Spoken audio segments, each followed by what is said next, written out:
Introduction: Unraveling a Canvas. Introducing a book by beginning with a description of the conditions in which the work was conceived is certainly the simplest and the most honest way of addressing the reader, as well as the clearest. Research, and the books which emerge as a result, do not appear out of nowhere and are always the result of a subtle mixture of coincidences and opportunities and of scientific and personal imperatives. This particular investigation owes its origins to Sylvie Ramond, director of the Musée des Beaux-Arts de Lyon. It was she who, in 2008, suggested I should take a close look at the recent story of a version of The Flight into Egypt by Nicolas Poussin, a painting recently acquired by the museum. Initially somewhat skeptical, as is often the case for researchers anxious to protect their independence, I finally agreed to take a look at the press file put together by the museum. It was at that point that I became caught up in the intrigue of this curious tale, which read rather like a detective story with plot twists, cliffhangers and a cast of colorful characters, and began to identify a number of ways of approaching a problem which was gradually taking shape before my eyes. In spite of what may seem like an initial departure from the core focus in an effort to understand its broader meaning and to explore what this story could reveal about the structure of our societies, their historical foundations, and about the relations of dominance and the acts of social magic constantly at work within them, I hope that all those who have so generously opened up their archives to me and assisted me on numerous occasions with the process of my research will find food for thought in these pages. The social, political and scientific context in which I have carried out this research, and gone on to write this book, is a significant element in the regressive approach I have chosen to adopt here, a process which consists of stepping back into the past in order to understand the present.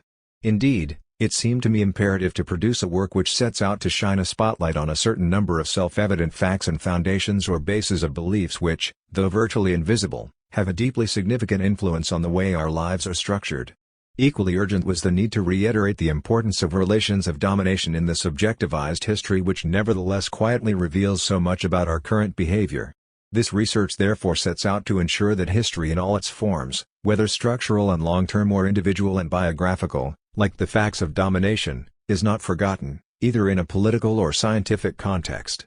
As someone who has campaigned for many years to ensure that sociology on an individual scale finds a legitimate place within social science research, I have also always defended the need to vary the scale of contextualization depending on the nature of the questions to be asked or of the problems to be resolved. There will therefore be no shift in my position in the course of this project, which often disregards individual singularities in order to focus instead on the great cultural foundations on which individuals play out their roles.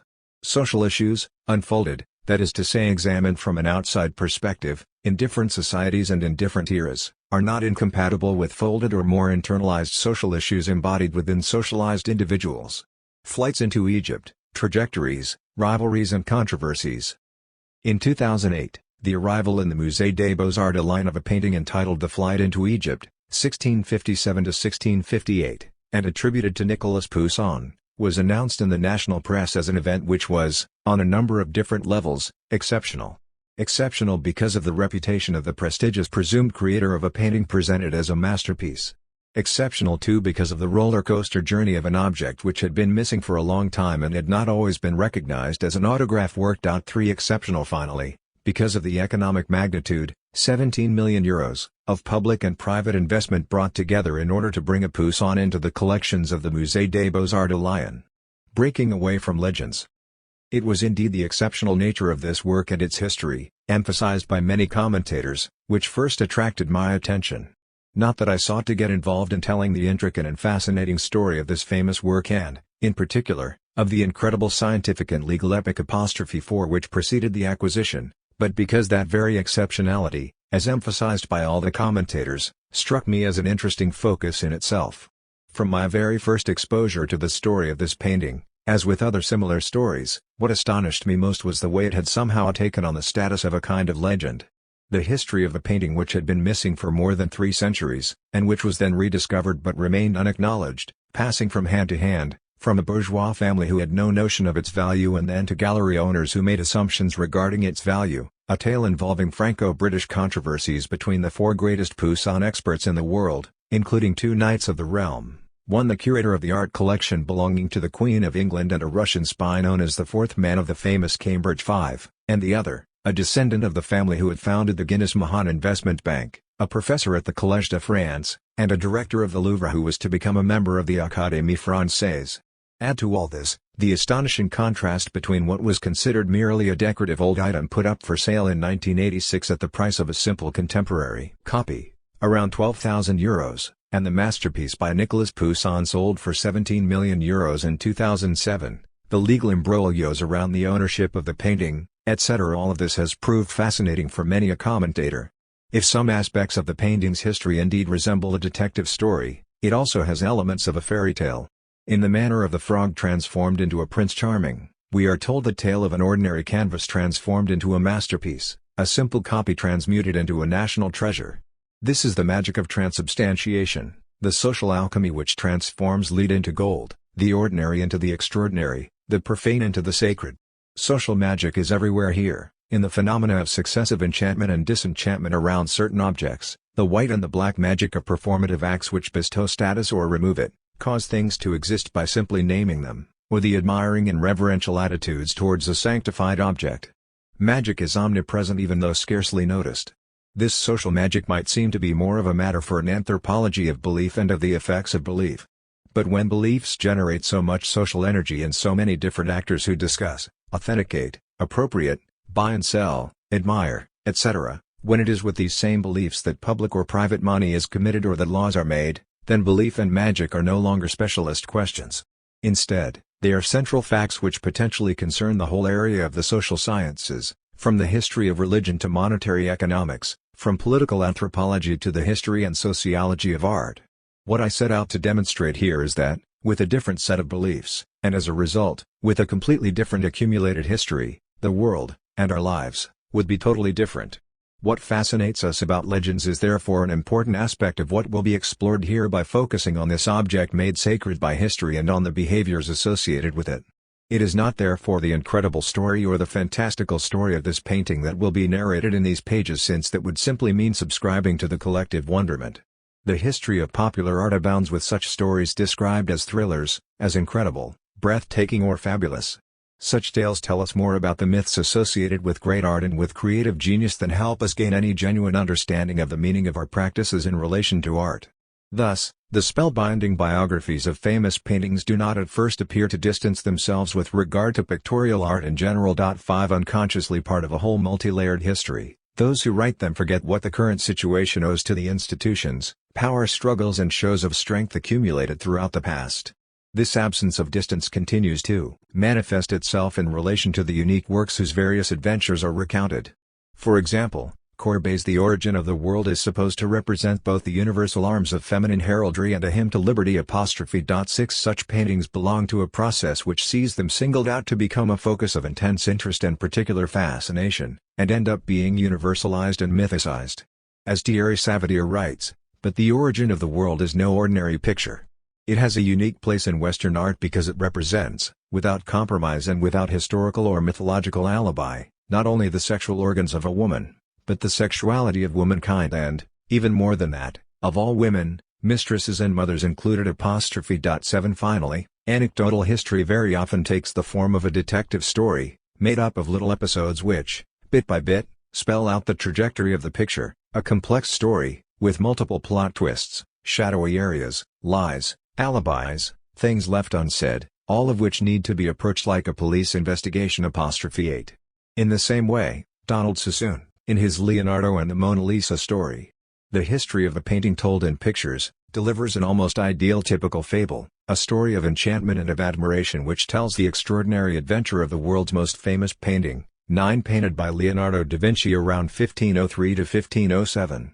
The history of this painting is teleological. From its first viewing, this work of art caused a stir among all who saw it, and the entire book consists of a historical account vaunting the growing glory of the painting, the high visitor numbers, the numerous photos of the painting, the multiple copies of the work, 60 alone registered in the 2 centuries following the artist's death, the pastiches, the visitors filming it, the books, cartoons or films in which it features, etc. 10 The focus is this portrait of the Mona Lisa who has had 500 years of fame, of the size of recognition she provokes and of the jostling of the crowd shifting from foot to foot, and errors of history or inexplicable lapses in taste are blamed for all the moments when the canvas was not apparently considered as the undeniable masterpiece whose one-dimensional history is set out here. 11 Categorized and classified paintings and retrospective illusions.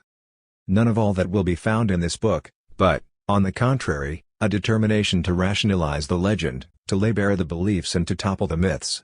Reconstructing the socio-historical trajectory of a painting representing the biblical episode of the flight into Egypt, and of a number of other rival paintings, means looking at the history of the different ways in which such objects have been described and, as a result, at the history of the various categories into which they have been placed: ordinary object/objet d'art, copy/original, ordinary painting/old master, minor painting/masterpiece, single painting/painting featuring in a collection, etc. It is also to tell the story of the various tests, particularly legal and scientific, to which they have been subjected in order to be authenticated. The history of a long-lost canvas, initially known only thanks to the existence of engravings and a few sparse mentions in written accounts, is, moreover, not such an easy one to tell without the risk of falling into the trap of retrospective illusion or teleological vision. The difficulty lies in the fact that several versions of the work reappeared in the public domain during the 1980s, but without any immediate or definitive clarification of their status. A first version, discovered in 1982 by the British art historian Anthony Blunt and published as an autographed painting, 12 was followed a few years later, in 1986, by the reappearance, in an art auction in Versailles, of a second canvas, which I shall be focusing on in particular here.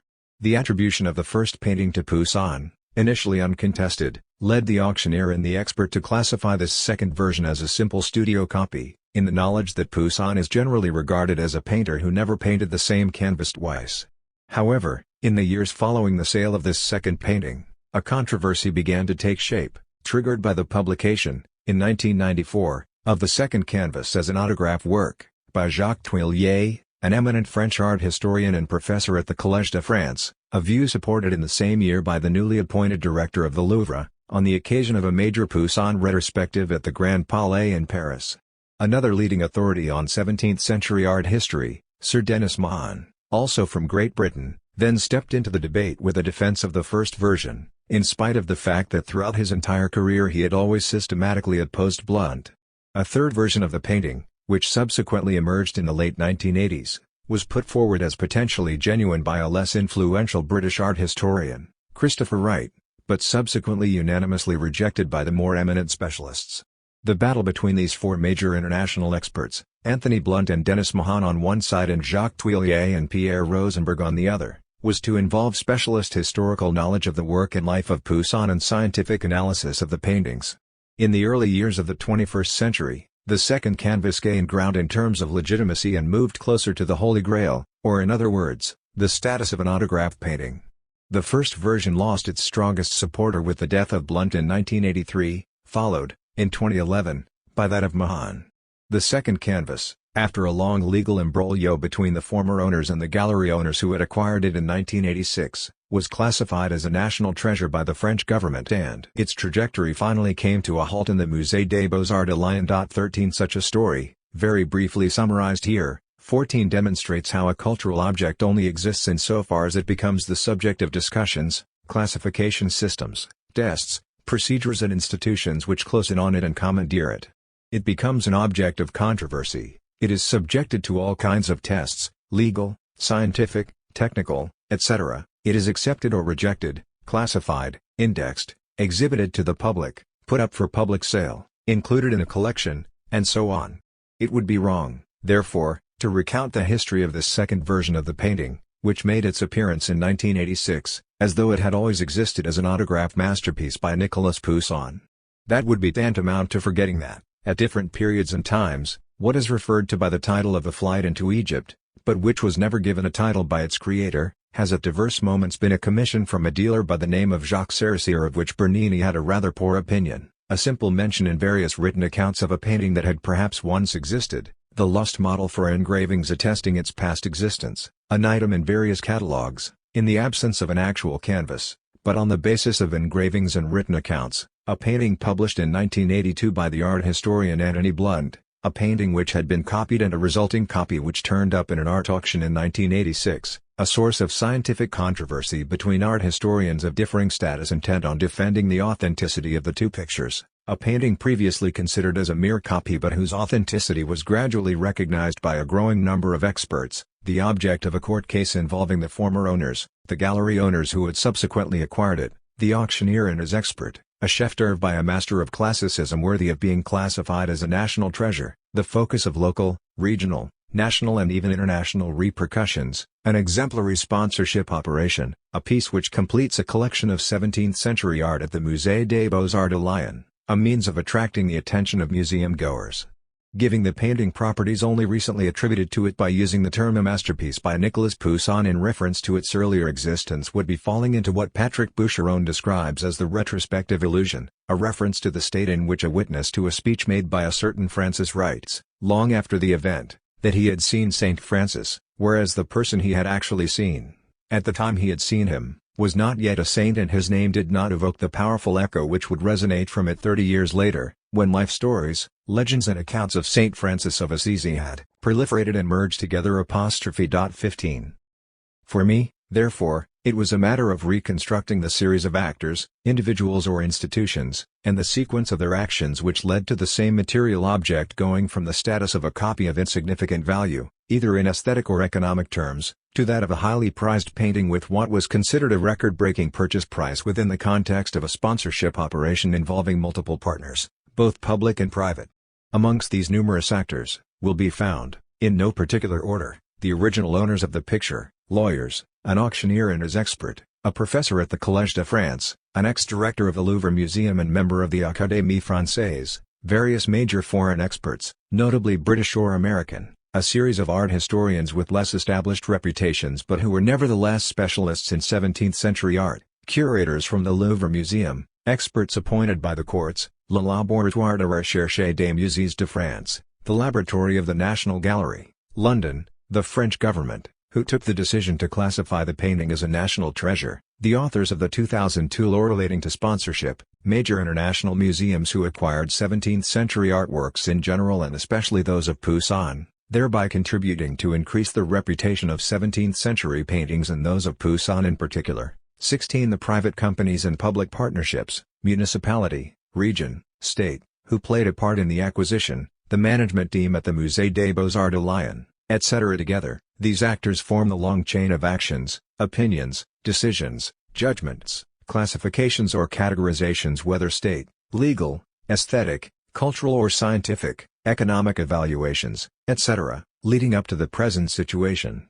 The story of such an object, which one imagines will boost visitor numbers and the national and international reputation of the Musée des Beaux-Arts and of the city of Lyon itself, is clear proof that a painting is always more than just a simple painting. It is a public event, a matter with ramifications for the worlds of politics, museums, finance and publicity, a barometer of public tastes and interest, something which prompts numerous visitors, each with their own cultural outlook, to travel to the museum, and generates a multitude of discussions about art, the price of art, etc. But even more fundamentally, once authenticated, a painting is more than simply a stretched canvas on which brushstrokes of paint have been applied.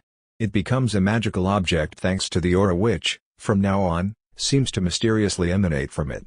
This book will therefore focus on all the issues associated with this object and on the different effects it produces or provokes within the social world depending on the status attributed to it. The real, between, material continuity and social discontinuity.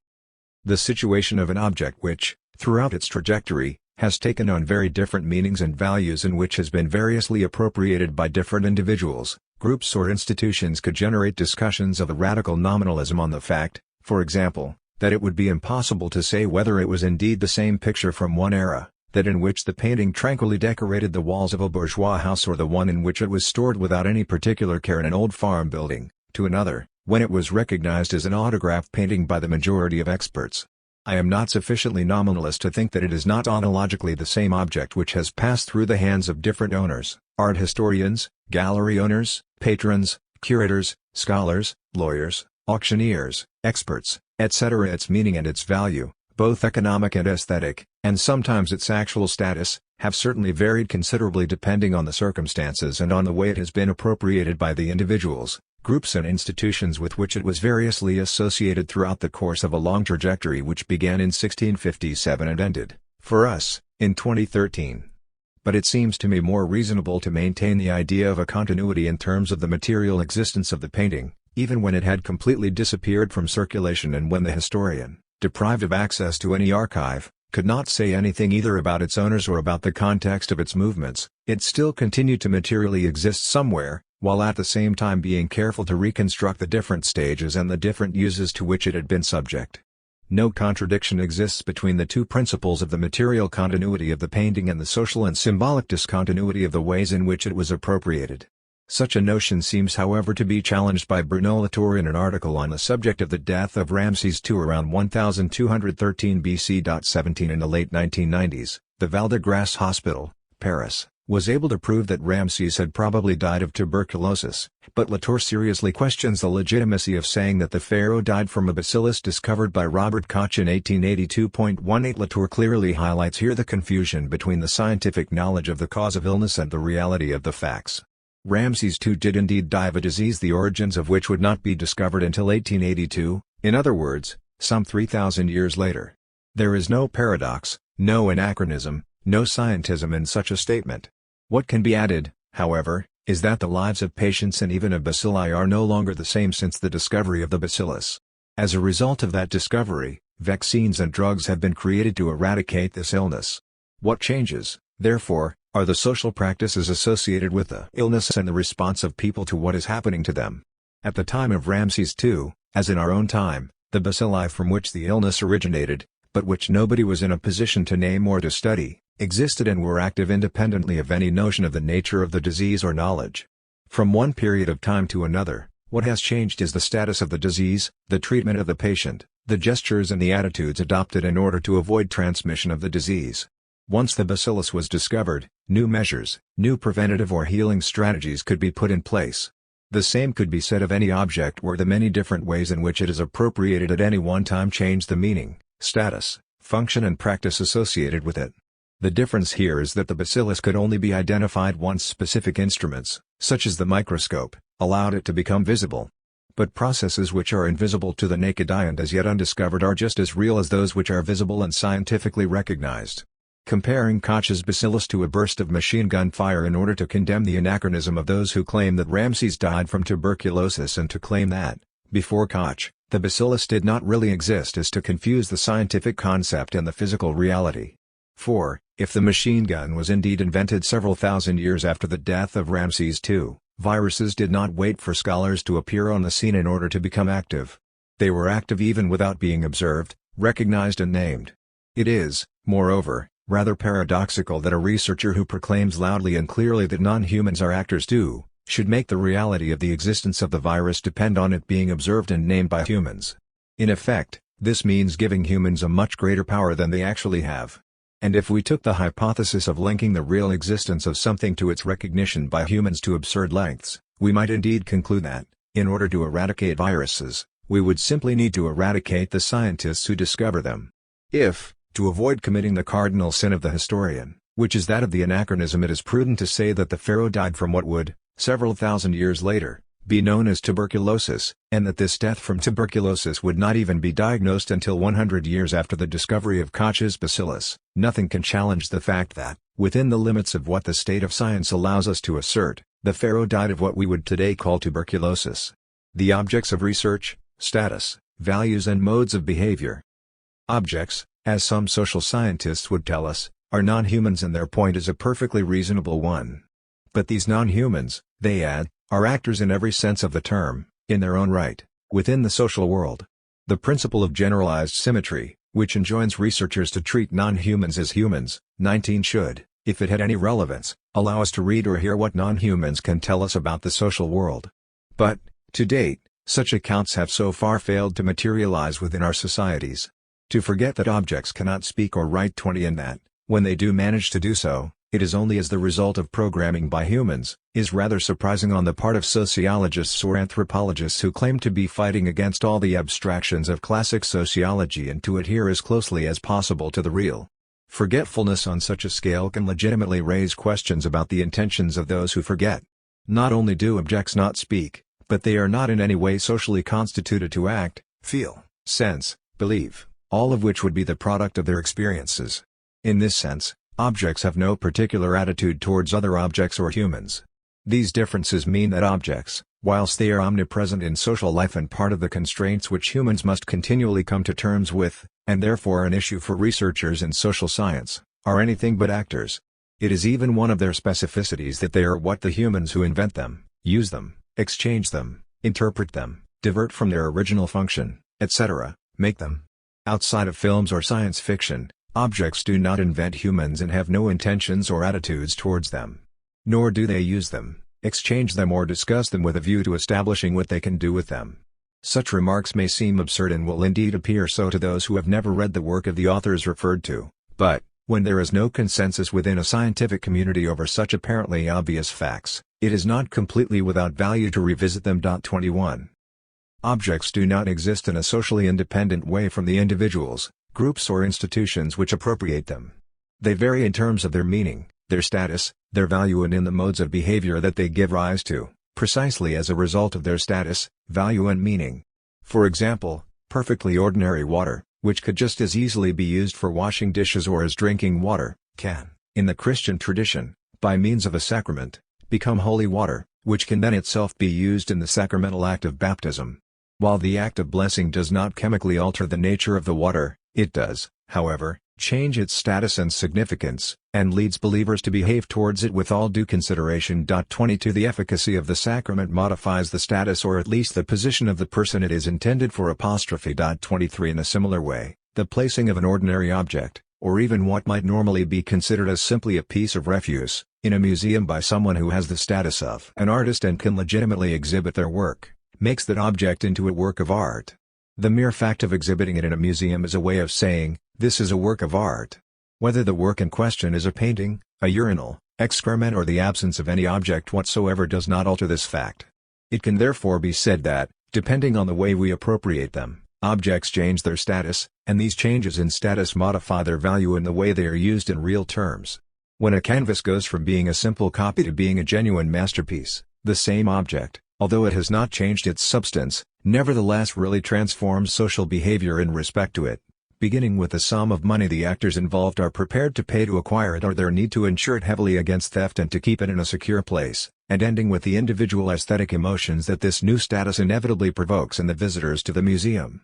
If we examine in even more detail the successive statuses of objects, we discover that, for example, a canvas produces different social effects depending on whether it is regarded as a copy or as an autograph work, whether it is viewed in a church, a palace, on the television, in the possession of a wealthy individual or in a museum, whether it is seen in the context of an exhibition bringing together works by the same artist or in that of an exhibition grouping works from the same period by very different artists, whether or not the state has classified it as a national treasure, whether the artist in question is judged, in the context of art history and by all the official commentators on art, as a major or a minor artist, a great master, a genius or a second-rate painter, etc. The attitudes of actors from the world of art and those of the public will therefore vary depending on what they think they are looking at.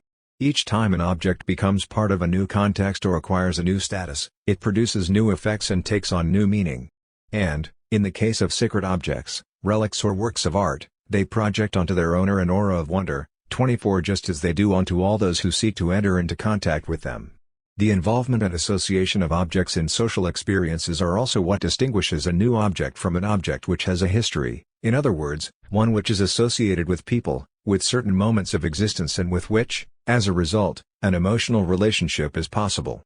But, unlike the personal or familial object, whose history quickly disappears with the person or group of people who are associated with it, certain objects such as relics or artworks are associated with institutions, places, texts, eyewitness accounts, written accounts and repeated collective rituals, all of which prolong the status of the objects in question. The difference is therefore a difference in the degree of objectivization, crystallization of the status of the object, of the number of people sharing the history of a particular object and of the degree of legitimacy of the people with whom it is associated. As the anthropologist Jean Bazin writes, "The day Uncle Victor gave me a silver-plated cup from Christophe in honor of my christening and Aunt Agatha presented me with a birthday present of a ceramic vase in the Neo-Musquets style. By so doing they transformed an ordinary object, which could be replaced by any number of other objects, into a unique item which would from then on, in a given world, be referred to by a proper noun as Uncle Victor's cup, Aunt Agatha's vase, after my death, in the absence of any suitable narrator, There is a high chance that Uncle Victor's cup will disappear as such, only to resurface in some junk shop as the object of a potentially new gift, and therefore undergo a change of identity. Although, with the help of celebrity, the identities of successive donors and recipients can merge, the vase of Jackie Kennedy's Aunt Agatha, and eventually live on permanently, the cup of Napoleon's Uncle Victor, which I picture in the museum in Ajaccio. 25. Finally, like individuals, 26 objects can be studied from 2 points of view and on different scales of observation which are not incompatible, but which do not lead to the same knowledge of the social world. On the one hand, there may be particular objects whose biography, trajectory, can be traced. Objects which are in circulation, change hands, are the subject of commentaries, appropriations, etc., such as the Poussin picture, and on the other hand, there are the representatives of a specific class of objects, that of works of art as opposed to artisan or industrial products, whose evolution, transformations, disappearance, etc., can be studied by history and macrostructural sociology. The biography of objects and the macrostructural study of categories of objects complement each other. 27. If the former allows observation of actors at work, notably in their task of categorizing the objects in question, the latter is a reminder of what biographies sometimes forget, namely that the processes of categorization or the strategies of actors vis-à-vis objects imply the existence of established categories, of opposing classifications and of socially structured frameworks within which certain practices can be deployed and where strategies can be tried out. What I have tried to do in this book is to combine these 2 points of view while at the same time taking care to consider objects and individuals in their unique contexts, and to reconstruct the wider framework within which their lives, their circumstances and their behavior make sense. 28. Pulling on a loose thread. By focusing on the history of the painting, I found to my astonishment that a simple case study can lead to an investigation of major scientific and sociological issues.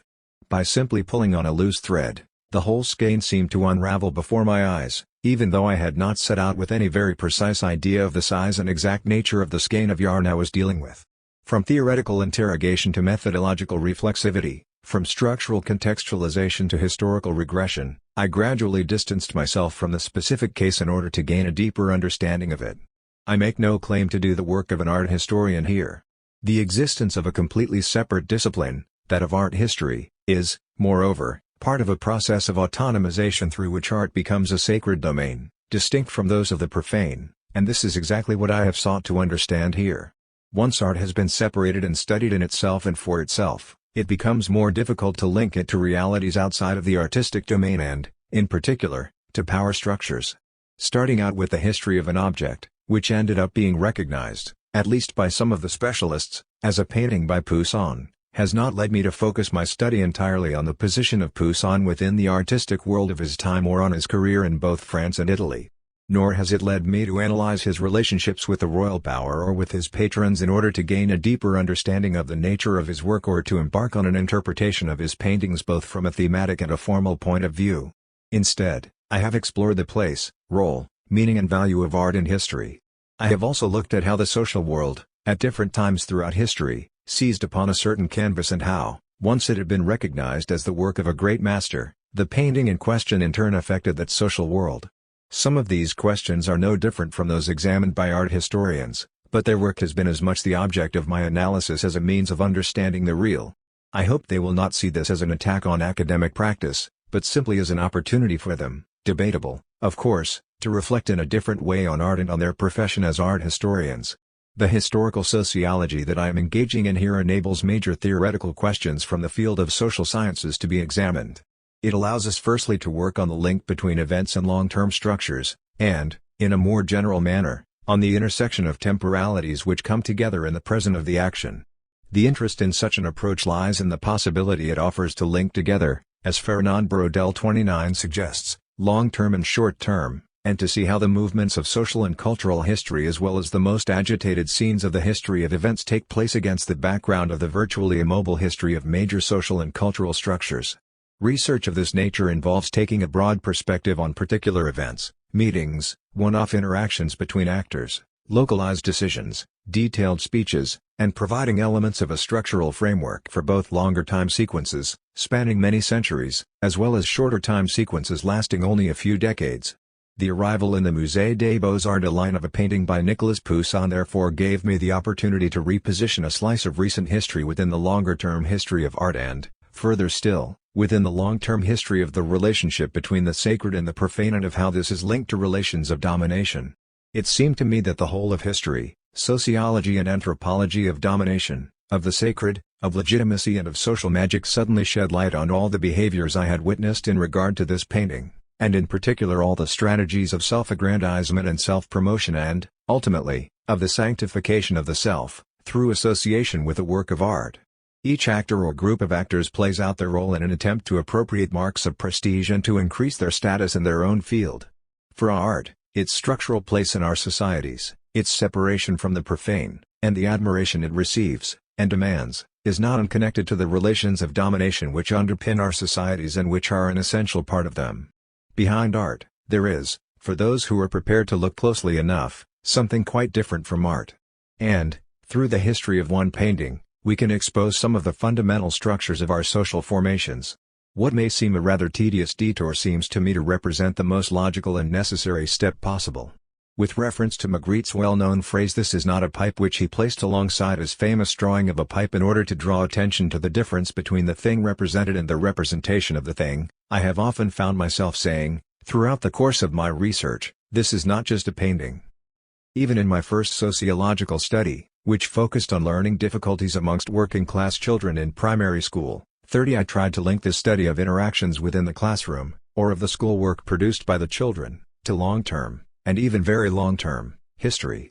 It seemed, and still seems, to me impossible to understand unhappy interactions and dialogues of the deaf in the classroom during the course of a French lesson, without knowing the history of writing, the history of grammar, the history of the relationship between written culture and power, the history of the shift from restricted literacy to a more generalized literacy, the history of how education is structured and of the relationships between learning and teaching, etc. Such a process took me a long way from the contemporary educational universe, on a journey from the stateless societies without a writing system studied by anthropologists, to European societies with high levels of literacy, via Egypt and Mesopotamia 3000 years BC, ancient Greece or European societies from the 18th to the 19th centuries. But the reward for this kind of distancing is the opportunity it brings to understand the closest and most contemporary issues hidden behind all the politico-pedagogical approaches of the moment. For each classroom gesture, each subject studied, each pedagogical or intellectual technique observed in the classroom today, carries within it a history that teachers and pupils are unaware of but which is nevertheless linked to the serious difficulties they encounter on a daily basis, some with the transmission of school learning and others with absorbing it. The members of the panel examining my thesis were either very discreet or remained silent in response to what was a somewhat atypical approach by a young candidate. And I was left feeling somewhat frustrated with these 300 supplementary pages or preliminary remarks which did not really correspond with what was expected from a young sociology research student. I drew the practical, and almost unconscious, conclusion that sociology began with the production of first-hand evidence and culminated with the interpretation of this, and that any reading of the work of historians, anthropologists, specialists in some particular area of past or present civilization, etc., although undoubtedly useful in terms of general levels of culture or scientific imagination, should not feature to any great extent in sociological study and were definitely not to be referred to or recycled in the construction of social theories. I continued to adhere to this view until the time came when, either my frustration reached a critical level, or my first instincts to follow imperatively the route of a long detour through history and through anthropological comparison before embarking on the contemporary educational ground of my thesis, were revived. That frustration resurfaced in the face of a profession which was becoming more and more specialized and formatted, professionalized in a sense, where the researcher is transformed into a social investigator who is precise, thorough and even at times reflective, but who gradually abandons the big questions or the major problems seen as too metaphysical or too broad, questions such as, what is power? Or domination? Why have so few societies escaped a hierarchical structure? What is the sacred? Religion? Or magical thinking? What is art, literature, science? Etc. Why go so far back? Why look so far from the empirical base of the events to be studied for the means to understand them better? The answer is, from my point of view, a simple one. This approach is the only way to grasp the fullest possible meaning, to understand all the issues at stake and all the implications. Throughout this book, I have tried to highlight the impact of the objectivized past, of the various strata of the objectivized past which overlap and merge, in present practice. Death seizes the living, as Bourdieu puts it, in other words, the past, in the form of all the institutions and beliefs about the sacred, art, museums, authenticity, the aesthetic and economic value of works of art, the law, science and many more things besides, weighs upon the present of the painting as it exists today. The regressive approach that I adopt when it comes to the recent history of this Poussin painting consists in trying to identify the foundations of historical belief on which contemporary events are balanced. This process is not in any way specific to this particular story, nor even to the history of art or of culture. Any contemporary reality could be approached in exactly the same way. If I embarked on this research with enthusiasm and curiosity, it is because I saw it as offering a direct answer to all those sociologies based on presentism and contextualism which focus on the individual in the context of the present, 31 concentrating essentially on the properties inherent in their situations and neglecting both the dispositional properties of individuals and the historic contexts, often far wider and invisible to the immediate view, that limit individual behavior patterns. I am not doubting the interest of all forms of pragmatism, interactionism, ethnomethodology, pragmatic sociology of critique, when they lead to genuinely detailed studies of social encounters, human interactions or links between humans and objects, modalities of practice or of action. But the current risk of these conceptions is to lock us into the immediately visible present of situations, whereas we need to resituate our practice onto the different historical terrains from which they are the temporary outcome.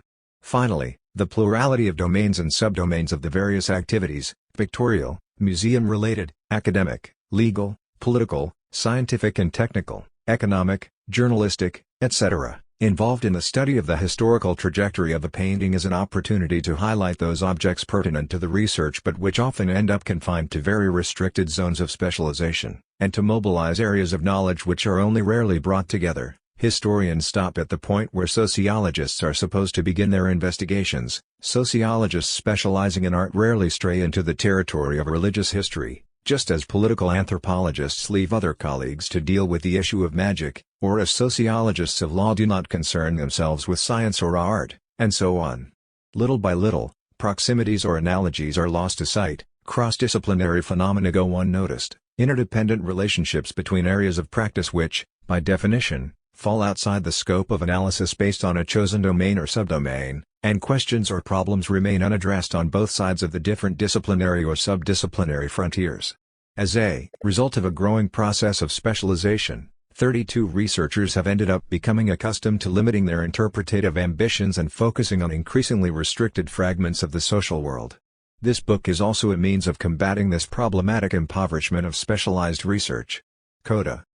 I will end this introduction with a brief commentary on the form this book takes, beginning with its funnel-like structure which takes the reader from the general to the particular, from the structural to the individual. The first part, Book 1, History, Domination and Social Magic, begins with a reflection on objectivized history, in the form of a series of general proposals on the unquestioned facts and the foundations of belief that we inherit. This section sets out to emphasize that it is imperative for social science to take account of history in order to make sense of today's practices, self-evident facts and foundations of belief. I continue with an analysis of the social magic which is indissociable from the exercise of power in all its forms, domination and social magic. I then go on to explore more closely the historically attested links between relations of domination and the opposition between the sacred and the profane, linked oppositions, dominators/dominated and sacred/profane. In the course of the second part, Book 2, Art, Domination, Sanctification, I set out to show how art, which gradually emerged during the course of the Italian Renaissance, became part of this long history of domination and of what constitutes the sacred, the expansion of the domain of the sacred, and how artistic forms of the sacred took over certain objects through the use of acts of social magic, authentication and attribution. And it is only at this point that the study of the trajectory of a painting by Poussin, The Flight into Egypt, can finally reveal all the issues involved and lay bare all its mysteries. Book 3, on Poussin and Some Flights into Egypt. Starting with the creation of the reputation of the Sublime Poussin, master of French classicism, the focus then narrows to examine the trajectory of certain paintings, the fabulous destiny of paintings attributed to Nicolas Poussin, and looks at the role of legal, scientific and economic measures and practices, Poussin, science, law and the art market, before zooming in on some of the major actors from its recent history, how each person plays their game. This third and final section, which represents the initial and central focus of my work, is by no means simply an illustration of what has already been stated in the first two parts. Within the true logic of research, it is the patient study of the story of a particular painting which necessitated the reflections and historic regressions of these first two parts and of the beginning of the third part. This study is the starting point for numerous theoretical and historical explorations which are simply the necessary conditions for an understanding of the case. Moreover, I have used a model based on Spinoza's practice, Propositions and Scholia 33, in order to progressively introduce the principal elements of my argument. A Theory of Self-Evident Facts and Foundations of Belief, Book 1, Self-Evident Facts and Foundations of Belief. A General Theory of the Magic of Power, Book 1, Outline of a General Theory of the Magic of Power. A History of the Interlinked Transformations of Power and the Sacred, Book 1, Linked Oppositions, Dominators/Dominated and Sacred/Profane. A Theory of Links and Associations, Book 3, Links, Associations and Changes in Status. The sole objective for this particular structure is to show as clearly and systematically as possible the way this analysis has developed, and within the reality of research, has taken shape very gradually, sometimes moving forwards and sometimes backwards. The principal interest of this attempt at theoretical clarification is to save time for all those who are interested in the same issues and to enable them to go further still or, of course, to facilitate discussion and analysis of the arguments put forward. Finally, if in certain scholia associated with specific propositions I permit myself on occasion to refer to examples from situations taken from literary sources, notably Voltaire, Diderot, Montesquieu, Balzac, Proust and Kafka, it is neither as a substitute for a lack of empirical evidence nor because I consider them to be more eloquent or more apt to make my case more powerfully than situations taken from observation of the social world. My use of them essentially reflects the shape I have chosen to use for my argument. Literary examples often take the form of ideal types of real situations which allow analysis to be focused on specific points. By sometimes choosing to refer to scenes or observations from literature in the course of theoretical discussion, I am able to focus my reflection more precisely. But I would only cite such extracts if I were sure that they represented real situations from social life which could be observed by anyone and which reflect the many examples studied in Book 3. Book 1. History, Domination and Social Magic. Not much attention has been paid to the retreat of sociologists into the present. This retreat, their flight from the past, became the dominant trend in the development of sociology after the Second World War and, like this development itself, was essentially unplanned. That it was a retreat can become clearly visible if one considers that many of the earliest sociologists sought to illuminate problems of human societies, including those of our time, with the help of a wide knowledge of their own society's past and of earlier phases of other societies. The approach of Marx and Weber to sociological problems can serve as an example. Norbert Elias, The Retreat of Sociologists into the Present, Theory, Culture, and Society, 4, 2, June 1987, p. 223. 1. Self-Evident Facts and Foundations of Beliefs.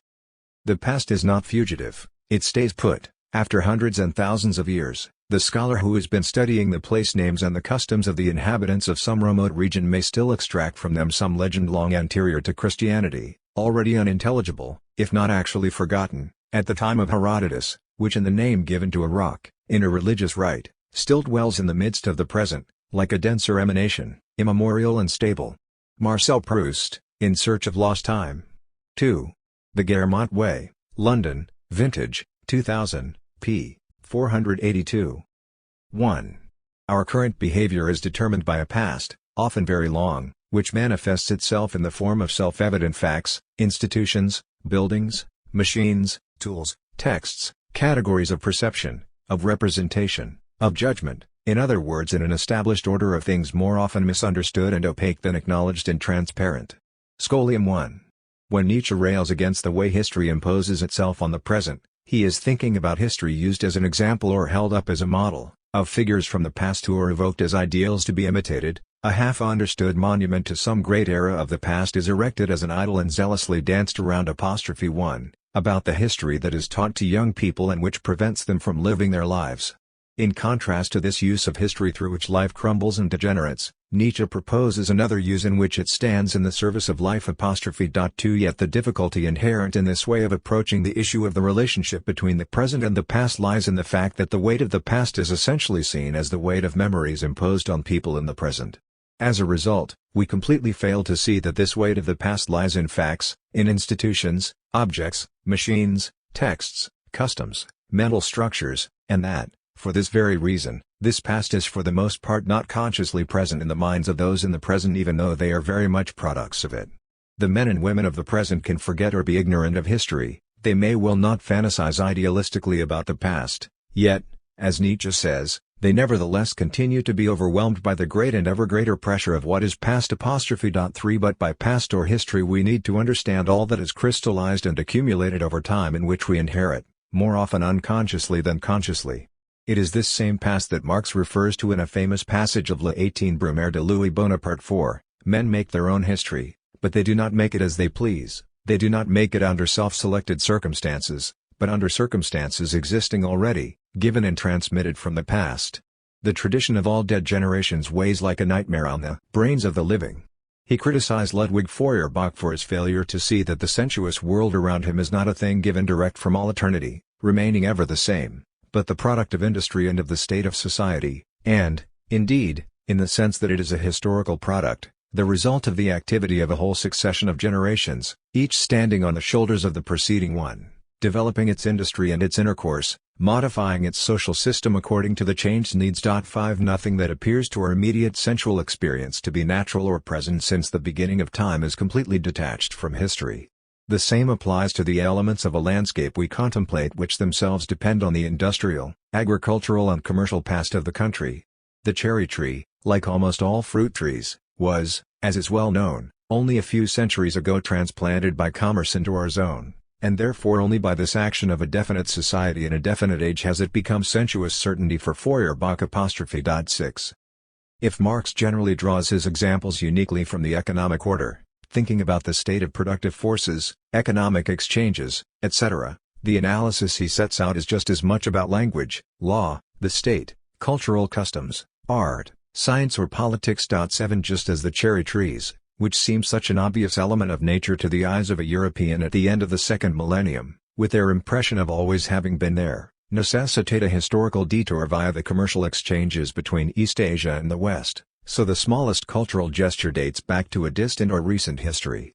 Thus, eating with a knife and fork, as the majority of Westerners today learn to do at an early age, is an action which has its place in the long history of the self-control of manners in Western experience. 8 In the same way, the simple act of reading a book or a newspaper in silence is the result of a number of key moments in the history of writing.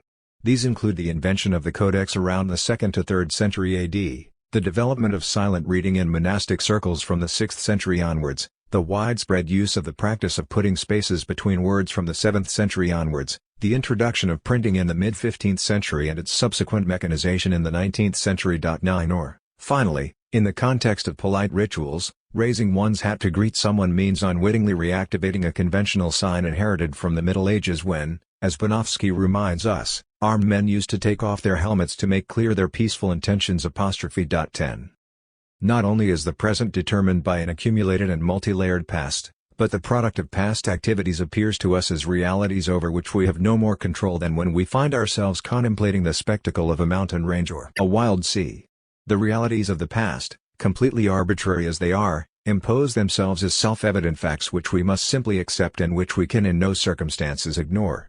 Referring to the social division of labor, Marx and Engels wrote, "This fixation of social activity, this consolidation of what we ourselves produce into an objective power above us, growing out of our control, thwarting our expectations, bringing to naught our calculations, is one of the chief factors in historical development up till now. The social power, i.e. the multiplied productive force, which arises through the cooperation of different individuals as it is determined by the division of labor, appears to these individuals, since their cooperation is not voluntary but has come about naturally, not as their own united power, but as an alien force existing outside them of the origin and goal of which they are ignorant, which they cannot thus control, which on the contrary passes through a peculiar series of phases and stages independent of the will and the action of man, nay even being the prime governor of these. 11. Society, the state, the economy, take the form of external forces which are both mysterious and overwhelming. Marx and Engels use the term alienation, and which are beyond the control or the will of individuals. That does not mean that the accumulated past rigidly fixes history, allowing only the eternal repetition or renewal of what already exists. The products of history are, on the contrary, continuously reappropriated by the actors of the moment according to whatever new consideration they are focused on. But the present is never totally autonomous, and the new, when it comes along, is never independent of all the past which forms the conditions of possibility.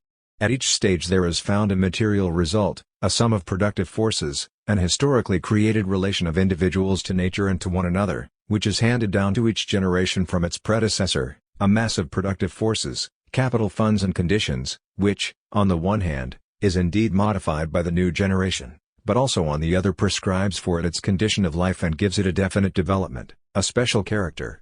It shows that circumstances make men just as much as men make circumstances. This sum of productive forces, of capital funds and social forms of intercourse, which every individual and generation finds in existence as something given, is the real basis of what the philosophers have conceived as substance and essence of men. 12. Each moment in the history of societies is therefore a combination of inherited situations and of new orientations, but the inheritance is often much more onerous than we think. It may indeed be true that the French language is constantly evolving, yet we need to go back several centuries to find texts that we can no longer understand on the basis of our existing linguistic competencies, proof of its relative stability. In the same way, while we can stress the fact that international currencies are arbitrary and socially constructed, that they have a historic birth and death, like the French franc for example, and that they depend on faith and confidence, we must also remember that there are virtually no societies today which function without a currency, and that currency has a history going back over thousands of years. We could even say that there are natural realities, such as the viruses which cause certain illnesses, which can now be more easily modified. We can be vaccinated against the flu or treated if we catch it, than the currency system or the capitalist mode of production. Scholium 2. Michel Foucault speaks of the historical a priori and of the conditions of possibility of utterances, speeches or knowledge. He is conscious that juxtaposed, these two words produce a rather startling effect. 13. But, in the context of the Kantian notion of a priori, the many-layered history of past centuries does indeed represent a condition of experience, a reality anterior to any individual experience. By adding the qualifying historical, Foucault simply suggests that the conditions of possibility of any discourse, knowledge and experience can only be found in the crystallized, multi-layered and organized product of past human experiences. Nothing transcendental here, unless this too can be described as historical. Foucault's ambition is to historicize the Kantian transcendental, the a priori of practices and experiences studied. Historicized, the a priori is no longer necessary or universal. It appears to be so because the products of history have been naturalized and transformed into self-evident facts, into what is obvious, into tacit beliefs. As Fernand Braudel insists, mental frameworks too can form prisons of the longue durée. 14. Often in disagreement with Foucault, Pierre Bourdieu nevertheless shares the same convictions as the philosopher concerning the structuring presence of the past in the present, which defies the positivist logic of proof, the system of cognitive schema which are an essential element of the construction of reality and which are common to the whole of a given society, at any one time, make up the cultural unconscious or, better still, the historical transcendental, which is the basis of the common sense, or the doxa, in other words, everything which is taken for granted, which is self-evident, which goes without saying. This historical transcendental is undoubtedly, out of all the aspects of historical reality, the one historians are most likely to remain ignorant of, not least because there is no trace of it in historical documents which, by definition, do not register it, much like Hegel's description of the original historian who, because he lives in the very era that he is describing, records everything except the essential, that which is taken for granted. 15. 2. The self-evident fact takes the form of something which is taken for granted and often accepted by the actors as an inescapable and quasi-natural state of affairs. The principal characteristic of these self-evident facts is that the existence and legitimacy of such facts is beyond question. They exist and that is how it is, you must simply accept their existence, adjust, and organize your life accordingly. Scholium 1.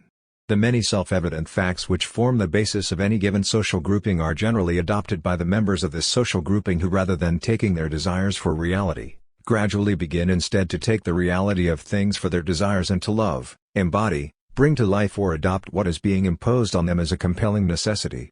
The Stoics, and notably Epictetus, differentiated between what lies within our control and what lies outside our control and advised their followers to want only the former and to accept the latter without argument, or to endure it without protest.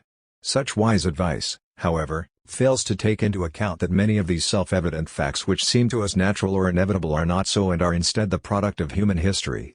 They are therefore subject to the control of man but very little subject to the will of the individual.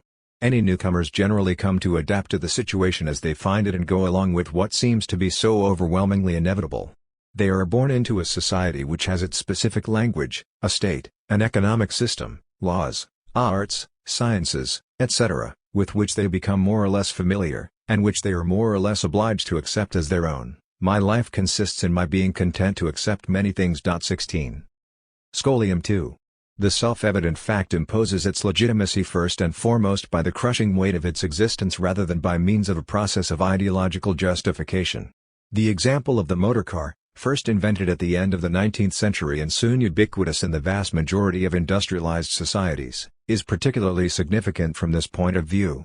Individuals are born today into societies which have invented, industrialized and commercialized the car on a massive scale. They have constructed road and motorway networks, developed oil refineries, allowed the development of competing networks of filling stations and of networks of professional garages, erected road signs and traffic lights, introduced a highway code, set up a national driving license system guaranteed by the state, organized the growth of driving schools and the professional network of driving instructors, set up police forces to monitor and control drivers' behavior, built car parks both paying, with all the technology required to collect the money, and free, organized a complete urban way of life based around the use of the car, etc. This collective life organized around the car brings with it a plethora of consequences, values, beliefs and myths.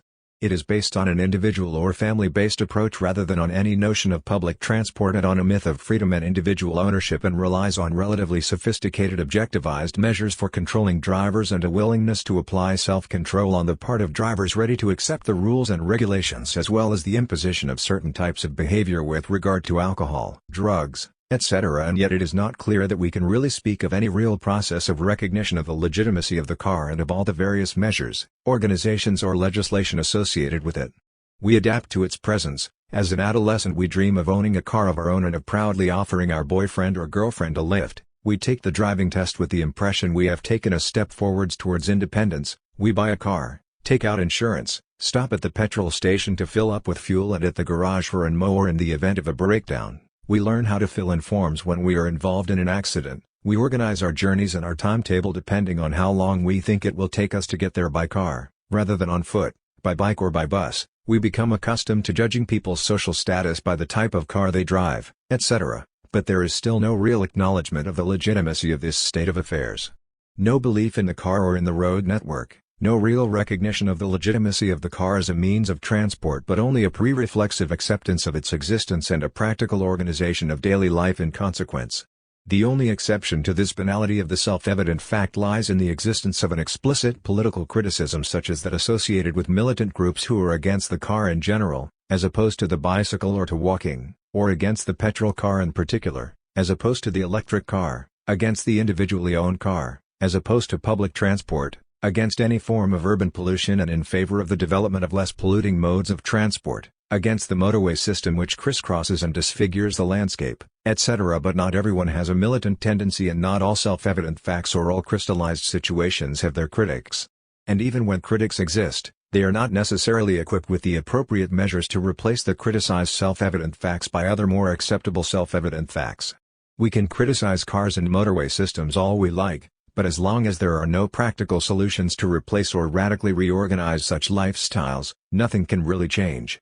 The same is true of the struggle against capitalism, industries with high pollution rates, the commercialization of society, etc. Getting rid of the car would involve us questioning every single link in the chain of necessities which links all the groups and institutions with direct or indirect interests in protecting the ongoing existence of the car. The relationship between individual actors and different sections of the objectified and accumulated past exists, therefore, outside of any process of recognition of the legitimacy of the social world, of institutions and powers. Self-evident facts are simply imposed and are not in reality criticized or even questioned, nor is their obviousness challenged except by very limited social groups, militants for some cause or other, or researchers in the social sciences. Scholium 3. A final element, which is rarely taken into account in the study of social changes, of reforms or revolutions, is the biologically inevitable fact that social actors have a limited lifespan. which inevitably makes any revolutionary transformation of the existing nature of things extremely difficult. Our societies are based on extraordinarily complex, multi-layered histories, and the time needed to assimilate or appropriate products of civilization is becoming longer and longer. In the biographical timescale imposed on all actors, the period of assimilation, which allows us to understand the world as it is and to learn how to behave in an appropriate manner, how to eat, drink, dress, speak, write, calculate, make things, move around, interact, etc., is spread over a relatively long sequence of time during which it is often difficult to combine learning with criticizing the existing situation. If individual actors can gradually learn to deconstruct what exists, to challenge underlying assumptions, notably thanks to an accumulation of critical ideas of the world in which the social sciences play an active part, they still have very little time left to make sure these criticisms actually end up as part of any real process of transforming the world. The biographical window allowing any modifications of the existing situation to be made is a limited one, and each new generation must start all over again, setting out from the point where preceding generations stopped. 3. Acknowledging the self-evident facts and the foundations of belief allows us to call into question the theories which give a central role to uncertainty, or doubt, and criticism, or subversion. Uncertainty, doubt, criticism or subversion, when they exist, are neither permanent nor systematic. Scholium 1.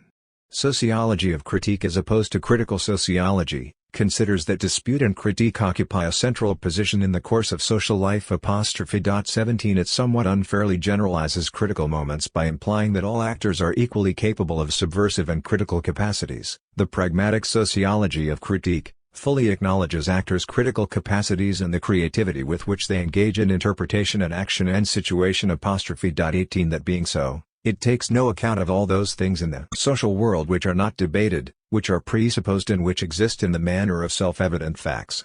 Actors may therefore sometimes criticize one or another aspects of the world, but they continue to subscribe to its main orientations. What else could they do? For objectivized history, the crystallized product of past struggles, and therefore what dominant figures in the past have passed down to humanity today, imposes itself with the same degree of self-evidence as the mountain imposes itself on the gaze of the person who sees it through his window every morning on waking. Scholium 2. Rather than placing uncertainty, and even anxiety, and doubt at the heart of every action, it would be more realistic, and reasonable, to ask ourselves what it is possible to doubt or in which conditions a situation becomes uncertain. In all cases, it seems obvious that we cannot question everything, all the time. 19. Imagine that two sides are in dispute over the ownership of an object. They seek recourse to the law and a trial takes place during which they confront each other. Each side sets out their case and justifies their position with a view to convincing the judge. Then, after a more or less lengthy series of exchanges, the judge is called upon to pronounce and to decide what is to become of the object in question. In such a case, the law is called upon to solve the disagreement and to end the uncertainty of a situation arising from a conflict between the two parties concerned. Similar situations can be found in the context of scientific controversies where scientists struggle to determine the veracity of a proposition or the existence of a phenomenon and conclude by deciding in favor of one of the parties, thereby ending, temporarily and until further notice, the uncertain situation revealed by the argument between the scientists. Such cases involve relatively uncertain situations and objects which are sometimes indeterminate. What is the status of this object? How should it be defined? Actors who consciously argue and justify themselves according to their interests and their skills, and procedures or tests, whether legal or scientific, which are designed to end the uncertainty of the situation. Now this is exactly the kind of situation described by Luc Boltanski and Laurent Thévenot in their theoretical model of justification, in which they want to make us believe that each situation in the social world resembles a trial or an ongoing dispute, like a scientific controversy in full spate. Boltanski himself claims that the sociology of critique undertook to describe the social world as the scene of a trial, in the course of which actors in a situation of uncertainty proceed to investigations, record their interpretations of what happens in reports, establish qualifications and submit to tests. 20. An awareness of the special nature of this kind of situation of uncertainty is heightened when you work, as I have done, on controversies over the authenticity of paintings or on questions around the legitimate ownership of a painting and become familiar with the tests, scientific and legal in particular, to which works are submitted in order to determine their authenticity and their legitimate ownership. 21 In this type of situation, and only in this type of situation, the ordering of social life must face an uncertainty about the whatness of what is. 22 So institutions decide this whatness of what is, and name, describe, classify, categorize objects, individuals, situations and, in order to do so, set up procedures or tests, academic exams, scientific expertise, legal proceedings, etc. Boltanski claims that, the main contribution of the pragmatic standpoint to sociology has been to underline the uncertainty that threatens social arrangements and hence the fragility of reality. 23 To adopt the view that action, in general, would take place against a background of uncertainty, or at least with reference to a plurality of possible options. 24 Would mean, however, excluding the essential properties of social life. Placing uncertainty at the heart of social life, of the flow of life, is tantamount to seeing the world as simply a series of situations which give rise to problems and call for tests. Yet in reality, actors do not start each day by calling into question the economic situation, the language imposed on them at birth, the civil and criminal laws, the education system, etc. It is from an unchallenged block of certainties or self-evident facts that occasionally situations emerge leading to discussions, disagreements, criticisms, accusations or justifications. For Boltanski, actors are constantly having to establish locally agreements which are always fragile. 25 Whereas in fact certainty and shared assumptions fall outside any such agreements, the division of labor, the distribution of wealth, pay scales, educational hierarchies along with the statistical correlation between qualifications and employment are more often than not seen as part of those self-evident facts which are beyond discussion. 26 Actors share beliefs which form the foundation on the base of which lie both doubts and certainties. 27 Moreover, even if arguments and controversies open up zones of uncertainty, it must not be forgotten that they exist against a background of shared and undisputed beliefs. Debating the scientific validity of a fact implies having faith in science and being in agreement on a certain number of the procedures involved in the authentication of scientific facts. In the same way, in order for art historians to disagree over a painting with a view to establishing whether it is an original work, a replica, a copy or a forgery, they must of necessity believe in the importance of art, in the importance of being able to establish the authenticity of paintings, or in the greatness of the painter to whom they mean to attribute the work. The uncertain action involved in all this is typically that of the auctioneer who judges the authenticity of the items in question. And yet, by doing so, he, or she, is merely paying tribute to several centuries of attributionism, to the invention of art as a sacred domain, as distinct from profane activities, and to the art market. The practical act of perception and judgment involved is based on a series of underlying assumptions which are the product of a centuries-old and multi-layered history. The body of beliefs forms the foundation of ordinary certainties. While aware that actors cannot constantly question or debate the overall framework into which they fit because they sense that this reality is stronger than they are, 28 Boltanski still overturns the ordinary order of things. He writes, for example, that it is a question of abandoning the idea of an implicit agreement, which would somehow be immanent in the functioning of social life, to put dispute and, with it, the divergence of points of view, interpretations and usages at the heart of social bonds, so as to return from this position to the issue of agreement, to examine its problematic, fragile and possibly exceptional character. 29 But, in the end, it is impossible to doubt everything all the time. For example, in the context of economic transactions, the buyer can, of course, doubt the value of what is being bought. Am I really buying a car that has only done 100,000 kilometers, or has the clock been tampered with? Am I buying a genuine old master or simply a copy or even a forgery which has been deliberately painted to deceive me? Just as the seller can doubt the solvency of the buyer or the authenticity of the banknotes used in the transaction. 30 But everybody cannot be in a permanent state of doubt about everything. Each act of buying and selling confirms the existence of a market and of a monetary system and suggests a certain degree of implicit confidence and belief in the stability or the reliability of the system. As Ludwig Wittgenstein said, if you tried to doubt everything you would not get as far as doubting anything. The game of doubting itself presupposes certainty. 31 It is, moreover, by no means certain that disagreements systematically provoke uncertainty, and even less anxiety, given that each side may be convinced they are in the right and are in no way shaken in their conviction by the position of their opponents. Indeed, actors are rarely on an equal footing in arguments or disputes, and some categories of actors occupy positions or have a social standing that make their point of view carry more weight and sometimes even allow them to have the last word on a particular situation. There are many examples where this superiority comes into play: judges over defendants, teachers over pupils, priests over their congregation, the police over offenders, officers over soldiers, renowned art historians over young art history graduates, or, in short, the dominant over the dominated. 4. Our everyday practices rest on self-evident facts, and in particular on foundations or bases of belief sometimes dating back over many centuries and which, as a result, escape our consciousness, which is far more preoccupied with secondary matters. Yet they nevertheless drive our immediate behavior. The significance of our current gestures, words and actions can only be fully grasped if they are set against the context of the relatively long history of these largely unquestioned beliefs. Scholium 1. The whole of society rests on unquestioned assumptions, or in other words, on beliefs which are not explicitly perceived as such. I am not referring here to the kinds of belief that lead us to say that we believe or do not believe, in Father Christmas or in the existence of a life after death. Instead, these are cultural assumptions which are more rarely evoked in ordinary conversations, such as the necessarily hierarchical character of all societies, the need for currencies or the importance of art and science. As Pierre Legendre writes, one fact is denied, that all cultures, including those in the West, live by indemonstrable truths, by beliefs with an almost untouchable status, whose coherence and normative consequences depend on their authentication according to the correct social rules. 32 It is a matter, therefore, of beliefs which the holders themselves often do not know they possess. It is rather that the beliefs possess them than that they really possess the beliefs, and that only an external view can help identify and clarify.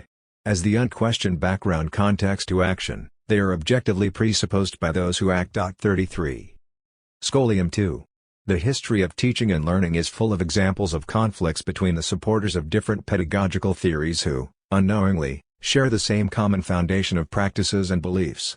For example, if debate on the concept of the thriving child has emerged within the pedagogy of the 20th century, with the idea that the child should progress with their learning at his or her own pace, any changes to teaching methods must come up against the nature of the skills to be taught, writing, spelling, grammar, etc., and the specific relationship with language which is inseparable from it.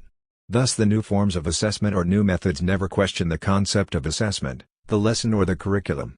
A sociology which focused too closely on the various pedagogical debates would almost certainly fail to grasp the essence of the underlying reality. In order to be able to debate and argue, at times passionately, on the merits of one type of classroom exercise or another, there needs to be some tacit agreement on the obvious necessity of such exercises. As Jean Ebrard writes, exercises carried out in the classroom is certainly a much favored example of practice which largely remains outside the realm of pedagogical debates, so much does it form part of the accepted landscape of school life. 34 For obvious reasons of proximity, educationalists are unable to see the ground beneath their feet. Socio-historic analysis of educational developments, as an unvarying expression of the learning relationship, therefore enables us to step back in order to understand more clearly the current state of education. 35 When schools have had to meet specific goals for decades, a fortiori for centuries, these are handed down to teachers through a complex didactic and pedagogical tradition which is sophisticated and detailed. And it is not unusual to see cases where the accumulation of educational practices in a particular discipline ends up preventing many teachers from seeing the ultimate objectives they are working towards. 36. Scholium 3. The terrain on which the men and women of today carry out their activities is the crystallized and multi-layered product of history. It is a terrain made up of assumptions, of things taken for granted, of relationships with the world and with others which remain unquestioned, in other words, the objectivized beliefs in institutions, measures, objects, spaces, etc., which are then assimilated as inclinations to perceive, think, feel and act in a certain way. Thus, the notions of the sacred, of art, of the work of art, of contemplation or of admiration, of the sublime, of the institution of the museum, of authenticity, value, etc., all of which we inherit from what is sometimes a very distant past, instantly impose a whole series of underlying assumptions. In the domain of art, each category of actors has a specific role when it comes to works of art. Art historians and experts bring their knowledge of the painters and their works and can pass judgment on their authenticity. Laboratories specializing in analytical tests on works of art have a role to play in identifying the properties of artworks and in the process of authentication and conservation. Museum directors seek to build up the best possible collection, acquire the finest pieces and put on the most attractive exhibitions. Those in the legal profession resolve disputes where the conditions of a sale are challenged and apply the laws governing the conditions in which works of art can be moved, Gallery owners are on the lookout for bargains in the art market. Auctioneers put works on sale in the economic interest of their owners and in their own interests. Actors within the art market want to see the value of their artworks recognized and therefore rely on the activity around the attribution and disattribution of works by art historians, etc. The actions of one group affect the actions of others. No art market without art history, no art history without the cultural policies of the state or without the existence of museums, etc., without anyone being necessarily conscious of the foundation of collective beliefs on which their own action is situated. Everyone considers, for example, that art is important, that certain eras are more artistically rich than others, that certain painters are worth more than others. Everyone subscribes to the cult of authenticity and regards a copy, even if it is contemporary and very well executed, as inferior to an autograph work. Everyone finds it normal that the price of paintings is indexed on their aesthetic or historical value, etc. Controversies place historians or experts on opposing sides without this fundamentally altering the fact that they still share the same unquestioned convictions. The beliefs associated with each of the situations briefly mentioned here are not the kind that make a person say that they believe in God, that they believe homeopathy works, or that they believe sport is good for you. They rarely have the opportunity to come out with a phrase such as "I believe only a genuine work is of any interest and worth looking at," "I believe that a simple copy has no aesthetic interest whatsoever," "I believe in the greatness of Nicolas Poussin," "I believe that certain objects deserve to be distinguished from the mass of ordinary objects and exhibited in museums." Yet their behaviors clearly demonstrate that they believe all of this. They presuppose it through their attitudes and their behavior.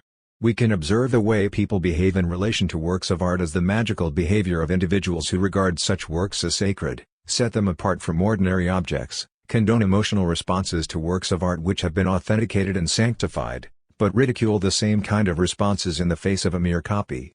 And we can see the actors from the art world as faithful believers who organize their rituals of authentication, sanctification, contemplation, etc., and their magical acts, legal, scientific, economic, etc. 5. The foundations of the beliefs assumptions which underlie present activities can be characterized by the fact that they do indeed determine practices and attitudes, and that they are not just pure representations without any practical consequences. Beliefs of this kind imply a disposition to act in a certain way in certain situations. Scholium. These beliefs, which are more often than not unrecognized as such, with the result that, for the holders, rather than simply possessing the beliefs possess them, are beliefs of the type defined by Charles Sanders Peirce. Belief does not make us act at once, but puts us into such a condition that we shall behave in some certain way, when the occasion arises. 37 From this point of view, believing that the sea is infested with sharks results in us not wanting to go swimming there, just as believing in the importance of art and considering it as something precious and sacred leads the believer to treat it very carefully, like the "do not touch" signs found in museums. This type of belief is their own action is situated. Everyone considers, for example, that art is important, that certain eras are more artistically rich than others, that certain painters are worth more than others. Everyone subscribes to the cult of authenticity and regards a copy, even if it is contemporary and very well executed, as inferior to an autograph work. Everyone finds it normal that the price of paintings is indexed on their aesthetic or historical value, etc. Controversies place historians or experts on opposing sides without this fundamentally altering the fact that they still share the same unquestioned convictions. The beliefs associated with each of the situations briefly mentioned here are not the kind that make a person say that they believe in God, that they believe homeopathy works, or that they believe sport is good for you. They rarely have the opportunity to come out with a phrase such as "I believe only a genuine work is of any interest and worth looking at," "I believe that a simple copy has no aesthetic interest whatsoever," "I believe in the greatness of Nicolas Poussin," "I believe that certain objects deserve to be distinguished from the mass of ordinary objects and exhibited in museums." Yet their behaviors clearly demonstrate that they believe all of this. They presuppose it through their attitudes and their behavior. We can observe the way people behave in relation to works of art as the magical behavior of individuals who regard such works as sacred, set them apart from ordinary objects, condone emotional responses to works of art which have been authenticated and sanctified, but ridicule the same kind of responses in the face of a mere copy. And we can see the actors from the art world as faithful believers who organize their rituals of authentication, sanctification, contemplation, etc., and their magical acts, legal, scientific, economic, etc. 5. The foundations of the beliefs assumptions which underlie present activities can be characterized by the fact that they do indeed determine practices and attitudes, and that they are not just pure representations without any practical consequences. Beliefs of this kind imply a disposition to act in a certain way in certain situations. Scholium. These beliefs, which are more often than not unrecognized as such, with the result that, for the holders, rather than simply possessing the beliefs possess them, are beliefs of the type defined by Charles Sanders Peirce. Belief does not make us act at once, but puts us into such a condition that we shall behave in some certain way, when the occasion arises. 37 From this point of view, believing that the sea is infested with sharks results in us not wanting to go swimming there, just as believing in the importance of art and considering it as something precious and sacred leads the believer to treat it very carefully, like the do not touch signs found in museums. This type of belief is, after being involved in controversies around the different versions of the painting, it then ended up being bought for such a high price. I needed to go back to the putative artist, Nicolas Poussin, and to the conditions of his success over the centuries, to the history of attributionism, to the emergence of an art market, to the development of artistic values, to the status of pictorial art from the Middle Ages onwards, etc. From regression to regression, it emerges that art is incomprehensible unless it is seen in the context of relations of domination, the opposition between the sacred and the profane, the masterpiece and the ordinary painting, the painting which commands a high price and the accessible copy, etc. All of these lead back to relations of domination, the nature of which it is the researcher's task to attempt to determine. 7. A regressive method of this type, which reconstructs the conditions of possibility of what appears as self-evident in the present context, enables collective options, which were taken up in the past and then forgotten, to be identified. Without being linear or leading in any particular direction, the history of societies is also that of the closing down of possibilities and of the reduction in the range of possibilities, as well as that of points of no return. Scholium 1. One of the reasons for reconstituting the past is to demonstrate that any given causal series could at any time be subject to any number of shifts or changes of direction, and that these would have had different consequences as far as forms of collective life and individual destinies are concerned. As it is presented to us, social reality often conceals the choices which underlie it and prevents us seeing the multiple alternative realities, whether real or potential. However, what we cannot imagine, we cannot desire. 45 As Joseph Gusfield pertinently observed, by studying the past, by pointing out that alternatives presented themselves and were decided in one way rather than another, we reveal the choices that have often been forgotten as such. 46. Even if evolutionism is mistaken in seeing the course of history as a linear sequence of moments, ranging from the simple to the complex, which can be practically predicted, it is always possible to think of history as a succession of orientations or of collective options, which are not necessarily guided by conscious choice. The product of the conflicts between the supporters of opposing orientations or options, these open the door to some possibilities but close off others, or render them highly improbable. 47 By going back to the beginning of history, if not obviously to its absolute beginning, writes Herr Lenclude, epistemic configurations can be reconstituted which were once so many centers of organization. In these centers, such as those in Greece for example, choices were made and paths taken, closing off other choices and other paths and excluding other conceivable developments. 48 Even without a sense of history inscribed from time immemorial in an illusory genetic code of human societies, historical developments show that certain transformations make any return to previous situations difficult and carry within them potential developments which are never infinite. Thus there are no examples of societies in which some form of state has been introduced, reverting to a collective mode of organization without the state, nor of highly differentiated societies returning to a situation where functions and domains of activity were less differentiated. 49 It seems to me that the same is true when it comes to writing. There are no examples of societies where writing has been introduced subsequently reverting to a purely oral tradition. To money, the invention and then the gradual generalization of money as a general equivalent make any return to a barter-based economy extremely improbable. To science and technology, the history of societies tends to be one of a gradual complexification of accumulated knowledge and techniques rather than one in which scientific and technological development is. As the conclusion of a long series of social choices which show themselves in the form of a body of technical necessities, the technological heritage tends to become a real social destiny which excludes not only certain as yet unrealized possibilities, but also any real possibility of excluding many of those possibles already realized. We need only take the example of nuclear power stations which, once constructed, tend to impose themselves not just in terms of their technical function but also by virtue of all the complicities that exist between them and all those who have vested interests in them or even in their products. We can also take the example of the choice which emerged in the 1960s to facilitate access to home ownership, for the greater profit of banks and in particular of the creators of personalized credit, instead of pursuing a policy of social housing, one effect of which, amongst others, was to attach a segment of the members of the dominant class and of the middle class to the political system which seemed to best guarantee their capital. In this way, every day that a given power remains in place, increases that element of the irreversible with which those later seeking to reverse it must contend. 50. Scholium 2. A systematic reflection on the opening and closing of possibilities which constitutes each new moment of the life of societies is essentially what could fuel the approach of what is referred to as what-if history.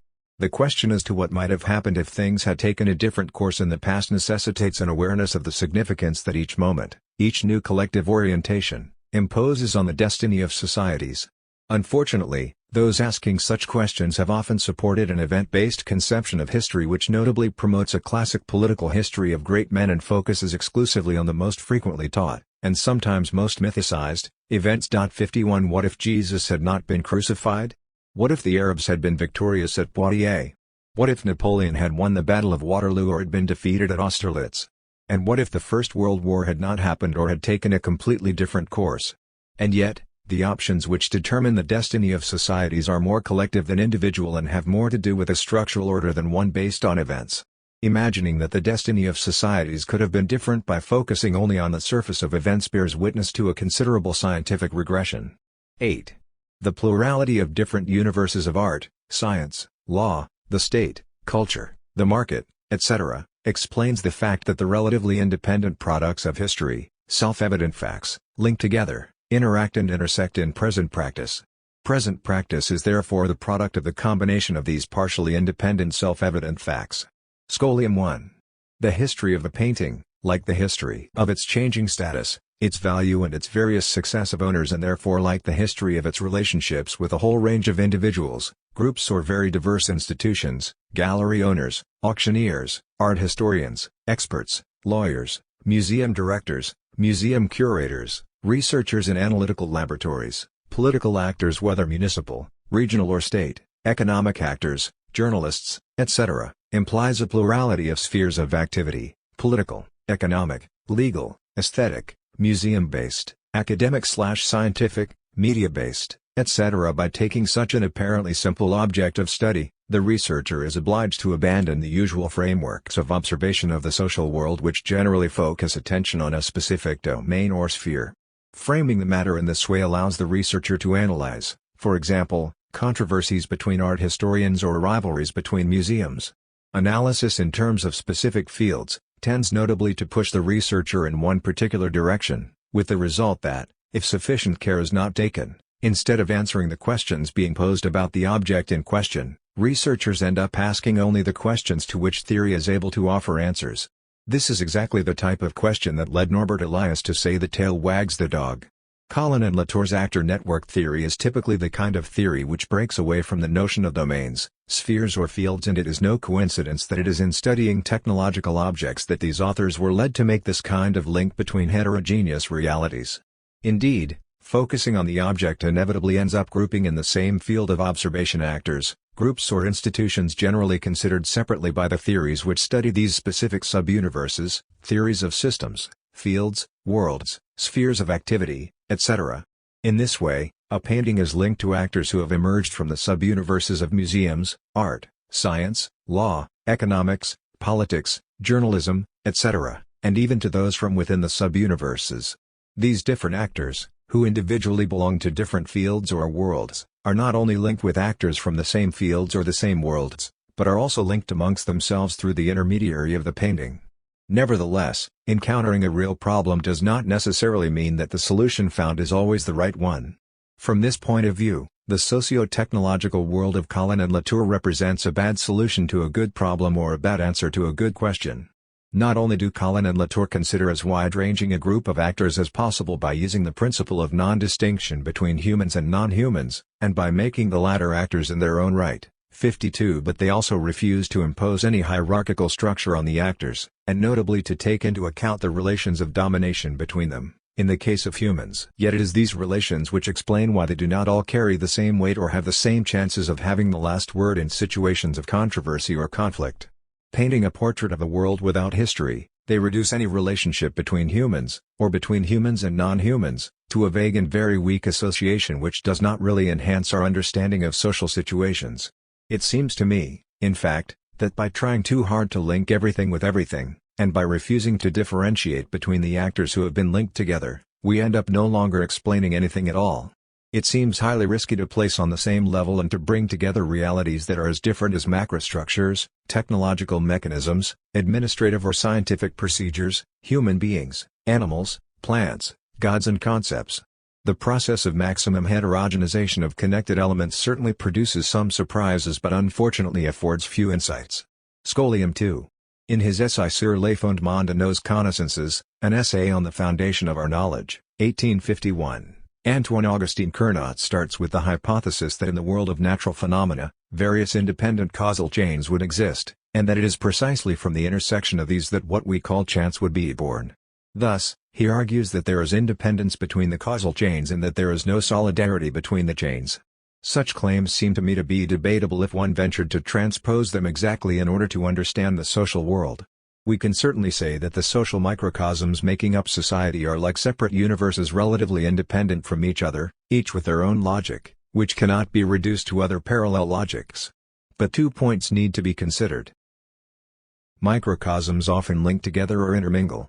For example, the law always operates within specific sectors of social activity: intellectual property law, commercial law, labor law, family law, etc. The political world has the particularity of being able to intervene in all fields of practice. The economic world is omnipresent, whether in art, the motor industry or any other sector, etc. Certain actors have the role of establishing links between relatively independent microcosms.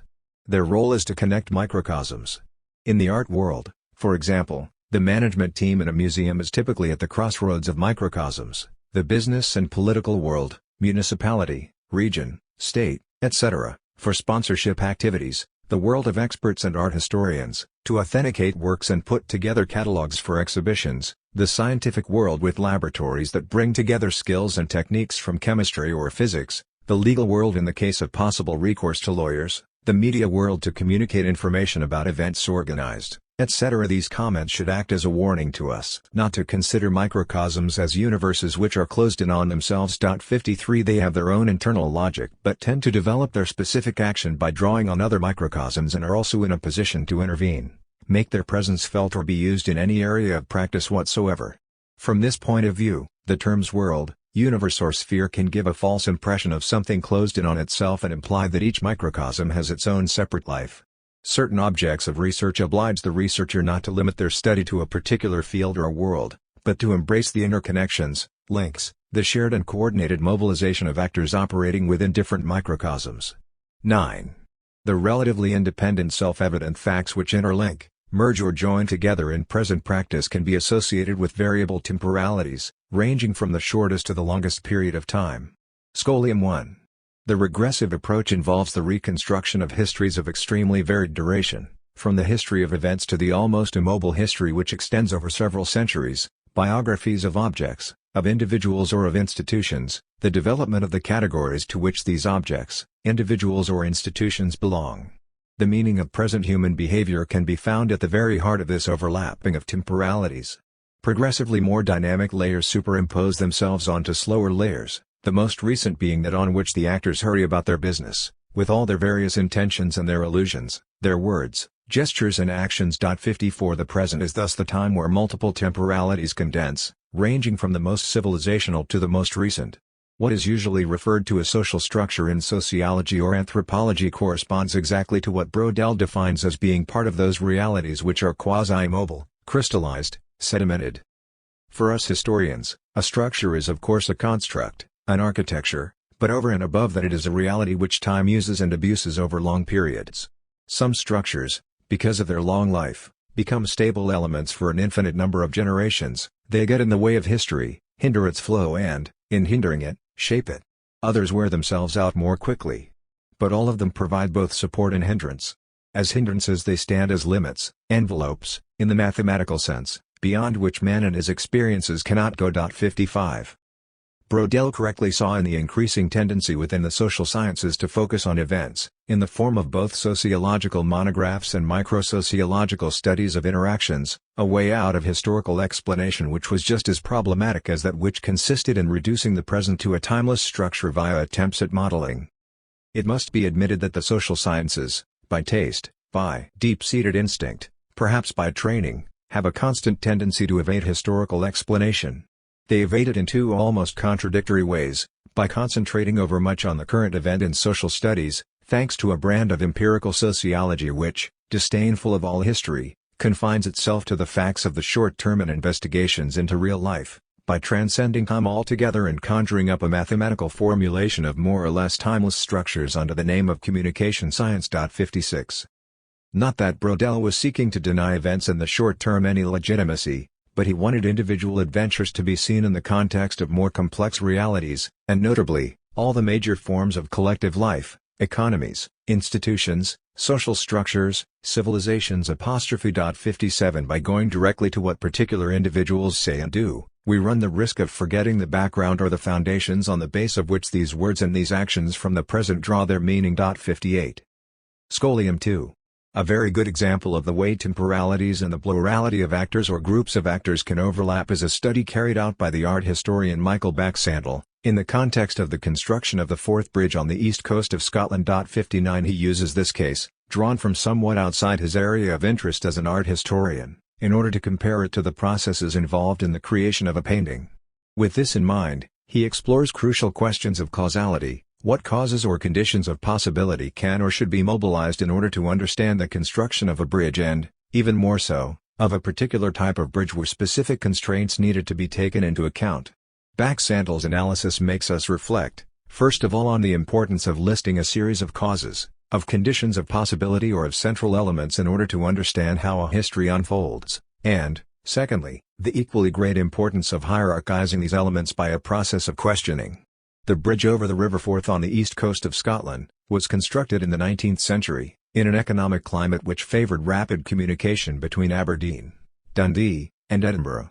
Before the bridge was constructed, the only way of crossing the estuary was by ferry, but this means of transport meant any journeys were very slow. In 1873, at a time when the techniques of bridge building were able to meet the growing economic demand for railways, 4 companies got together to attempt to construct a bridge, a risky enterprise given the depth of the water and the amount of silt. They approached 2 engineers, John Fowler and Benjamin Baker, the latter having particular responsibility for the design of the construction. Baxandall notes that Baker had a strong background in metal technology and brought with him a historical view of his profession, in the form of sound knowledge of the history of bridge construction. Armed with this knowledge, Baker proposed a bridge built on a cantilever principle, a technique originating from the East and which exactly responded to the particular constraints of the local environment. The construction of such a bridge could now be envisaged due to a new medium of mild steel manufactured in the Siemens open hearth furnace. Baxandall proposes reducing the history of this construction to a series of causally pregnant items of information. 60. He begins by listing 24 of these, which include existing geographic factors that were totally outside the awareness and preoccupation of the actors of the time: the buckling of the lower Old Red Sandstone across central Scotland during the mid-Devonian period, 61 for example, economic factors, events which preceded the construction of the bridge, the collapse of the recently constructed bridge over the River Tay and high winds, references to the history of bridge building, to the steel industry and to knowledge of metallurgy and, last but not least, to the skills and preferences of Baker or of the public. What Baxandall demonstrates is that the causes and elements would vary according to the question to be answered. If we simply want to know why there is a bridge rather than nothing, or a ferry, we would not be interested in the same aspects of history as if we wanted, for example, to know why the bridge took its specific form. But, in all cases, we notice that it is only by bringing temporalities together that we can understand certain facts or certain events. Scholium 3. It could be said that the central question of our research is the following: what is the history of this painting, the flight into Egypt, from its creation to its recent arrival at the Musée des Beaux-Arts de Lyon? But formulating the question in this way, though apparently clear and straightforward, presupposes that the object in question, the painting, has always had the same social existence. The question therefore expresses a point of view which is both retrospective and biased, whereas what we are seeking to construct is the social and cultural history of this object for the actors, the groups and the institutions which have entered into contact with it at different moments in its history. A preferable option would therefore be along the lines of the following: what is the history of this object, of its status, its meaning and its value, both economic and aesthetic, for the actors, the groups or the institutions which have been involved with it at different moments of history, from the moment of its creation to its arrival in the Musée des Beaux-Arts de Lyon? Following the example of Baxandall, we can list a series of the elements which constitute this history. These would include the place, function, status, value, of the painting within French society, from the 17th century, the era when it was created, to the 21st century, the time of its current situation. The place of Nicolas Poussin, his importance, the nature of the artistic movement he was associated with, etc. in the context of art history and of French society from the 17th to the 21st century. The place of the flight into Egypt within Poussin's work, a late work characterized by the trembling brush strokes of the artist, initially judged somewhat negatively by those who had known Poussin in possession of all his faculties. The role of Barbara Piasecka Johnson, the owner of the North American version of the painting published by Anthony Blunt in 1982. The conditions in which a second version of the painting was put up for sale in 1986 by the family who owned it. The role of the auction sale in Versailles in 1986 and of the actions of the gallery owners, the brothers Richard and Robert Pardo, in the public discovery of the second version of the painting. The significance of the existence of several rival versions of the painting, 3 in total, of which 2 were particularly important. The role of the major art historians, essentially British, Sir Anthony Blunt and Sir Denis Mahan, and French, Jacques Tuillier and Pierre Rosenberg, in the recognition or non-recognition of the different versions of the painting as autograph works. The role of experts appointed by the courts in the legal proceedings connected with the annulment of the sale of the second version of the painting. The role of the laboratories, product of the history of science and of technology, in the authentication of the different versions of the painting. The role of the French state in classifying the second version of the painting as a national treasure and in the context of the sponsorship arrangements. The role of the law in the process of the official recognition of the second version of the painting, in the annulment of the sale of the same painting on the grounds of error sur la substance, in the regulations concerning objects deemed to be a national treasure and in opening the possibility for corporate art sponsorship operations. The role and interests of municipal and regional political authorities in bringing the second version of the painting to Lyon. The role and interests of businesses and foundations in bringing the second version to Lyon. The role and the interests of the Musée des Beaux-Arts de Lyon in mobilizing the state, the Louvre, sponsors, municipal and regional authorities, etc., with a view to acquiring the second version of the painting. The role of the international art market in establishing the economic value of the second version of the painting. The role of the media in publicizing the recent history of the second version of the painting, in terms of its price, its status and its acquisition by the Musée des Beaux-Arts de Lyon, etc. But these elements themselves rest on a broader foundation made up of what is taken for granted, of unquestioned assumptions concerning the sacred status of art, the cult of authenticity and of the original, which means that we never appreciate works which are presented to us independently of the status of the artist who painted them, the invention of the museum, the opposition between the sacred and the profane, and the relations of domination which structure this background. All the various actions which take place on this foundation contribute, unconsciously, to making it live. And it is this foundation itself that I have set out to reconstruct here. 10. Not only does the past impose itself on actors as a self-evident fact, but the differentiation of spheres of activity is such that they remain unaware of a large part of what constitutes these self-evident facts over which they have no control. Scholium. Each person sees the world from the perspective of the position they occupy within the division of labor and remains largely ignorant of much of what constitutes this world, which is perceived by their consciousness as an impenetrable reality. What do we know, or understand, about law, science or medicine if we are neither lawyer, scientist nor doctor? Actors remain unaware of the accumulated weight of objectivized history which they discover during the course of their existence in the form of self-evident facts which must implicitly be taken for granted. The social division of labor and responsibilities means that each separate individual sees a considerable part of their surrounding social world as unknown, unfamiliar realities. Such realities often have only indirect or occasional impact on the lives of these individuals. They may, for example, come up against family law or legal documents in the event of divorce. They encounter the state taxation laws when they sell their house or buy a flat. They are obliged to respect certain financial constraints when they take out a bank loan. The same applies to the worlds of science, technology and medicine, etc. A large part of the structural background of a complex society therefore forms no part of the social experience of individuals and, consequently, remains outside their mental and behavioral tendencies, existing for them as a largely uncharted area. The individual tendencies and competencies necessary for action are always restricted in the innate structures of each individual, their capacity to believe, feel, understand, think, appreciate and act, represent only a tiny part of what we can call the objective social structures. In other words, the social order in our societies is too complex to be deposited in one individual brain. This explains why we cannot say that the social order is progressively inscribed in people's minds, and why it is difficult to speak in a general way about the correspondence which might exist between real divisions and practical principles of division, between social structures and mental structures, or to emphasize the link between the real world and the thought world. 62 It explains too that actors can be part of a general social structure without being really conscious of it. The same applies to capitalism or to relations of domination between classes, relationships between the sacred and the profane, etc. What each actor invests into his or her own actions always contributes, whether voluntarily or not, to the maintaining of the major social structures. By doing what they do, in the place where they are, actors are contributing to the ongoing existence of socio-historical structures which are beyond their grasp and whose existence they are only very rarely aware of. In order to understand these historical structures, these vast presupposed backdrops, it is therefore necessary to shift from the point of view of actors or groups of actors to a much broader perspective of what guides behavior. We need to widen the focus so we are no longer concentrating attention too closely on the actors and their limited vision, and instead can see how their actions and gestures pertain to bigger processes or to centuries-old beliefs. The process of social differentiation of functions, the capitalist production system, the process of civilization, or the relationship between the sacred and the profane. 63 are the frameworks for these broader perspectives, simultaneously structuring all behavior and at the same time lying outside the partial consciousness of each individual. These historical backdrops are not strictly speaking unconscious, but more often they are non-conscious, non-perceived and non-known. The actor's field of consciousness, of perception, representation, reflection, etc., is very limited in comparison with what historically structures their action in reality.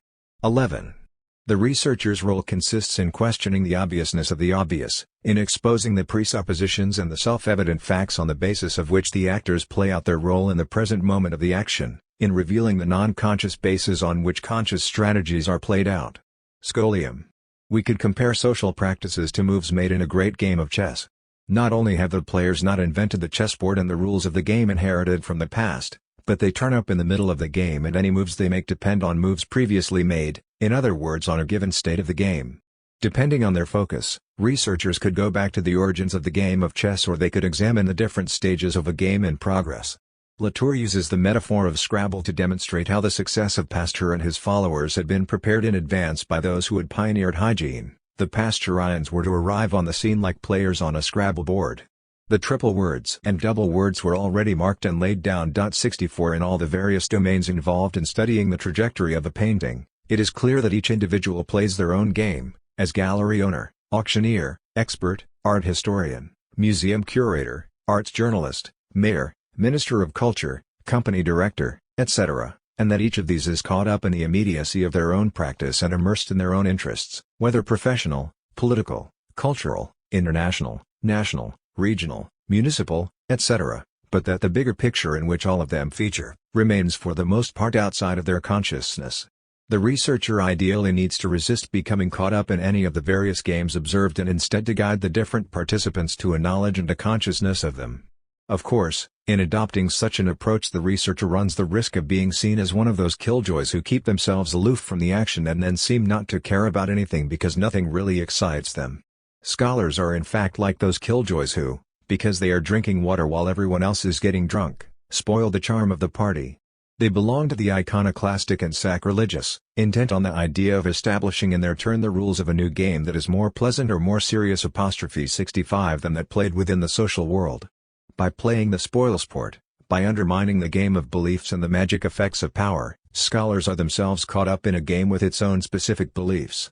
The only question worth asking in order to break the vicious circle in which they can be locked is the following: what is to be gained from playing this game of questioning the obviousness of the situations, gestures and words associated with power? And it seems to me that the reply should be that in doing so we gain the possibility of not believing, of having nothing imposed upon us, and also of the possible reopening of fields of action and reaction. 12.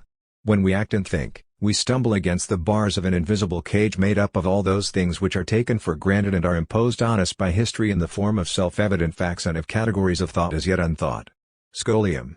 If the historic situation in which we find ourselves is like a sort of glass bowl within the confines of which human beings perform their actions, this bowl is itself simply the crystallized, multi-layered product of history. Commenting on Foucault's approach, Paul Vane states, "We constantly think about the inside of the glass bowl and yet we are not even sure this bowl exists, we cannot see its limits. Each different era has its own glass bowl that remains invisible to the people of that era and limits their thinking." 66 The researcher can contribute by bringing to light this history, which is the very essence of the matter, without the men and women of the past or the present, who are nevertheless its producers, even being aware of it. Even if it is never fully achievable, the ultimate goal of our research is to attempt to get out of the glass bowl in our imagination and to begin describing it from the outside. 13. Consideration of the self-evident facts, the multi-layered products of history which structure present action, is sufficient grounds to seriously challenge any notions about the freedom of the actor, about his or her individual responsibility or capacity to act, cut off from all constraints whether external, objectivized, or internal, dispositional. Scholium 1. Each individual plays his or her game according to their place in the world, their skills and aptitudes, and does so only in a world which has been organized and structured by generation upon generation of people before them. Foucault was thus quite right to observe that the fundamental codes of a culture, those governing its language, its schemas of perception, its exchanges, its techniques, its values, the hierarchy of its practices, establish for every man from the first, the empirical orders with which he will be dealing and within which he will be at home. 67. Baruch Spinoza said that the feeling of liberty came from the fact that individuals are invested in their actions and are conscious of their actions, their desires and their immediate objectives, rather than being aware of what determines them to do what they do and to do it as they do it. In the Scholium of Proposition 35 of his Ethics, Spinoza says, "Men are deceived when they think themselves free, and the sole reason for thinking themselves so is that they are conscious of their own actions, and ignorant of the causes by which those actions are determined. Their idea of liberty therefore is this, that they know no cause for their own actions, for as to saying that their actions depend upon their will, these are words to which no idea is attached." 68. Whether we regard it as unfair or simply accept it, children are always born into a particular time, in a civilization, within a society, a social group and even a particular family, and it would clearly be an overstatement to claim that they co-construct, a misused expression favored by many child sociologists, language, the social division of labor, the monetary system, the institution of the family, the law and educational, religious, political, cultural, sporting institutions, etc. that does not turn them into a passive being or a kind of puppet who can only do what the structures order them to do. Social determination does not mean passivity on the part of individuals.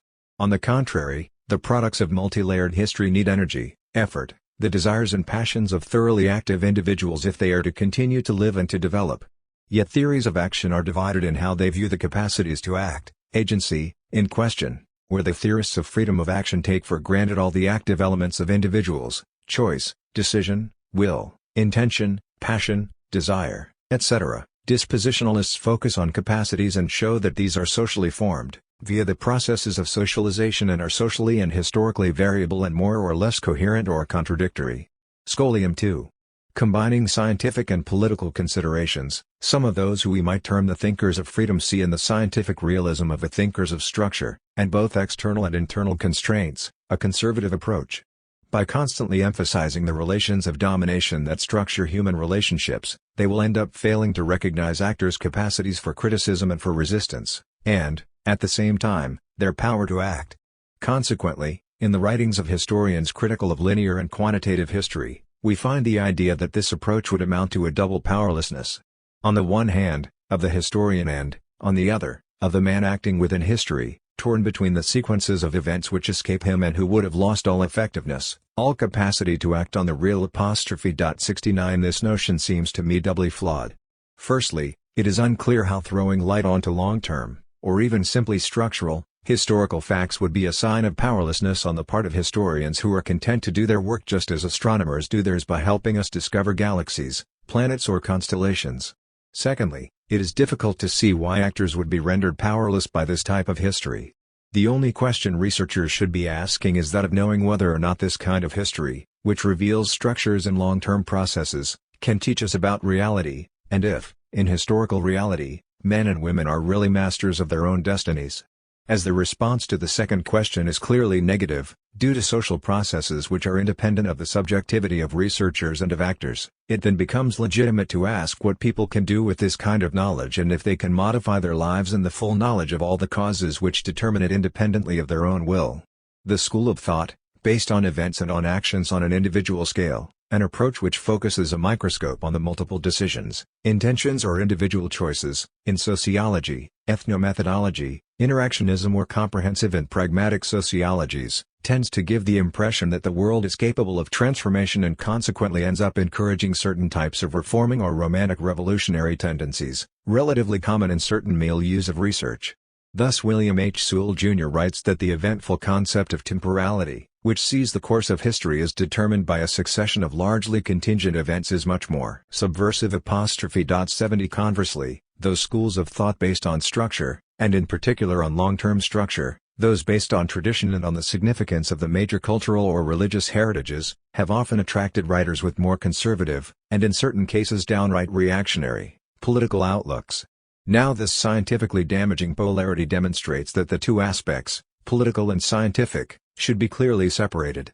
Drawing too much of a contrast between those thinkers favoring structure, the long-term and the inherited past, Carl Schmitt, Ernst Kantorowicz, Georges Dumézil, Fernand Braudel, Claude Lévi-Strauss, Louis Dumont, Pierre Legendre, etc., and those thinking more along the lines of freedom, of the sudden occurrence of unexpected events, of the uncertainty of current action, of movement, etc., is effectively fatal to any fair understanding of the social world. Fortunately, we can turn to some great thinkers in the area of structure and of the sedimentation of the past who have, I believe, sufficiently proved, notably by their sensitivity to the facts of domination, their political position on the side of progress, of the Enlightenment, of the desire to make individuals aware of constraints which are outside their consciousness and to give them the opportunity to liberate themselves, Karl Marx, Émile Durkheim, Max Weber, Michel Foucault, Pierre Bourdieu, to name but a few. 2. Domination and social magic. The objective forms of domination. In order to understand the reasons behind the relatively widespread shift of interest away from the question of domination in much of French sociology over the course of the last 3 decades, it would be tempting to look only for causes outside the academic domain. The ideological climate, which began to prevail in countries like France from the mid-1980s and which has continued to strengthen ever since, has ended up rejecting any approaches based on the notion of domination, along with those based on class and class struggle, discarding them as representations deemed ideological or associated with a bygone era. Yet a strictly political reading of the state of social sciences would fail to take into account the internal transformations which have rendered the study of the nature of domination often difficult, and sometimes even impossible. Indeed, the manner in which sociology has to a large extent evolved over the last 30 years is not unconnected to the gradual disappearance of the concept of domination. We are witnessing the epistemological questioning of any break with common sense or with preconceived ideas, sometimes accompanied by criticism of science, of its power and of its claims, deemed unwarranted, to offer truths about society. Furthermore, subjectivist theoretical approaches, and particularly those which are downright anti-objectivist, along with the rejection, explicit in some cases, of any kind of confrontation or comparison between discourse and practice, subjective points of view and objective situations, result in an exclusive concentration on discourse and the abandonment of any attempt to throw light on the principal structures of society. Finally, researchers are tending to focus their attention on direct, visible relations between people, interactions. The combination of these choices, more often than not closely linked, has contributed to rendering any analysis of relations of domination more difficult. The phenomena of domination are largely based on objective mechanisms which are not immediately visible through direct observation of behavior. Differing material and cultural heritages, accumulated over the course of generations, hierarchical educational systems, large disparities in income levels, unequal levels of prestige between professions where internal hierarchies, between branches, ranks, grades, etc., are frequent. The hierarchical and unequal character of the structure governing distribution of resources or of life circumstances exists independently from the nature of practical relationships between individuals and independently from the way in which they perceive or experience such relationships. This is all the more evident given that society becomes more differentiated as it becomes more complex and that power becomes depersonalized because it is based on objective, institutionalized mechanisms.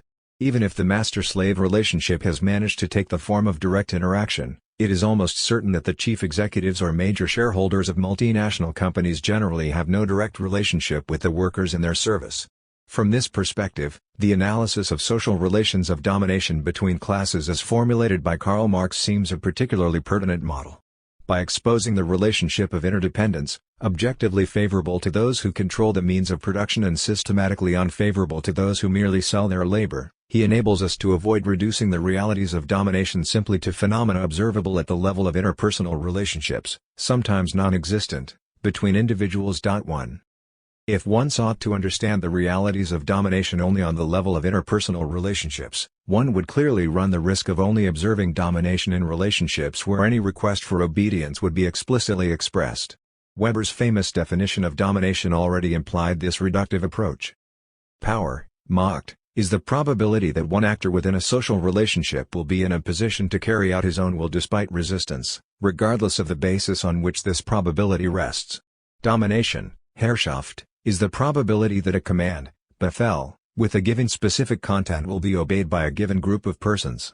Discipline, Disziplin, is the probability that by virtue of habituation a command will receive prompted automatic obedience in stereotyped forms, on the part of a given group of persons. 2. And, in a condensed format, Weber confirms that the concept of domination can only mean the probability that a command will be obeyed. 3 With this kind of focus on the relationship based on command obedience, it is easy to forget that the vast majority of workers do not carry out their tasks as a result of direct and repeated requests from their bosses, but simply because, at the start of work each day, they are in a sense obeying orders which have not needed to be formulated by anyone. More often than not they have become workers because they have internalized the horizons of their social origins, because their education has led them in a vocational and short-term direction, because no other route or other choice was ever really offered them, and so on. 4 In the same way, over a long period of time, and even still today in many households, men did not need to give specific orders to their wives in order to get them, from force of habit or sometimes from choice, making a virtue out of necessity, to take on domestic chores, cleaning, washing, ironing, cooking, bringing up the children, etc. The dissymmetrical and unequal relationship, unequal, because such activities are collectively less valued than other activities, can even be experienced as egalitarian and normal by both men and women and absorbed within a loving or emotional relationship. The danger of Weber's definition of domination therefore is that it takes account only of those interpersonal situations where a gestural or verbal order is effectively given. Yet the objective relation of domination, which means that one individual is objectively in a position of superiority with regard to another, does not necessarily, and perhaps not very frequently, manifest itself in terms of commands and acts of obedience. The existence of a relationship based on domination drives one group, the dominant, as well as the other, the dominated, to act in a certain way without any command ever having been specifically formulated. This focus on interpersonal relationships and, more specifically, on situations in which an individual, aware of what he or she is doing, deliberately seeks, with the help of strategies of varying degrees of complexity, to guide the behavior of another and to control them, has continued to haunt the analysis of power and domination.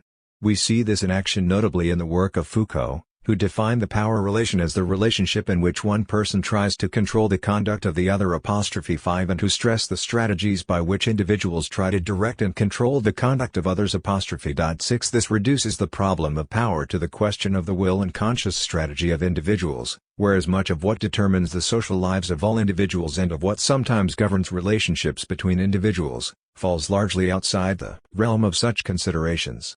In a great many cases, in order to govern the dominated, the dominant need do no more than simply continue in their role of dominators, investing in shares, acquiring assets, setting up companies, choosing the right educational pathways or the right schools for their children, making good marriages, etc. And the dominated can behave towards them in a respectful or resentful way, without ever being able to do anything other than acknowledge their dominant position.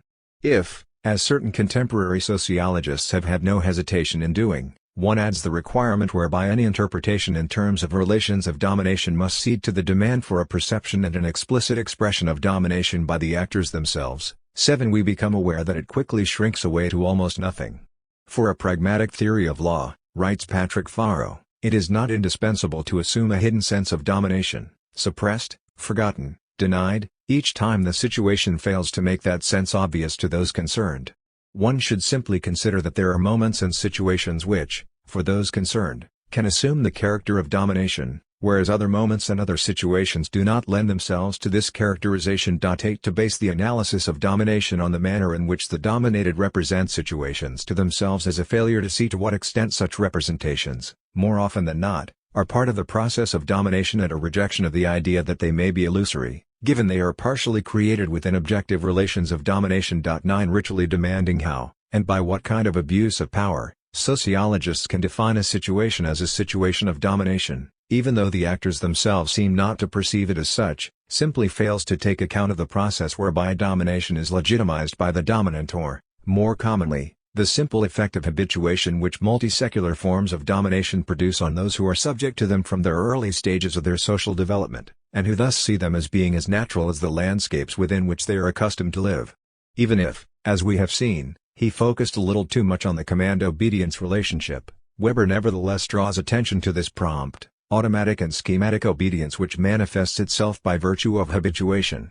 The earliest stages of socialization, familial and, increasingly frequently in highly differentiated societies, educational, of both dominators and dominated predispose them to act as such. Thus, Franz Kafka was acutely aware of the effects of the random circumstances of birth and the differing conditions of existence in that men or women can, at any given moment, occupy very different positions to each other and, in particular, can occupy roles of dominator or of dominated, a group of men, masters and servants. Rough-hewn faces shining with living colors. The master sits down and the servant brings him food on a tray. Between the two of them there is no greater difference, no difference of another category than, for instance, that between a man who as a result of countless circumstances is an Englishman and lives in London, and another who is a Laplander and at the very same instant is sailing on the sea, alone in his boat during a storm. Diary, December 4, 1913. What differentiates one from another is not an effect of the moment. Such differentiation comes from afar and dates back, at least in biographical terms, to the earliest stages of socialization. In the same vein, the writer reflects on the way an individual's possible horizons are limited due to the fact that this horizon will have been forged within determined cultural conditions. It is the way human beings internalize the normality or the inevitability of their situation that explains their need to live in the way they live and to be what they are. Why don't the Chukchis simply leave their awful country, considering their present life and wants they would be better off anywhere else? But they cannot. All things possible do happen, only what happens is possible. Diary, January 5, 1914.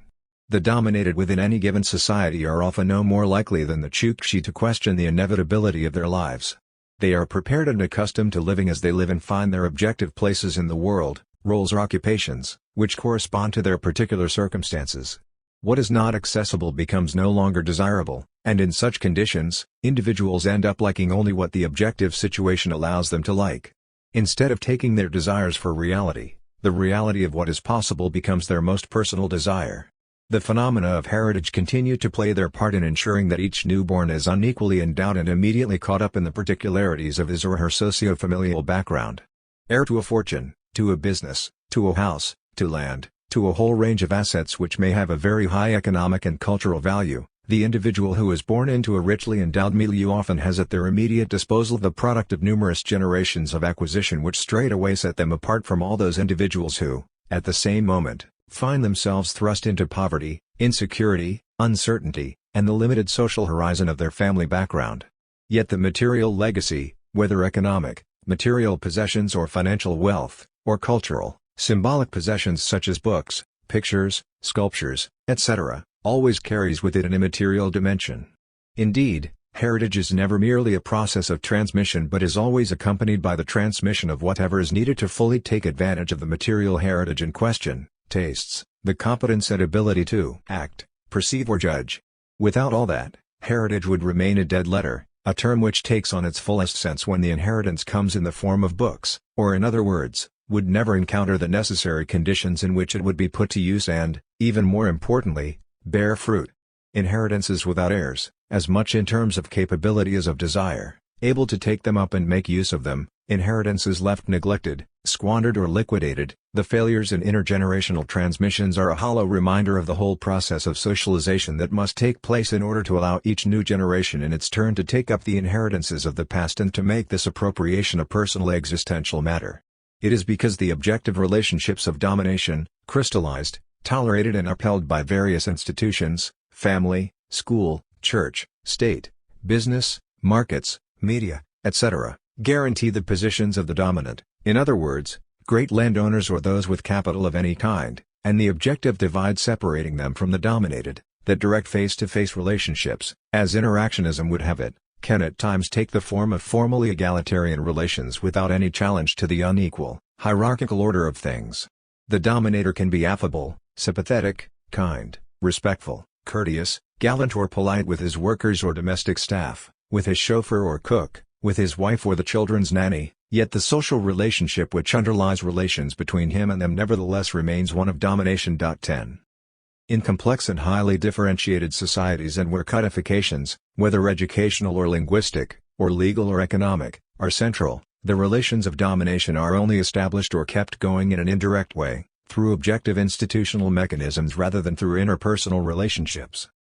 The more the reproduction of relations of domination are the responsibility of objective mechanisms, which serve the dominators without the dominators needing to make use of them, the more those strategies objectively orientated towards that reproduction are indirect, and, if it can be put thus, impersonal. It is in deciding on the best investment for his money or the best secondary school for his son and not in displaying generosity or being polite or kind to his cleaning lady, or to any other subordinate, that the holder of economic capital or cultural capital ensures the perpetuation of the relation of domination which objectively links him to his cleaning lady and even to her offspring.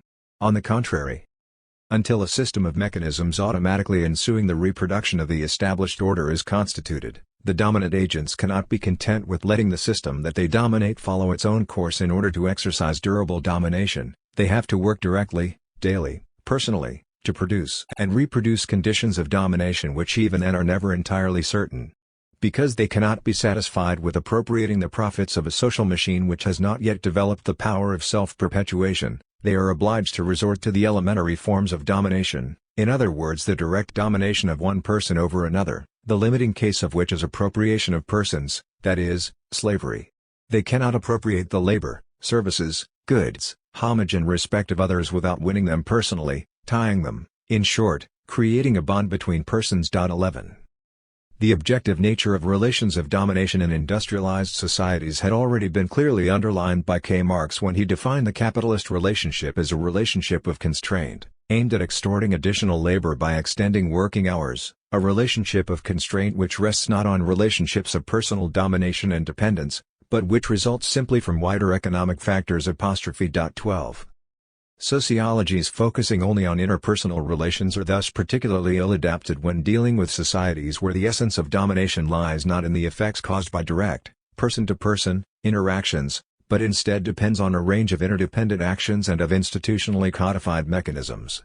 When hierarchies are objectivized, fixed, codified, assured, officialized within and by institutions whether educational, state, legal, economic, cultural, etc., it is possible to lose face without losing your place, or jeopardizing all the social qualities which guarantee the holder's entitlement to educational qualifications, property, contracts, nominations and official recognition, status and ranks, etc. Whether constituted on the basis of orders, castes or classes, all state-governed societies with any degree of complexity can be characterized by hierarchical structures which control all individuals, and their roles, from the highest to the lowest. These huge matrices, from which there is effectively no escape, we always occupy a place within this structure and are perceived by others according to this place, are precisely the kind of self-evident facts which I am seeking to throw light on here. These self-evident facts are, to go back to Foucault's terminology, states of domination, or in other words crystallized forms of historical power relations. Foucault distinguished in effect between power relations and states of domination, or, rather, he thought of the latter as a rigid form of power relations which he saw as being much more reversible, supple and changing. On the one hand, there is the mobile power relationship which enables the different partners of the relationship to put in place strategies with a view to modifying it, and on the other hand, the state of domination which fixes this relationship, determines the scope of what is possible and considerably limits any freedom of action. When an individual or social group succeeds in blocking a field of power relations, immobilizing them and preventing any reversibility of movement by economic, political, or military means, one is faced with what may be called a state of domination. In such a state, it is certain that practices of freedom do not exist or exist only unilaterally or are extremely constrained and limited. 13 Nevertheless, when it comes to clarifying the type of relations which come under the first category, power relations, he cites a whole range of power relations that may come into play among individuals, within families, in pedagogical relationships, political life. 14 When we examine the relationships between parents and children, husband and wife, teacher and pupil, it is hard to see the mobility, instability and reversibility which, according to Foucault, define power relations. With the exception of power relations which are not based on any institutionalization and which remain fragile, it may well be that the genesis of new forms of these relations will include a period of uncertainty where the positions are neither very clear nor very stable. The realities of domination, or of power, are to a large extent based on a much narrower concept of the way in which individuals can act and interact. For an author such as Foucault, there is a fine line between the desire to study, highly improbable, free subjects 15 and even to define power relations as strategic games between liberties 16 and between the historical lucidity of someone who is forced to recognize the reality of states of domination. In a great many cases, power relations are fixed in such a way that they are perpetually asymmetrical and allow an extremely limited margin of freedom. To take what is undoubtedly a very simplified example, one cannot say that it was only men who wielded power in the conventional marital structure of the 18th and 19th centuries. Women had quite a few options. They could deceive their husbands, pilfer money from them, refuse them sex. Yet they were still in a state of domination insofar as these options were ultimately only stratagems that never succeeded in reversing the situation. In such cases of domination, be they economic, social, institutional, or sexual, the problem is knowing where resistance will develop. 17. A problem hidden beneath the fragmentation of points of view. One of the obstacles to studying the effects of power or of domination lies in the dispersion of the analyses which must necessarily be mobilized in different disciplinary traditions: anthropology, sociology, history, political science, political, linguistic, and even in certain cases, theological economics, as well as in different areas and fields of study: history of religions, anthropology of myths, speech act theory, theory of rights of institution and of legitimacy, political history, sociology and anthropology, sociology of law, the theory of economic value, or even sacramental theology. While some study magic in stateless societies, others analyze the performative effects or the elocutionary force of certain acts of language in state societies, the charisma of great men. 18 The fetishism of branded merchandise, mana, 19 aura, prestige, the sacred, legitimacy, enchantment, bewitchment, or even symbolic effects and capitals. Each sector of research generally believes they are describing very specific realities which have no direct relationship to what others are observing, and everyone remains in more or less total ignorance of the deep affinity which exists between all these phenomena. 20. Not only does the banalization of these different notions within the disciplinary sectors or subfields of specialized research make it impossible to see their common properties, but it also means they lose their power of estrangement. 21 And their operational capacity. In this way, the use of a term like that of legitimacy, borrowed from Weber's theory of domination, has been so banalized in social sciences by so-called theories of legitimacy that the concept has ended up devoid of any substance or meaning. The routinization of the use of the concept has notably led to the loss of any sense of its historical roots and of the intimate link which it maintains with questions relating to religion or magic. If Bourdieu referred to the social magic '22 which pervades institutions, educational, cultural, medical, political, legal, commercial, etc., with their specific rituals, he did not unfortunately emphasize the historical fact of what I intend to demonstrate here: our market-orientated, state-controlled, educated, industrialized societies which have developed science and technology, are just as magical as were societies without a state, without a writing system or schools, without markets or industry, without science or highly sophisticated technology.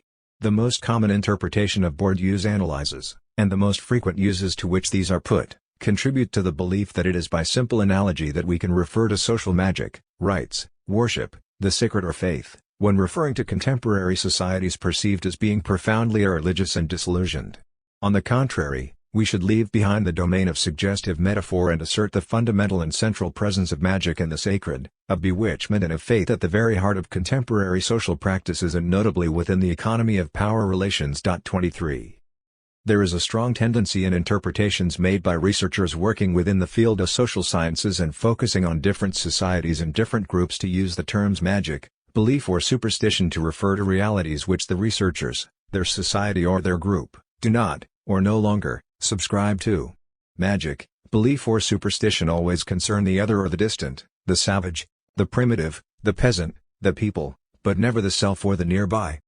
That they have been considered as representations capable or not of enjoying an individual or collective assent, of the type, I believe in it or we do not believe in it, is, in part, an effect of historical interpretation, based on utterances that survive practices that have now disappeared. We thus endow such detached fragments with the value of assertions about beings, supernatural, divine, etc., or truths that distance enables us to situate under the sign of credibility precisely because we no longer believe in them. In other words, belief becomes an utterance, an affirmation, when it ceases to mesh with some contractual practice. To posit the question, do I believe it? Is all ready to leave the field of belief and take it as an intellectual object independent of the fact that affirms it as a relationship. Belief is no longer anything but a stating when it ceases to be a relational engaging, in other words when it ceases to be a belief. This sundering has given rise, on the one hand, to representations known as beliefs precisely because we do not believe them any longer, and they no longer function as social alliances, and, on the other hand, to objective behaviors, medical, commercial, educational, culinary, etc., that it had brought to the status of techniques and thus treated as a series of gestures related to fabricational activities. 24. What is experienced as an underlying assumption is not thought of as belief. Beliefs are the self-evident facts of pasts we no longer believe in ourselves. We need here to be guided by, and to systematize, Durkheim's intuition in turning the economic domain, which sees itself, par excellence, as one of rationality, calculation and an absence of magic, into one where belief and social magic are omnipresent. Only one form of social activity has not yet been expressly attached to religion, that is economic activity. Sometimes processes that are derived from magic have, by that fact alone, an origin that is indirectly religious. Also, economic value is a sort of power or efficacy, and we know the religious origins of the idea of power. Also, richness can confer mana, therefore it has it. Hence it is seen that the ideas of economic value and of religious value are not without connection. But the question of the nature of these connections has not yet been studied. 25. Research should therefore fight here against the inertia of the past in the comprehension of the present, unlike the anachronism classically encountered in historical studies which entails projecting the questions or the categories of the present in order to understand the past. The essential problem one encounters is that of mental persistency, as we refer to retinal persistency, of mental survival or of mental inertia, which involves projecting onto the present fragments or structures of perception from the past, particularly when the present is ideologically based on the gilded legend of the abandonment of the sacred, religions, myth, rationalization, desacralization, rejection of the magical, secularization, etc. The past therefore doubly imposes itself upon us, in the self-evident facts to which we are all subject and in the minds of the very individuals who try to think in terms of the present. Anachronism, reading the past through the eyes of the present. Mental persistency, reading the present through the eyes of the past. Many analysts of the sacred subscribe to the myth of leaving behind myth and religion by supporting arguments in favor of secularization or of the abandonment of magic.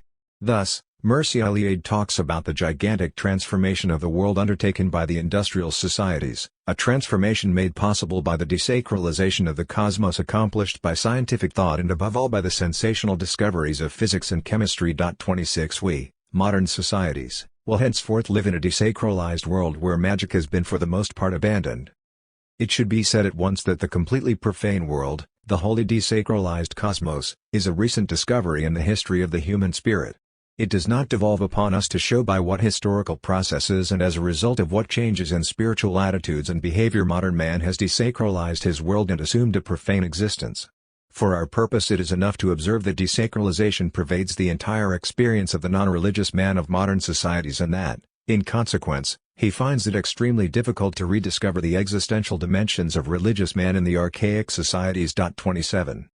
Observing the social world through the eyes of someone for whom the sacred must of necessity assume the magical form it had in archaic societies, or the religious form associated with it in state societies, Eliade, like many others after him, fails to see the central place magic and the sacred have in societies in which religions have come to occupy a more relative position. When he does detect the presence of the sacred, it is merely in the form of traces or of apparitions which are extremely marginal in comparison with the most fundamental structures of the social world. To whatever degree he may have desacralized the world, the man who has made his choice in favor of a profane life never succeeds in completely doing away with religious behavior. It will appear that even the most desacralized existence still preserves traces of a religious valorization of the world. There are, for example, privileged places, qualitatively different from all others, a man's birthplace or the scenes of his first love or certain places in the first foreign city he visited in youth.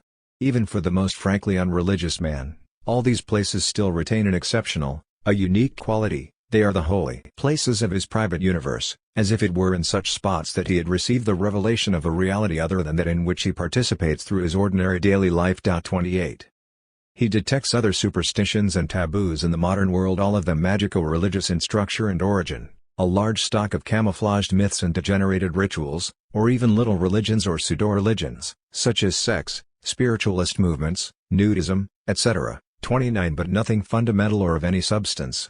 Confining the sacred to enduring or renewed forms of religiosity or of spirituality, New Age, astrology, parapsychology, esotericism, etc., means, it seems to me, missing out on an essential strand in the fabric of our societies. Moreover, as Hocart rightly points out, the radical anti-clericalism supported by many intellectuals does not particularly predispose them to see the magic in our most modern institutions, beginning with that of the state itself. Ritual is not in good odor with our intellectuals. It is associated in their minds with a clerical movement for which most of them nurse an antipathy. They are therefore unwilling to believe that institutions which they approve of, and which seem to them so eminently practical and sensible as modern administration, should have developed out of the hocus-pocus which they deem ritual to be. In their eyes only economic interests can create anything as solid as the state. 30. Magic, the magical relationship with the world, has, certainly, been seriously undermined by the demystifying effect of science in relation to the natural and physical world. But in fact this referred to the weakest and most hazardous area of magical practice, the one dealing with realities which effectively had little chance of being affected or modified by some incantation or other, including by the most intense, most vibrant and most widely supported acts of magic. Making it rain or halting an earthquake is not, and never has been, within the bounds of human possibility, at least as long as we confine ourselves to incanatory ritual acts. On the other hand, when dealing with the social world, magic acts on the state of things and on human beings by changing their value, their meaning and, as a result, the way in which they are perceived, the appropriate behavior to be adopted towards them and even the way they themselves need to behave to suit their new state. If your expectation of holy water is that it will cure a person with a serious illness, you run the risk of seeing your beliefs contradicted by the facts. But if the priest blesses water in preparation for a baptism, he genuinely, and practically, admits the baptized individual into the Christian faith. Changing a frog into a handsome prince is the stuff of fairy tales, but turning what had hitherto been considered as a vulgar daub into the work of an old master, turning a simple piece of metal into a highly valuable coin, transforming an ordinary object into a holy relic, declaring husband and wife a couple or promoting a humble groom into a knight, is not only possible and entirely effective, but the result of such transmutations has real consequences on the social lives of the objects and individuals concerned. From this perspective, magic is by no means in danger of disappearing from the social world given that it is a consubstantial property of hierarchized societies. The multiplication of terms referring to the effects produced in the context of power relations hides the deep unity of a social mechanism, and even its relative stability through the history of widely differing societies and fields. It is this mechanism, which may concern whole societies, more confined groups or sub-universes within a given society, that we must endeavor to clarify. Capital or symbolic effects? Amongst all the available social theories, it is undoubtedly in the work of Pierre Bourdieu that the most serious efforts to consider the symbolic dimension of all forms of domination can be observed. With his notion of symbolic capital he attempted, in a manner which may indeed be judged as somewhat clumsy, and which he himself, as we shall see, evidently came to see as such in his later writings, to formulate a property which would be fundamental to all relations of domination. It was, no doubt, with a view to completing his theory of different capitals, cultural, educational, economic, social, that led him to refer to symbolic capital. The problem is that this capital has nothing in common with the other types of capital. Indeed, in the detailed version of his theory of capitals, the latter are always associated with specific fields: political, legal, educational, literary, philosophical, scientific, religious, etc. Symbolic capital, however, is not linked to a symbolic field but is simply the effect of recognition, and more precisely of a positive recognition. of different forms of capital. In 1986, in a lecture given in San Diego, Bourdieu wrote that symbolic capital is nothing other than economic or cultural capital when it is known and recognized. When it is known through the categories of perception, it imposes '31. This indicates that we are dealing here more with the social effects produced by the recognition of a capital by the members of the group or the society than of a capital in any real sense. It could even be said, since we are dealing with social perception and the effects of recognition, that the capital does not in itself belong to its supposed possessor, but is simply the effect, more or less powerful, that the knowledge and recognition of this capital produces on the members of the group. Unlike cultural capital or economic capital, which imply quantifiable possessions, these are income levels or cultural skills recognized in educational terms to a greater or lesser extent, property ownership or the number of books or pictures owned, share ownership, exposure to books, museums, music, etc. Symbolic capital is not the sum of the material or cultural possessions owned. Instead, it is the name given to the magical power, produced by the objective, measurable by sociology, and subjective, recognized by the actors, gap between the person who dominates and the one who is dominated, which compels those who are dominated, depending on the circumstances, to deference, respect, admiration, envy, attraction, desire, fascination, fear or terror. 32 Bourdieu writes.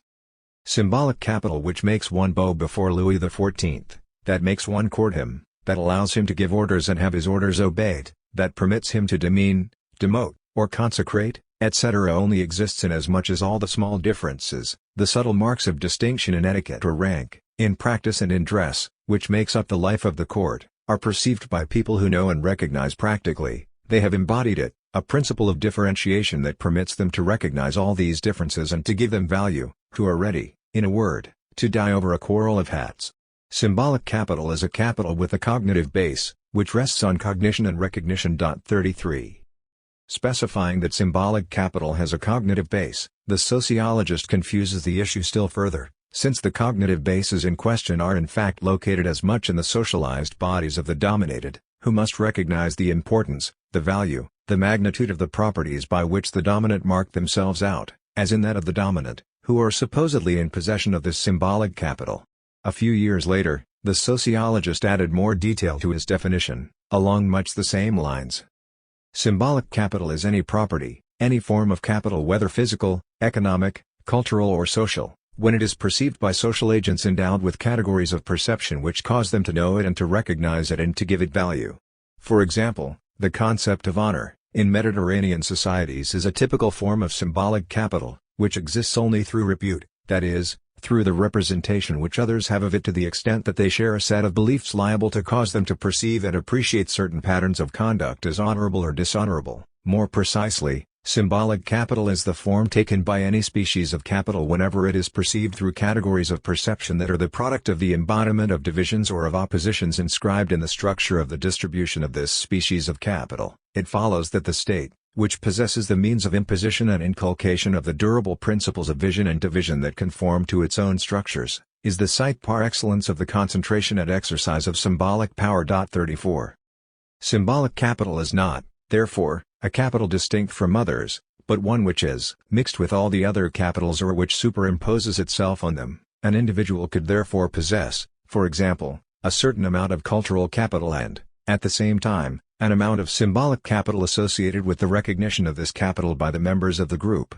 It is not hard to see the state of confusion and difficulty into which this notion of symbolic capital plunges us. However, a further problem emerges at the end of the citation. By referring to symbolic power, and by linking the notion of symbolic capital to that of symbolic power, Bourdieu suggests the existence of a power with a symbolic nature as distinct from economic, scientific, religious, legal, artistic or other kinds of power. Yet it would seem more appropriate to speak of the symbolic effects of any kind of power relation or of the symbolic dimension of all domination. All these remarks militate in favor of the abandonment of a vague concept which raises more problems than it solves. What Bourdieu is attempting to describe is not in fact really a capital, comparable to other capitals such as educational, political, scientific, economic, etc., but instead a form of magical power, the result of bewitchment or enchantment, produced by the tacit recognition of the degree of grandeur of the dominant, which runs through all universes structured by relations of domination. This is indeed what the sociologist himself would suggest in his clearest statement on this issue: every kind of capital, economic, cultural, social, tends, to different degrees, to function as symbolic capital, so that it might be better to speak, in rigorous terms, of the symbolic effects of capital, when it obtains a specific or practical recognition, that of a habitus structured according to the very structures of the space in which it has been engendered. 35. Outline of a general theory of the magic of power. It would seem that in an egalitarian society social etiquette would vanish, not, as is generally supposed, from want of breeding, but because on the one side would disappear the deference due to a prestige which must be imaginary to be effective, and on the other, and more completely still, the affability that is gracefully and generously dispensed when it is felt to be of infinite price to the recipient, a price which, in a world based on equality, would at once fall to nothing like everything that has only a fiduciary value. Proust, M., In Search of Lost Time. Volume 3. The Guermantes Way. London, Random House, 2003, p. 603. 1. Any hierarchized social order, as a social framework structured by relations of domination, rests on collectively acknowledged and respected values, in other words on a collective belief in the importance of goods, moral, cultural or material, or of practices which have value. 2. These collectively established and upheld values, legitimate values, constitute the domain of the sacred and are distinguished from anything relating to that of the profane. 3. The opposition between the profane and the sacred is linked to relations of domination within society. The dominated are relegated to the profane whereas the dominant increasingly associate and connect themselves with the sacred, with the centers of legitimacy. Scholium 1. Social struggles for the definition of the sacred and the profane, like individual or collective strategies aimed at being counted among the sacred, and getting away from the insignificance of the profane life, or strategies aimed at being the most sacred possible in the order or suborder of the sacred, show the social importance of justifications to exist as we exist and to have this justification recognized in the eyes of all. This is exactly what Weber was describing when he wrote, "When a man who is happy compares his position with that of one who is unhappy, he is not content with the fact of his happiness but desires something more, namely his right to this happiness, the consciousness that he has earned his good fortune, in contrast to the unfortunate one who must equally have earned his misfortune." Our everyday experience proves that there exists just such a psychological need for reassurance as to the legitimacy or deservedness of one's happiness, whether this involves political success, superior economic status, bodily health, success in the game of youth, or anything else. What the privileged classes require of religion, if anything at all, is this legitimation. 36. The separation of the sacred and the profane, a consequence of the opposition between dominators and dominated, is ultimately designed to give certain individuals a reason to exist, a sense of existence, as dominators, whilst others are relegated to the profane and the insignificant. Scholium 2. Émile Benveniste, in his work on Indo-European language, identifies a common root to rex, king, and rigere, to trace a line, emphasizing the link between the sacred and power. The king holds the authority, collectively awarded to him, to separate, by an act of social magic, the sacred from the profane. This dual notion is present in the important expression rigere fines, a religious act which was a preliminary to building. Rigere fines means literally trace out the limits by straight lines. This is the operation carried out by the high priest before a temple or a town is built, and it consists in the delimitation on a given terrain of a sacred plot of ground. The magical character of this operation is evident. What is involved is the delimitation of the interior and exterior, the realm of the sacred and the realm of the profane, the national territory and foreign territory. The tracing of these limits is carried out by the person invested with the highest powers, the rex. 37. 4. States of domination, that is the crystallized product of past power relations and struggles, are perceived as self-evident facts. Scholium. The objective relations of domination generally assume, in the eyes of members of a society, a character as external and natural as the external physical world. The organization of the world into rich/poor, cultured/ignorant, recognized/unrecognized, etc., is a reality which imposes itself, first and foremost, in the objectivity of the social division of work, of the distribution of wealth and qualifications, of the link between the hierarchy of paper qualifications and that of trades, of the link between the distribution of cultural resources and the unequal access to legitimate cultural institutions or products, in the objectivity, too, of pay scales, of the organizational charts of companies, of hierarchies of paper qualifications, etc. This is why, as Bourdieu points out, the most successful ideological effects are the ones that have no need of words, but only of laissez-faire and complicitous silence. 38. 5. The present state of relations of domination communicates with the relations of domination in the past. There is a kind of objective complicity or elective affinity between the dominators of the past and the dominators of the present who draw on the structures and the traces of past power to support their domination. Scholium 1. The Renaissance draws on Greek and Roman antiquity. Bourgeois societies adopt aristocratic manners and codes, and the art which was part of the glory of kings, princes or emperors, now serves that of states, regions, municipalities or companies. In the same way, the history of societies demonstrates that new dominators often draw on the ruins of past domination to establish, conserve or increase their power. Scholium 2.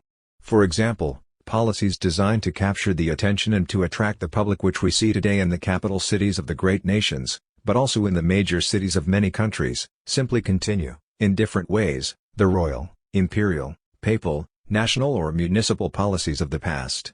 The glory of great patrons, and indeed today of major companies, organs of the state, the regions, municipalities, museums, etc., power, whatever form it takes, all seek to appropriate anything which might attract additional recognition, attention and visibility.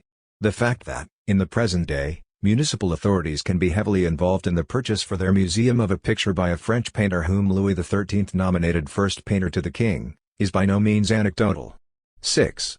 The dominators are as constrained as the dominated by the structures of domination they inherit from the past and which they need to appropriate in order to control relations of dominance. The dominated, for their part, are dominated and crushed by the self-evident facts which impose themselves on them from outside and which they rarely have means to appropriate or control, and therefore to turn to their own advantage. 7.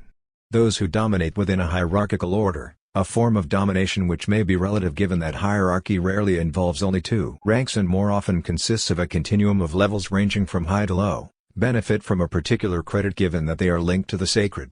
Scholium 1.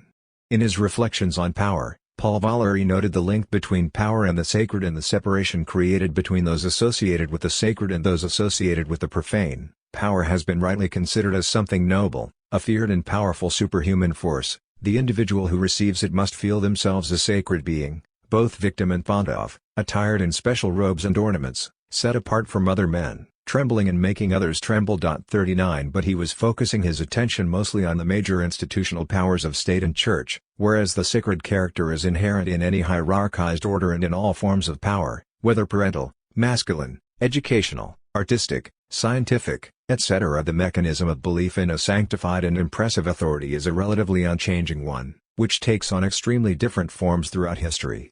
Scholium 2. As soon as a hierarchized society is in any way complex, the separation of the sacred and the profane not only divides objects, places, animals or people into two main categories, but also functions as a system of perception and evaluation which enables different degrees of sacredness to be identified. Honors, titles and positions are assigned within a symbolic hierarchy of legitimacies, from highest to lowest, in the manner of Roman censors. In the Roman era, censure meant to make an estimate, to give an opinion but also to praise. The censor thus had the mission to establish a social hierarchy by using a regulatory mechanism based on praise and rebuke. For Dumas zeal, the Indo-European root from which the Latin verb censere comes, means to situate, a man, or an action, an opinion, etc., in the appropriate place within a hierarchy, with all the practical consequences of this situation, and that through a fair public appraisal, through solemn praise or rebuke. In Rome, as Nicolet points out, the census was originally an incantatory operation destined, by a just distribution of rebuke or praise, to assign to everyone their value and real place within the city. More a matter of equality than justice, it ensured a fair division of honors and of titles. 40. 8. This appropriation of the sacred by the dominant is an invariant property of all forms of domination. We could speak, in this connection, of a harnessing of collective values by the dominators, of a diversion of the sacred to their advantage. Scholium. This analysis of domination in terms of harnessing or diversion of shared goods or values on the part of the dominators is present in the work of Nietzsche, but it is seriously limited by his denunciatory intentions. The dominators, more specifically, the representatives of the Christian Church, are, for this reason, portrayed as cynical calculators who willingly manipulate collective opinions by turning them to their own advantage. Nietzsche writes, "The priest abuses the name of God, he calls a state of society in which the priest determines the value of things the kingdom of God, He calls the means by which such a state is achieved or perpetuated the will of God. With cold-blooded cynicism he assesses nations, epochs, individuals according to whether they were conducive to the rule of priests or whether they resisted it. 41. Of course, Nietzsche is quite right to point out the human interests at stake and the social and political function of religion, but he is wrong to make the latter into a simple disguise intended to mask domination, since the priests, who exercise their power in the name of God, as well as monarchs, who can call on divine legitimacy, are structurally and historically compelled to do so. In a certain manner they are themselves dominated by these transcendent forms which they seek to gain control of and which they must appropriate in order to turn them to their own advantage. From this point of view, it could be said that if the dominators were so cynical and manipulative, they were no doubt seeking less mysterious, less complex or less torturous means of domination. When Nietzsche states the concepts beyond, last judgment, immortality of the soul itself, they are instruments of torture. These are forms of systematic cruelty by virtue of which the priest has become master, stays master. 42 He implies that all these conceptions and all these elements of language were invented precisely with a view to domination. However, both dominators and dominated must accommodate cultural constraints for which they are not strictly speaking responsible, even though these are entirely the historical product of their forms of collective life. Nevertheless, if we set aside the intentionally calculated dimension of the analysis, it could be said that Nietzsche had perfectly understood the way in which individuals learn to formulate their own interests in the language, in this case religious, of the group. It is for this reason that the philosopher spends so much time translating the elements of a common official language into the language of a small section of the group. The will of God becomes the equivalent of the conditions for preserving the power of the priest. 43. God forgives him who repents becomes God pardons he who subjects himself to the priest. 44 By allowing God to judge, they themselves judge, by glorifying God, they glorify themselves, by demanding precisely those virtues of which they themselves are capable, more, which they are in need of to stay on top at all, they present a great appearance of contending for virtue, of struggling for the triumph of virtue. 45. Bourdieu puts Nietzsche's analysis into sociological terms in the following manner. What, as cynical calculators who willingly manipulate collective opinions by turning them to their own advantage? Nietzsche writes. The priest abuses the name of God, he calls a state of society in which the priest determines the value of things the kingdom of God, he calls the means by which such a state is achieved or perpetuated the will of God. With cold-blooded cynicism he assesses nations, epochs, individuals according to whether they were conducive to the rule of priests or whether they resisted it. 41. Of course, Nietzsche is quite right to point out the human interests at stake and the social and political function of religion, but he is wrong to make the latter into a simple disguise intended to mask domination, since the priests, who exercise their power in the name of God, as well as monarchs, who can call on divine legitimacy, are structurally and historically compelled to do so.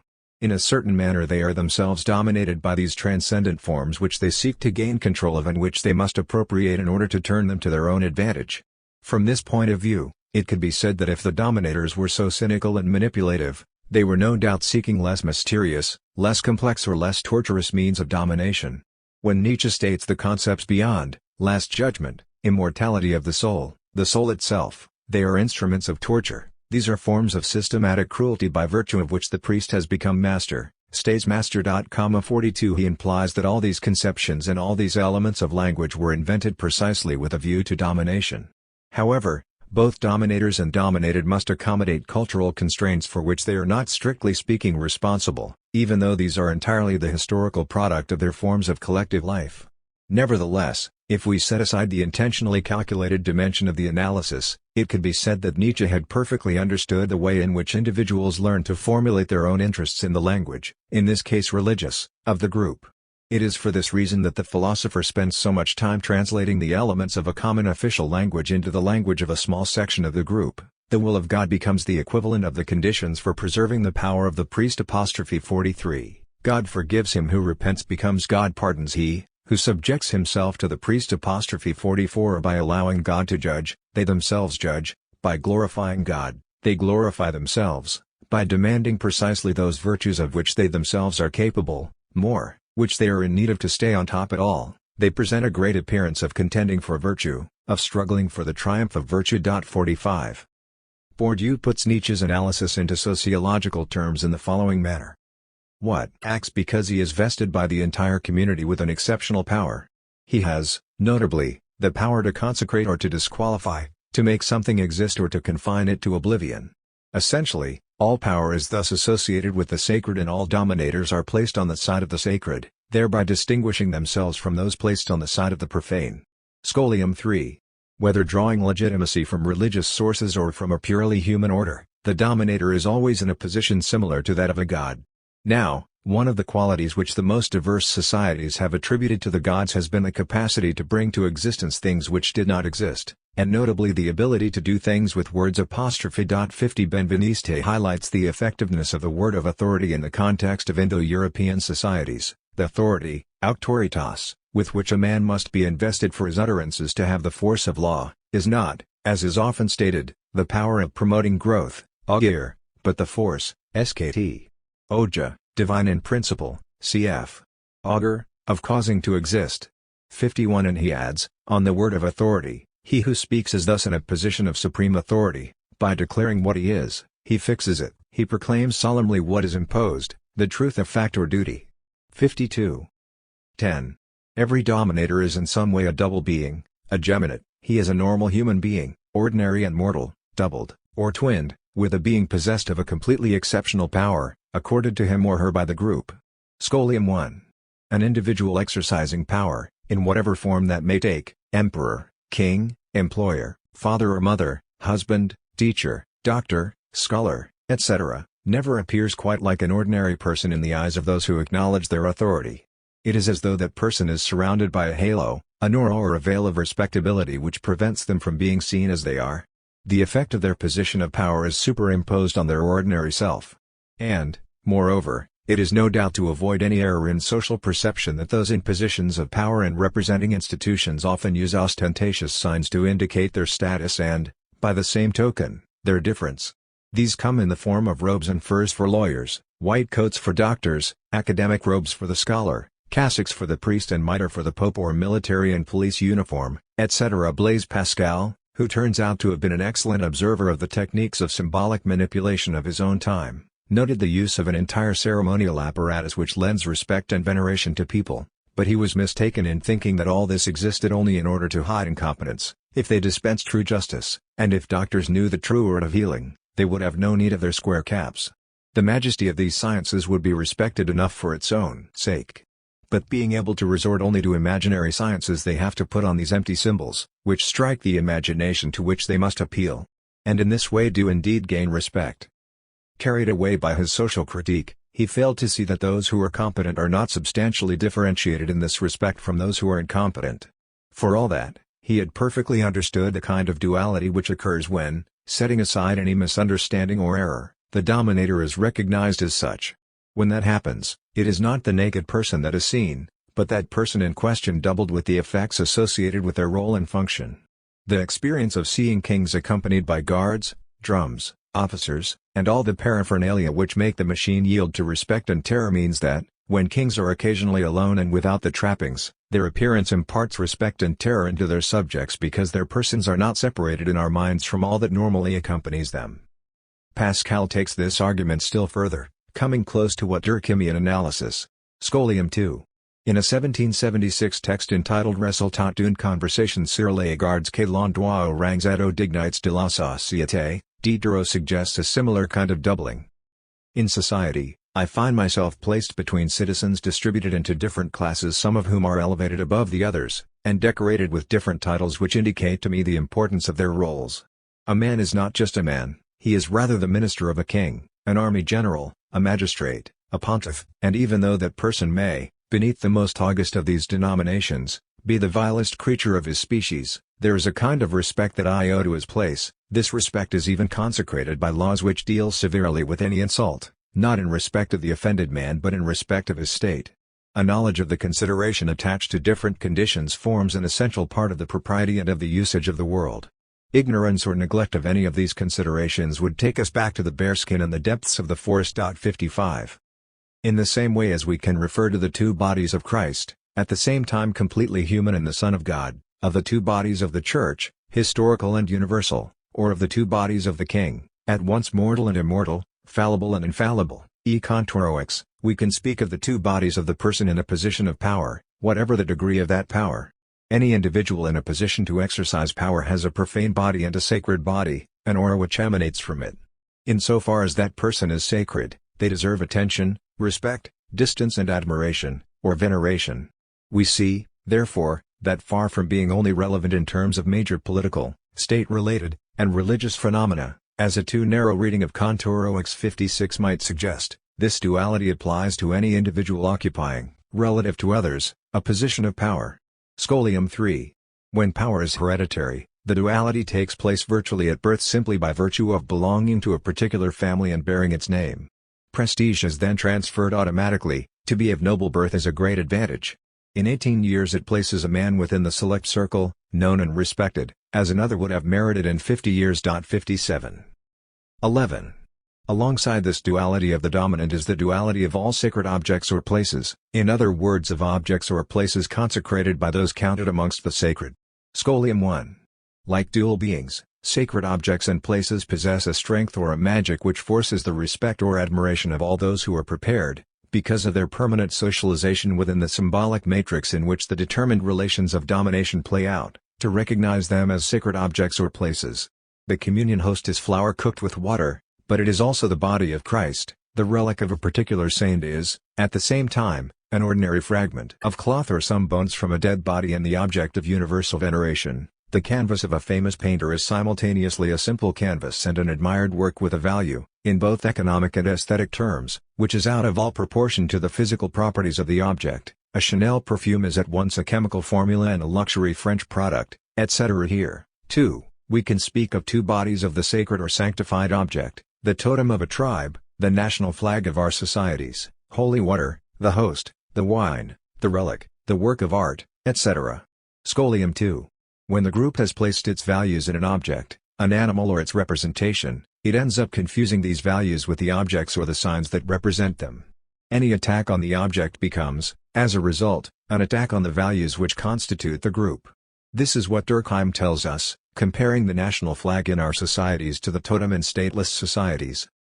Powerful emotions always tend to focus on whatever it is that causes them, and if this object is not easily represented, on the sign or symbol of it, in this manner, even more, he ends up almost forgetting that the flag is only a symbol, and it is the image of the flag and not the idea of his country that grips his mind most at the moment of sacrifice. In the same way, the totem is the flag of the clan, and it is onto this, rather than the clan itself, that the sentiments brought about by the clan are transferred. 58. From the object itself, there seems to emanate, like a perfume, the magic fluid or power which have in fact been conferred on it from outside by the group. Since religious force is nothing other than the collective and anonymous force of the clan, and since this can be represented in the mind only in the form of the totem, the totemic emblem is like the visible body of the god. Therefore, it is from it that those kindly or dreadful actions seem to emanate, which the cult seeks to provoke or prevent. Consequently, it is to it that the cult is addressed. This is the explanation of why it holds the first place in the series of sacred things. 59. It is therefore necessary to adopt a critical attitude to all substantialist conceptions which tend to place the power of things in the things themselves, or, in other words, in their intrinsic properties. 60. 12. Every act of social magic is based on the collective belief in the value of the things or people who are involved in this act. This collective belief is, however, not only subject to historical variation, but also varies within a society, depending on the groups or sub-universes concerned. Scholium 1. The conditions required for a magic act or rite to be effective obviously depend on the degree of belief shared by the members of the group. We can pay tribute here to the evocative power of Monty Python, where the sense of the absurd highlights the arbitrary nature of beliefs and shows that what has meaning and value for some appears utterly ridiculous or incomprehensible for others. In their famous Monty Python and the Holy Grail, 1975, when the members of an anarcho-syndicalist 61 commune meet King Arthur and question him on the legitimacy of his power, the comic writers wittily expose various forms of social magic, based on the variety collectively recognized as values. Here democracy, their royalty. Woman, who does he think he is? Hey? Arthur, I am your king. Woman, well, I didn't vote for you. Arthur, you don't vote for kings. Woman, well, how did you become king, then? Arthur, the Lady of the Lake, her arm clad in the purest shimmer samite, held aloft Excalibur from the bosom of the water, signifying that by divine providence I, Arthur, was to carry Excalibur. This is why I am your king. Dennis, listen. Strange women lying in ponds distributing swords is no basis for a system of government. Supreme executive power derives from a mandate from the masses, not from some farcical aquatic ceremony. Arthur, be quiet. Dennis, well, but you can't expect to wield supreme executive power just cause some watery tart threw a sword at you. Arthur, shut up. Dennis, I mean, if I went round saying I was an emperor just because some moistenbint had lobbed a scimitar at me, they'd put me away. Arthur, shut up, will you? Shut up.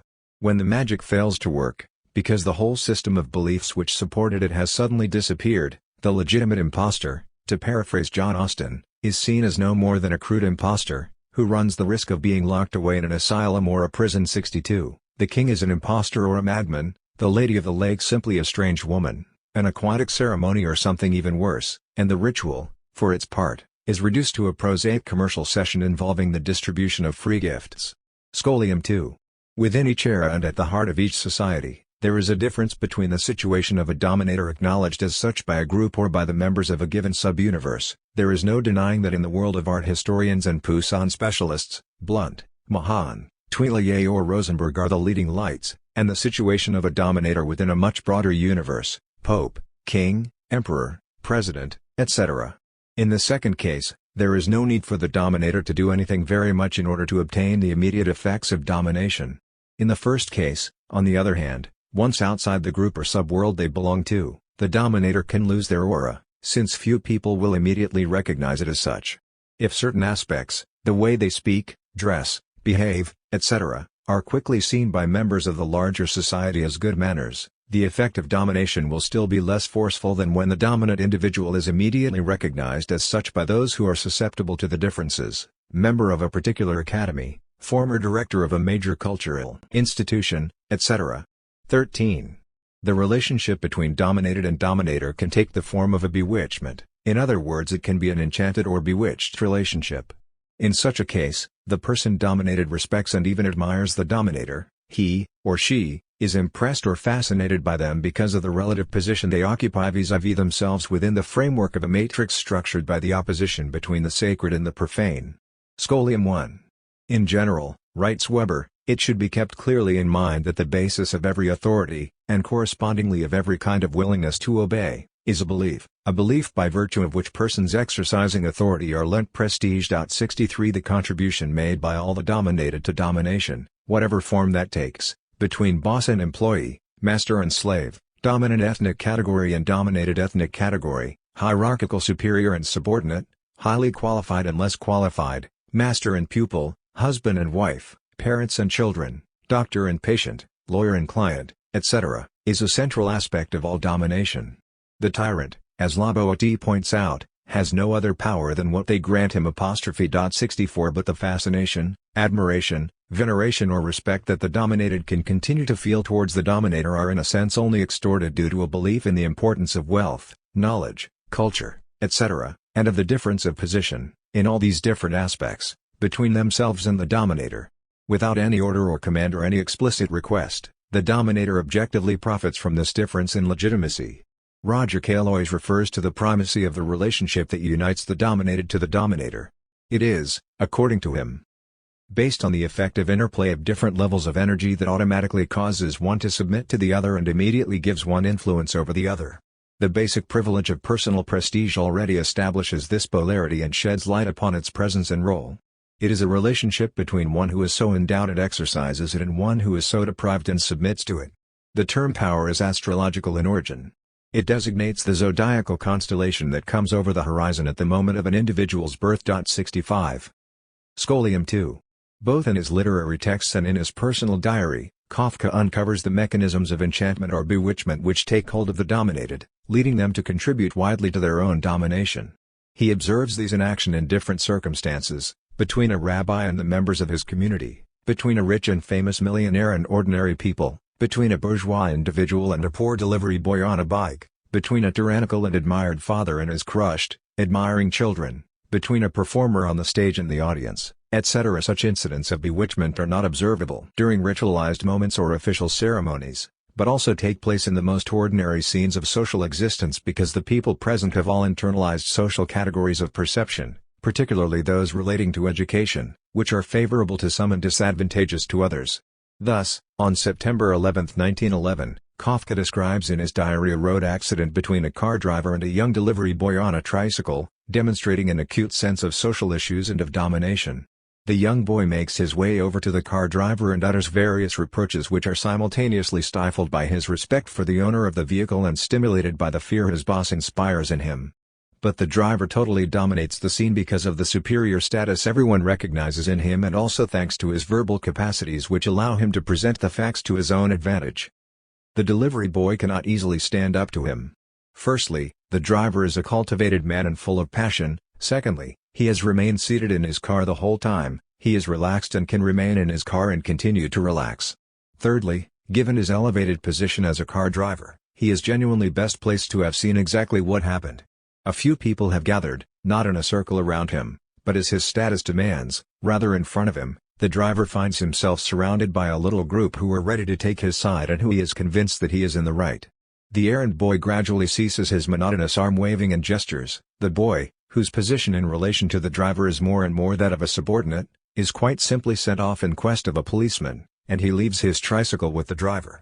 The latter continues to describe the accident, even in the absence of his adversary, but without any ill feeling, since he does not need to gain support to his cause. 66.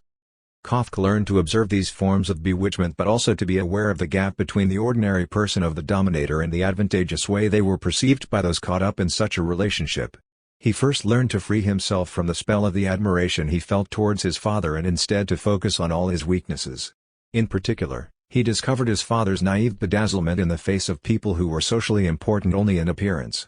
This method of resistance was then converted into a recurring scheme of perception, which could be called a scheme to ridicule the powerful, and which consisted in observing the quirks or the most ridiculous aspects of people holding a position of power. Thus, for example, having encountered Dr. Steiner, a famous theosophist, Kafka could not help adopting an ironic attitude towards him, describing a distracted individual with extremely indifferent manners. The same sense of the ridiculous provoked a fit of giggles on the part of the writer in front of the president of the insurance company he worked for, a highly important person he compares to the emperor. A normal employee of the institute sees this man in the clouds more than on earth, but whose position does not really correspond to any personal merit. Kafka cannot stop himself laughing at the ludicrous attitude of the character and in his speech which he described as utterly absurd and entirely without foundation. Letter to Felice Bauer, 8 January 9, 1913. 67. On numerous occasions, the writer shows his determination to break the charm, shatter the aura or see the naked reality of real people behind the veil of respectability or admiration through which they are idealized. Like the character Amalia in The Castle, who is the only woman not to be bewitched by power and who remains face to face with the truth, Kafka assigned to literature, his own at least, a certain quest for truth. The role of true writers is to break the spell, release from the enchantment or demystify. The book, like the axe for the frozen sea inside us or like a blow on the skull, only makes sense if it makes us see that individuals are caught up in their illusions and as though in a state of slumber. 14. The magical phenomena associated with enchantment or bewitchment are not based solely on discourses justifying domination. Scholium 1.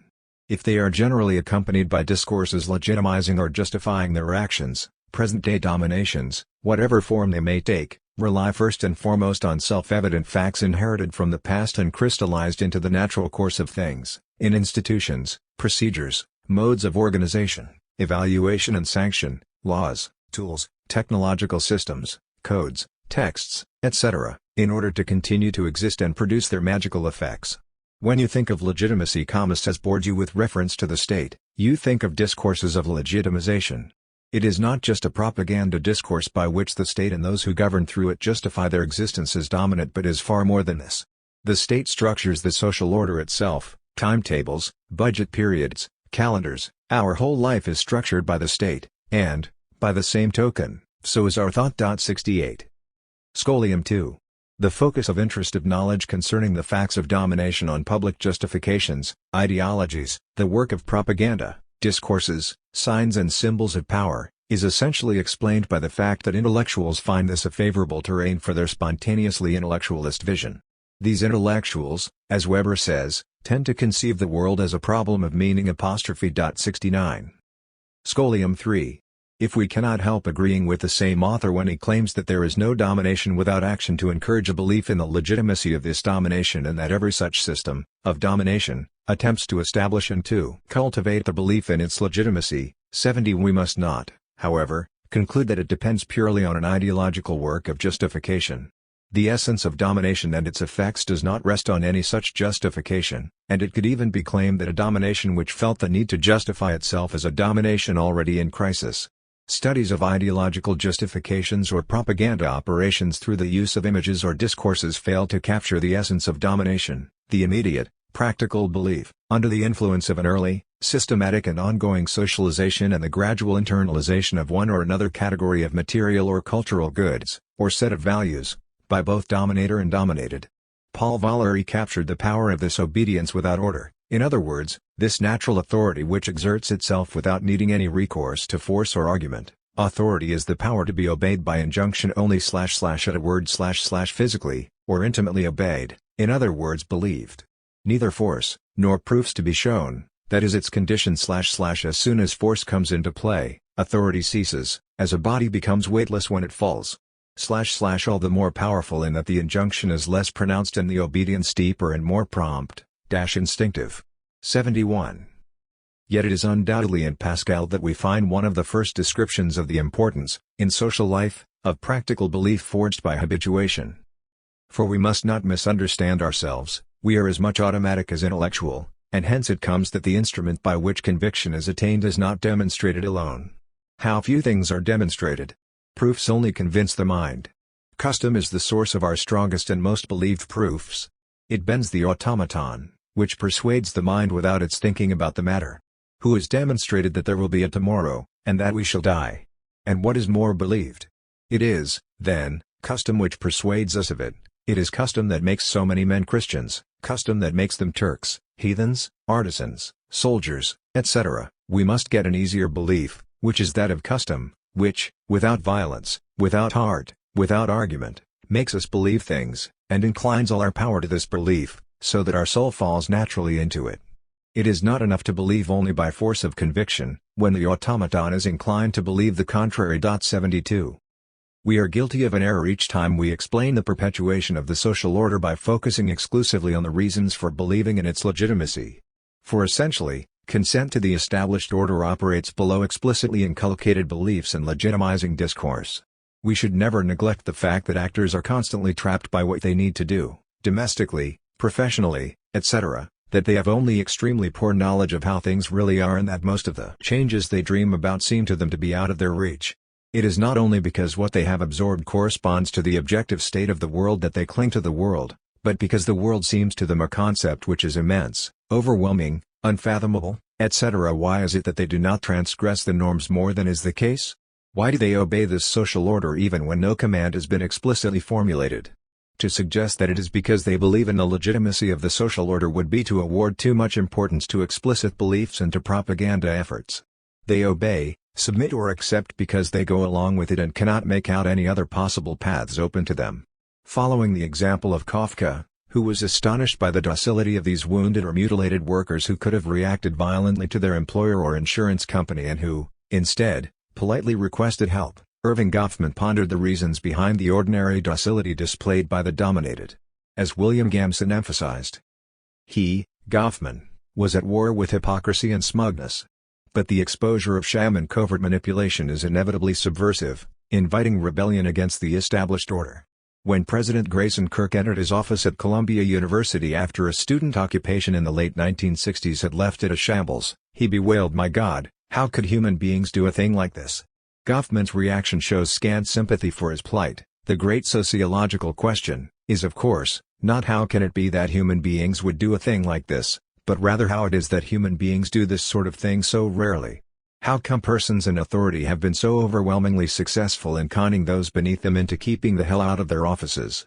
E. Goffman, Relations in Public, Microstudies of the Public Order. Abingdon, Routledge, 1971, p. 45. The contrast between the sentences is enlightening. The first merely observes the problematic nature of social order, but the second turns Kirk's moral outrage on its head, for it implies that, in the longer view, he is the con and the students, typically, The mark or sucker. 73. 15. What permits the socialization of the members of any given society, subgroup or sub-universes is to instill in them the desire for certain things and the value of certain moral, cultural or material possessions. This development of a collective desirability for things of value is a way of internalizing within individuals the separation between what is primary and what is secondary, between the central and the incidental, between the significant and the insignificant, between the remarkable or the exceptional and the ordinary, between the legitimate and the illegitimate, that is to say between the sacred and the profane. Scholium. The collective construction of desire is at the heart of a novella by Kafka called Building the Great Wall of China. 74. In it, he meticulously takes apart the various mechanisms which contribute to creating and maintaining a collective sentiment favorable to the construction of the wall and, ultimately, to a form of national cohesion around the emperor.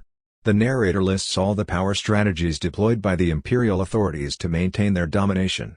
Amongst these and in pride of place, the power places the art of construction at the pinnacle of imperial values, by instilling the importance of such skills even from childhood. For the work had not been undertaken without thought. 50 years before the first stone was laid, the art of architecture, and especially that of masonry, had been proclaimed as the most important branch of knowledge throughout the whole area of a China that was to be walled round, and all other arts gained recognition only in so far as they had reference to it. I can still remember quite well us standing as small children, scarcely sure on our feet, in our teacher's garden, and being ordered to build a sort of wall out of pebbles, and then our teacher, girding up his robe, ran full tilt against the wall, of course knocking it down, and scolded us so terribly for the shoddiness of our work that we ran weeping in all directions for our parents. A trivial incident, but significant of the spirit of the time. 75. By proceeding in this manner, the ruling power forms the future masons who will be heavily involved in the construction. Once they began practicing their trade, with the first stone which they sank in the ground they felt themselves a part of the wall. The imperial authorities thus create a vocational relationship with the profession, which encourages these masons not only to perform their work in the most thorough manner, but also to feel impatient to see the wall finished in its complete perfection. Having succeeded in creating, through education, certain desires and certain expectations, the ruling power tries to harness the social energy of individuals shaped for its profit and strives to maintain that energy in different ways. It awards medals, for example, to workers, congratulating them on work accomplished. All the pride they then feel motivates them with the desire once more to labor on the wall of the nation, supported by popular fervor, banners and scarfs waving. 16. When moral, cultural and material assets have been socially constructed and are largely, and sometimes even unanimously, perceived as highly desirable by the members of a group or of a society, differentiations in terms of access to these goods can be interpreted in terms of inequalities. Inequality only exists because of the existence of a powerful desirability which is collectively acknowledged. Scholium. Any observable difference cannot be interpreted in terms of inequality and does not systematically produce feelings of injustice. As proof of this, it is enough to look at a range of cases and to consider cultural differences in relation to objects, to poorly regarded or even undervalued skills, from the perspective of the most widely shared collective beliefs. For example, as long as the everyday upbringing of children is collectively regarded as a somewhat thankless task, and remains invisible and without any significant material or symbolic profit, it will be impossible to interpret the classic gender division of the roles involved as an appropriation, on the part of women, of the monopoly concerning the upbringing of children and, in correlation, as a social injustice experienced by dispossessed men or, in other words, as a sexual inequality when it comes to participating in children's upbringing. Quite the contrary, in reality, men happily relinquish discredited tasks, this dirty work to use the expression of Everett Hughes, to take up roles in fields which are professional, public and remunerative, both in economic and symbolic terms. However, as has been the case in Europe over the last few decades, when fathers get together to form an association to demand the right to equal access after divorce and to challenge the glaring inequality between mothers and fathers on this point, judges in family courts in many cases simply going along with family traditions which designate the mother as the principal actor in the children's upbringing, by more often than not granting custody of the child to the mother, except in the light of obvious maternal failings, they contribute, by their actions, to transforming a social difference in terms of gender into an inequality in terms of their right to bring up their children. In order for a difference to become an inequality, everybody, or at least a majority of both privileged and aggrieved, must consider that being deprived of such an activity or such knowledge, or access to some cultural asset or to a specific service constitutes a loss, a handicap or an unacceptable injustice. It is for this reason that the socially differentiated distribution of technical skills in terms, for example, of precious metal working, of mechanics or of embroidery is not perceived as an injustice or as a social inequality. Our cultural and educational institutions as well as our collective beliefs have not declared these specific skill areas as a major asset and the absence of them as a cruel lack or an unbearable socio-cultural handicap. For the same reason, within the French educational system, the historical transition from Latin to maths as the favored tool of educational selection contributes to making the classic literary culture, humanist, collectively less enviable and socially less desirable than hitherto. And, in a more or less distant future, we may well witness the transformation of an inequality of access to literary and artistic culture into simply an observable social difference, with schools shifting towards more scientific orientations. 76. The question of inequality is therefore clearly indissociably linked to the belief in the value and the legitimacy of an asset, an area of learning or a practice. In other words, it cannot be dissociated from that which could be called the degree of collective desirability associated with them. In essence, the difference between social difference and social inequality of access to a whole series of assets, practices, learning, institutions, etc., is indeed the fact that we are dealing, in the second example, with objects which are defined, collectively and fairly widely, as highly desirable. Researchers working on inequalities must first focus their attention on the development of collective beliefs and on the struggle to establish a social definition of what counts and has value, in other words, of what is and represents capital in the eyes of the majority. The metaphor of cultural, or educational, capital, judiciously used by Bourdieu and Passeron clearly indicates that, as early as the 1960s and 1970s, a segment of French sociology had noted that the culture selected by the education system or promoted by the major public or private cultural institutions, museums, music or dance conservatories, opera houses, theaters, libraries, etc., functions, within highly educated social groups, as a currency which is unequally distributed and which, for this reason, gives access to diverse and varied privileges. But researchers were too preoccupied with the struggles against the fantastical visions of the democratic school or the ideology of talent to question in what way art, culture or knowledge can constitute a capital. They did not investigate the historical conditions which, through the course of the 20th century, made academic knowledge, art and of culture, into values central to social development which should be universally desired. 77. 17. The social formation of groups with shared desires explains that the powerful, whether they are the powerful of powerful, emperors, kings, presidents, etc., or the powerful within a sub-universe, employers, scholars, sportsmen or women, artists, etc., can be desired insofar as they are associated with, or owners of, desirable things. Scholium. Rarely dealt with directly by researchers within the social sciences. 78. The delicate question of the links between the socially desirable and the sexually desirable once more finds its literary expression in Kafka's work. Power is often seen as sexually attractive, since loving and being loved by a dominator is a way of getting closer to them. 79. The writer describes the relationships of seduction between the women of the village and the officials of the castle, in other words, with those who might be considered to hold power. Power fascinates, attracts and makes the person in question more attractive, more elegant, more refined. The women also become more beautiful as soon as they are associated with power. Pepe, Frida's replacement at the Bridge Inn, tells Kay that Frida is an unattractive thin girl not as young as she used to be, with short, sparse hair, and that although her face and body were undoubtedly a miserable sight, she must at least have had other secrets that no one could know about, perhaps to do with her alleged relationship with Clam. She adds that Frida is a quick liar to the clients of the inn and deceptive so that people don't have time to look at her more closely. Thanks to her relationship with Clam, Frida considered herself a beauty. 18. Within universes structured by relations between dominator/dominated and sacred/profane, we see individual or collective strategies for the appropriation of the sacred and for an improved, elevated status, strategies associating the profane with the sacred, or the less legitimate with the more legitimate, and processes intended to link or join objects or people to more legitimate categories. Scholium 1. The structure of relations between dominators and dominated and between the sacred and the profane can be analyzed in their own right. But, in the same way that the grammar of a language makes possible an infinite number of speech acts, the symbolic matrix which is based on the opposition between dominant/dominated, sacred/profane, high/low, superior/inferior, sky/earth, noble/common, significant/insignificant, etc., creates a multitude of potential variations within it.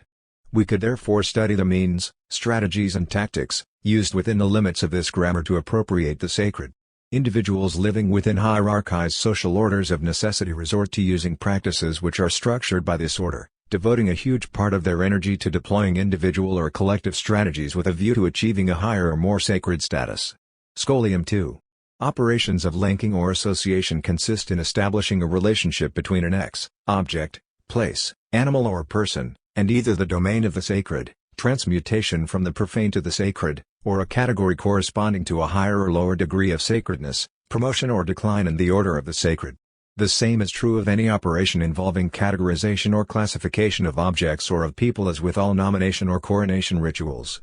For example, the cataloging or publication of a painting as an authentic work, by a leading expert, is a means of legitimately linking an object to the name of a famous artist, rather than to a mere pupil or a talented but unknown individual. Scholium 3. Amongst the strategies of sanctification, or of legitimation, we also find strategies of association of a profane X to a sacred Y, or of an already sanctified X to a Y placed higher in the ranks of sacred things. We discover here a fundamental property of all social magic, one which Durkheim and Mauss had already pointed out, namely the contagious nature of the sacred. This contagion needs to be understood in a double sense.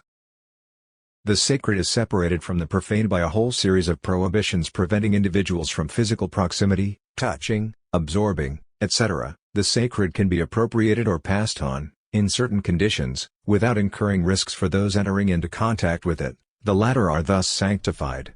In this way, an individual will gain legitimacy by associating themselves with another person with greater legitimacy than them, by linking themselves to a highly legitimate object or by coming into close contact, temporarily or enduringly, with a highly legitimate institution. Goffman gives an example of this in the form of the prestigious members of a symposium who represent, for the organizers, the possibility of harnessing some of their legitimacy. 81 When a renowned lecturer is invited, the organization which welcomes them is seeking, to a certain degree, to harness his or her prestige by being associated with them. Depending on their degree of legitimacy and that of the organization in question, the lecturers maintain their legitimacy or increase it.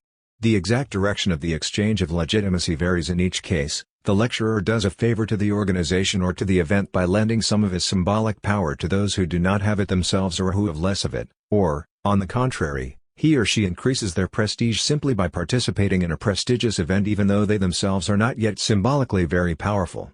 Individuals can also seek legitimacy by associating themselves with legitimate objects. Contrary to the implicit intentions La Fontaine may have had in his fable The Donkey and the Relics, 82 The delusion consisting in appropriating the prestige of the sacred objects to which he is associated is a very common social reality. In fact, actors behave just like the donkey who carried the holy relic who thought he was being adored because the public bowed down in reverence at the sight of the relics. Not only do the actors appropriate for themselves what is provoked by the objects, like the donkey accepting with charm the canticles and incense, but they genuinely benefit from the hosanna and the homage intended for the objects with which they are associated. It is only the author's critical point of view as a writer of moral fables that sees as a delusion. A bystander noted his delusion and said, "Sir Donkey, you let things go to your head," what is usually an extremely efficient strategy of association. Likewise, an object can be legitimized by being associated with legitimate people, places or institutions. Such procedures or strategies can be observed, for example, when someone seeking to have a controversial painting recognized as authentic succeeds in having it exhibited in a prestigious art venue. Scholium 4.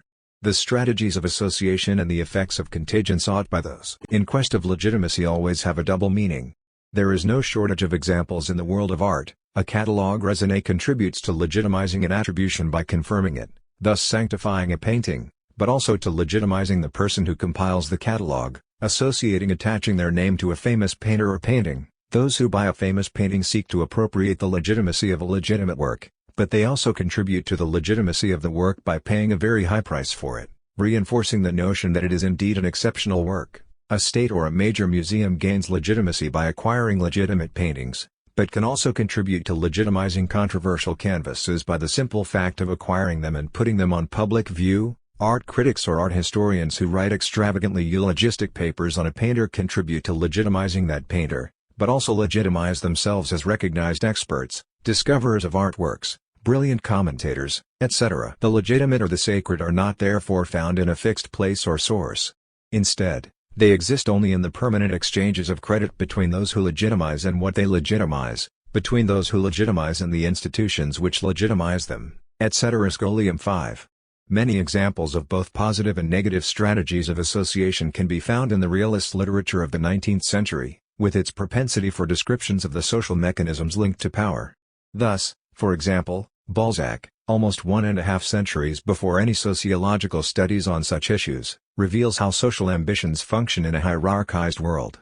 In Pere Goriot, 83, he shows that any differentiated and hierarchized social order produces a hierarchized order of legitimacy. There are things, positions, situations or people which are highly legitimate and which attract attention or interest, incite envy or dreams in those who consider them to be highly desirable, and there are those which are illegitimate, unworthy or insignificant, and from which everybody would wish, to be able, to distinguish themselves or to remain at a distance.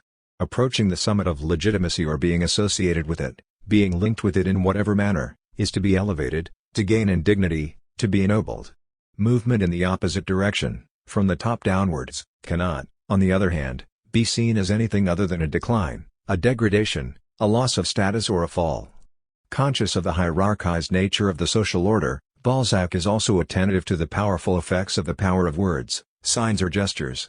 He sees in these effects a magic. The word is used, sustained by the entire social order and by belief in the legitimacy of hierarchies.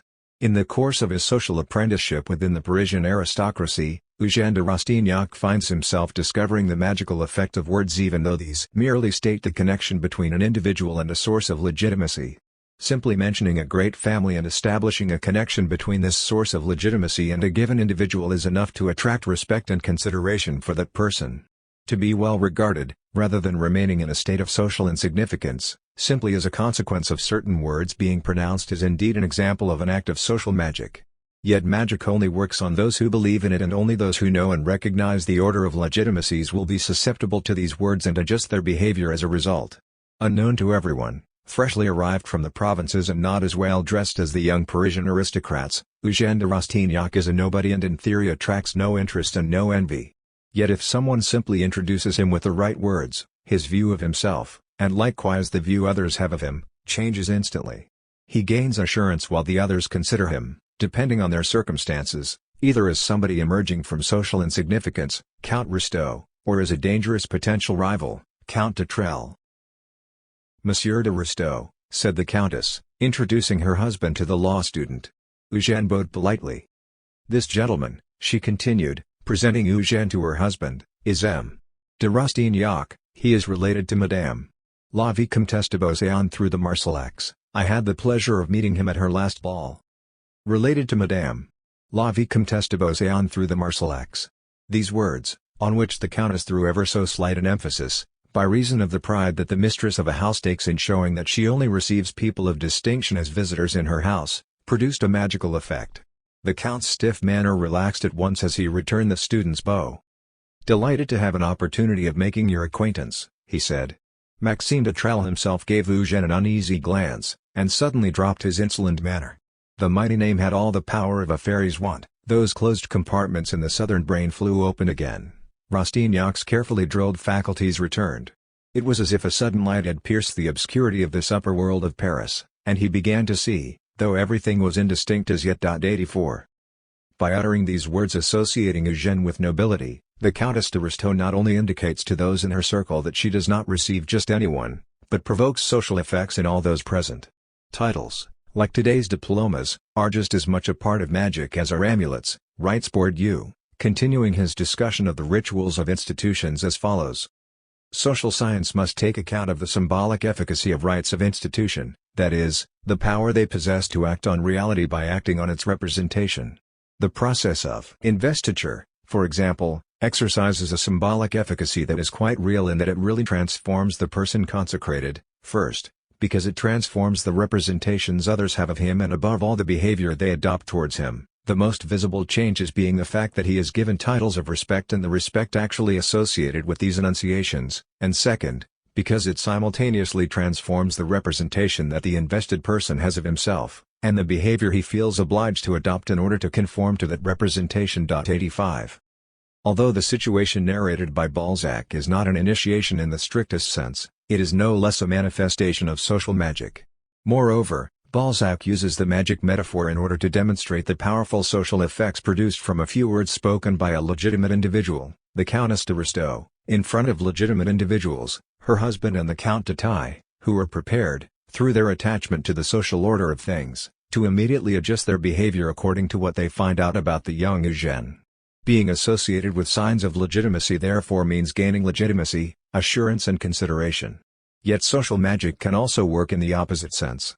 Mentioning the name of a person lacking legitimacy, as Eugène does by mentioning Père Goriot in front of the Count and Countess de Restaud, is akin to committing a gaffe, a blunder or a mess as Balzac calls it in the same novel, and produces negative magic effects. Eugène had a second time waved a magic wand when he uttered Goriot's name, but the effect seemed to be entirely opposite to that produced by the formula related to Madame de Beauséant.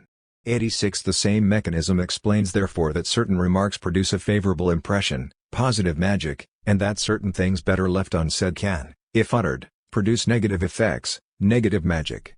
Scholium 6. Similar magical effects can be found in Kafka's work, either introduced in his writing or described in his journal or his letters. The legitimacy or lack of it in a particular individual spreads to everything linked or associated with that person. To be associated either objectively, through a genealogical link, for example, or symbolically, purely by association, to a powerful person means benefiting from a share of their legitimacy and, as a result, from a certain symbolic protection. This is why some of the characters in the castle dream of getting closer to Clam and of getting to know him, and for this reason too, that the smallest sign or familiarity or of attention on the part of the powerful one is eagerly watched for. The simple fact that Clam calling Frida by her first name is interpreted by her as a sign that he loves her. This may indeed be an illusory way of getting closer to power without really possessing it, but when the illusion is collectively shared, it still allows symbolic profits to be harvested, and these are by no means negligible. Kafka shows how legitimacy spreads so that having a family connection with a person of high legitimacy means enjoying their protection and benefiting from the aura associated with them. In America, the captain explains this link clearly when he speaks to Carl. "Don't you see you're a very lucky young man? The man who has presented himself to you as your uncle is the state councillor Edward Jacob. You now have a glittering career ahead of you, which you surely cannot have expected." 87 The people present in the office immediately change their attitude to him as soon as the family connection is proved. He, Carl, looked around at all those present, standing in silent respect and astonishment. Even the stoker, who saw his own case totally forgotten, shook Carl's hand and congratulated him on his sudden promotion within the order of legitimacy. Kafka continues to dissect the magical thought process associated with power through the eyes of K. According to this way of thinking, everything that touches power is sacred and everything which is associated with it becomes untouchable. The villagers end up no longer distinguishing between the most minor representative of the castle and its highest authorities. The village innkeeper explains to K that Schwarzer's father, who is a mere sub-steward, and one of the lowest at that, is powerful. Those in charge of the offices are as impressive as Count West. Their secretaries are respected as though they were part of the same powerful and secret entity, and both Gardina and Frida owe a large proportion of the prestige and the respect accorded to them to the fact that they have been associated with Clam. 88 The mechanism is set in place from the very first pages of the novel, when K, regarded with suspicion as a stranger and treated as a common tramp, just about permitted to spend the night on a straw mattress in the village inn, is suddenly treated with deference.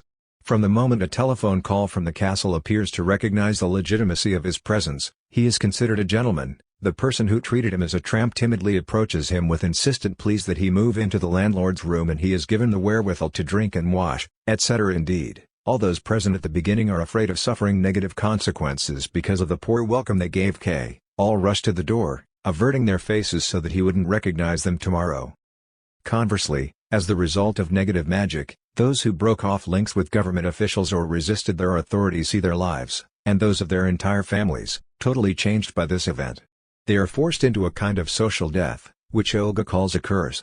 The same is true of members of Amalia's family, her parents, her sister Olga, her brother Barnabas, who are treated by the whole village as outcasts or reprobates, like plague victims whom nobody dares spend time with or even look at, all because Amalia dared to tear up the improper, and even obscene, letter brought to her by a messenger from an official at the castle, by the name of Sordini. 19. The members of a hierarchized social order who occupy a position of power, even a very relative one, carry out, explicitly, in rituals designed for that purpose, and which are not necessarily of a religious nature, or without realizing it, in ordinary interactions, acts of legitimization sanctification or, more rarely, of delegitimization desanctification. Scholium 1. There are official sanctification rituals, that is to say procedures that sanctify, legitimize, objects, animals, people, places or institutions. In order to enable a human being, an animal, an object or a place to change from one status to another, from the profane to the sacred or from the sacred to the profane, or from one degree of sacredness to another, whether higher or lower, official acts, rites or ceremonies are sometimes required. These consist of a series of appropriate gestures and words, enacted or pronounced in chosen conditions by an authorized individual. In the course of these rituals, which name, enthrone, consecrate, etc., a genuine transmutation of beings takes place. Remaining substantially the same, the individuals or objects in question nevertheless radically change state or status, and this in turn changes the way in which they are regarded by all those who recognize the legitimacy, believe in the efficacy of the actions or rituals taking place, but also changes their own perception of themselves, in the case of human beings, and, in the long term, alters their behavior. The dubbing of a knight, the rite of passage from boy to man in stateless societies, the enthronement ceremony of an emperor or the awarding of a prize, the transformation from ordinary water to holy water, the attribution of a painting to a great master are all actions which transform the individuals or objects concerned without any verifiable physical transformation taking place. By making a knight out of a groom, or a poussin out of an ordinary painting, the person or object is projected into a completely different world. Scholium 2. Ceremonies and rituals do not change anything in the actual substance of the human beings, objects or places that are at the heart of their actions, yet nothing is, however, quite as it was before. By conveying to a boy, for example, that he is now a man, the rite of passage tacitly urges him to behave accordingly as a result. Just as the phrase "you are no longer a child," normally uttered by the parents, is generally not simply an observation but instead a performative act which follows on from behavior judged to be childish. In this way the parents encourage the child to behave in a more adult way, in a more reasonable, responsible, even-tempered and self-controlled manner, etc. When they concern people, rituals therefore affect the expected behavior of the individuals themselves and of all those who interact with them.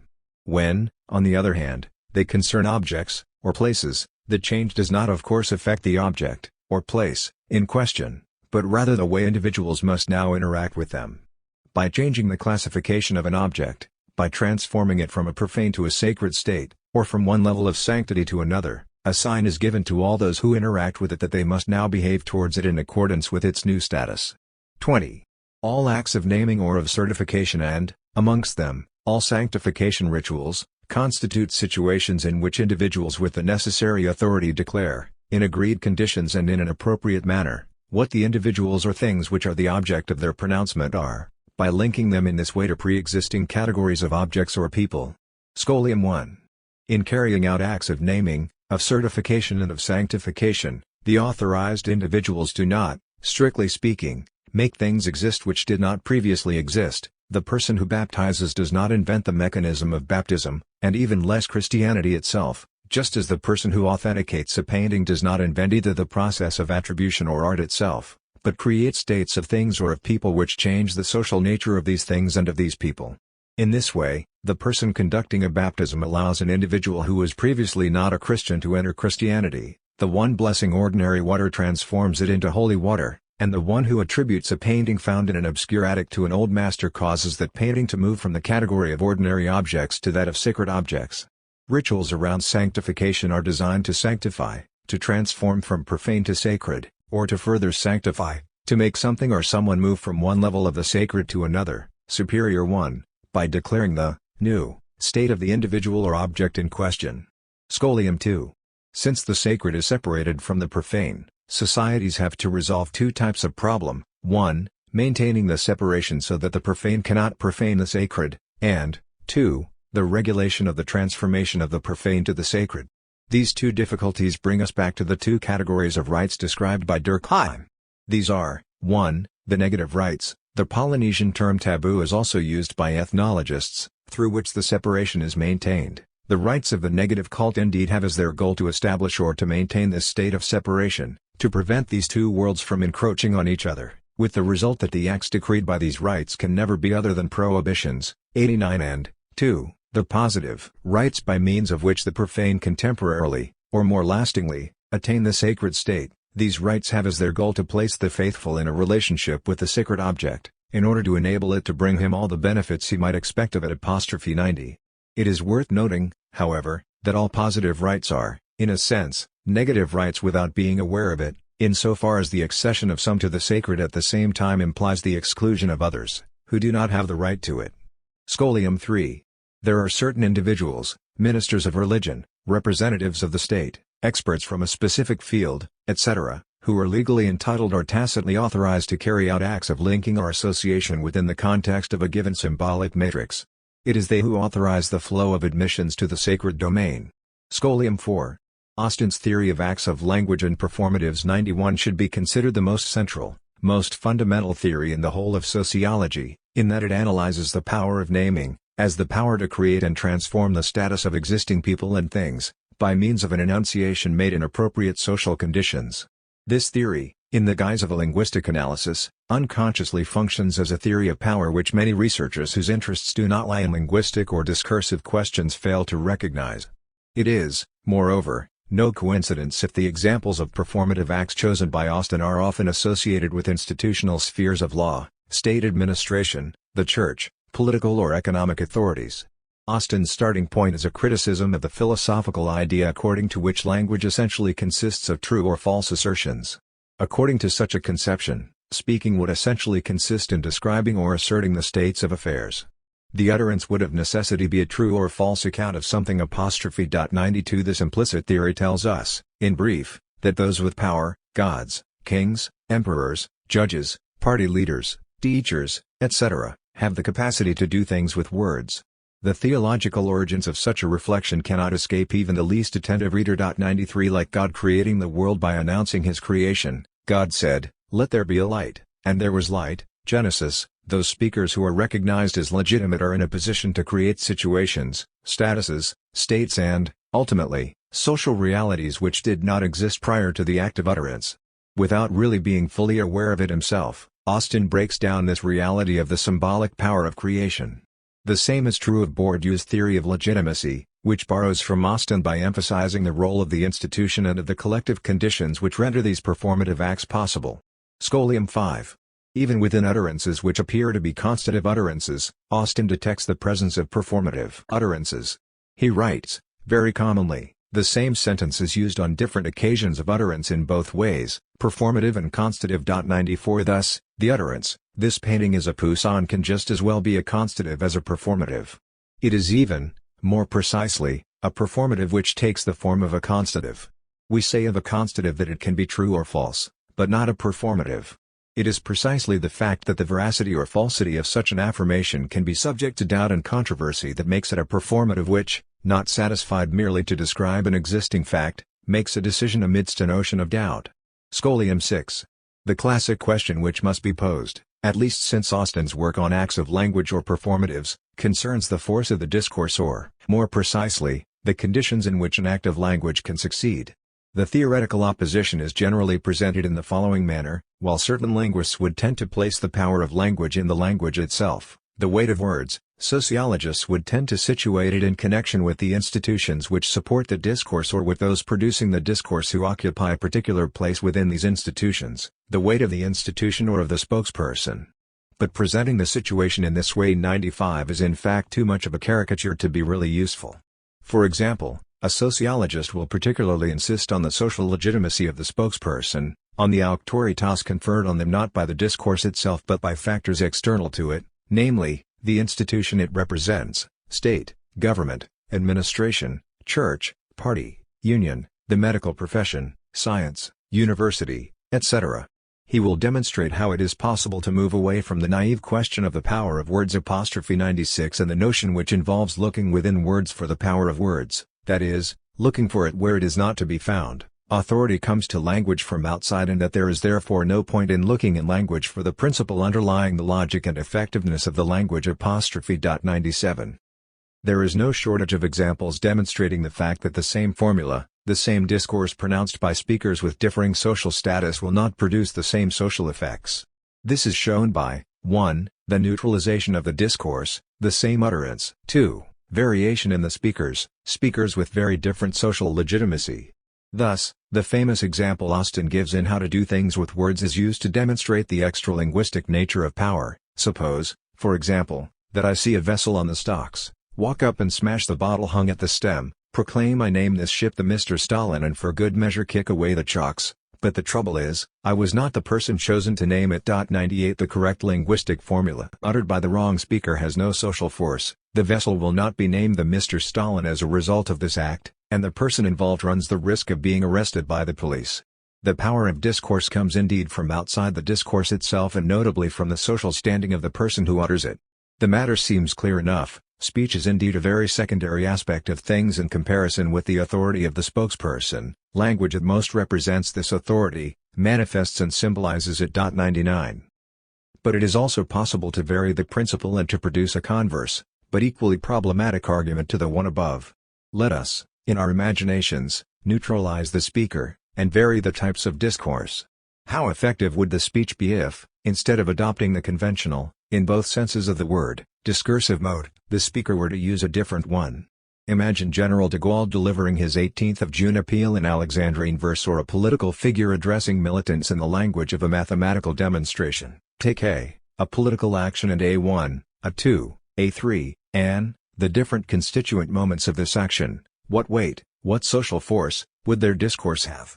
It would be tempting, on the base of this imaginary variation, to draw a hasty conclusion to the effect that the type and style of a speech form the essence of the authority of what is said, and that, no matter who actually produces them, speeches are indeed central to the mechanisms of power because only the right phrases, the appropriate genres and formulations, have the capacity to act on those who have learned to perceive and recognize them as the appropriate words to be pronounced in a particular context. This second variation has the great merit of highlighting the specificity of discourses which cannot be reduced to simply explaining, symbolizing or representing social or institutional positions, balances of power or relations of domination, themselves silent, but which were already murmuring what the discourse expresses and pronounces with clarity. Furthermore, if we restrict ourselves to simple formulas, I name you, I declare the session open, etc., we could conclude that the expression in itself is not important and that it is easy to envisage any speaker delivering it without problem.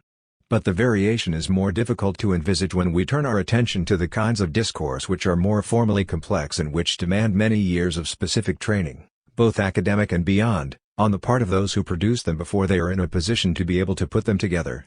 The lawyer's plea will, of course, draw its strength from the fact that it is spoken by a lawyer, and not any old lawyer at that, but also from the fact that it is a particular discursive format, using techniques or procedures of speech designed to convince, persuade, move or disturb within the context of the courtroom. The same is true of all those scientific texts or experts' reports which claim to tell the truth about things. Affirming, for example, that a painting can indeed be attributed to a particular old master certainly requires being in a legitimate position to be able to do so. But a simple "this is a Poussin" would not suffice to make the painting in question a Poussin, whatever the degree of legitimacy of the person uttering it. The art historian or the expert seeking to attribute a painting must, of necessity, go through the process of pronouncing a series of arguments and proofs. These two dimensions, a rigorously appropriate discourse and an authorized speaker, are therefore both necessary, and power will not come definitively from either outside or inside, but will depend on at least four main elements. The form taken by the speech, comprising linguistics, semiology, rhetoric, but also the sociology of institutional conventions, etc. The status of its producer, comprising the sociology of those producing discourses, institutions, etc. The immediate context, space and time, of its utterance, comprising contextual pragmatics, to the linguistics of delivery, etc. The space in which it is heard, in other words, the categories of perception and of representation and the disposition to belief of those to whom the speech is addressed, comprising the aesthetics, history or sociology of the audience. 100. It is rare for empirical studies to succeed in linking these four dimensions, for entirely practical reasons: lack of competence in researchers on specific aspects of the analysis of social reality, genuine lack of time or of data to carry out such a theoretical project, which can easily seem overwhelming as soon as you get beyond the somewhat frustrating analysis of a single speech, etc. In order to recapitulate the problems and to expose the narrow link between these four dimensions on which depend what is generally referred to as the power of persuasion or the power of speeches, the following series of proposals can be formulated. 1. The most rigorously appropriate speech will be worthless if it is delivered by an impostor, Or in other words, by someone who, in reality, does not occupy an appropriate position to deliver it, the casual passerby who declares a public monument officially open a few hours before the official ceremony, the unknown art enthusiast who publishes a text attributing or detributing a painting, etc. It is worth adding that, where authority or legitimacy are concerned, it is all a question of degree. Speakers can occupy positions of varying prestige and, as a result, impart more or less force to their discourse. 2. The most, socially, powerful of orators is worthless unless he uses the correct forms and the appropriate rhetorical procedures. The politician who attempts to arouse passion in his audience during a meeting, by speaking in verse, the art expert contends simply to state that a painting is not the work of a certain great master without bringing any evidence to support his statement, etc. Here, too, it could be added that two orators of similar social power and using appropriate forms could nevertheless differ by the force or the quality, technical, formal, of their own discourse. Two plea speeches will never be entirely of equal merit in terms of their definitive quality, given that lawyers have varying degrees of skill in terms of the genre of the plea. 3. The most pertinent speech pronounced by the most powerful or the most legitimate of orators will be of no value if it is not given in the right place and at the right time. The politician coming to cut the ribbon and give his speech a few hours before the official unveiling ceremony of a public monument, the lawyer pronouncing his plea in the quarters of the court building, the political speech falling flat because delivered at an inopportune moment, or the art historian publishing a text attributing a work of art in a women's magazine. 4. Whatever the quality or the relevance of the speech, the time and the place where it is delivered and the social force or legitimacy of those who deliver it, the public, readership or audience, has a determinant role. They can fail to pay attention or to be sensitive to what is said or even no longer believe in what is said, weakening or completely destroying the social force of the discourse by their lack of interest. Contexts such as a crisis of confidence or of belief, or where the audience no longer adhere to the message addressed to them. The explanation of this multifaceted production of the social force of a discourse clearly exposes the basic error which consists in thinking it is possible to define the principle of symbolic impact, external or internal, circumstantial or institutional, linked to those giving or receiving, of discourses. Scholium 7. Austin's observations, along with those of other sociologists, were preceded by those made by many European theologians of the Middle Ages and of the 12th and 13th centuries, Pierre Lombard, Guillaume Dauverge, Richard Fischaker, Pierre de Jean-Aulou or Jean Dunscott. Oren Rozier-Caddick has carried out magnificent studies on the thoughts of these authors whose discussions were both extremely theoretical and also very practical, with reference to the sacraments, drawing attention to their astonishing modernity. For these theologians are interested in the same type of elements of language as an author like Austin, namely those which give effect to what they say, efficient quodicant, in the practice of the sacrament 101, the effective signs. There is no ahistoricism in emphasizing the similarity of reflections so far apart in terms of time, insofar as what constitutes the common ground are the institutions and their rituals, of sanctification, investitures, awarding of knighthoods, ordinations, contracts, etc., through which the latter say and, by the very act of saying, transform. The sacrament produces its own meaning, id efficit quod figurit/significant, the status of things or people. The analogy of theoretical reflections, from Augustine to Austin and from the sacramental theology to the theory of acts of language or of legitimacy, rests on analogies in the mechanisms of institutions and, more generally, in the workings of power. These are social mechanisms which are quasi-universal.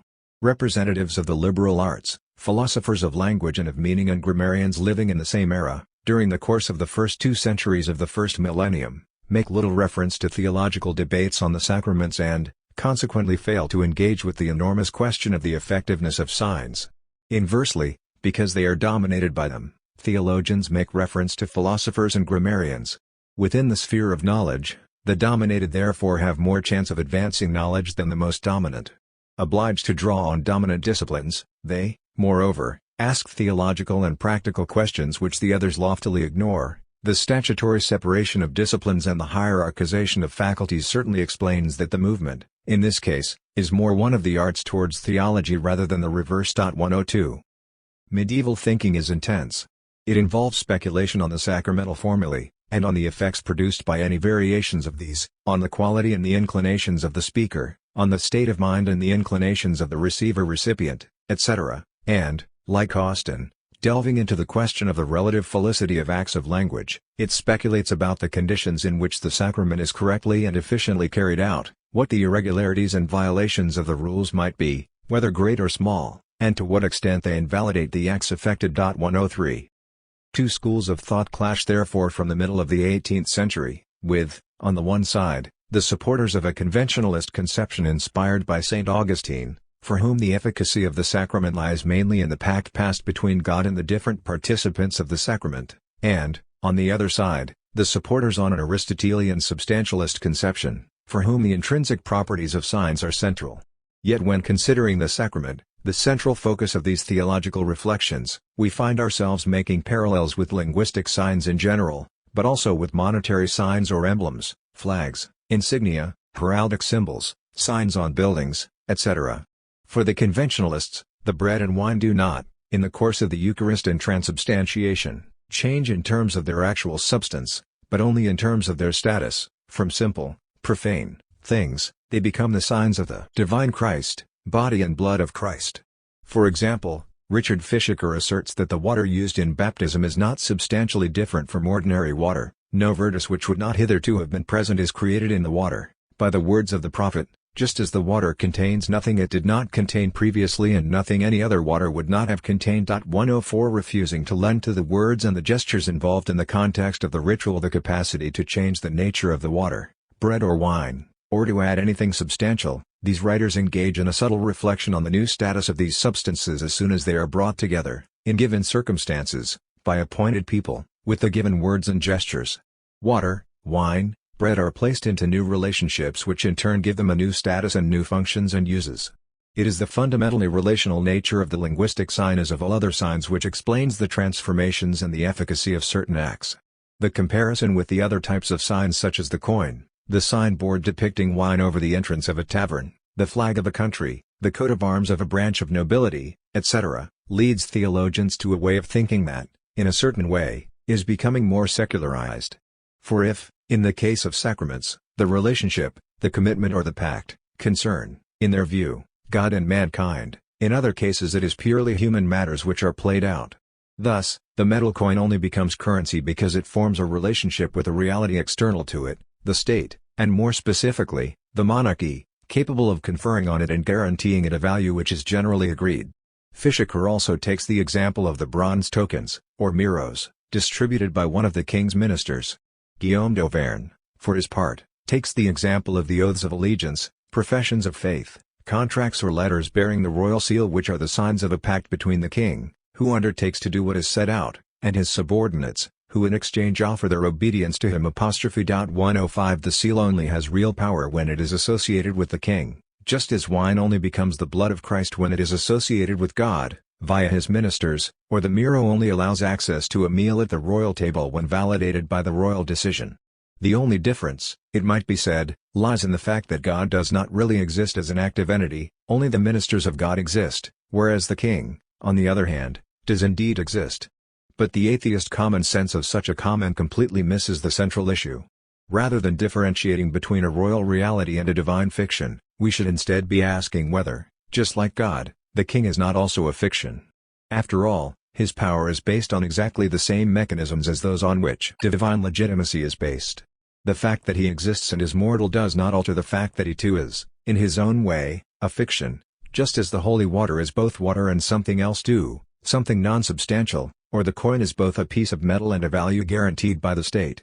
We are back to the doubling previously referred to, see above, propositions 9, 10 and 11, the two bodies of the king, the two bodies of Christ, the two bodies of the church, the two bodies of the water or the two bodies of the coin.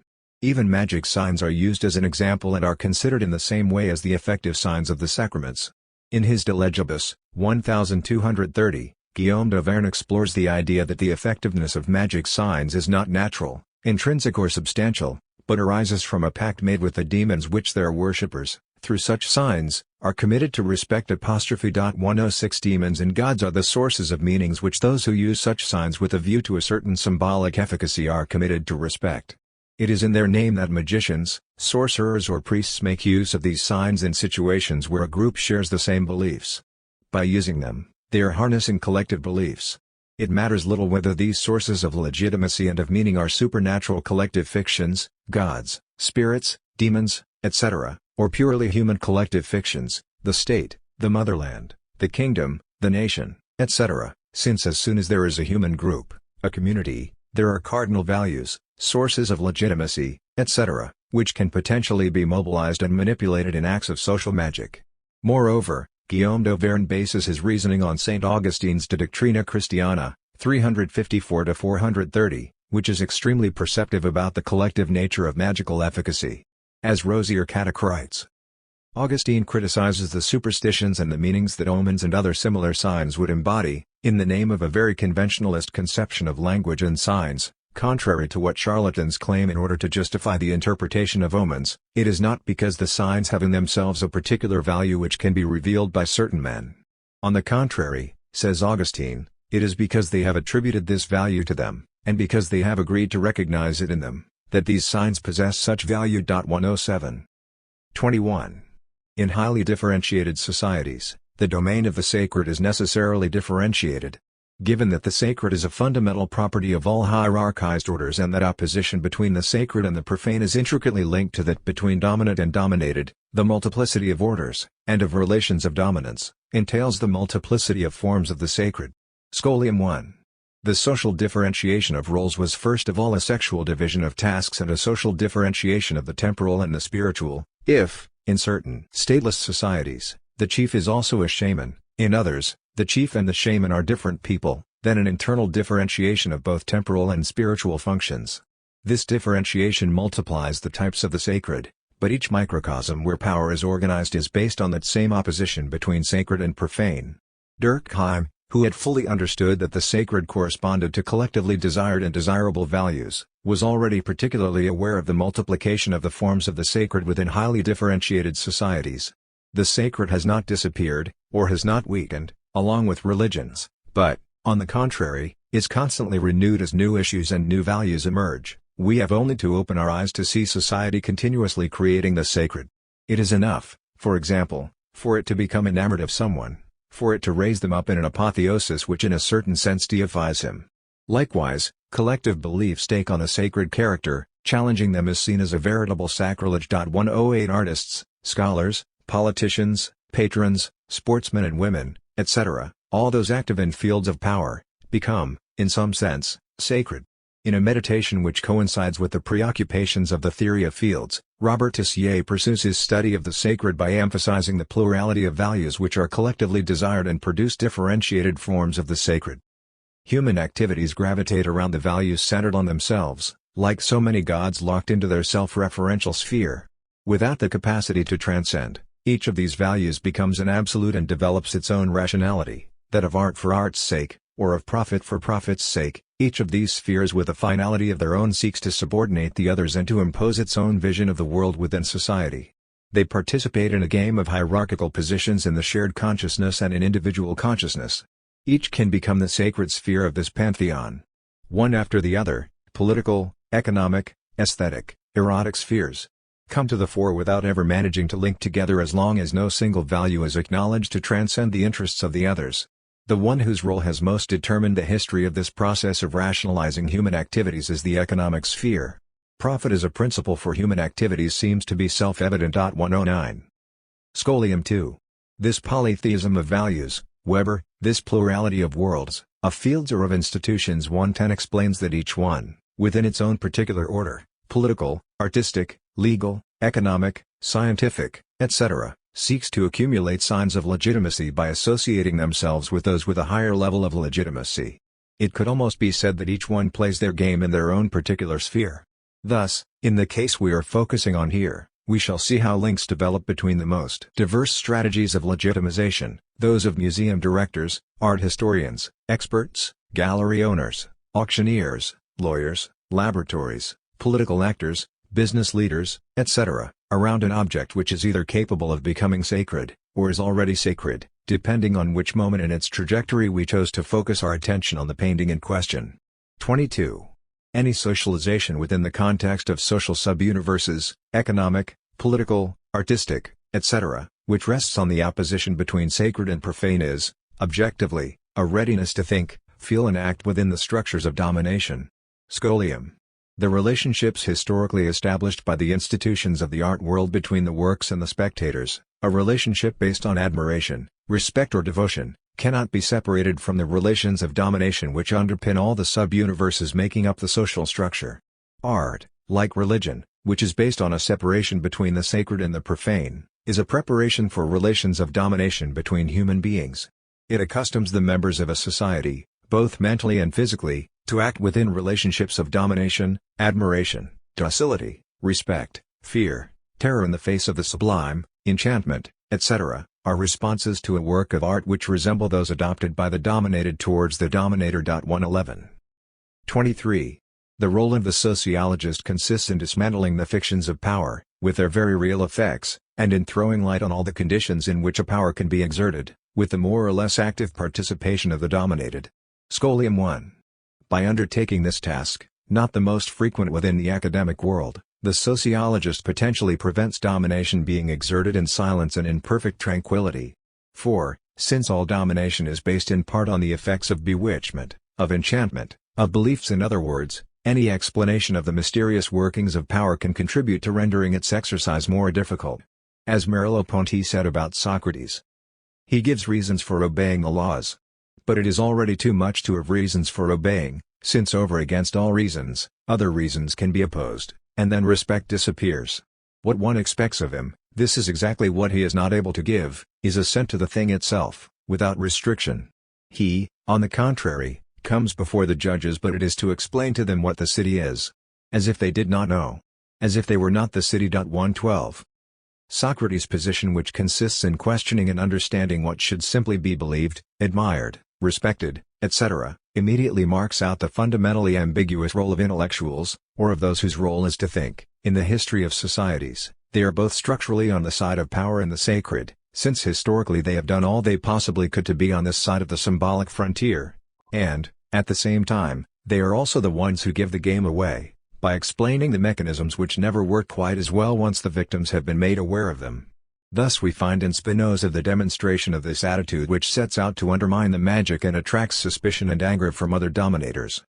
Hence it happens that the man who endeavors to find out the true causes of miracles, and who desires as a wise man to understand nature, and not to gape at it like a fool, is generally considered and proclaimed to be a heretic and impious by those whom the vulgar worships as the interpreters both of nature and the gods. For these know that if ignorance be removed, amazed stupidity, the sole ground on which they rely in arguing or in defending their authority, is taken away also. 113. Scholium 2. It would, however, be completely unrealistic to think that the sociologist is a sort of potential revolutionary, capable, simply by virtue of his or her analytical studies, even when these are made available to the widest possible audience, of destroying the masks, fictions, beliefs or illusions, and, in the last analysis, instances of domination. For what makes domination possible is as much the crushing weight of objectified history in all the institutions, in all the texts, in all the technical and legislative mechanisms, etc., which sustain domination, as the effects of an explicit belief in the legitimacy of power or the powerful. Even if the dominated were in a position to obtain the findings of the most critical studies in social sciences, they would still need to know how to undo the complex mass of all the combined institutional obligations which mutually support, endorse and reinforce each other to support the structures of domination. Revelations may pave the way for revolutions, but they certainly cannot organize them. To emerge from ignorance is, and this needs to be pointed out to all those, including many sociologists, who tend to forget it, a preliminary condition for any kind of emancipation. It is, however, never enough to implement it. The fatal opposition, amongst researchers, between those who see in the social world only a perfectly accepted domination and those who, in various ways, would like to detect, everywhere and at every moment, subversions, criticisms, tactics, trickery or resistance, prevents us from seeing the permanent mix of registers of behavior which intersect at the level of individual practice, whole areas taken for granted and unquestioned which actors, to the advantage of some and the detriment of others, are obliged to accept, the rarely voluntary consent to domination, and, where it appears to be so, there is a case for questioning the sociogenesis of that consent, the occasional ruses and the resistance or criticism which is always partial. While they may criticize certain things, actors cannot be critical of everything all the time, and are not always aware of the many things which are for them self-evident. Even if they seek to suffer less as a result of domination by resorting to small practical arrangements, to ruses or tactics, to humor or criticism, thus proving that they are not completely taken in by what is inflicted on them, they are still incapable of really challenging the relations of dominance which are the cause of their suffering. In order to think about domination, we need to abandon both the Machiavellian functionalism, which leads to the conclusion that all emancipation, both individual and collective, contributes to maintaining domination, and the romantic angelism, which attributes to actors extraordinary capacities for subversion and tends to see revolutionary potential in the smallest indication of any signs of distancing, whether ironic or practical, on the part of the dominated in relation to the situation imposed on them. 3. Linked oppositions, dominators/dominated and sacred/profane. Don Sears is precisely the same as Saint Cyr, Dominus Syriacus. There are plenty of names of towns where Sanctus and Sancta have been replaced by Dominus and Domina. Proust, M., In Search of Lost Time, Volume 4, Sodom and Gomorrah. London, Vintage, 2000, p. 579. Any discussion on the sacred suffers from its failure to be seen as an integral part of historical reality, or from the absence of any general definition. In the first scenario, without saying so directly or even being aware of it, theologians favor a particular type of historical situation and unjustifiably generalize their ideas in a theory which is only part of the whole picture. The most frequent case is one which consists of seeing the sacred only in the form it took in the context of the major monotheistic religions, and more particularly, in Christianity. 1 However, such established forms of religion are only one form amongst many others of the ways the sacred manifests itself and is responded to. More precisely, Mauss says, it is not the idea of God, the idea of a sacred person that one finds over again in any religion, it is the idea of the sacred in general. In the most obscure totemism, in the most primitive ancestor worship, or the most infantile nature worship, we find beings, things, ill-defined, dead phantasms, animal species or natural phenomena which are the objects of a clearly religious effect, separate from the profane world.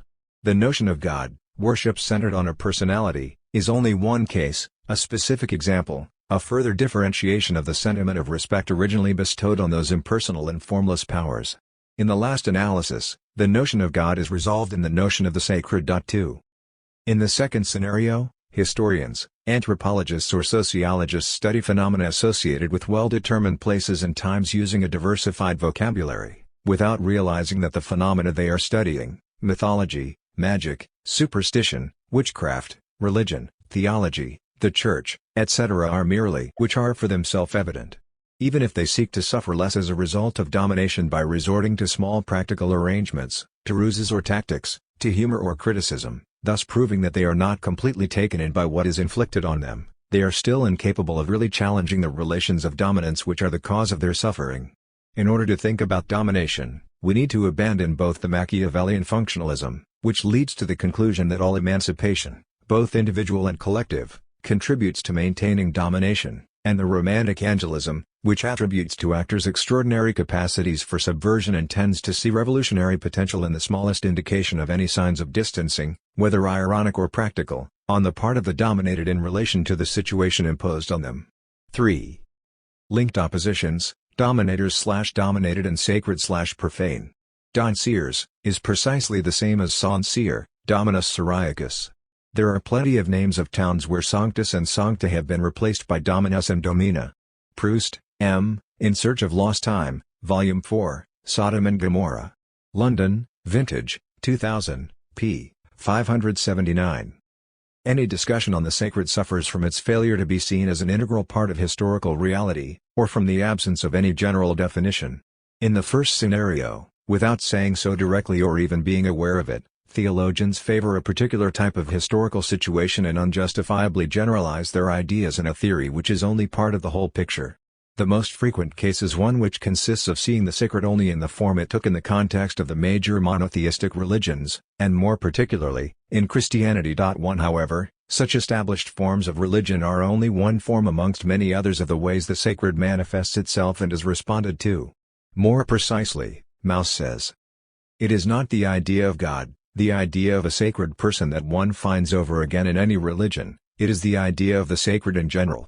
In the most obscure totemism, in the most primitive ancestor worship, or the most infantile nature worship, we find beings, things, ill-defined, dead phantasms, animal species or natural phenomena which are the objects of a clearly religious effect, separate from the profane world. The notion of God, worship centered on a personality, is only one case, a specific example, A further differentiation of the sentiment of respect originally bestowed on those impersonal and formless powers. In the last analysis, the notion of God is resolved in the notion of the sacred. 2.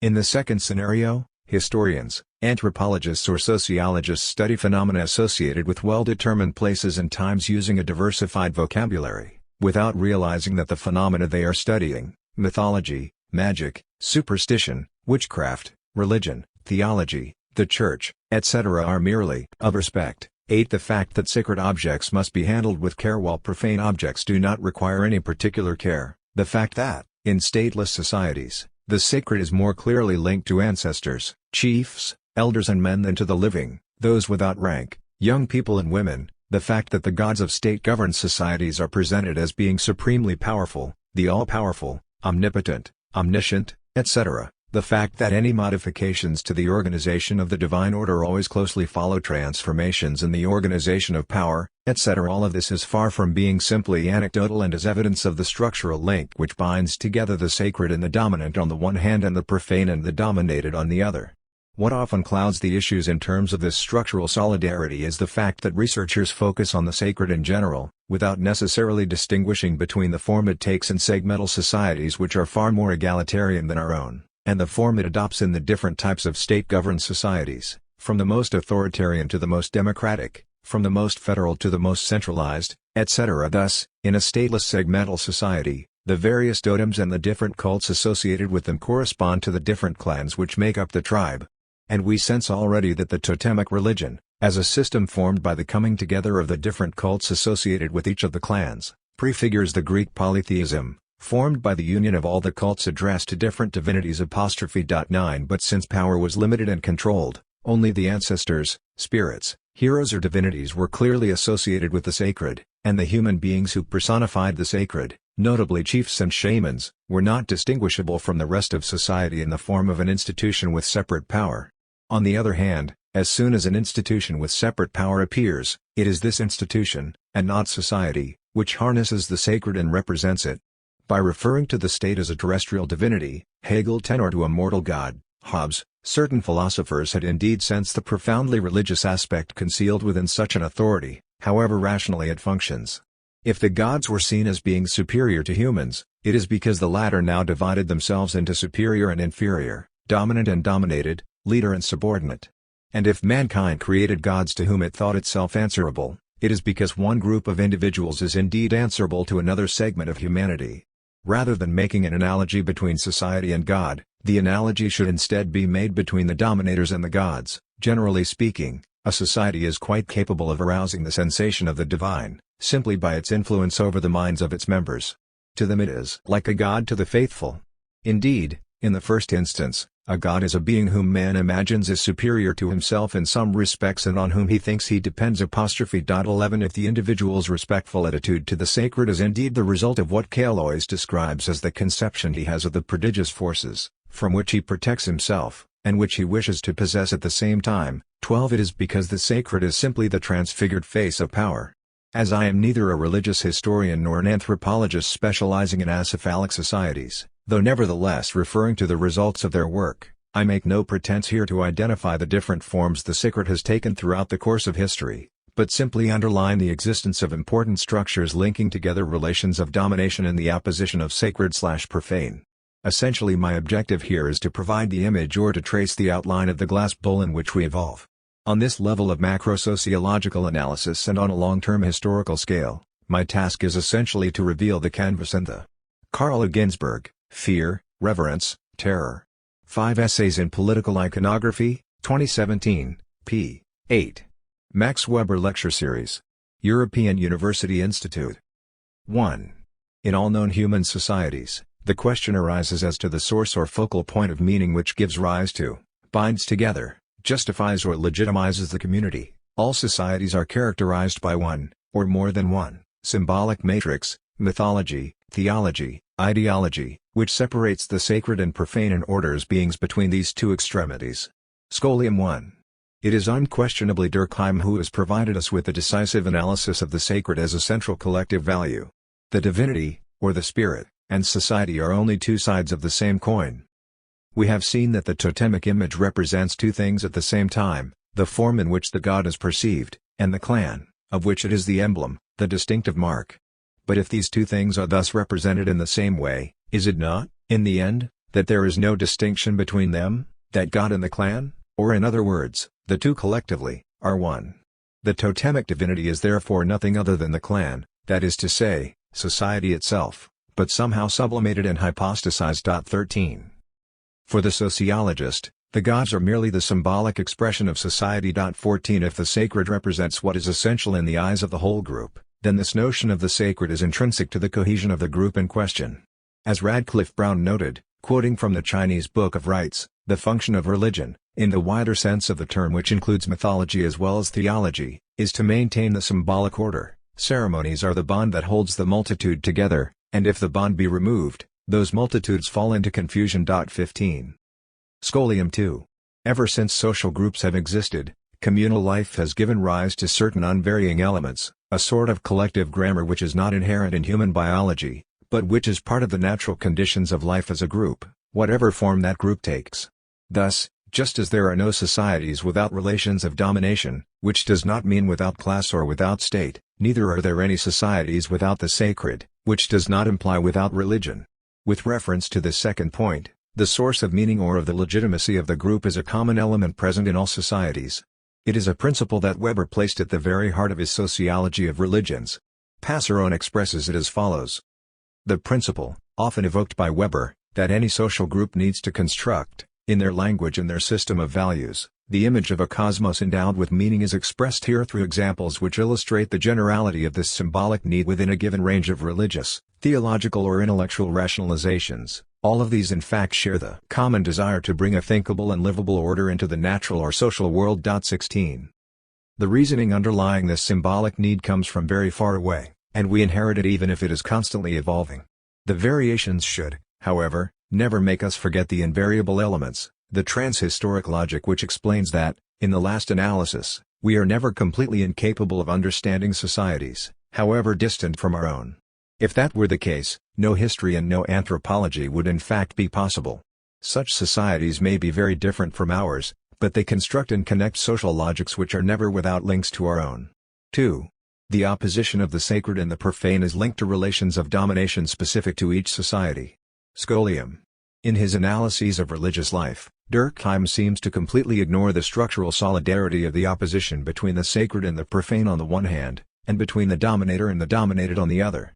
Normally very sensitive to connections between the various forms of symbolic classification and the modes of collective organization, he seems intent on turning the opposition between sacred and profane into an exception which cannot be associated with any other example, and notably not to an opposition of the type superior/inferior or worthy/unworthy. The underlying notion behind religion essentially implies the classification of things into two groups, the sacred and the profane. But how should the sacred be defined? Is it a matter of the superiority and exceptional dignity of sacred things? Not at all, for all sacred beings are not equally respectable or respected. The black man has no reticence about using his fetish object, and certain primitive peoples resort to violent behavior in order to obtain what they want from their god. In fact, the sacred can only be defined through its opposition to the profane. This opposition is, indeed, a distinct genre, it is absolute and such that no other can be compared to it. 17. In the elementary forms of religious life, Durkheim reiterates this analysis by dismissing the hypothesis of a link between the sacred and the question of power or of domination. As he expands on his argument, it becomes clear that his conception of the sacred is a limited one. It is because he sees the sacred only in the form of the magic of stateless societies or in the monotheistic religion of state-governed societies that he fails to detect its presence in a certain number of perfectly ordinary social relationships, amongst members of societies in which religion is simply one institution amongst others. One might be tempted to define them first by the place they are generally assigned in the hierarchy of beings. They are naturally considered superior in dignity and power to profane things, and particularly to man, when he is only a man and has nothing sacred about him. One thinks of himself as occupying an inferior and dependent position in relation to them, and surely this conception is not without some truth. Only there is nothing in it which is really characteristic of the sacred. It is not enough that one thing be subordinated to another for the second to be sacred in regard to the first. Slaves are inferior to their masters, subjects to their king, soldiers to their leaders, the miser to his gold, the man ambitious for power to the hands that keep it from him. But if it is sometimes said of a man that he makes a religion of those beings or things whose eminent value and superiority to himself he thus recognizes, it is clear that in any case the word is taken in a metaphorical sense, and that there is nothing in these relations which is really religious. 18. Even if he wrongly considers that a purely hierarchical distinction is a criteria at once too general and too imprecise, 19. Durkheim is nevertheless obliged to recognize that the relationship between sacred and profane is linked to oppositions between superior and inferior, dominator and dominated, worthy and unworthy. Yet the same Durkheim who theoretically refuses to define the sacred in relation to power is capable, a few hundred pages later, and with unusual acuteness, of emphasizing the profound link between the phenomena of domination and of authority and the nature of the sacred. Furthermore, the simple deference that men invested with high social positions inspire is not inherently different from religious respect. It is translated by the same gestures, keeping our distance from a high-ranking person, approaching him only with precautions and gestures other than those we use with ordinary mortals. Our feeling in these circumstances is so closely akin to religious feeling that many people have combined the two. Princes, noblemen and political leaders are considered sacred to explain the regard they enjoy.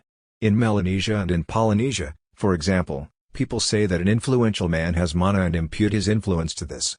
It is clear, however, that his situation is solely the result of public opinion. Therefore, the moral power conferred by opinion and the moral power invested in sacred beings have the same underlying origin and are composed of the same elements. This explains how the same word might be used to designate both. 20. The hierarchical distinction is not only precise, it is also fundamental. The different ways of separating the sacred from the profane are linked to the forms in which relations of power manifest themselves within society. From the omnipresent sacred of societies without a separate institution of power, we move to a sacred situated in a transcendent world of state-governed societies legitimized by transcendent gods, and finally to the inherent sacred separated within society itself, even when the powers, economic, political, legal, scientific, artistic, etc., no longer allow themselves any recourse to transcendent forces in order to exercise domination. This last situation is evoked by Durkheim on the subject of the French Revolution. Society's capacity to set itself up as a god or to create gods was no more visible than in the first years of the French Revolution. In the general enthusiasm of that period, things that were purely secular in nature were transformed by public opinion into sacred things: homeland, liberty, and reason. A religion propelled by its own momentum was established with its dogma, symbols, altars and holidays. In this particular case we can see society and its essential ideas become the object of an actual cult directly, without any kind of transfiguration. 21. Durkheim's starting point is also contradicted when a number of very central facts are taken into consideration. While he does not establish a link between power and the sacred and does not explicitly theorize about the relationship between the nature of power and the nature of the sacred, Durkheim gives many arguments and numerous empirical proofs which support this hypothesis. First of all, there is the tacit recognition of a link between the opposition of sacred/profane to relations of domination between men and women and between elders and the young, see below, Proposition 6 and Scholia. But it is also the recognition of a solidarity between power and the sacred from the moment he broaches the question of the prohibition of contact between the profane and the sacred. Thus, in his study on La Prohibition de l'Inceste et ses Origines, The Prohibition of Incest and its Origins, published in 1898 in the first volume of L'Année Sociologique, he sets the domain of the profane against that of the sacred and demonstrates that the sacred is profoundly linked to the representatives of spiritual and temporal powers. This second domain at first appears like one in which power, the chiefs, and religion, the priests, the cult, the gods, overlap. Thus, it is strictly forbidden for a common man to touch either a priest, a chief, or any sacred object.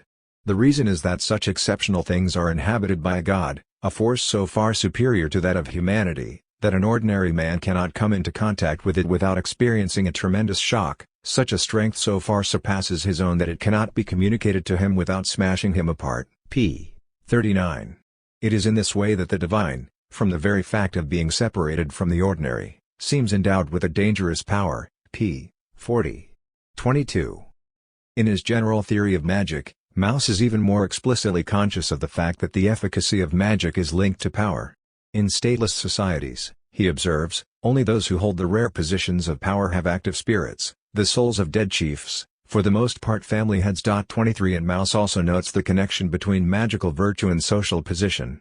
The values attributed to individuals or to things and their magical force are not the result of their intrinsic qualities but depend on the status or rank attributed to them by all-powerful public opinion. 24. 3. The history of all societies up to the present day is the history of the transformation of the sacred, that is to say, the history of the transformation of the relations of domination on which the opposition between the sacred and the profane is based. Magic and power in stateless societies. 4. In societies without a system of writing and without a separate institution of power, human power is very broadly limited and controlled. The chief merely recalls the past era of heroes and gods which must be endlessly repeated. The separation of the sacred and the profane therefore distinguishes, over and above everything, the ancestors from the living. Scholium 1. As the sociologists Berger and Luckman wrote, mythology represents the most archaic form of universe maintenance, as indeed it represents the most archaic form of legitimation generally. 25 The foundation for this legitimization of the group through its myths is based on the ritual invocation of heroes, ancestors, spirits or divinities which are supposed to have introduced the customs and traditions that the men and women of today are happy to repeat or to continue. Reference to a founding past which has no specific date and is inaccessible is fundamental to the functioning of these societies, which are more possessed by their myths than really in possession of them. The obstinate fidelity to a past conceived as a timeless model, rather than as a stage in the historical process, betrays no moral or intellectual deficiency whatsoever. It expresses a consciously or unconsciously adopted attitude, the systematic nature of which is attested all over the world by that endlessly repeated justification of every technique, rule and custom in the single argument, "The ancestors taught it to us." 26 If obedience exists, it operates between unattainable beings, ancestors, heroes, spirits, divinities, situated in a mythical past, and the living members of the community. The men who live in these societies obey the orders of their ancestors, the spirits or the gods, instead of obeying, as we do, one of their kind who is still living. If they fail to do so, they are punished by supernatural forces, and Mouse has clearly demonstrated that the sanction was effective, or else by the rest of the group. 27. Society is maintained thanks to the rites and myths performed and spoken by the chiefs of the clans, by shamans or by oral poets, in a register which is not contemporary with that of men but with the time before men. 28 Handed down by ancestors, cultural heroes or gods. 29 Which is ritually referred to. Society is not seen as being self-founded, within the reach of human capabilities, and the origin of society is radically outside contemporary practices. And each ceremony is a new opportunity to remember that if society is good, livable, it is due to the respective norms previously bequeathed by the ancestors. We can then see that the reference to the ancestors is logically implicated in the initiatory rites. Only the mythical discourse and the word of the ancestors guarantee the permanence of society and its eternal repetition. 30.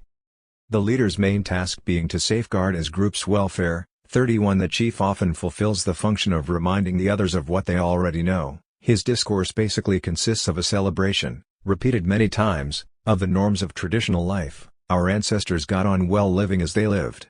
Let us follow their example, and in this way we will lead a peaceful existence together. This is just about what the discourse of a chief boils down to. 32 He recalls, for example, that the conditions of harmony and cohesion depend on the respect shown by everyone to what was set in place by the ancestors. There are many tribes in which every day, either at dawn or at sunset, the chief must gratify the people of his group with an edifying discourse. Every day the Pilaga, Shurnt, Tupinamba chiefs exhort their people to abide by tradition. It is not an accident that the gist of their discourse is closely connected to their function as peacemaker. The customary theme of these harangues is peace, harmony and honesty, virtues recommended to all the tribesmen. 33 Not only does the chief say nothing that is not already known, but nobody seems even to make the effort to listen to him. Almost without exception, the leader addresses the group daily, at daybreak and at dusk. Stretched out in his hammock or seated next to his fire, he delivers the expected discourse in a loud voice. And his voice certainly needs to be strong in order to make himself heard. As a matter of fact, there is no gathering around the chief when he speaks, no hush falls, everybody goes about their business as if nothing was happening. 34 Yet this apparent inattention on the part of the tribe members does not in any sense exonerate the chief from performing these ritual words which represent his duty to the group. 35 Marcel Gachet sums up the foundation of the myth in the following way. The underlying belief is that we owe everything we have, our way of living, our rules, our customs, and what we know, to beings of a different nature, to ancestors, heroes or gods. All we can do is follow, imitate, and repeat what they have taught us. In other words, Everything governing our works and days was handed down to us. Major obligations and petty exploits, the whole framework encompassing the practices of the living, had their origins in a founding past that ritual both revitalizes as an inexhaustible source and reaffirms in its sacred otherness. 36. The reference to a mythical past underlying the founding of the social order and of behaviors is a way of placing power beyond the reach of individuals. Indeed, it is as though the members of these societies were collectively divesting themselves of the reasons and the justifications for their existence. 37.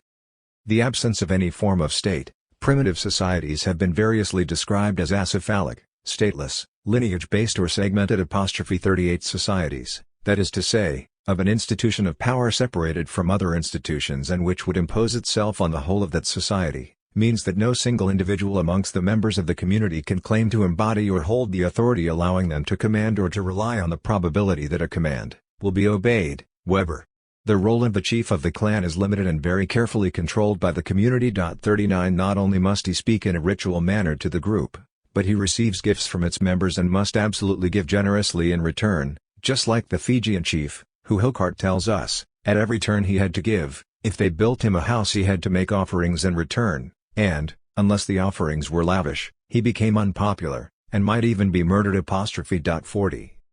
Georges Ballandier notes that these societies possess secret, but effective, mechanisms for limiting the holding of powers and the accumulation of wealth. Thus, the Gabonese of Fang, among whom death threatens anyone who disrupts clan solidarity and the egalitarian tendency by satisfying his ambition and private interests, justify the means used to contain inequality. 41 From an economic point of view, this obligation to reciprocate prevents any early accumulation of wealth.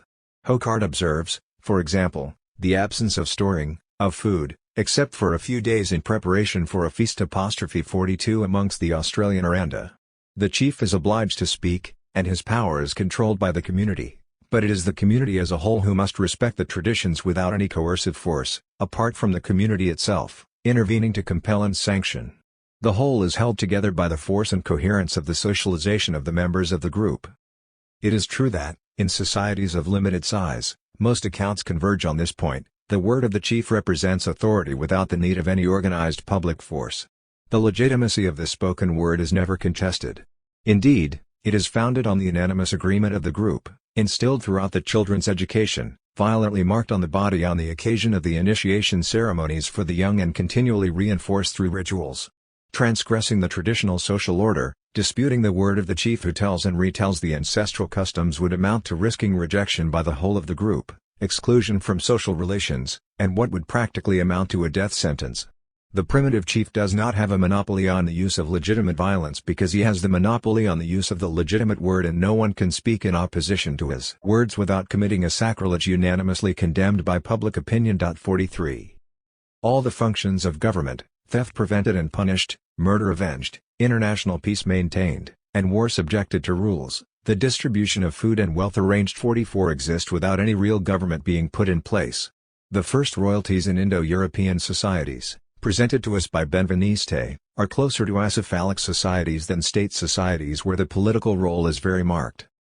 In this way we can give definition to the concept of the Indo-European kingship.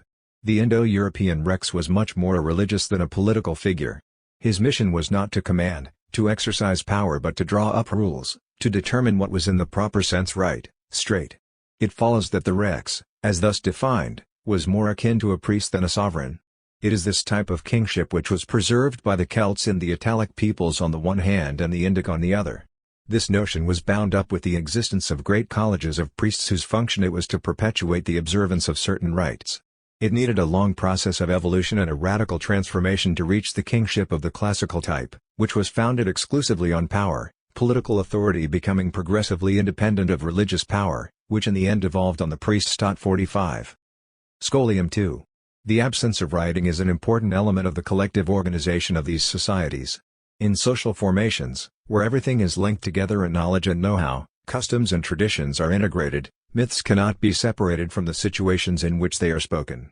They are local, always contextualized, and are the object of a practical mastery which is not the symbolic, distanced mastery needed for writing.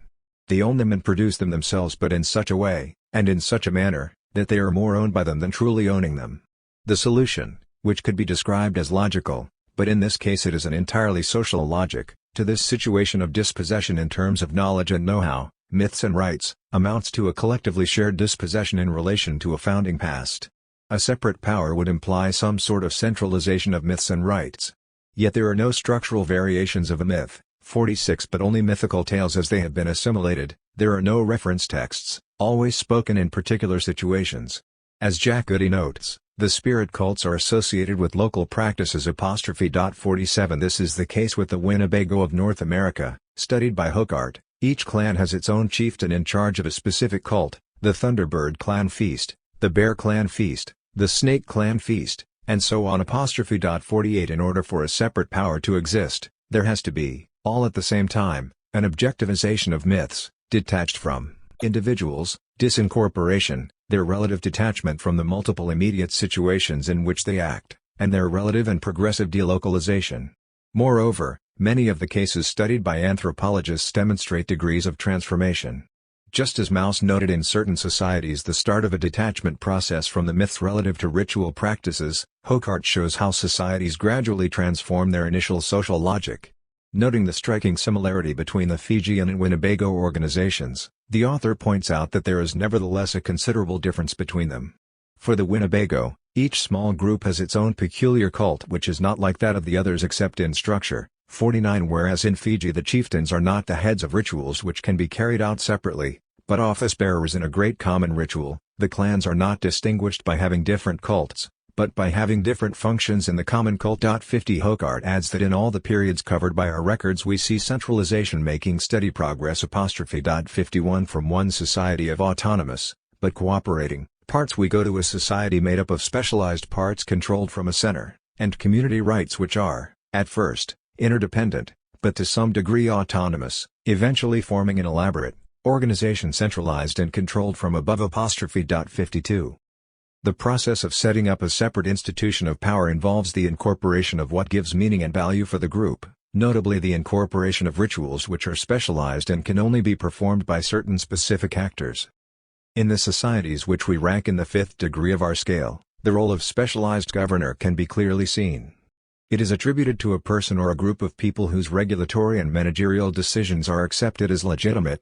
The emergence of governors in a political system concentrates the sovereign authority and strength, if only through the appropriation of the rituals most important for the survival of the group, in clearly differentiated roles which demonstrate a clear distinction between governors and governed. 53 5. Societies without writing and without a separate institution of power are societies where there is little differentiation, which are characterized by a culture in which functions are relatively little dissociated. Scholium. Any attempt to grasp the mythico-ritual reality of stateless societies without a writing system by starting with the concept of religion is therefore likely to result in a series of misunderstandings. Any reference to religion might first of all imply that this is a domain with particular practices which are specific and distinct from other domains of practice. Yet, as Goody observes on the subject of African societies, we find no equivalent for the Western word religion, or indeed ritual. And more importantly, the actors do not appear to look upon religious beliefs and practices in the same way that we, whether Muslim, Jew, Hindu, Buddhist, Christian or atheist do, that is as a distinct set. 54 Benveniste emphasizes the same particularity in the context of Indo-European institutions, since the Indo-Europeans did not conceive of that omnipresent reality which religion represents as a separate institution. They had no term to designate it. 55 The absence of a generic term is not a linguistic failing but is a reference to the social reality of ritual practices, omnipresent and inseparable from the multiple social settings in which they are carried out. If it is true that religion is an institution, this institution is nevertheless not separated from other institutions or outside them. It was not possible to evolve a clear conception of what religion is or to devise a term for it until it was clearly delimited and had a distinct domain so that it was possible to know what belonged to it and what was foreign to it. Now in the civilizations which we are studying, everything is imbued with religion, everything is a sign of, a factor in, or the reflection of, divine forces. Thus, outside special confraternities no need was felt for a specific term to designate the complex of cults and beliefs, and that is why to denote religion we find only terms which appear as separate and independent creations. 56.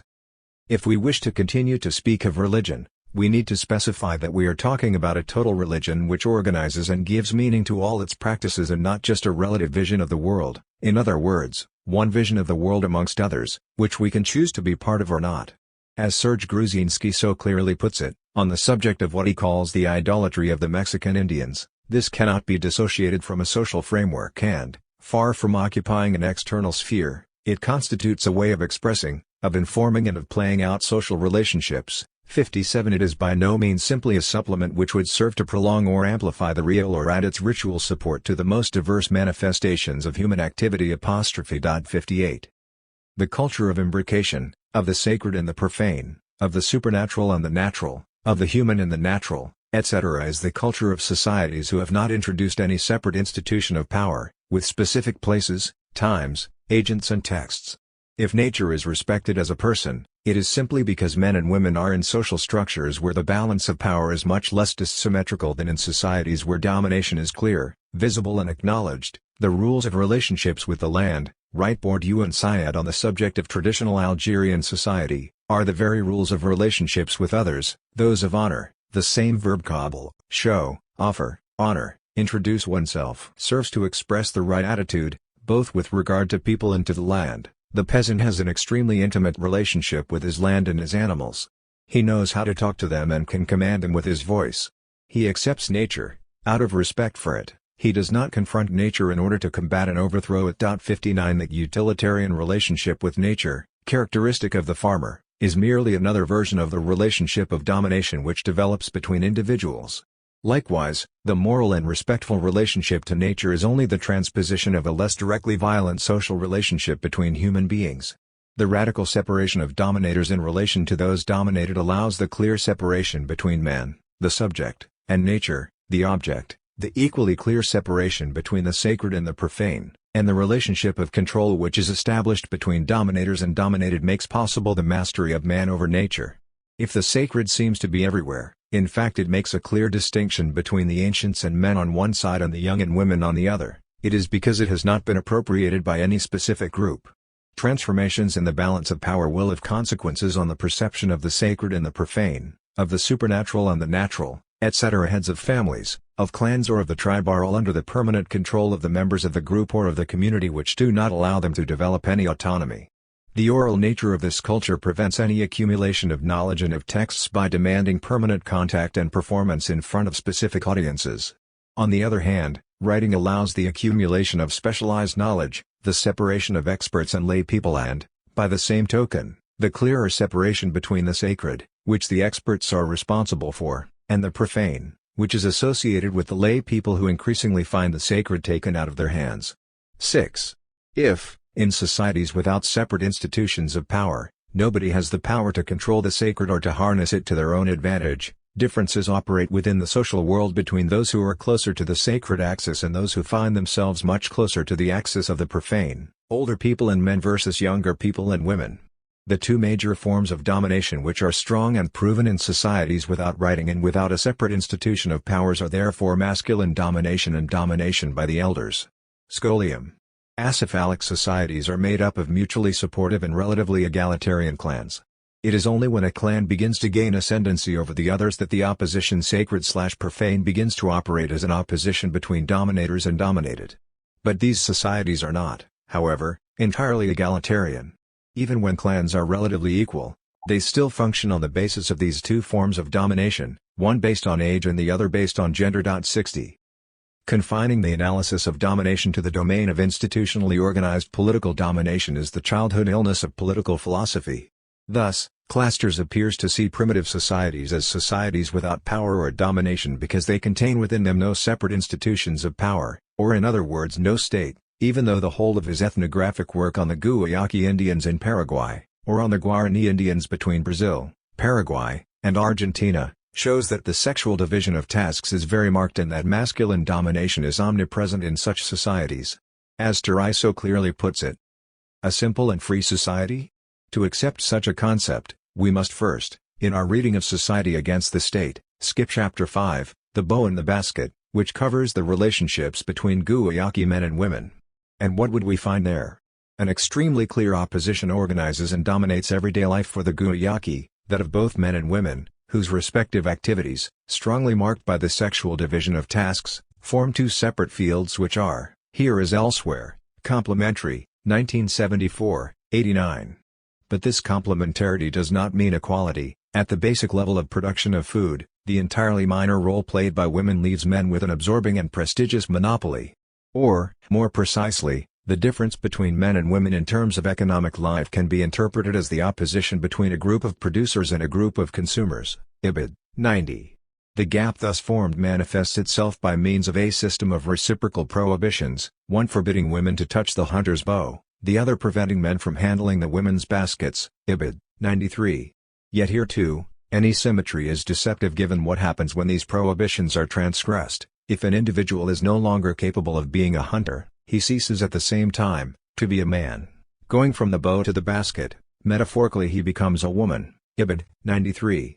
Yet, as Leroux mischievously observes, in Abent's Hour 1987, 167, the reverse does not apply. The woman who touches a bow does not in so doing become a man, she simply renders the bow unusable.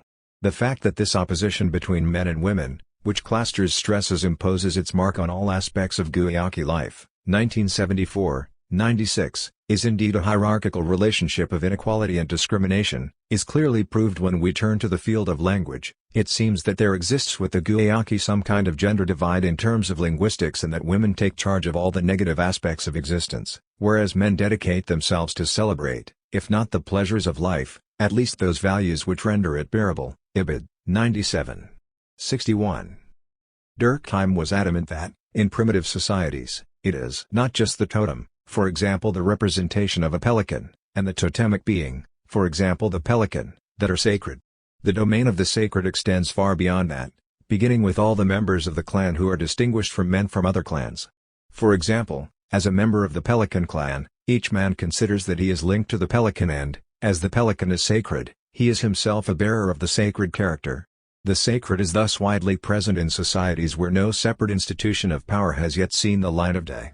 But Durkheim's comments on the variability of the degree of intensity of this sacred character tend to confirm that the line separating the sacred and the profane is drawn not only between the elders or the mythical heroes and the living, but also, on the one hand, between men and women and, on the other, between the elders and the youngest members. It is, he explains, more intense for men than for women, for the elders rather than for the young. 62 A footnote clarifies the concept with some further examples.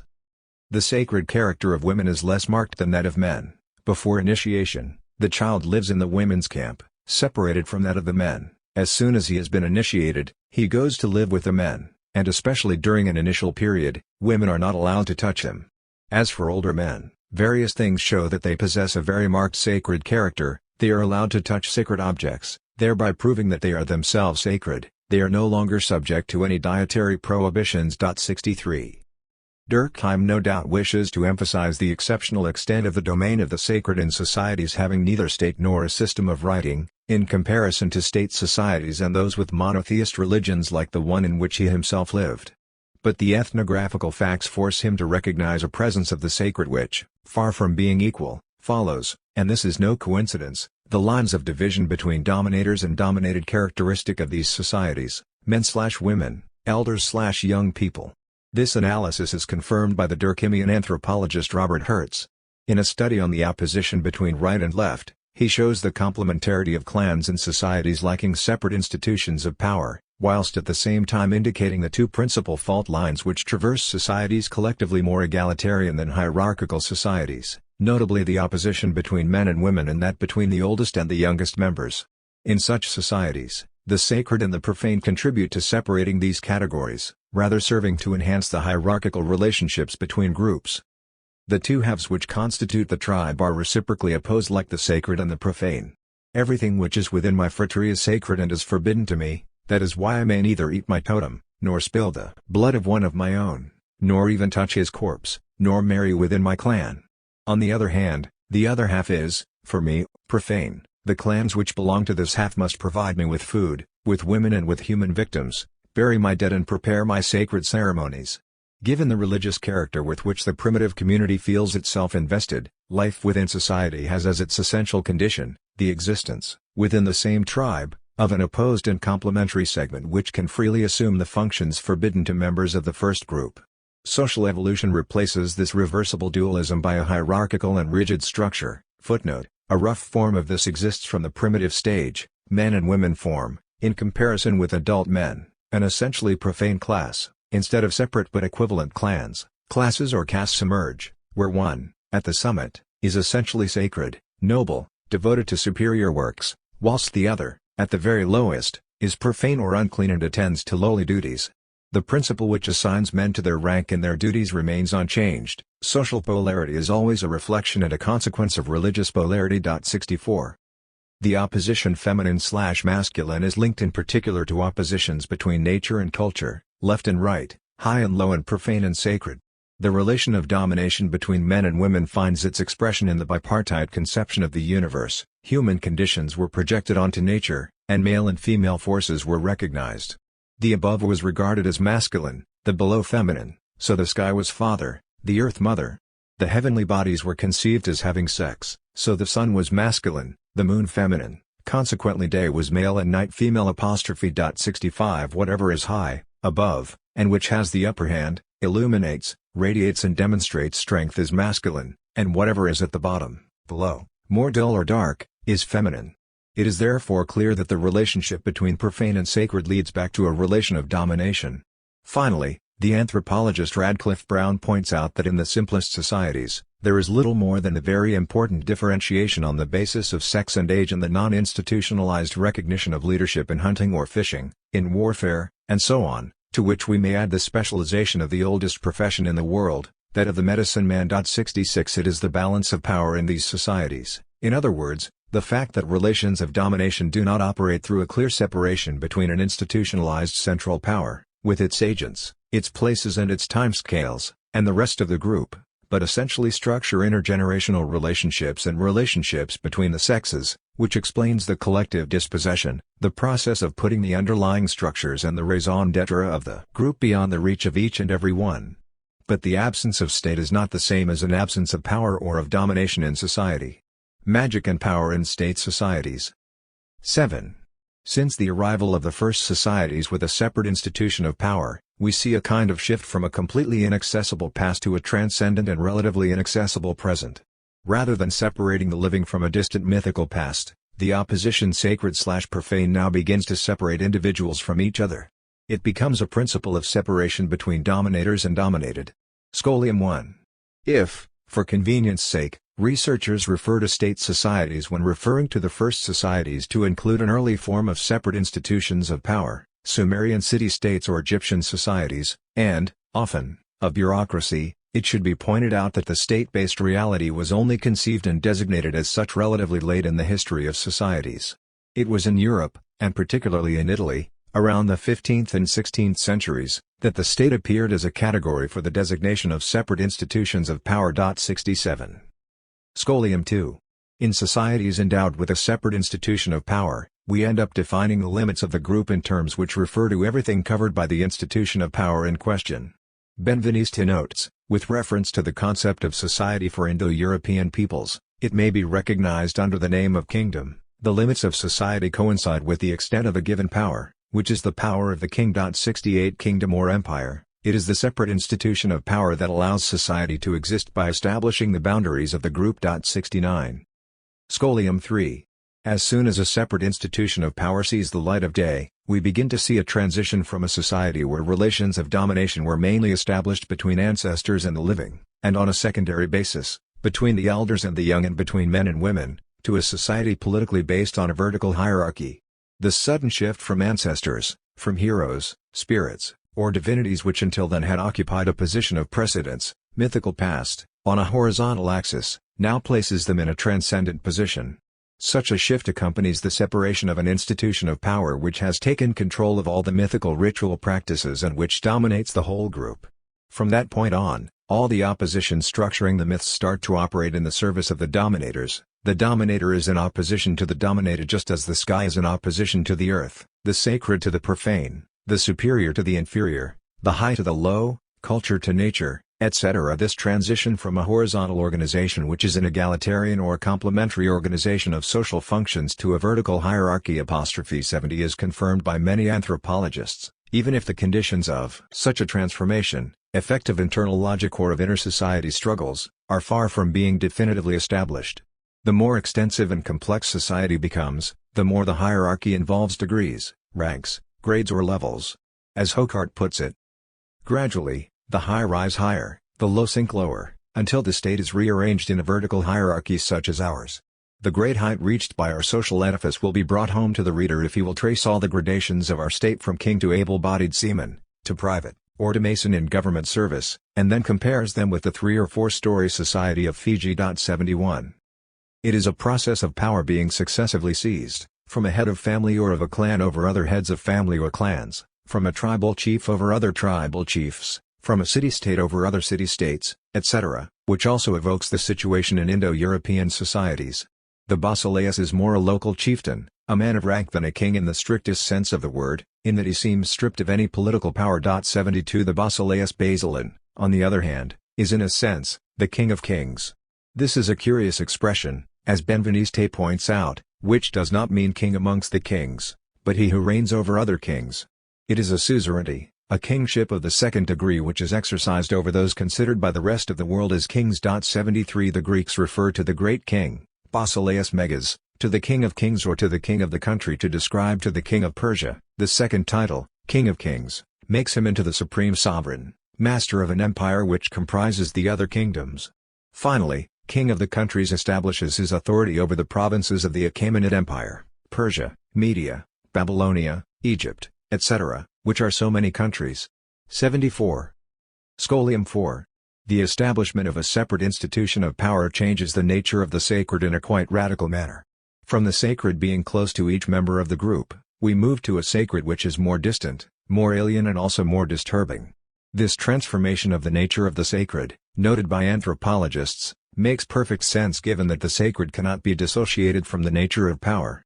Thus, when power becomes separated and distanced from ordinary mortals with the earliest institutionalized forms of government, the sacred becomes a reality as terrifying as the power which now embodies it. The gods of the primitive are not in his eyes, strangers or enemies, on the contrary, to whom the gods were relations, friends, ancestors. The moral power to which the cult is addressed is not imagined towering above him, but as though within him, like a part of himself, and his ideal is not to shelter from this power, to flee it, but on the contrary to try to approach it and to make it descend into the intimacy of the individual being. It is primarily feelings of joy, of confident expansion, which form the basis of these primitive religions. What predominates in totemic ceremonies are dances, games, there is no question of atonement. Such notions will only come later and under the influence of different social forms. A society organized into clans, to which the primitive man belongs, is democratic, all individuals are equal, it is wholly within each of them.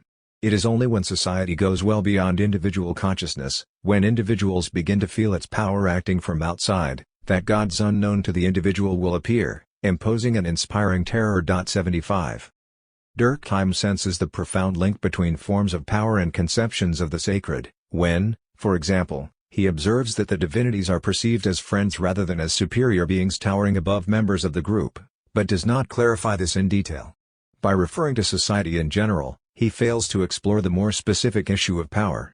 From acephalic societies to state societies, what is new is a dependence and subordination with regard to gods who are only the transfiguration of powerful earthly beings.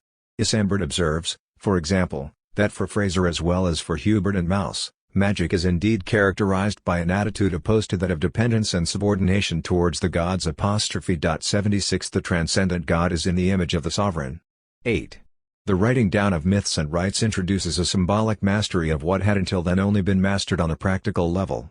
It is therefore an element in the establishment of institutions of power and in the division of dominators and dominated at the level of social formation as a whole. Scholium.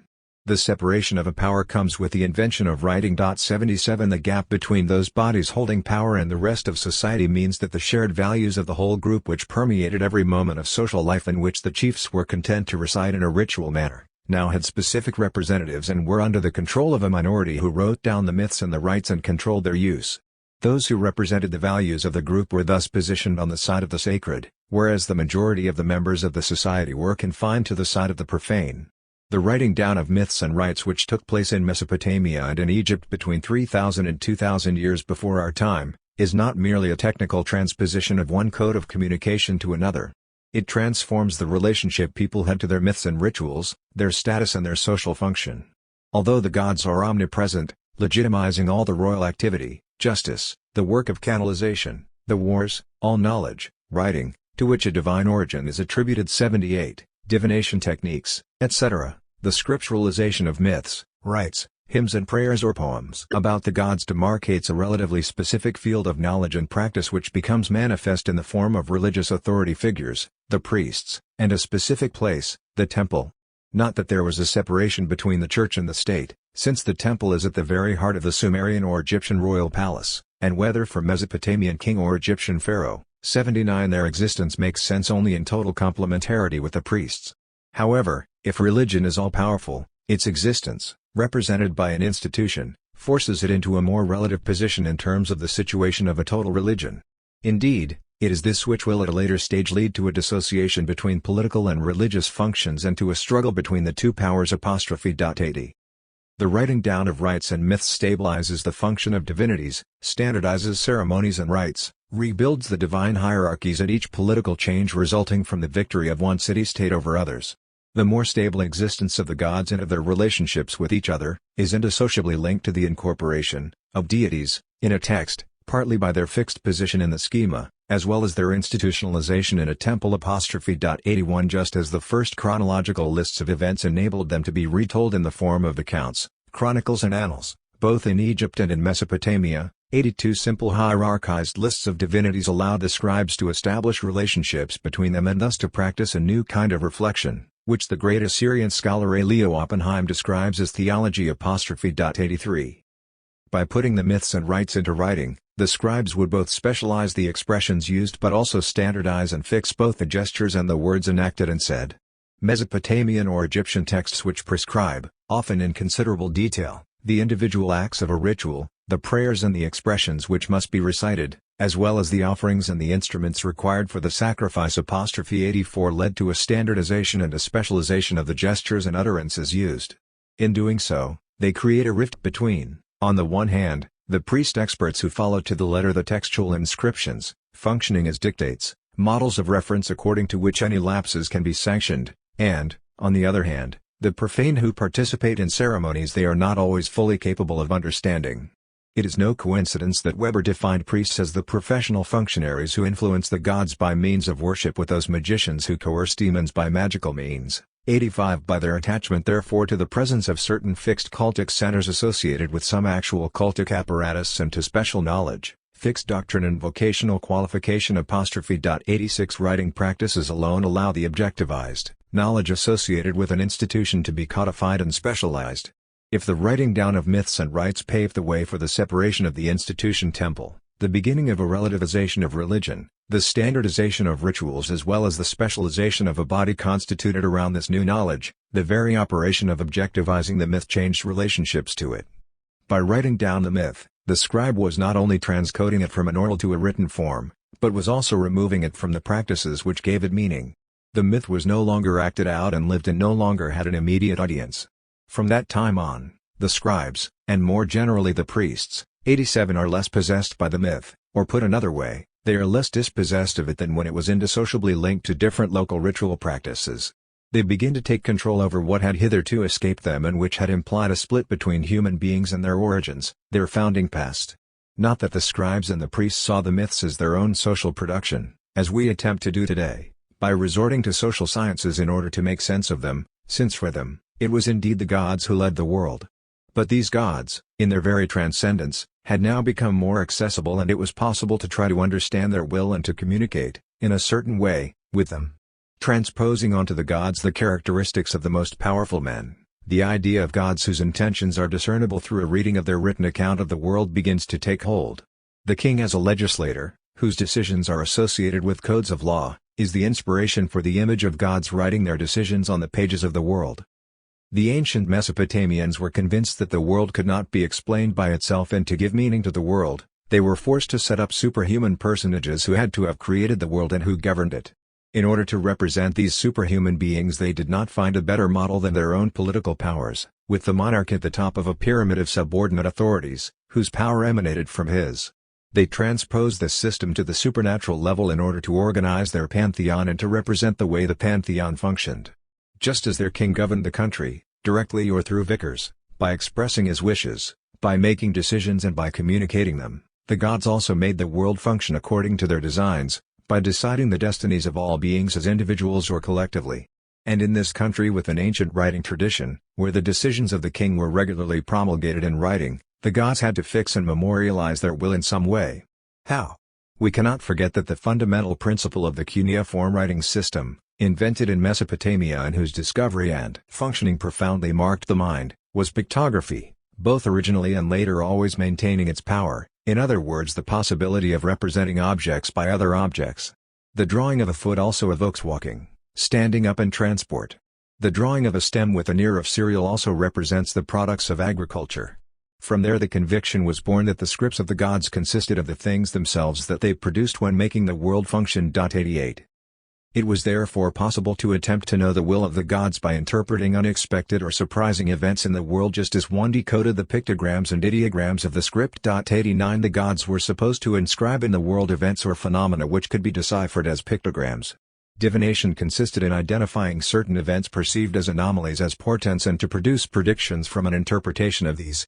But, since everything could be a portent, all areas of nature required close attention and observation in the divinatory perspective. 90. The Mesopotamians were therefore attentive to the stars, to events associated with the calendar, to human and animal births and deaths, to the configuration of the land, watercourses, towns, plants and animals, to human behavior, dreams, etc. The writing of myths and rites is by no means a passive recording. It severs the myth from its roots and from the oral cultures from within which it draws its meaning. As a result, the myth, now copied and recopied, is controlled in a new manner. Individuals can begin to take ownership of it, they can move on from a purely practical mastery, in the multiple contexts of enunciation, which prevented them from distancing themselves from the myth. The practice of writing, with everything that the process implies in terms of decontextualization and of the potential to go back to the myth, changes its nature, its function and people's relationship with it. The split between those who are on the side of the gods and those who are not would be inexplicable without taking into account the shift which the practice of writing imposes on the myth. How has it been possible to shift the sacred relationship between society and its founding past in order to enable the distinction to be effective within society itself? There is no Machiavellian plot in action here. One group does not take power by pretending to be on the side of the divine. It actually believes this, and the important thing is to understand what renders such a situation possible. As Bourdieu writes, the legitimate deception only succeeds because the usurper is not a calculating cynic, who deliberately deceives the people, but someone who, in all good faith, thinks he is someone other than he really is. 91. Once a social group, made up of scribes, priests and kings, the latter sometimes scribes themselves, has taken control of the myths and rites through writing, they then set about appropriating the founding laws instead of being dispossessed in relation to them. By taking control of the myths and controlling the rites, they put themselves in a situation of privileged intermediary between the invisible and the rest of the population, who continue to live in a state of dispossession in terms of the sacred and who are relegated to the domain of the profane. In this way, the group controls access to the divine, to the sacred, to the invisible. In the context of social reality, this involves the institutionalization of power within the social structure and a religious shift which sees the gods move into a superior, transcendent position. When Cachet talks about the reappropriation of the source of meaning and law initially transferred beyond the grasp of human actors, 92, he is describing, in abstract terms, the impact of the scriptural operations associated with secular and sacerdotal powers. When he explains that in these social universes, meaning has now ceased to be given and is instead something emergent or reconstructed. God's intentions are inscrutable yet essentially knowable. 93 And that the will of the gods is deciphered and interpreted. 94 He is describing the very precise effect of the practice of writing, particularly of that associated with divinatory techniques. Through the practice of writing, the scribe escapes from the world of the myth lived and experienced and enters that of the objectified and interpreted myth. This then opens the way to the possibility of a symbolic power, allowing them to appropriate the gods and, by the same token, the privileges and power which result from this privileged position vis-à-vis the gods. Those who become masters of the myth through writing, that is to say those who write, decipher and interpret it, at the same time place themselves close to the gods. The institutions of power function through a process of harnessing. They harness the sacred, and notably the legitimacy collectively assigned to myths. The objectified, and symbolically mastered, myth undergoes a shift in relation to the directly experienced myth, practically understood and from which the group is now partly dispossessed. In the first societies where separate institutions of power were established, the state had to rely on the existing ritual practices and harness their legitimacy by transforming both their status and their function in the overall logic. As a result, these became practices associated with the recognition and legitimization of institutions of power which draw their legitimacy from the gods. Gachet writes, "On the one hand, those who participate in the essential otherness of the powers of the beyond and, on the other hand, the common mass of those who must bow before the supernatural truth which has somehow materialized within society. The man of power is born, a being from within, but shot through with a supreme difference of the outside, and through his very nature, situated at an infinite distance from the common man. 95. All of that is in no sense Machiavellian or intentional. As Berger and Luckman said, the coexistence of naive mythology among the masses and a sophisticated theology among an elite of theoreticians, both serving to maintain the same symbolic universe, is a frequent historical phenomenon. 96 Except that here, we are not dealing with a sophisticated theology but rather with a process of reclamation transformation, a shift of the myth through writing which transforms the legitimacy, the nature of gods and the relationships between social groups. The beginning of a symbolic mastering of myths and rites is not the sign of a mastery which could be bluntly labeled as political, but radical religious alienation is gradually replaced by a relative religious alienation. The high and the low. For this is all that power is, this ability to make us raise our eyes to what looks down on us and concerns us. Boucheron, P. The Power of Images. Siena, 1338, Cambridge, Polity, 2018, p. 133. 9. The vertical and hierarchical vision, which is that of the separate institution of power, pervades all domains and structures all perceptions, heaven/earth, God/men, high/low, superior/inferior, above/below, etc. Scholium 1. Benveniste emphasized the fact that the notion of God as a transcendent entity, common to all Indo-European languages, corresponds to a vertical vision of the world. This is well attested in the form Deus, the sense of which is luminous and celestial. This is the quality which marks the God off from human beings, who are terrestrial. Such is the meaning of the Latin word for man, homo. 97 The very definition of transcendent implies the existence of a high and a low in the sense that it refers to a reality which is situated above and which is superior. If the gods occupy the higher part of the universe, it is because they dominate and are all-seeing, and because, when we address them, we lift up our gaze. This simple posture of the dominated man, lifting his eyes to the heavens towards the one who dominates him, is the physical manifestation of a whole topology of high/low, superior/inferior, heaven/earth, which corresponds to the symbolic opposition gods/men and is based on the social opposition between dominators/dominants. 98. The concept of the great chain of life or the chain of being so skillfully studied by the historian of ideas, Arthur O. Lovejoy, 99 has been a recurrent schema in Western thinking from the time of Plato and, in particular, of Aristotle, with his Schola Naturae which classifies all beings according to their degree of perfection, right through to the Western societies of the 17th century. It is based on the belief that everything in the universe occupies a clearly determined place in a hierarchical order. The chain in question is arranged vertically in the form of a ladder, and all beings are classified from high to low depending on the relative proportion of spirit and of matter they are seen to possess. The less spirit a being has, the lower he is situated in the hierarchy. Conversely, the more spirit a being possesses, the higher he is positioned. Variation of the great chain of being. Gods. Angels. Human beings. From emperors, kings, lords, priests, scholars, artists, writers. To servants and slaves. Animals. Plants. Minerals. On the lowest rungs, therefore, are the inanimate objects, minerals, metals, then the plants, animals, humans, sometimes angels and, at the summit, the gods. But each of these great classes of beings is also organized hierarchically. For example, gold was long considered the most noble of metals, whereas lead was seen as having less spirit, alchemy being based on the conviction that lead could be transformed into gold thanks to an injection of the spirit. The different species of plants and animals or the different categories of humans were also classed from low to high in their respective order. Thus, in the order of living creatures, Aristotle's de anima placed zoophytes, animals resembling plants such as corals or sea anemones, at the bottom of a scale in which man, of course, occupied the superior position. In the same way, powerful men and scholars were also placed very high in the hierarchy of human beings as opposed to the more manual, ignorant and servile workers. In a work entitled Oration on the Dignity of Man, 1486, the Italian philosopher Giovanni Pico della Mirandola imagined that certain human beings could succeed in raising themselves to the level of angels thanks to philosophical contemplation.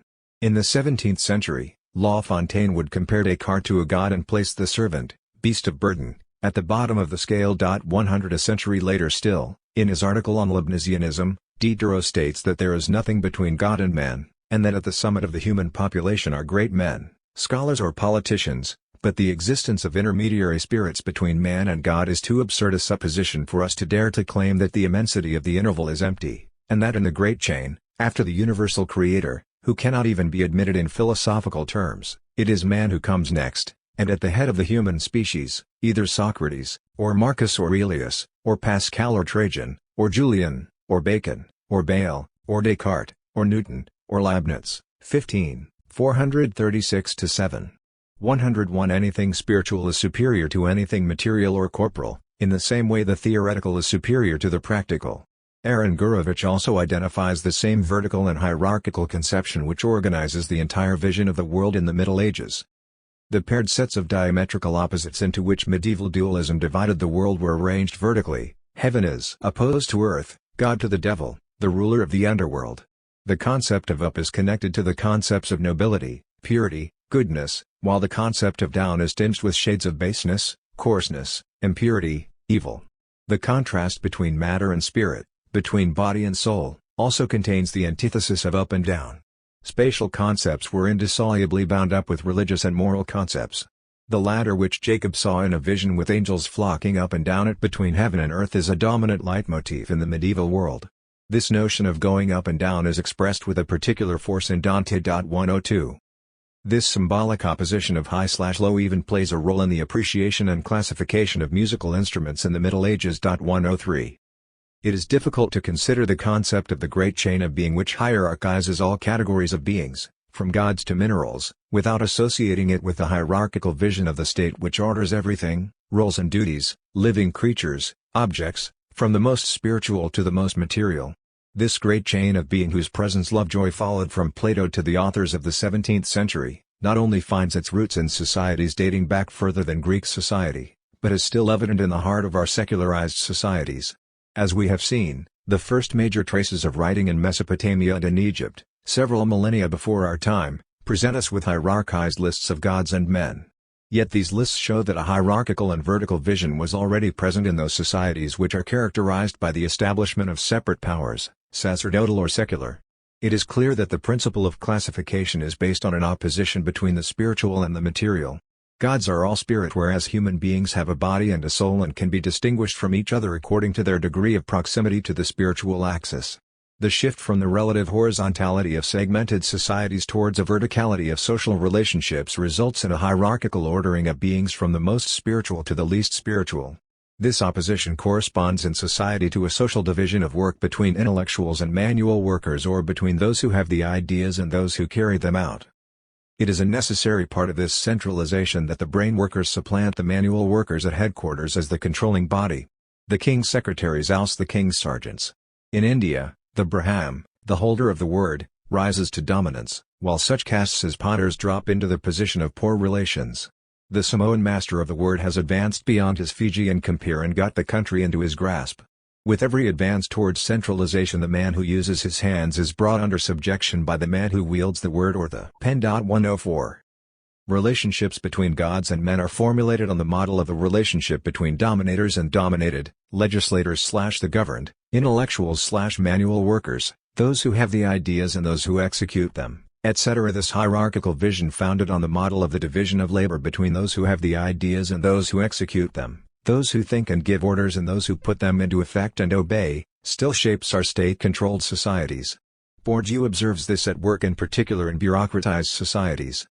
This famous great chain of being, which is so recurrent in the texts, could have both metaphysical and political foundations, as often happens. In other words, the great chain of being is perhaps a political ontology.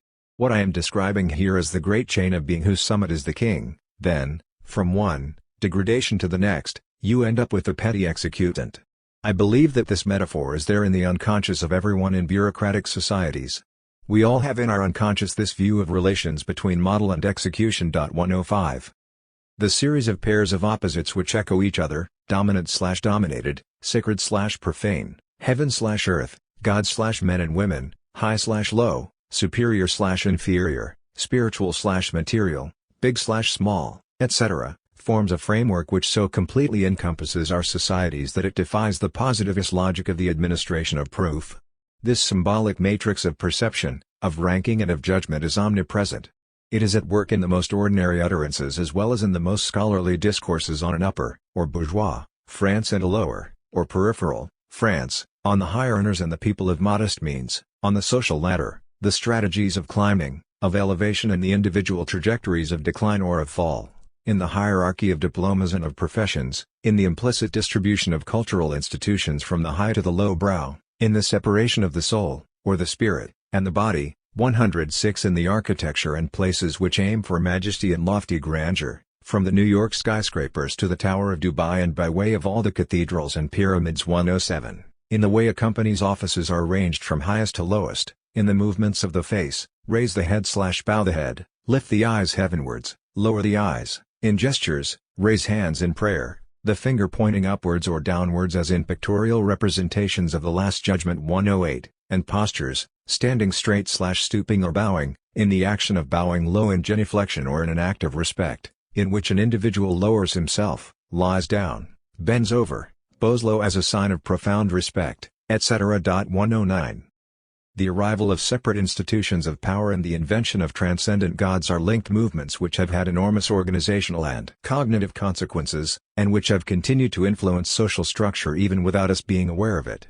Bourdieu's study on the lifestyles and mechanisms of distinction in industrialized, educated and bureaucratized societies is simply a historically orientated illustration of these very enduring phenomena which he refers to himself at the end of Distinction, the matrix of all the commonplaces which find such ready acceptance because behind them lies the whole social order.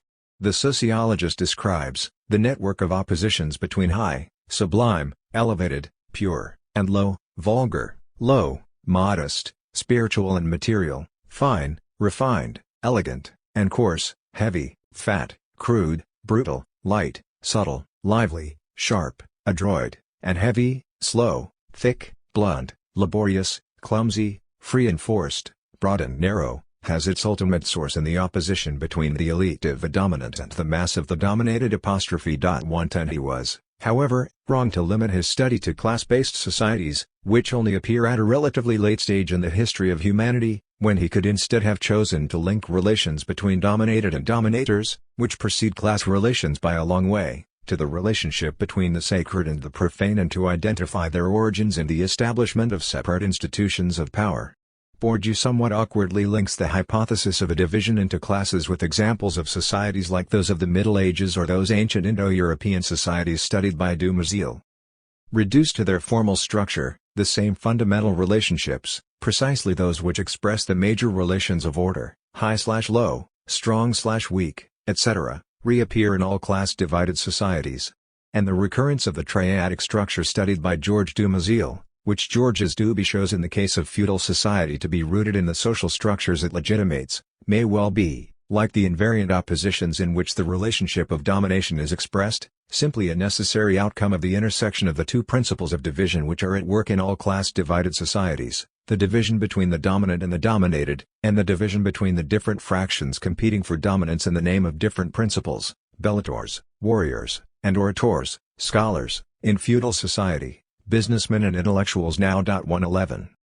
Ginsberg is one of the rare historians to have questioned the obviousness of the symbolic opposition of high/low. 112 Significantly, we say something is elevated or superior, or, inversely, low or inferior, without asking ourselves why those things to which we attribute greater value, goodness, force, etc., must be placed in a high position. 113 In order to try to understand this, he links it to two great realities, that of the universal experience of the human child, who is fundamentally dependent on the adults, grown-ups, who surround him and who is used to looking upwards to the adults who are both admired and feared at the same time, and that of the representation of divinities and of the institution of separate powers. On the first point, Ginsberg is right to point out that, amongst the most universally shared social experiences is that of the little one, first baby and then child, who for a long period remains dependent on the grown-ups, adults in his entourage and family in particular, man's long infancy, The unusual slowness of his physical and intellectual development probably explains the immediate identification of what is high with force, goodness, and so on.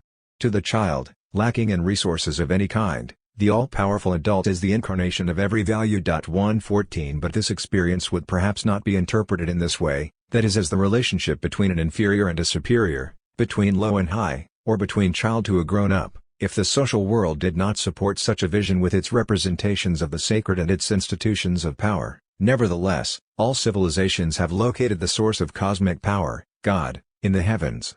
Moreover, the symbolism of height is intimately related, as Indo-European languages still show, to political power. 115 Placing God in the heavens and the powerful high up in a hierarchized order are two movements which form part of the same reality. 116 The image of a social world in the form of a space structured according to a high and a low, or the even simpler one of the social ladder, have been so commonly used in both the human and social sciences that we end up scarcely realizing that these images work for us all the more effectively because they have been inscribed in the many thousand-year-old symbolic matrix which has constantly imposed itself since societies first began to acquire separate institutions of power. The notion that there is a topology or an architecture of the social world is indissociably linked to the invention of the state, and researchers should be aware that this is the case rather than simply speaking in terms of the language of power. This was what David Hume was already doing in A Treatise of Human Nature. Any great elevation of place communicates a kind of pride or sublimity of imagination, and gives a fancied superiority over those that lie below, and, vice versa, a sublime and strong imagination conveys the idea of ascent and elevation. Hence, it proceeds, that we associate, in a manner, the idea of whatever is good with that of height, and of evil with lowness. Heaven is supposed to be above, and hell below. A noble genius is called an elevate and sublime one. Atquiudem spernat humum fugiant penna, Horace, Odes, 111. 11, 23-24. And she left the human earth with a disdainful flight. On the contrary, a vulgar and trivial conception is steeled indifferently low or mean. Prosperity is denominated ascent, and adversity, descent. Kings and princes are supposed to be placed at the top of human affairs, as peasants and day laborers are said to be in the lowest stations. These methods of thinking, and of expressing ourselves, are not of so little consequence as they may appear at first sight. Virtue, genius, power and riches are for this reason associated with height and sublimity, as poverty, slavery and folly are conjoined with descent and lowness. 117. By writing this, Hume is proposing a dismantling of the political fiction on which many of our notions are based. Highlighting the existence of such a topology is the starting point for an analysis of the elementary structures of all separate power, whether sacerdotal or secular. It is no coincidence that Hume chooses to use the aesthetic category of sublime, one Rudolf Otto associates with numinous. Sublime comes from the Latin sublimus, meaning what is raised on high or elevated. As we will see, 118 a whole topology of power comes into play in such a scheme of aesthetic appreciation, the oppositions between a sacred and a profane, between a high and a low, between a significant and an insignificant, etc., structure both perceptions and judgments in the field of artistic practices. Once painting, poetry or music were historically promoted to the status of liberal arts and, as a result, were distinguished from simple mechanical arts. They would occupy a high position in the structured space of social practices. Scholium 2. When areas of learning gradually differentiate themselves from the first forms of religious knowledge, mythological or theological, and gain autonomy, they still remain profoundly linked to the political frameworks of the societies in which they develop.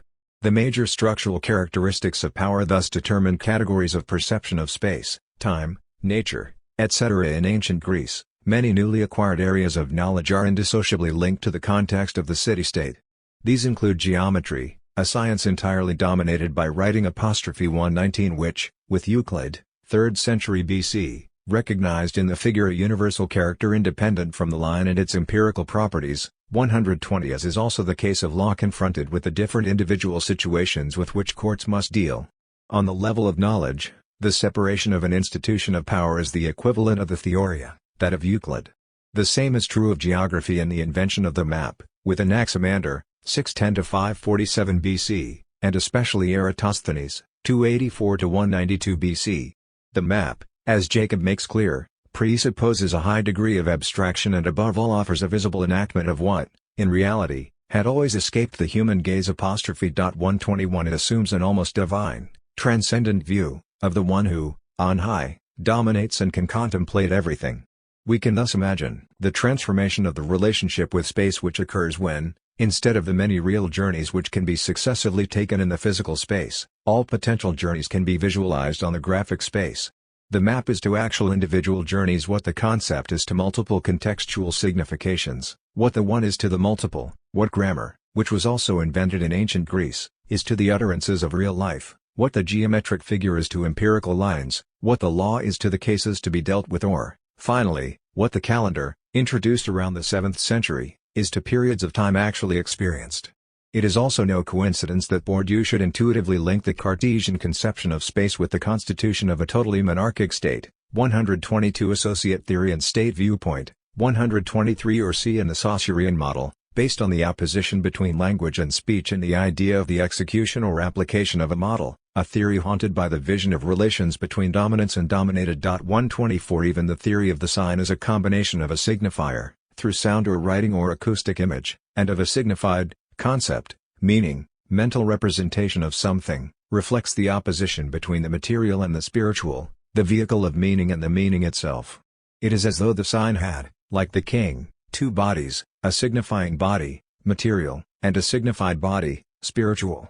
The material body is variable whereas the spiritual body stays the same, so that the same concept can be associated with different signifiers, for example sister, sur, Schwester, Sorella, Hermana, Irma, etc. Finally, no sociologist can ignore the fact that the macro-sociological and objectivist vision, statistically based, implies this position of looking down on society which is that of the state. A separate institution of power can not only see things from above, but also has the technical means and the social force to count, register and categorize them. Scientific objectivism is therefore always linked to the state and, by the same token, to God. 125. Scholium 3. We are familiar with the vivid way in which Jean-Luc Godard compared cinema to television. When we go to the cinema, we raise our heads. When we watch television, we lower them. On the occasion of a public interview, we can even see the filmmaker illustrate his words with movements of his head and eyes. He was applauded by the audience without even needing to explain the reasons why it would be better to raise the head and the eyes than to lower them. The power of such a speech, together with the accompanying gestures, is linked to the fact that it condenses many thousands of years of mythology attached to the grammar of power. 126. But what is Godard saying without needing to say it? That the cinema occupies in his mind a place equivalent to that of the transcendent gods and that television occupies the lowest position in terrestrial order. Culture raises and distinguishes, itself, from what is inferior and lowering. Moreover, the same director is quite at home with religious metaphor, declaring, there is visible and invisible. If you only film the visible, you are making a television film. On the occasion of another interview, the film director once again draws comparison between the two forms of media. A film is a projection which is bigger than you are, television is a projection which is smaller. High/low, big/small, this is the vocabulary of separated power. Through this defense of cinema in comparison with television, Godard is communicating with the Mesopotamians 3,000 years before our era, who placed their gods in the heavens, relying on the only hierarchy they knew, which was the very terrestrial one of certain men, kings and priests, over other individuals. He is reusing the terms of a power structure to protect his art in relation to television. And, in so doing, he is unknowingly contributing to the perpetuation of the structures of power, to the repetition of this ancestral gesture which, for the dominated, consists in lifting his eyes to the heavens to admire, fear or seek the help and protection of the one who dominates.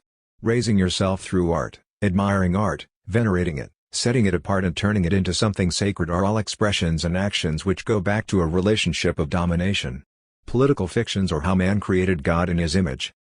It seems to me, Uzbek, that we never judge anything without secretly considering it in relation to our own self.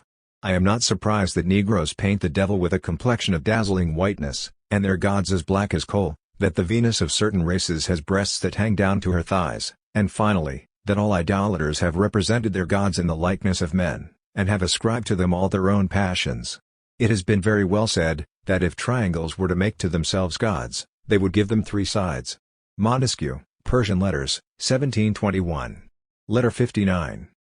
10. Mythology and theology are deeply political fictions. God, or the gods, are the logical solutions to a political problem. Scholium 1.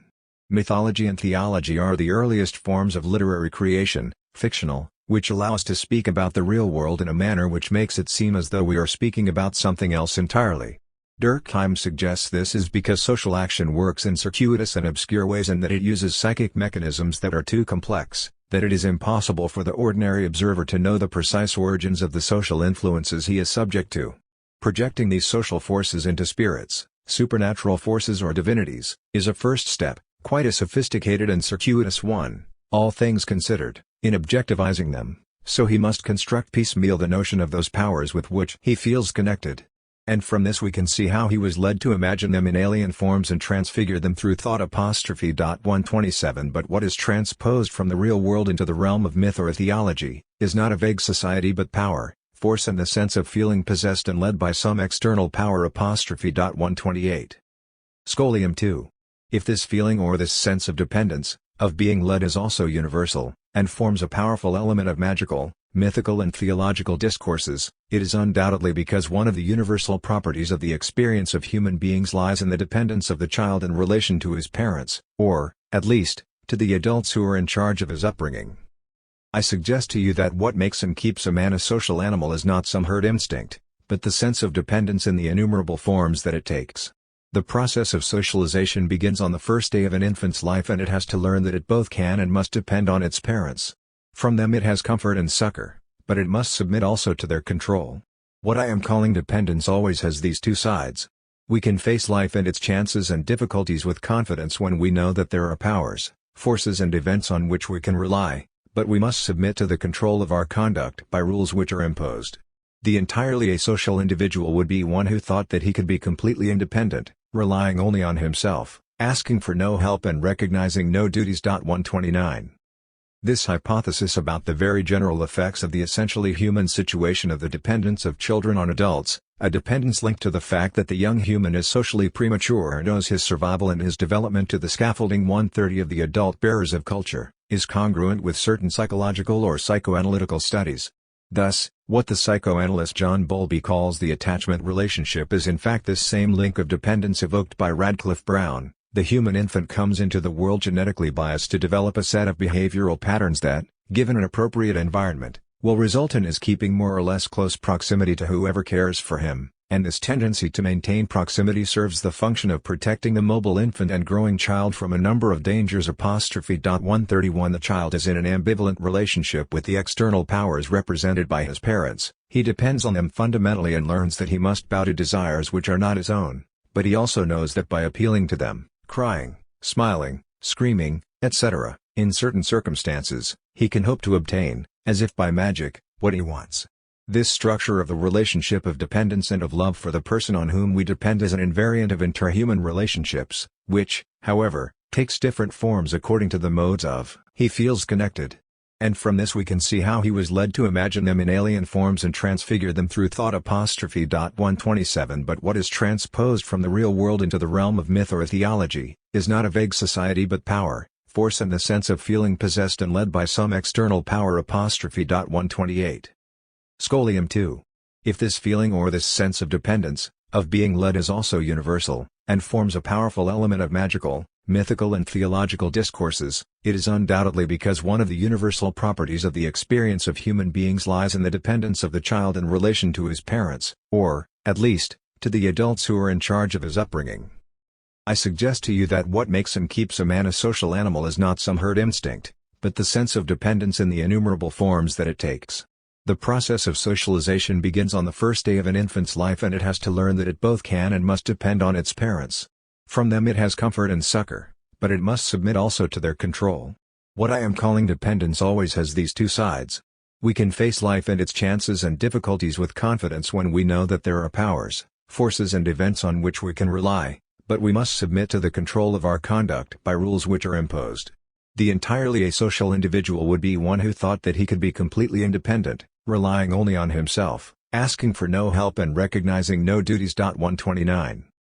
This hypothesis about the very general effects of the essentially human situation of the dependence of children on adults, a dependence linked to the fact that the young human is socially premature and owes his survival and his development to the scaffolding 130 of the adult bearers of culture, is congruent with certain psychological or psychoanalytical studies.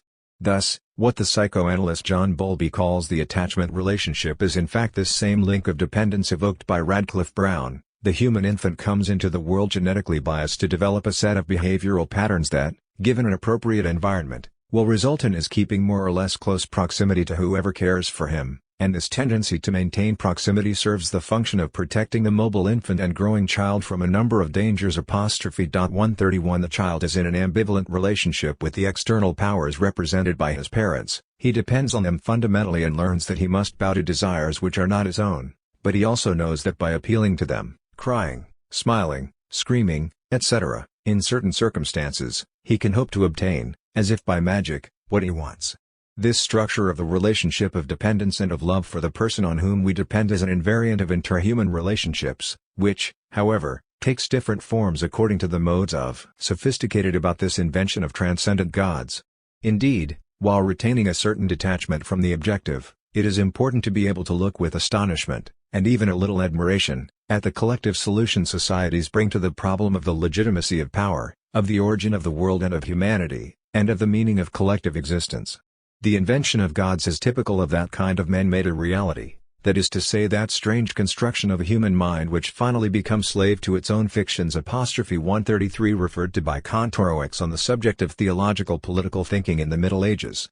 In Mesopotamia, around the 3rd millennium and perhaps even earlier than that, the invention of transcendent gods is a way of both supporting and legitimizing separate institutions of power and of producing a knowledge of the world, as the Assyrian specialist Jean Bottero emphasizes. The image of royal power, transposed into the supernatural world, was thus not a simple matter of style, a lyrical metaphor, but a real analogy, i.e. a means of knowing. The gods were indeed the authors and the governors of the universe and of each of its elements, as the kings owned and were responsible for their territory and for all of its resources and each of its subjects. This proportional equivalence was at the center and the foundation of cosmogony and anthropogony and, in the end, of the entire Mesopotamian theology about the relations between man and the sacred. 134. 11. Man created God in his image. The gods are the idealized transpositions of the powerful figures, men of power, king of kings, king, prince, lord, emperor, etc., but also father, as the dominant figure within the family structure. Scholium 1. Xenophanes, around 570 to 480 BC, already observed the fact that humans have always represented their gods in their own image. Ethiopians, he wrote, say their gods are snub-nosed and black, Thracians that theirs are blue-eyed and red-haired, fragment 16, and if horses, or oxen or lions had hands or could draw with their hands and accomplish such work as men, horses would draw the figures of the gods as similar to horses, and the oxen as similar to oxen, and they would make the bodies of the sort which each of them had, fragment 15. But the image is even more precise than that. In the history of religions, the shape or the face assumed by God, or by the gods in polytheistic societies, varies depending on the nature of power. God is the powerful one, the dominant figure par excellence, he is the all-powerful. If we overturn theology, in the way Marx did by reviving Hegelian dialectics, we understand that theological fictions are in fact part of a process in which figures of human power are idealized and transposed. Indeed, contrary to what the sacred texts claim, it is not God who created man in his image but indeed man who created God in his own. More precisely, man created God in the image of the most powerful of men. Once this idealization has been effected, humans must necessarily be seen as imperfect beings. Yet it is they themselves who have invented this idealized fiction and who, subsequently, use it to think of themselves as imperfect beings. The ideal figure of the dominant being, God, serves as the yardstick for all things human, in spite of the fact that he is only a human creation. Certain individuals can approach perfection, God is infinitely perfect. Certain individuals are sometimes very powerful, God, for his part is the all-powerful, the most powerful of the powerful, the King of Kings. Philo of Alexandria, 12 BC to 54 AD, in his De Specialibus Legibus, The Special Laws, I. 113-31, writes that God is the King of Kings, Basileus Basilin, comparable to the great king of Persia, I. 18. And just as, according to him, homage must only be paid to the great king, but not to his subordinates, God alone must be honored and never the subordinates and porters, I. 31. 135 God is thus clearly represented in the image of kings. This is a sublime, purified, idealized. Scholium 2. In Mesopotamia, Assyriologists observe the process of transposition of the realities of power to the world of divinities. The gods emerge more clearly as super-kings, rulers who would have no limits to their powers. They are, in a sense, idealized sovereigns, sublimate and absolute. In order to represent the supernatural, the sacred, the object of their religious sentiments, the ancient Mesopotamians simply transposed the image of what they knew here on earth to be the highest, their ruling class as we would say, but by putting it, so to speak, in the superlative. By their function and by the lifestyle to which they adhered, Mesopotamian monarchs were more powerful and more lucid than their people and lived a life that was much less worrisome and more opulent. Their subjects suffered to produce this life for them, in order to allow them in a way, to devote their undivided attention to governing. In the same way they postulated an elite on a higher level that was even more sovereign, even more clairvoyant and whose life was so much more serene and blessed that it was endless, thus stressing its absolute superiority. 137. At the same time that they emphasize the distance between gods and men. 138 and place the gods in a transcendent position, the members of these societies reclaim control of their destiny by putting themselves in a position where they can communicate with them or decipher their intentions. These gods are idealized as the essence of what even the most powerful human beings cannot be: immortal, infinitely powerful and supremely intelligent. The gods are ultra-powerful sovereigns. Enlil is presented, in a liturgical poem composed in Sumerian towards the end of the 3rd millennium, as a being who is Lord and King, great and powerful, who is authority, whose decisions are followed without question, who decides the destiny of each individual, who is all-seeing and all-knowing, who is seated on a sacred and sublime throne and who dominates heaven and earth. 139 The same applies to Marduk, in a text written in Akkadian from the end of the 2nd millennium, a terrifying lord, who imposes his force onto all and who is of unsurpassed wisdom. As Botero makes clear, the texts that have been handed down to us all reflect the same feelings of admiration, of respect and of fear, in fact of a certain transcendence, but all of them are considered to be sublime beings, above all dominant and imposing. Before them, one bows down, one trembles. 140 The Mesopotamian gods are feared rather than loved by the faithful. Scholium 3. A critical reading of the major work on the sacred, written by Rudolf Otto, 141 The great Lutheran theologian whose speciality is the study of comparative mysticism, Eastern-Western, portrays a sense of the power which can be glimpsed behind the theological vocabulary aimed as describing the sense of the sacred. Initially published in 1917, the book is at the same time idealistic. It is more interested in ideas than in practice, in emotions rather than facts, and it makes the category of sacred an a priori category of the mind, a disposition originating from the mind itself. Universalist, he unveils a largely ahistorical vision, even if it is clearly the Western civilizational eras which are, implicitly, largely focused on 142. Individualistic, he considers individual emotions as realities detached from any collective fact, and distinctly Christianity-centered. He makes Christianity the most complete model of the sacred. 143. For all these reasons, Otto's work is the kind of book typically rejected out of hand by social science researchers.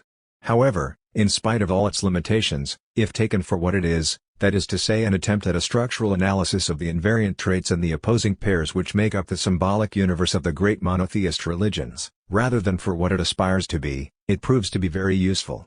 The attitude to the sacred, or what he also refers to by the term numinous, is entirely characteristic of the relationship between subordinate and superior, dominated and dominant.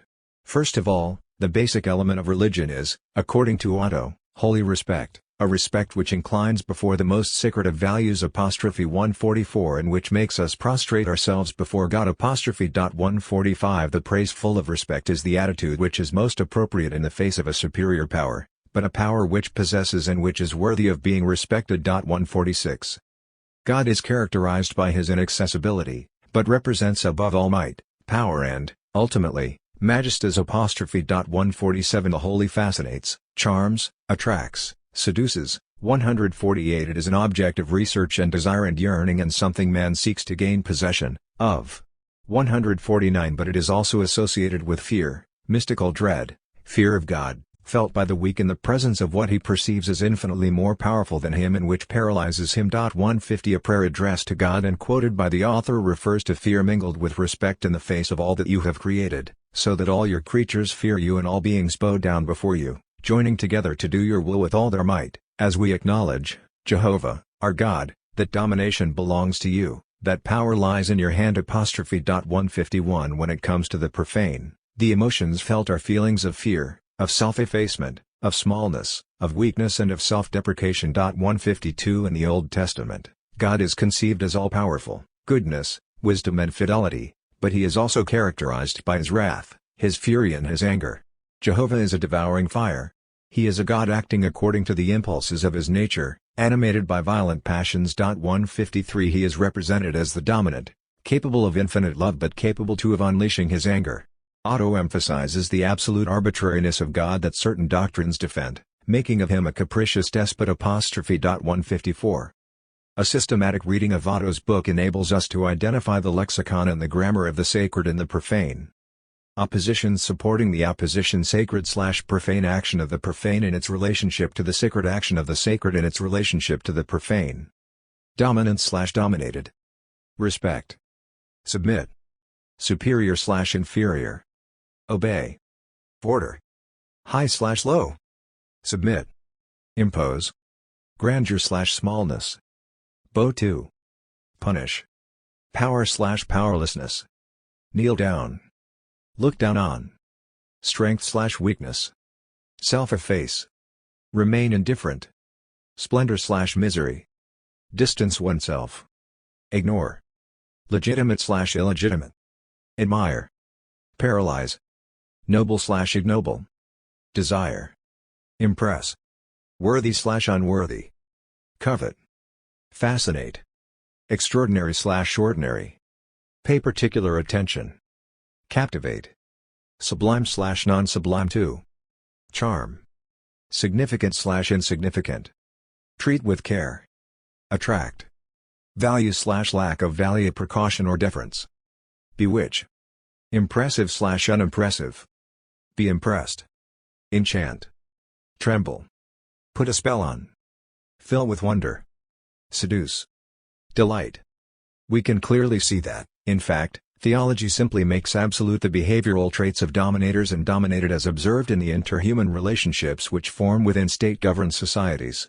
The superior becomes absolutely superior, the very high, the all-powerful, the absolute sovereignty or the sovereign power, and the inferior is reduced to nothing. I am nothing, you are everything. Otto adds to his reflection an extremely fundamental remark to the effect that the dominated is only dominated if something within him inclines him to see in the dominator some incarnation of a value in which he believes.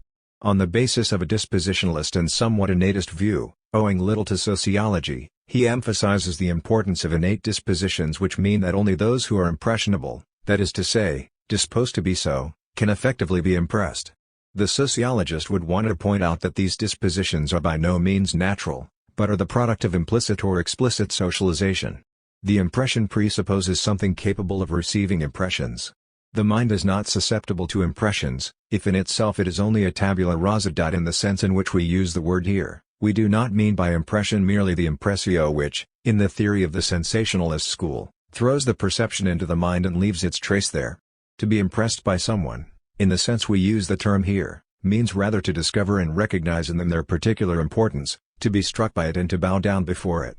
Yet this is only possible if there is in ourselves an element of cognition, comprehension, which reaches out to the object and comes from the inner spirit.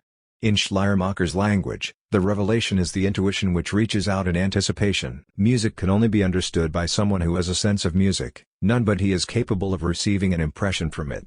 And so, to every kind of real impression there is a particular kind of congeniality, of affinity between the subject and the object which produces the impression.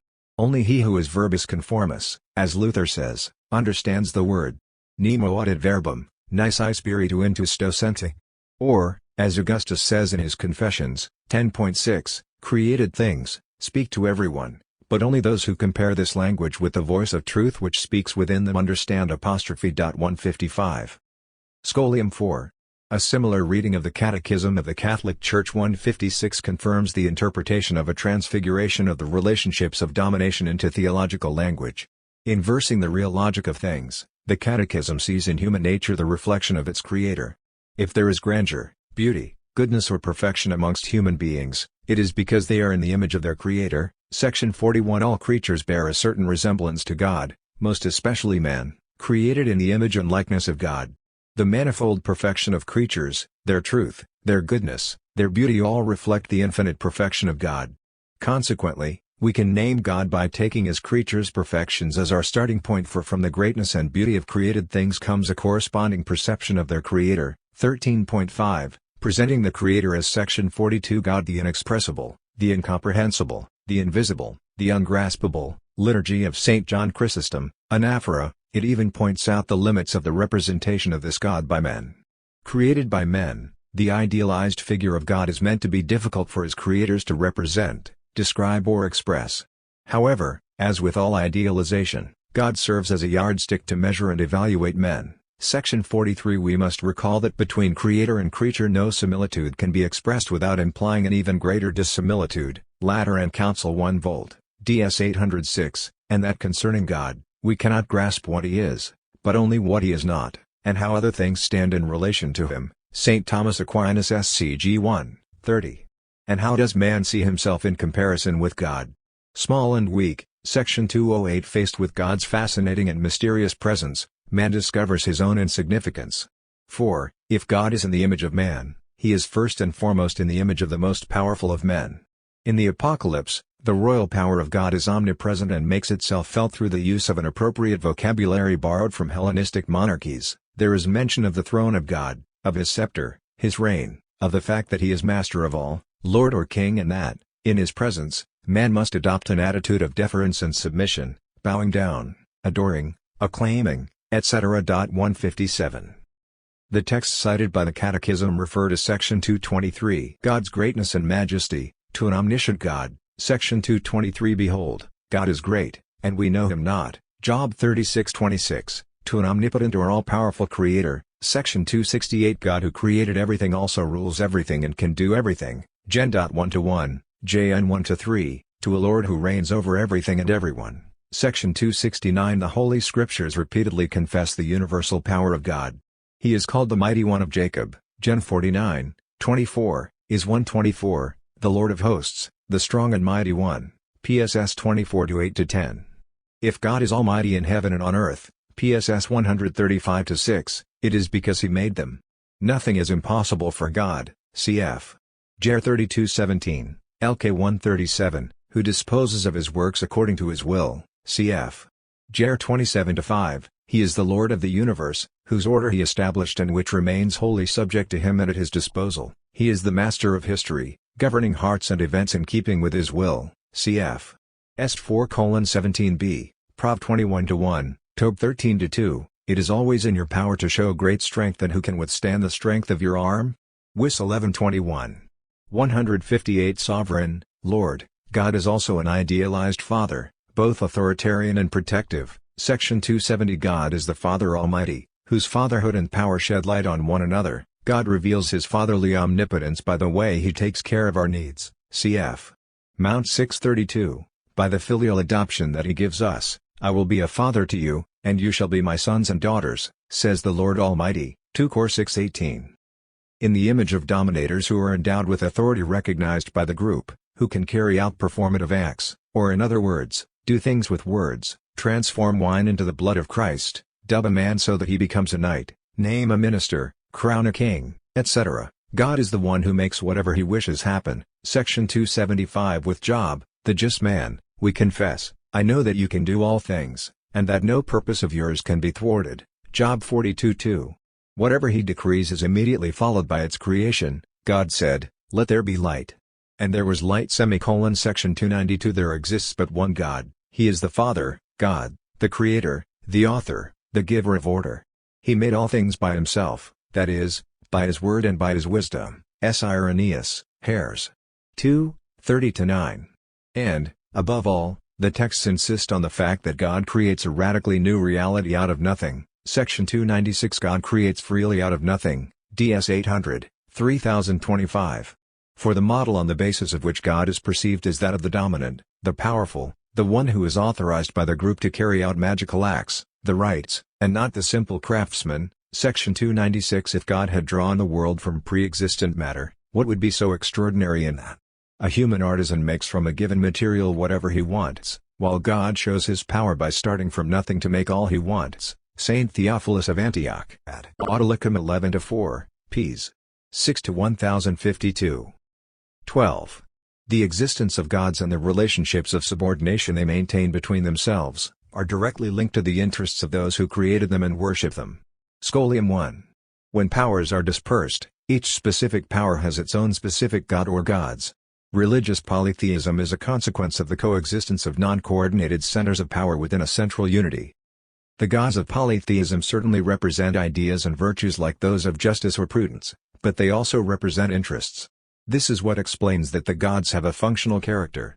Thus, in Rome, each family had its own divinities, the domestic lares, a town owned its protecting god, as well as other gods, such as the chthonic divinities or local gods, inhabiting springs or forests, or even, as Usner explains, gods of the moment who were there to protect a specific and occasional process or manipulation. All these gods are the protectors of the individual interests of those who worship them. Moreover, they were not only associated with events considered to be benevolent and joyful, but to all the vicissitudes of life, such as war, poverty or want. 159. Some anthropologists have pointed to the link between political organization and divine organization. Radcliffe Brown, in particular, emphasized the importance of La Cité Antique, 1864, a book by Fustel de Coulanges, which established the correspondence between religion and the constitution of society in ancient Greece and Rome, and the fact that in the course of history the two changed together. 160 Hocard also noted that the human organization reflects the divine, and vice versa, since the two are one. 161. Scholium 2.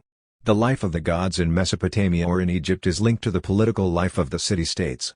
If we follow the historical evolution of these two civilizations, we can clearly see how the gods are hierarchized as a result of military and political victories, how in particular the principal god of a dominant city becomes the god of an empire, and how the other gods disappear or occupy subordinate positions within the hierarchy of the gods. As monarchic power is consolidated, the number of gods diminishes, going from almost 2,000 to a few hundred towards 1200 BC. As Botero writes, it would become increasingly clear that the system of organization of the pantheon, vis-à-vis the world in itself, was in all aspects nothing but the magnified reflection of the political system. It tended progressively towards an increasingly centralized monarchical power. 162 But, more than a magnified reflection, this pantheon is indissociably linked to a political practice which is organized through this conception of the existence of gods who make the world, who write the world.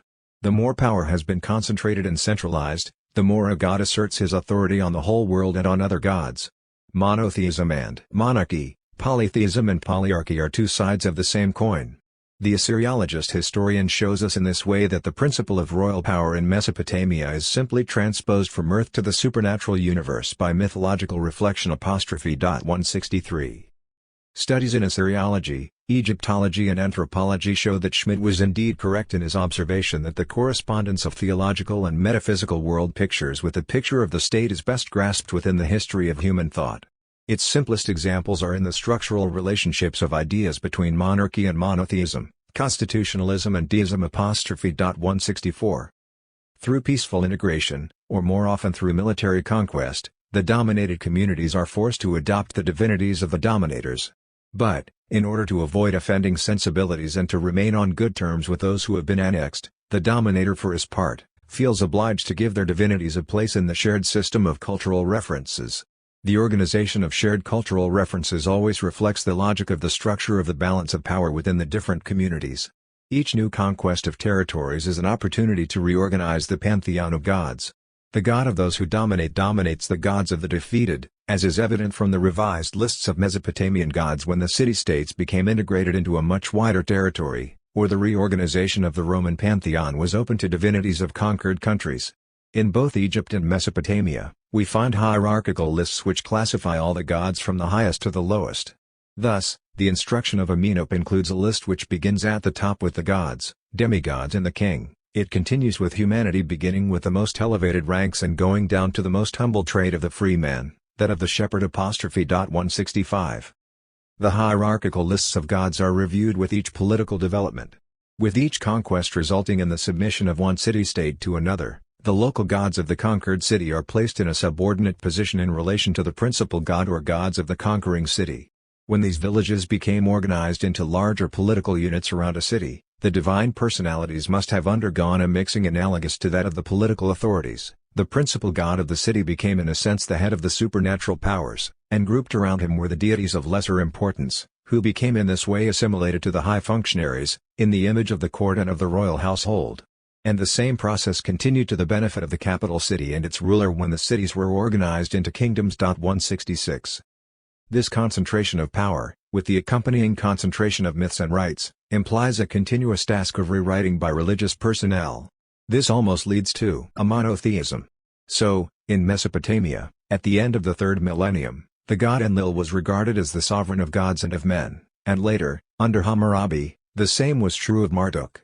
Many poems praise their intelligence, their strength, their authority, their transcendence, etc. In Mesopotamia we find what has been named in a completely anachronistic fashion, legal codes, fragments of the Code of Ur-Nammu who founded the 3rd dynasty of Ur around 2080 BC, fragments of the legislation of the town of Esnunna around 1950 to 1900 BC, fragments of the Code of Lipit Ishtar, king of Ishin around 1875, and particularly of the Code of Hammurabi, 1792 to 1750 BC, the subject of a great deal of commentary. All these royal lawmakers invoke the patronage of the gods. So, for example, the Stele of Hammurabi shows the god Marduk dictating the law to the king who, in his prologue to his code declares himself appointed by the gods for the military glory and the political success of his country, dedicated to the government and the prosperity of his people by the same gods. 167 At the top of the stele, we can see the god Marduk presenting the king with the insignia of royal power. Hammurabi is at the head of a sort of empire which has taken over from various rival city-states. The local princes have had to give up their positions in favor of governors appointed by the king, who, at the same time, imposes the god Marduk, thereby supplanting the gods of former cities, demoted in the hierarchized list of divinities. The change of divine references, and specifically, the movement of gods within the hierarchy, therefore always closely follows any transformations and relationships of domination between people or city-states. To paraphrase Weber, 168 it could be said that, throughout the course of history, groups or communities have therefore often struggled for the monopoly of the legitimate reference, or for the legitimate imposition of the legitimate reference. From integration to integration, from conquest to conquest, we trace in the history of societies the progressive rise of a polytheism of hierarchized divine references, then of a monotheism which assumes a common unique reference, a god, a sacred text, etc. Depending on how concentrated the power is, the organization can take the form of a federation of societies which conserve a relative autonomy and their gods, while still being incorporated into a central power, or else that of a single society within which each group occupies a position within the hierarchy and only refers to a single and unique god. Of course, these two major scenarios exist in contrast with societies where the power is so little concentrated, so limited by the community, that it is no longer really possible to refer to a government or state. We can thus distinguish two types of kings: kings who include in their divinity the divinity of their chieftains, and kings who are one indivisible and only God, and whose chieftains consequently cannot be different gods, but only dimmer reflections of the same gods as their liege. These monotheistic kings belong to the ethical rites, for monotheism, centralization and moralization go very much together. Must we recognize a third type of society, in which there are no kings, that is overlords compounded of the deity of their vassals but only heads of families or clans, all co-equal, and each in charge of certain objectives, none responsible for the whole?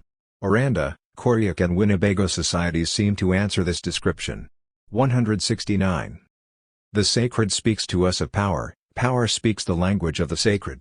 This is what Weber explained, analyzing in a purely materialistic way the monotheistic, and hence necessarily universalist transition of the Egyptian pharaoh Amenhotep IV, around 1372 to 1354 BC, as the practical need for a monarch at the head of a bureaucratic unified state to break the preponderance of priests by eliminating the multiplicity of their gods, and to restore the ancient power of the defiled pharaoh by elevating the monarch to the position of supreme solar priest. 170 Under Hammurabi in Mesopotamia, around 1750 BC, Marduk, the god of the town of Babylon, became a sort of god of empire, in the same way that Hammurabi reigned over an important kingdom and the town of Babylon became the capital of the kingdom.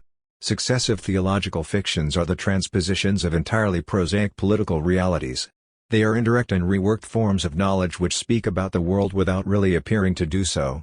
Considered in this manner, they are, for the historian, anthropologist or sociologist, a way of understanding the effort made by all societies to examine their global organization and, more precisely, the way they choose to organize power. Hocard had a good understanding of the political nature and issues of the different types of religious representation.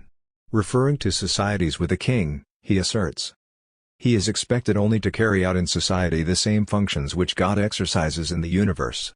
All this may sound metaphysical, but the sequel will show we are not dealing with metaphysics but with practical politics. The whole struggle of monotheism v polytheism is meaningless as long as we look upon it as a conflict of philosophies. What does it matter whether there be one God or many? Because by abolishing minor gods you abolish minor sovereignties. Monotheism means monarchy, polytheism means polyarchy. 171.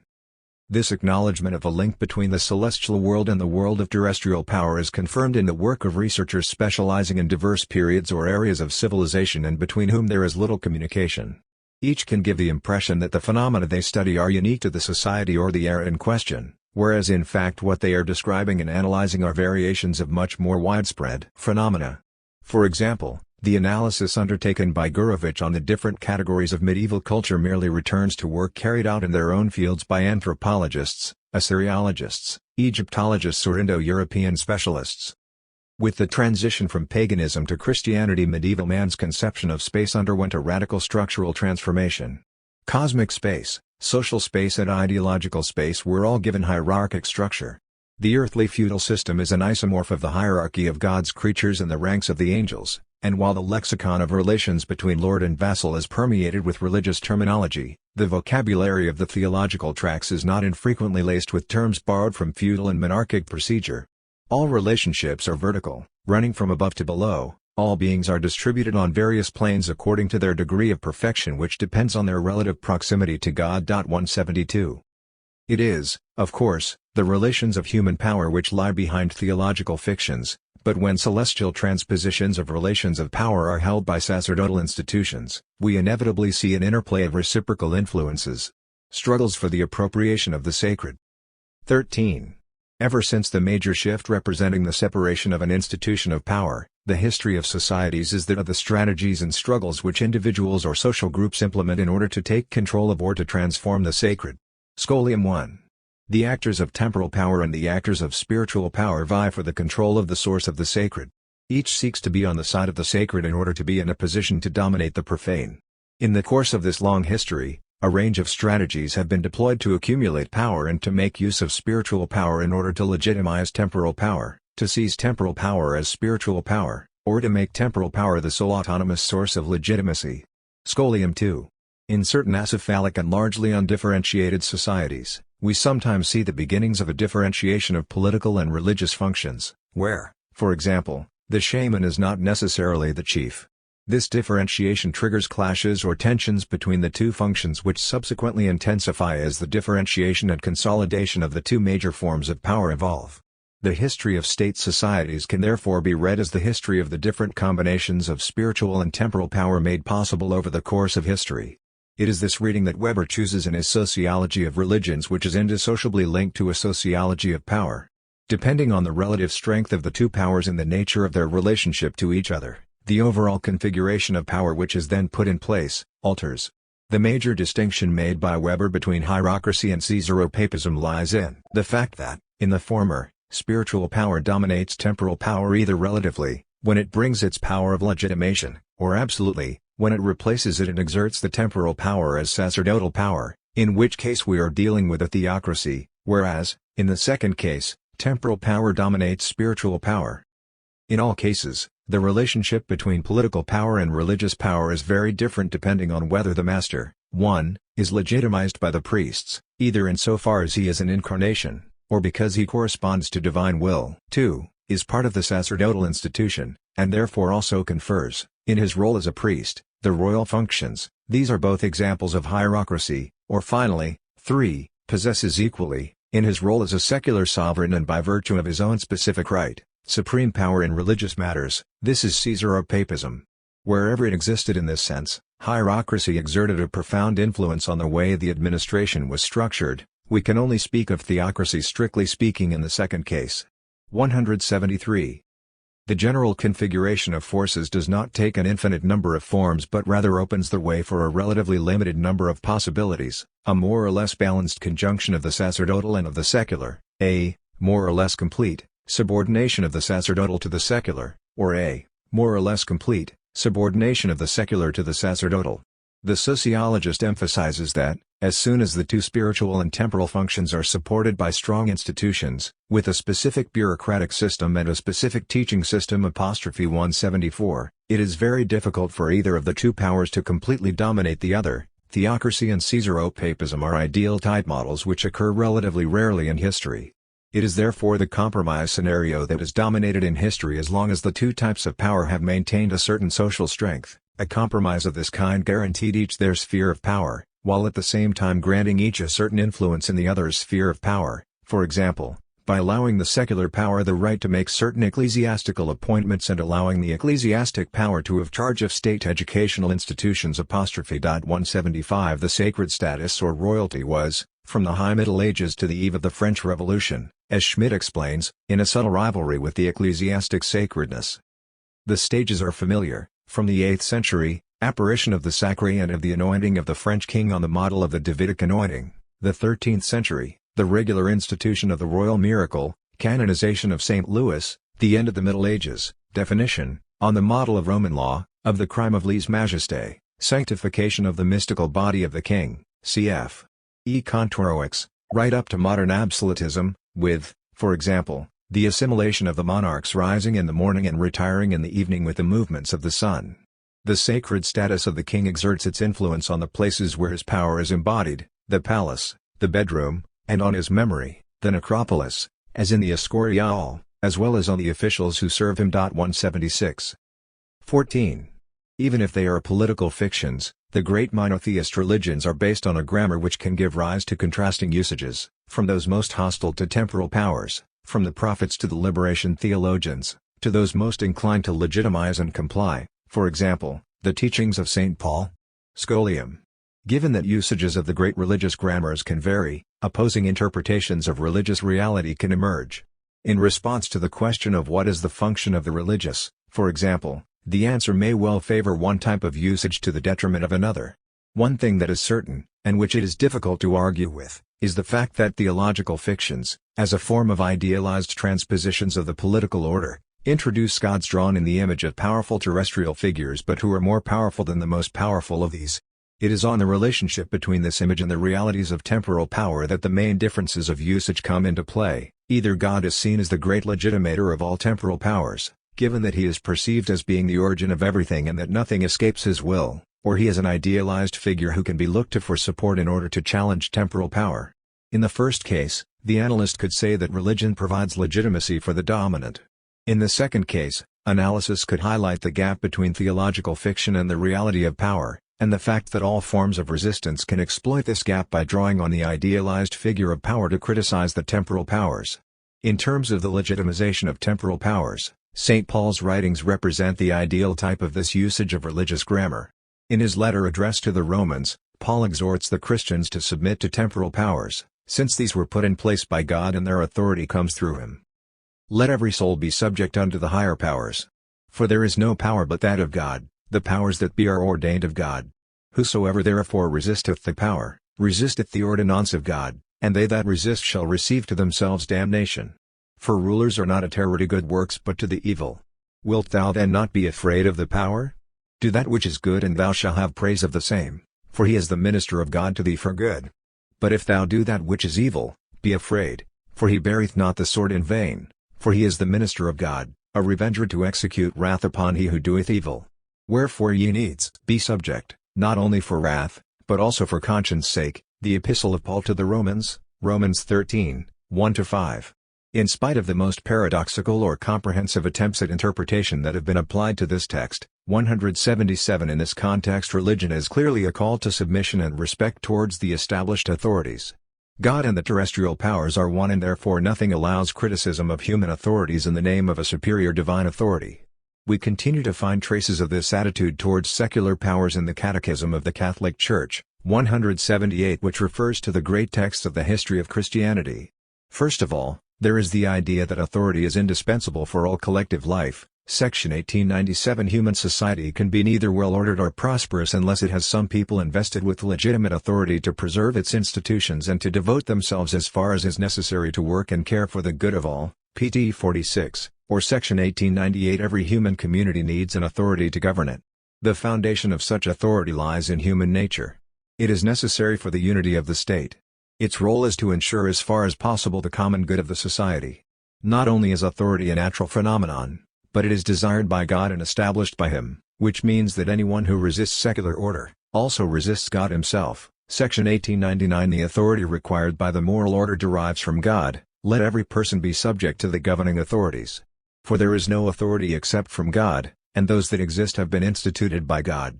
Therefore he who resists the authorities resists what God has appointed, and those who resist will incur judgment. Rom 13:1-2, cf. 1 Pet. 2:13-17. The duty to obey is not therefore only towards God, but also towards all those who exert authority on earth. Section 1900. The duty of obedience requires all to give due honor to authority and to treat those who are charged to exercise it with respect, and in so far as it is deserved, with gratitude and goodwill. Yet the fact that human beings had imagined gods who were more powerful than themselves and supposedly totally independent from them, seriously complicates the task of the dominator. Any more or less Machiavellian theories of religion as a means invented by the dominant in order to legitimize their position and their action must at least take into account the fact that, if it were really that simple, the question would still remain as to why the dominators should have invented entities who were apparently outside their control and who could be turned against them. As we have seen, the divinities of acephalic societies, in common with those of state-governed societies, tend to be the sign of a collective dispossession. In societies without a written language who refer back to a mythical past for the origins of their collective existence, this takes the form of total dispossession, and in state societies with written language who are beginning to communicate with the transcendent gods and are seeking to interpret their intentions, it takes the form of a relative dispossession. The dominators in state societies are therefore constrained just as much as the dominated to live with these entities. They use them to establish their domination, but at the same time an awkward situation can ensue when prophets with pure intentions, emphasizing the values of love, goodness, justice and solidarity attached to the all-powerful, come along and challenge the legitimacy of the terrestrial power, whether it be secular or sacerdotal, in the name of these entities. The existence of an absolute power infinitely superior to terrestrial and temporal powers helps to relativize temporal power. By directing their respect, their admiration, their obedience and their fear towards God, certain individuals thus deny others any claim to absolute power. In her commentary on a book by Peter Brown, 179, Aline Roussel points out that, for this historian of late antiquity, the men of the Roman Mediterranean turned to religious communities as an escape from political oppression. Brown shows potential means of escape which the citizen could resort to in order to relieve the pressure of social control which was stifling his life and his conscience. These were social and geographical escape routes, but also spiritual ones which implied space, with the vertical dimension of contact with the divine, and the horizontal dimension of the contact with men and social power. The same Catechism of the Catholic Church, which highlights the very legitimist position taken by the Church with respect to their relationship with the temporal authorities, also presents a different version of the use of the grammar of Christianity. Authority is not immediately associated here with the divine will, but can be appreciated, evaluated and criticized on the basis of certain values associated with God. The gap between what secular powers do and what is pleasing to God shows that individuals gain in autonomy in comparison with the plans and the will of their God. Section 1902. Authority does not derive its moral legitimacy from itself. It must not behave in a despotic manner, but must act for the common good as a moral force based on freedom and a responsibility. Gs 74, Section 2. A human law has the character of law to the extent that it accords with right reason, and thus derives from the eternal law. Insofar as it falls short of right reason it is to be an unjust law, and thus has not so much the nature of law as of a kind of violence. St. Thomas Aquinas, Sth. 1-2, 93, 3, AD 2, or again Section 1903. Authority is exercised legitimately only when it seeks the common good of the group concerned and if it employs morally licit means to attain it. If rulers were to enact unjust laws or take measures contrary to the moral order, such arrangements would not be binding in conscience. In such a case authority breaks down completely and results in shameful abuse. pt 51. There are therefore two major political options possible vis-à-vis the initial grammar of Christianity. The theologian Jacques Vermeulen distinguishes between two antagonistic intuitions present in the Old Testament, the sacred intuition and the prophetic intuition. 180. In both these cases, images of God, of man and of society are in conflict. The sacred intuition emphasizes the opposition between the sacred and the profane, between the divine and the human, with a strong tendency to oppose one against the other as an antagonism between good and evil. It is a discourse which finds its social origin in circles close to the royal or sacerdotal power, on which it confers an indisputable legitimacy. 181 For its part, the prophetic intuition, of which Jesus is clearly the supreme example but who is preceded by a whole series of other prophets, is a form of resistance within the very heart of the Christian tradition.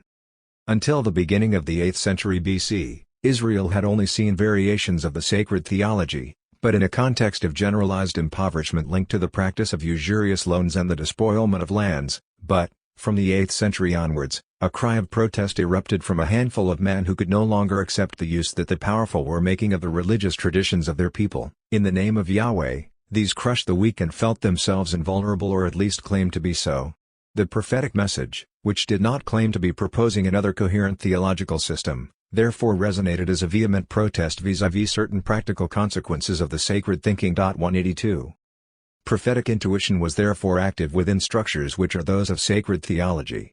There is no divine without the sacred and the profane, and no sacred or profane without the relationship between dominators and dominated. The prophets came to terms with the social order, by occasionally overturning hierarchies, as in Christ's message that the last will be first, and the first will be last, and the preference given to the humility of the weak in contrast to the pride of the powerful. A society symbolically dominated by a god is fundamentally based on the appropriation of that god by a royal power, more or less distinct from sacerdotal power, but prophets can appear who will make use of God in order to denounce the injustices and the oppressions endured by the weakest. The prophets are not therefore without sacerdotal powers. They are part of the same symbolic order while at the same time representing a critical reaction to the use of this order organized only for the profit of the powerful. The problem with an interpretation of the social function of religions which favors the split between religious fiction and the reality of power, lies in the fact that, not only do the powerful figures in the human order constantly appropriate divine powers for their own purposes, harnessing them to their profit and using them to legitimize their social power, but the resistance itself ends up tacitly agreeing to mold itself into the same symbolic matrix as the powerful figures within the human order. It does not fundamentally challenge the relationship of submission to an all-powerful God in the opposition between sacred and profane. Whether an individual submits to a god or accepts, moreover, to submit to a sovereign, a king, a prince, an emperor, a leader, an employer, a father or a husband, the structure of the relation of domination is maintained. From this point of view, it could be said that, whatever usage is made of religious grammar, this contributes to reinforcing domination through a process of becoming accustomed or habituated to schemas of perception and appreciation stemming from domination, high/low, superior/inferior, strong/weak, sacred/profane, etc. Secularization, sanctification and the sacred foundations of all society.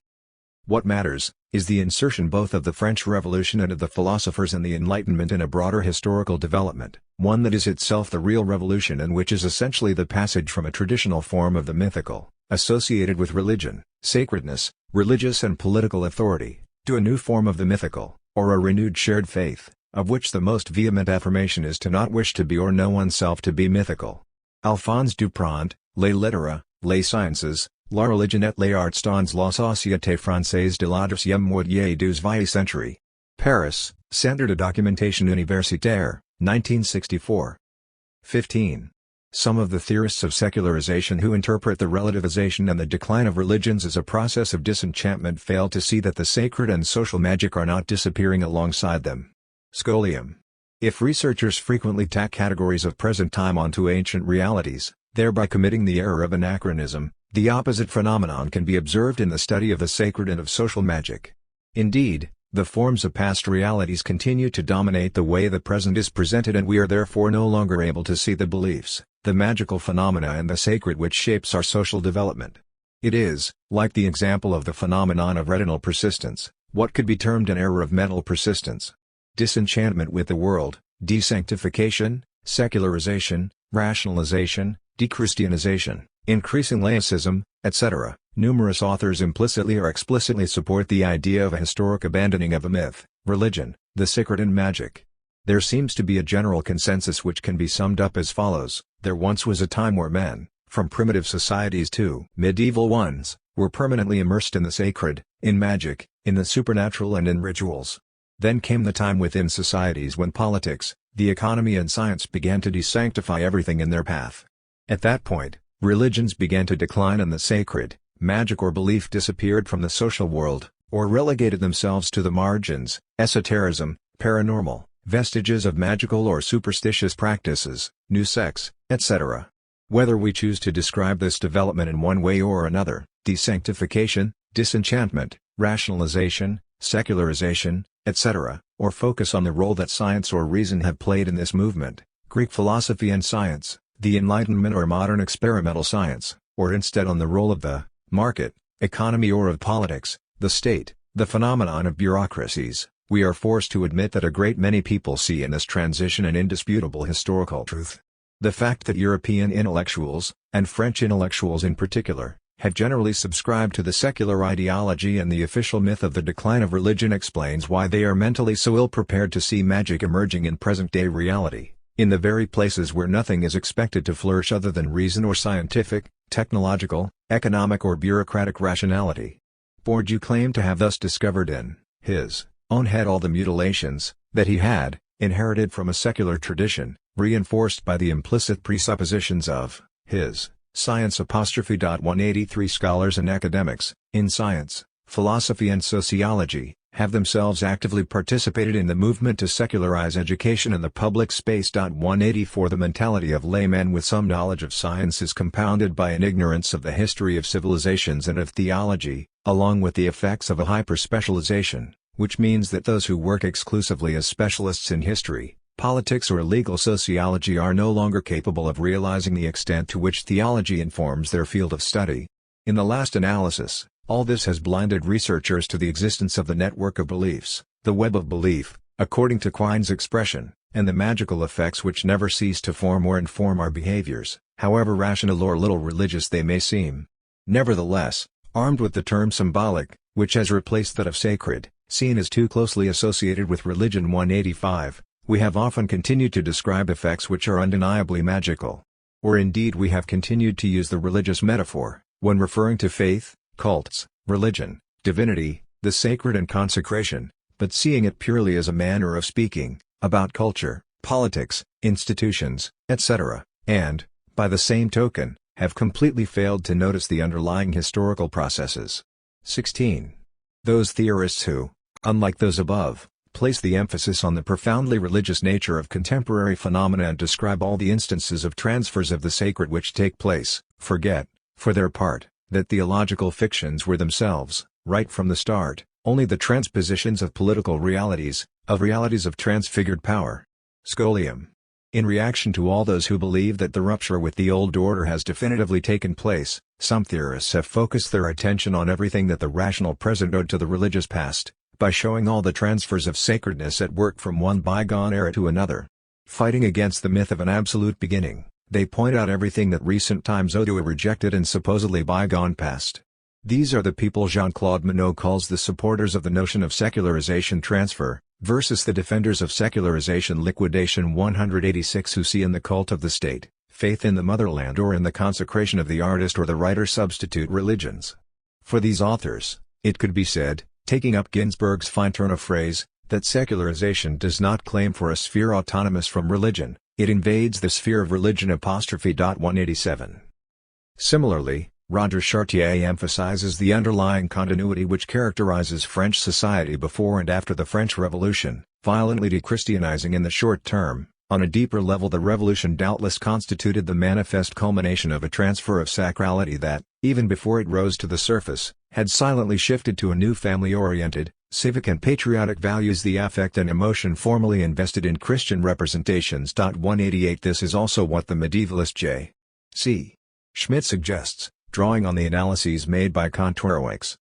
Should we not therefore substitute for the conception of a linear history of desanctification, forerunner of dechristianization, the idea of different forms of the sacred, all rivaling each other so that the advance of one compensates the progressive retreat of the other?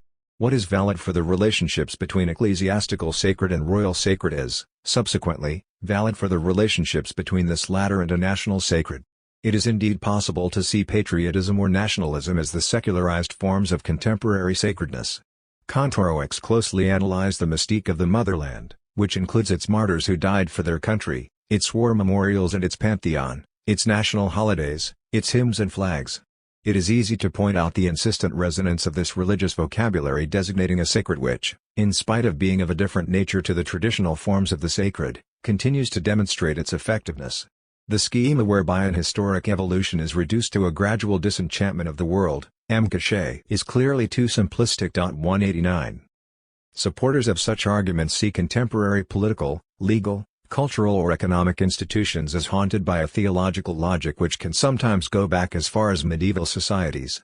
This is the case in particular for Carl Schmitt, Percy Ernst Schramm, Ernst Kantorowicz or Pierre Legendre. 190 Schmitt also asserts that all significant concepts of the modern theory of the state are secularized theological concepts. 191 For Kantorowicz, it is evident that the doctrine of theology and canon law, teaching that the Church, and Christian society in general was a corpus mysticum, the head of which is Christ, has been transferred by the jurists from the theological sphere to that of the state, the head of which is the King. 192 Summing up the various studies and commentaries contributing to this reading of history, J. C. Minot writes, Atheism, nihilism, the apparent removal of theology from politics would be merely the effects of Christianity. Modern concepts would be simply secularized theological concepts, the spirit of capitalism an effect of the Protestant ascetic materialist ethos, the legal recognition of the equality of individuals would be only a secularization of the equality, proclaimed by Christ, of all men in God, the revolution a secularization of messianism while progress would have taken over from providence and ideology from dogma or gnosis, intellectual or media-based power would secularize spiritual power with its blacklists, its canonizations, its hierarchies. But surely scholars would also be the new priests, unless psychoanalysts and the secularization from the confessional to the couch would be preferable. Method a new rigorism, death for one's country would have simply been the surgeon of death for God before the economy became the new religion, etc. 193. This argument, which emphasizes continuity, reproduction, the transfer of old schema to new institutions, or the continuation of former logics, emerging from religion, like the child emerging from its mother's womb, means being her issue, being begot by her and preserving the traces of that heritage, of course stands against the argument which, seeing secularization as a process of abandoning religion, of the disappearance of religions, of the rise of reason, and, ultimately, as a movement of emancipation in relation to the old frameworks, favors the split. But if we can criticize the former approach on the grounds that it subscribes to a mythology of new times and indicates a blindness to the magic and to the beliefs which are part of them, we cannot totally embrace the latter stance either, which often sees only the Christian dimension of the past, when in fact this is itself only one historical variation of a much larger phenomenon coexisting across all known human societies, the question of the sacred and the profane and how this links to the relations of domination characteristic of different social structures. Such a viewpoint poses the following question: in what sense are we still intellectually, morally, legally, politically determined by the beliefs, values and conceptions of the being and of the human which come from the Christian or Judeo-Christian interpretation of the world, provided it is still possible to postulate that it is a united one? 194 Yet it only rarely occurs to researchers to go even further back in the history of civilizations or to compare our situation to completely different, stateless societies, in order to reveal the terms of a general problem, domination sacred, which assumes distinct forms throughout the course of history. Ultimately, the reproach that can be made towards the defenders of this argument, is essentially that their vision is too short-term, that is to say, one that focuses on too short a time sequence, by only singling out the movement of the theological, past, to the political, present, without realizing that the theological in question is in itself simply a political fiction, a transposition into the sacred of relationships of power that are entirely human. In this way, when Schmitt asserts that the omnipotent God has become the omnipotent lawgiver, 195 he is forgetting that the omnipotent God in question has himself been conceived on the model of the great monarchs and the great legislators. Those writers who point out the links between the gods of the past and the power of the present state, with its mortal gods, act almost as though the gods had really existed one day. However, what actually existed was in fact sacerdotal power, from which secular power has gradually freed itself. But this sacerdotal power is itself only a roundabout way of making politics out of fictions which originate from and create their models among powerful human beings. In the wording of the secularization theory, writes Minot, the reference to omnipotent lawgiver refers to a concept which could appear to be the most decisive and the most flagrant conceptual secularization implemented in Western thought, that of the sovereign. Is it not obvious that the notion of a sovereign power, of an authority which judges without being judged, of a source of law which has the exclusive right to undo laws, has swung from God to king, by way of the Pope? The concept which has enabled secular power to affirm its own substance, its autonomy, would therefore be drawn from that domain faced with which secular power has had to define and win this autonomy, by turning the enemy's own weapons against it. 196. Such an analysis, which requires the identification of movements of the theological towards the political, is pertinent, but it nevertheless overturns the structural sociological link. For it is indeed God who is made in the image of temporal power, and not the reverse. It is therefore as though we were forgetting that God does not exist outside the portrayals made of him and that he is a fiction which only has meaning in the context of the transposition of real powers. We tend to confuse, on the one hand, mutual influences, empirically attested, between sacerdotal and secular powers, which mean that secular power can use theological language to describe and present itself. The monarch can thus be described as the vicar of God on earth, and secular law can be inspired by canon law, and, on the other hand, structural sociological links which make theological language the product of an unconscious transposition of political reality. Throughout this first book, I have set out to underline the impact of objectivized history and to demonstrate the importance of a reconstruction of the past in order to understand the present. This approach seems to me particularly important when it comes to understanding some of the important relations of domination which structure our social background and which often escape our immediate perception. I have also attempted to highlight the magical dimension of all power, sacerdotal as well as secular, state as well as familial, and to establish, as systematically as possible, the links between domination and the opposition of the sacred and the profane across a very wide range of societies. In order to understand to what extent the sacred is present in our supposedly secular societies, which are primarily societies in which religious institutions have seen their social and symbolic influence diminish to the point where they are now just one institution amongst many others, it was important to define the nature of this sacred and analyze the fundamentally fictional nature of the phenomena studied. To sum up the focus of my analysis, I could say that if the historian or the sociologist can claim that, from a scientific point of view, God does not exist or that holy water is an illusion, then the king, the coin or the artwork should also be seen in the guise of social fictions. When I write that God does not exist, I am not adopting the stance of a peremptory and domineering atheist. 197 I am simply saying that God does not exist as a truly functioning power, independent from humankind. God does not therefore have the same status and the same reality as, for example, the planet Mars, which exists as a physical reality, independently from any notions and relationships which form between human beings inhabiting planet Earth. But the non-existence of God as a real and active entity is just as limiting as those royal or monetary fictions. God clearly exists, therefore, in another sense. He exists in the words pronounced or written and the gestures made, in the institutions which claim to represent him or to act in his name, in the men and women who believe in him and adjust their behavior, and that of others, accordingly, etc. Scientifically, there are no other manifestations of God other than these human ones. God does not exist ontologically, but he does indeed exist historically, culturally, institutionally. 198. My argument here is that God, the gods of polytheist religions or the God of monotheist religions, is a necessary fiction, a fiction which is a logical solution to a collective problem. It is indeed precisely because it is such a logical solution to a collective problem that the same forms, the same processes, the same logic may be found at work in societies which have not necessarily been in direct contact with each other. 199 Myths, like religions, have been, and in part continue to be, necessary illusions which allow human beings to organize themselves socially. As Ginsberg puts it, translating in his own words the thoughts of Tacitus and Hobbes, men are inclined to stand in awe of their own imaginations. 200. Not only does the analysis I propose not strike the gods, the sacred and magic from the human map, but, very much to the contrary, it encourages us to detect in the most apparently secularized human institutions the presence of forms of the sacred and their magical effects. The kings are, from a certain point of view, just as fictional as the gods. The sacred is as much present in the fetishization of goods or surrounding works of art as in religious institutions and mythological or theological discourses.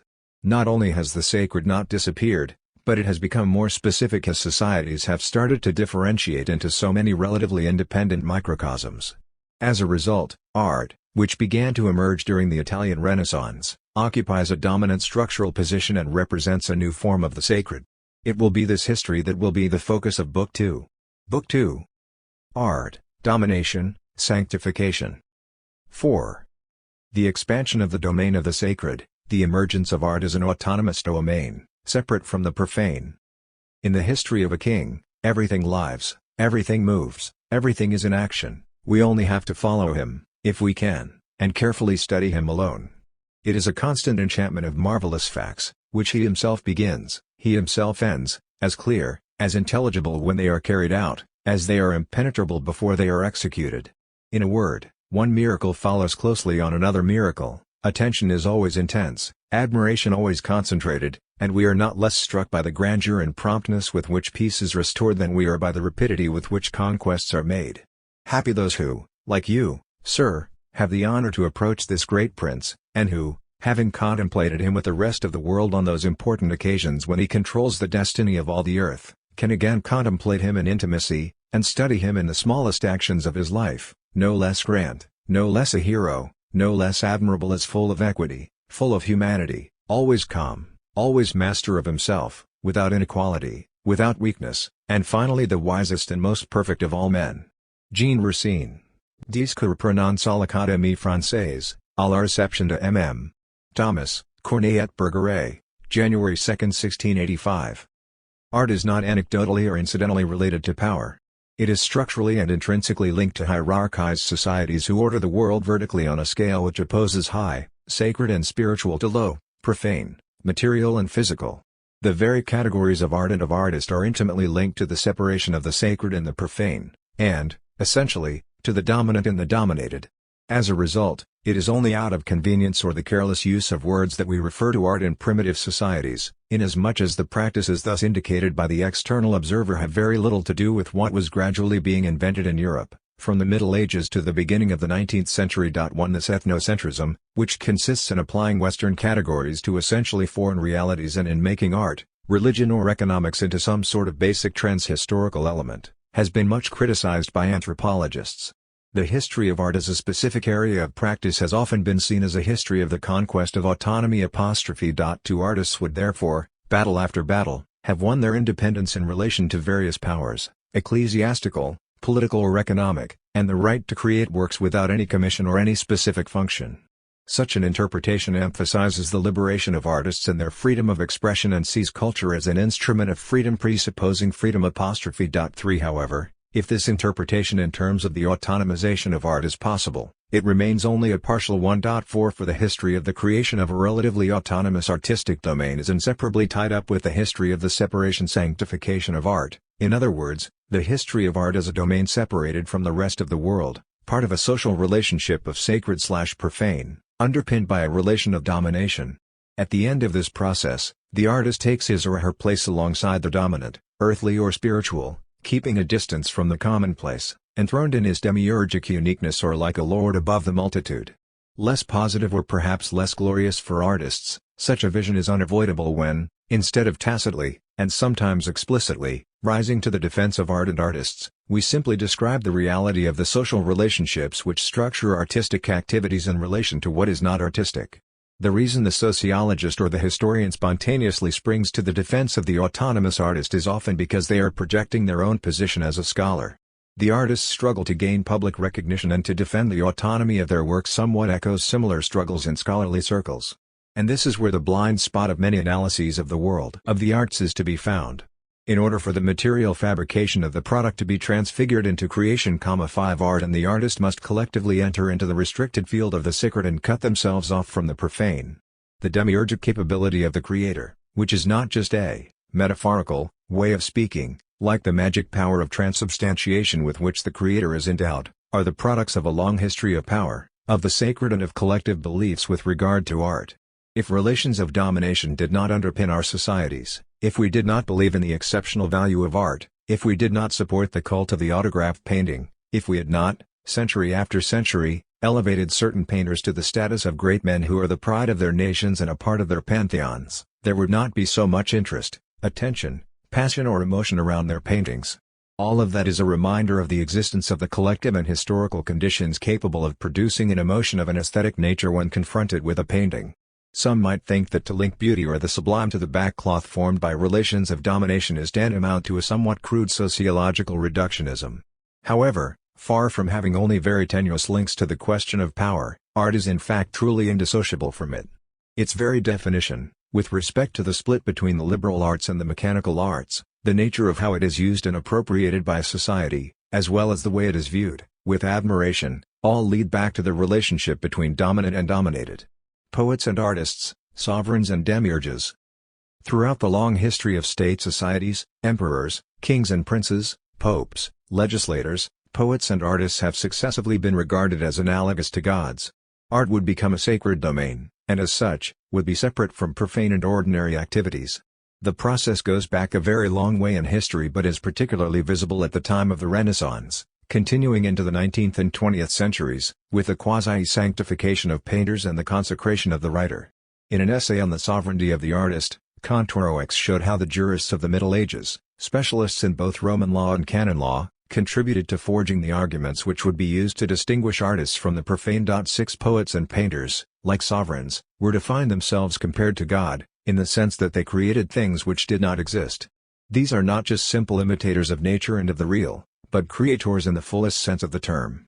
Kantorowicz points out that, for a connoisseur of the law in the Middle Ages, it is not very difficult to recognize medieval legal concepts in the theories of Renaissance art. The group of notions such as ars, imitatio, natura, invention, fictio, veritas and divine inspiration is important because it is associated with problems which can be traced back without difficulty to the medieval jurisprudence. 7.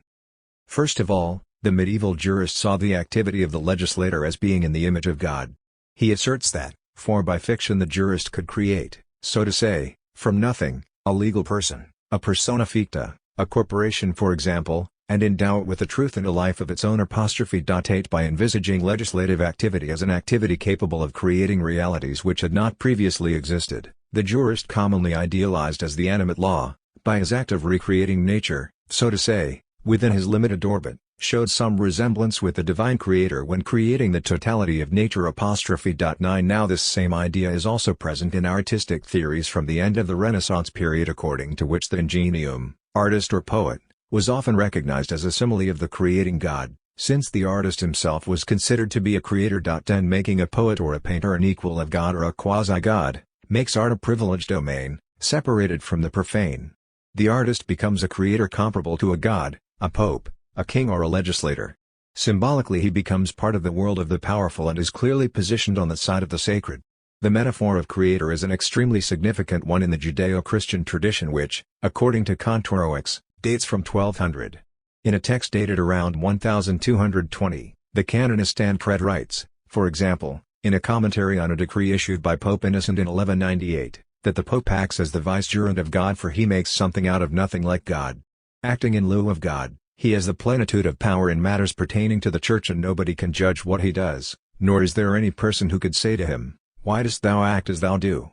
11 Hostiensis, 1200–1271. In his Summa Aurea, says of the Pope that he makes something that is, not be, and makes something that is not, come into being, and, towards the end of the century, Guillaume Durand, who died in 1296, mentions this doctrine in his Speculum Juris, defining pontifical power as that which can change the nature of things. 12.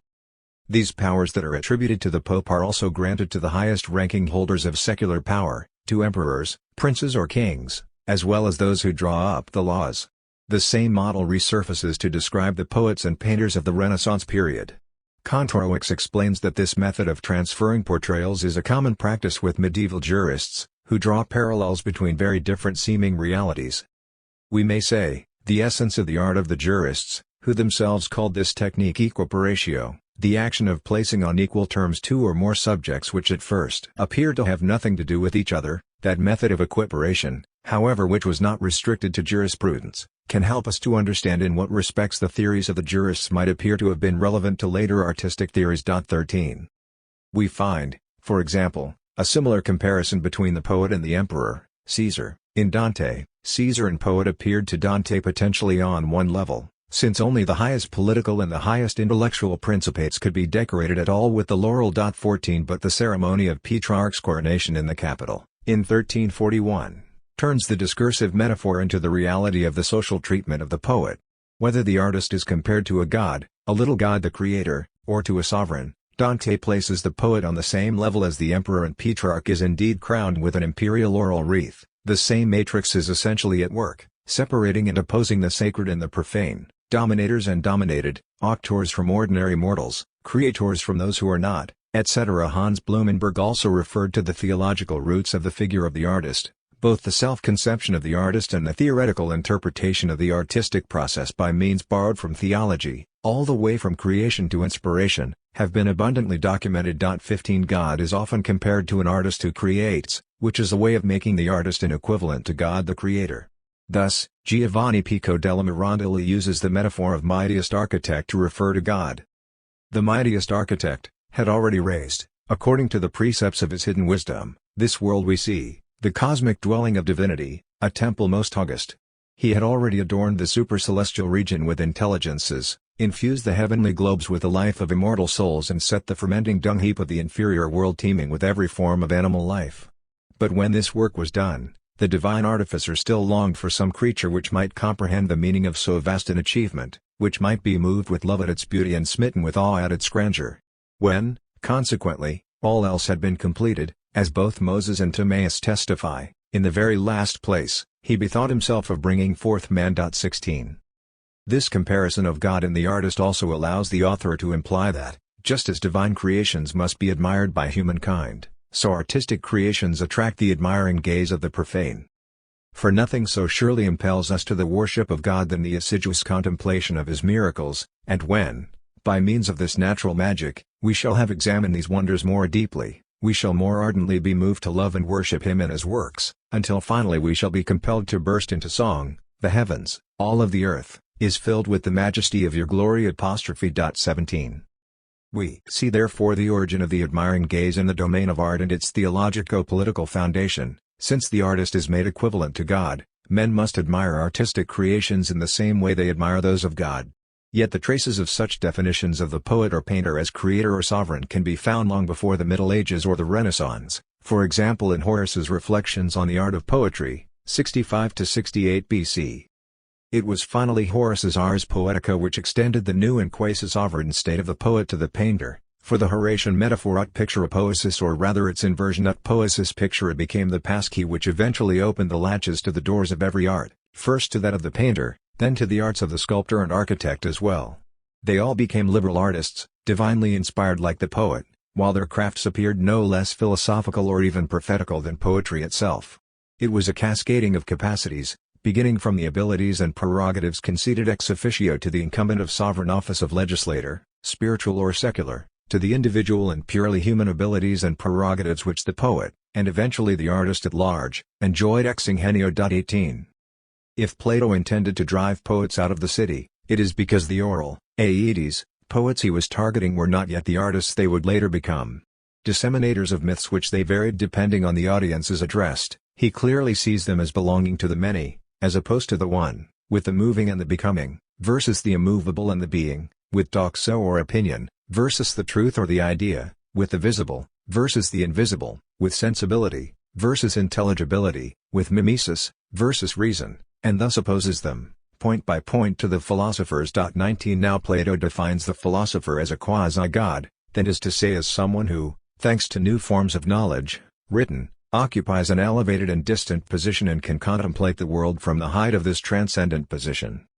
The Platonic concept of elevation is a key element of his philosophy. If, for example, we refer to texts which feature these derivatives of, we realize that they all touch on the definition of the philosopher. Thus, the presence of O.E. in the Theaetetus allows the characteristics of the philosopher to be defined. He is the one who places himself on high, who sees things from above. The definition of the natural philosopher is made in opposition to the model of the materialistic man, who seeks only his own profit and keeps his eyes fixed on the ground. The idealist, for his part, does not concern himself with gossip, squabbles, with anything associated with the spirit of baseness. He prefers the practice of geometry and astronomy. Whereas the one who lives through his senses is motivated by a perpetual, imperfect and multiple destiny, the philosopher according to Plato, is someone who seeks perfection, eternity, the unity behind the sensible, in order to make himself like the divine, to elevate himself towards him, and to see reality from above. 20. In his research on the vocabulary of Indo-European institutions, Benveniste also discovers the comparison of the poet and God, both using language to make previously non-existent realities exist, The god is singing of the origin of things, and by a song the gods are brought into existence. A bold metaphor, but one which is consistent with the role of a poet who is himself a god. A poet causes to exist, things come to birth in his song. 21 And we know that, in Indo-European languages, the notion of auctor includes all those who, like the gods, are capable of making things with words. The term auctor is applied to the person who in all walks of life promotes, takes an initiative, who is the first to start some activity, who founds, who guarantees, and finally who is the author. Every word pronounced with authority determines a change in the world, it creates something. This mysterious quality is what agio expresses, the power which causes plants to grow and brings a law into existence. That one is the auctor who promotes, and he alone is endowed with the quality which in Indic is called oja. We can now see that to increase is a secondary and weakened sense of agio. Obscure and potent values reside in this autoritas, this gift which is reserved to a handful of men who can cause something to come into being and literally to bring into existence. 22. We find here, therefore, the premises of what Kantorowicz observes in the Middle Ages. The act of bringing together gods, kings, popes, legislators, poets and artists, or more precisely, of thinking of them as kinds of quasi-gods because of their capacity to engender new things, places them at once alongside the sacred and the venerable, venerandus, and they are raised above common mortals. A person becomes sanctus who is invested with divine favor and so receives a quality which raises him above the generality of men. His power makes him into an intermediary between man and God. Sanctus is applied to those who are dead, the heroes, to poets, vates, to priests and to the places they inhabit. The epithet is even applied to the god himself, Deus Sanctus, to the oracles, and to men endowed with authority. This is how sanctus gradually came to be little more than the equivalent of venerandus. This is the final stage of the evolution. Sanctus is the term denoting a superhuman virtue. 23. Other texts show that, long before the Renaissance, an author like Macrobius, Flavius Macrobius Ambrosius Theodosius, born around 370 AD, portrayed the poet Virgil as a creator. Macrobius established a very strong link between the Virgilian style and nature, which prefigured an even more important analogy, that of the poet and the divine creator, as terms such as comparavi and similitudinum clearly demonstrate. The poetic work is thus conceived as a microcosm in the image of the macrocosm created by God, reproducing its variety and harmony on a human scale, in musica concordia dissonorum. 24 What these reflections on the part of Macrobius set out to do is to show that Virgil is not just a mere imitator, simply reproducing nature, but indeed an inventor in the same position as God. The poet is not simply content to imitate nature, he recreates it, and it is nature reconstructed from what he himself knows about it, from his experience and his reading, his recollections, in order to pay homage to prestigious models. Thus, far from being considered a simple imitator, the poet according to Macrobius possesses a freedom of action which places him more on the side of invention, of creation. Compared to nature, the poem as a microcosm makes its author a creator akin to God for the macrocosm. The poet is not only inspired by the divinity for whom he acts as the cantor, his work rivals the creation. Curtius identified this originality in Macrobius, the first author to consider the poet as a creator and his work as a creation. The idea was already implied in Longinus and Plotinus, but remained implicit with these writers. Macrobius seems to be an exception because he is the only writer in antiquity to show the analogy between the poetic oeuvre and the macrocosm. 25. The conception of the poet-creator did not, however, gain strength or become more widespread until much later, in the 15th century. With Georges of Trebizond, De Suavitate Dicendi ad H. Bragadinum, Venice, 1429, for example, it is no longer a single isolated poet, but all poets who will be considered as artists. Other writers would speak of Ronsard, considered as the divine genius of poetry, in the same way Macrobius spoke of Virgil. And Jules Caesar Scaliger, 1484–1558, in his Poetics, Poetices Libri Septem, 1561, makes the poet into a sort of demiurge, who is to the ear what the painter is to the eye. At the beginning of his Poetics, Scaliger defines the poet as another god, alter deus, and his creation as another nature, altera natura. Only poetry embraces all the arts, and it surpasses them all the more because, as we said, the others reproduce the things themselves, as they are, as though with a sort of sound painting, but the poet creates a second nature, and also a very great number of destinies. In this place he himself becomes in the same way a second god. In fact, what the creator of all things creates, the other sciences represent as though they were merely taking part in things, But since poetry confers an appearance to what does not exist, and adorns what does exist, it seems really to create the things themselves, like a second god, and not to recount them as in a mime, as is the case with the other arts.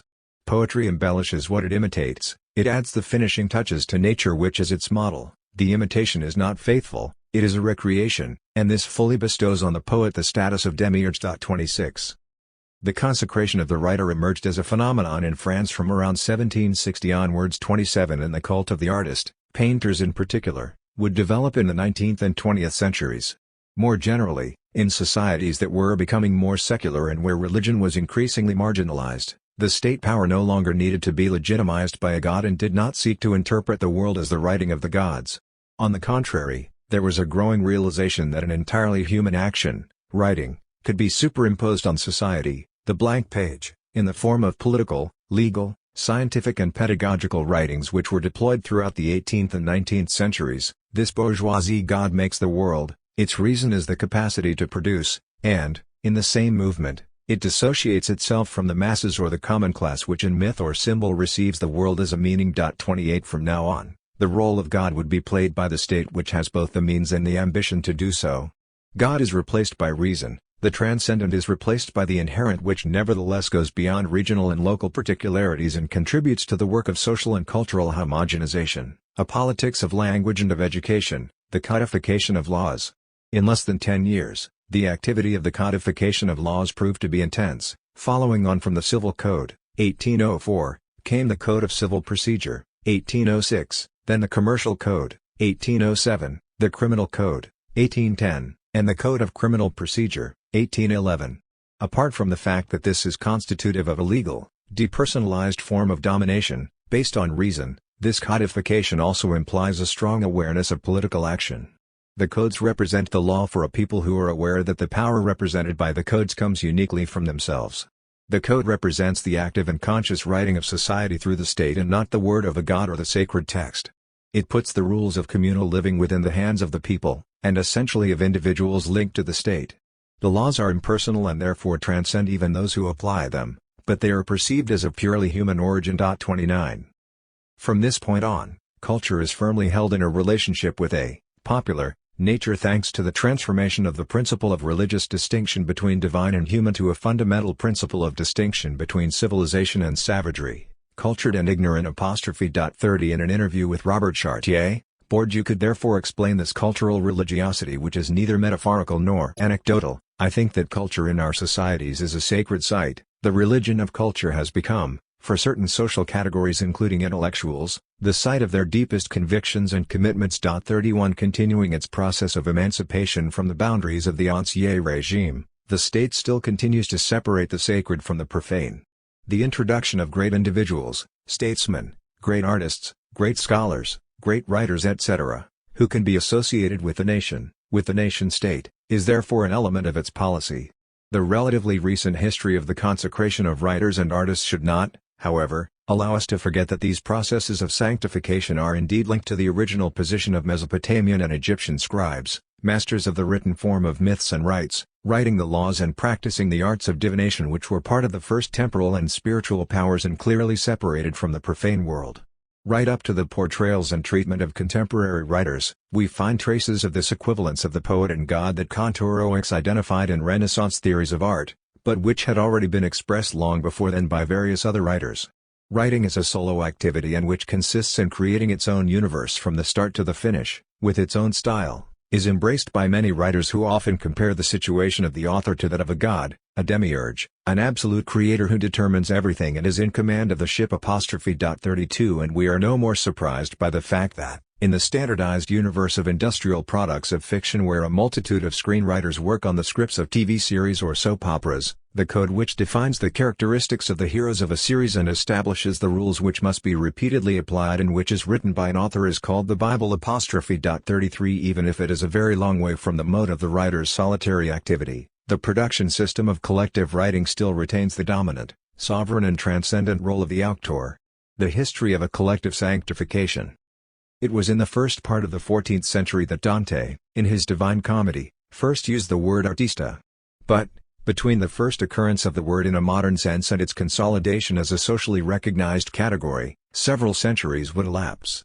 A simple historical consideration of the word artist in the French language indeed shows that this generic category was not commonly used in the sense we give it today until the second half of the 18th century. The word artist in the modern sense appeared as a substantive used for the painter in the second half of the 18th century. Dictionnaire portatif des beaux-arts de Lacombe, 1759.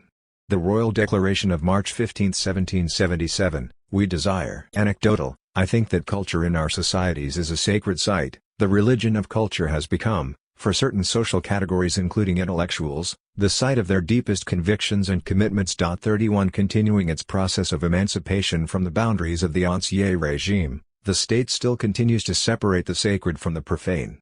The introduction of great individuals, statesmen, great artists, great scholars, great writers etc., who can be associated with the nation-state, is therefore an element of its policy.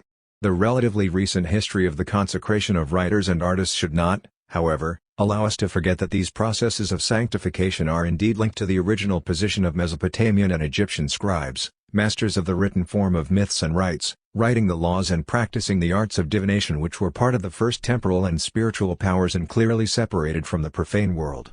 Right up to the portrayals and treatment of contemporary writers, we find traces of this equivalence of the poet and god that Kantorowicz identified in Renaissance theories of art, but which had already been expressed long before then by various other writers.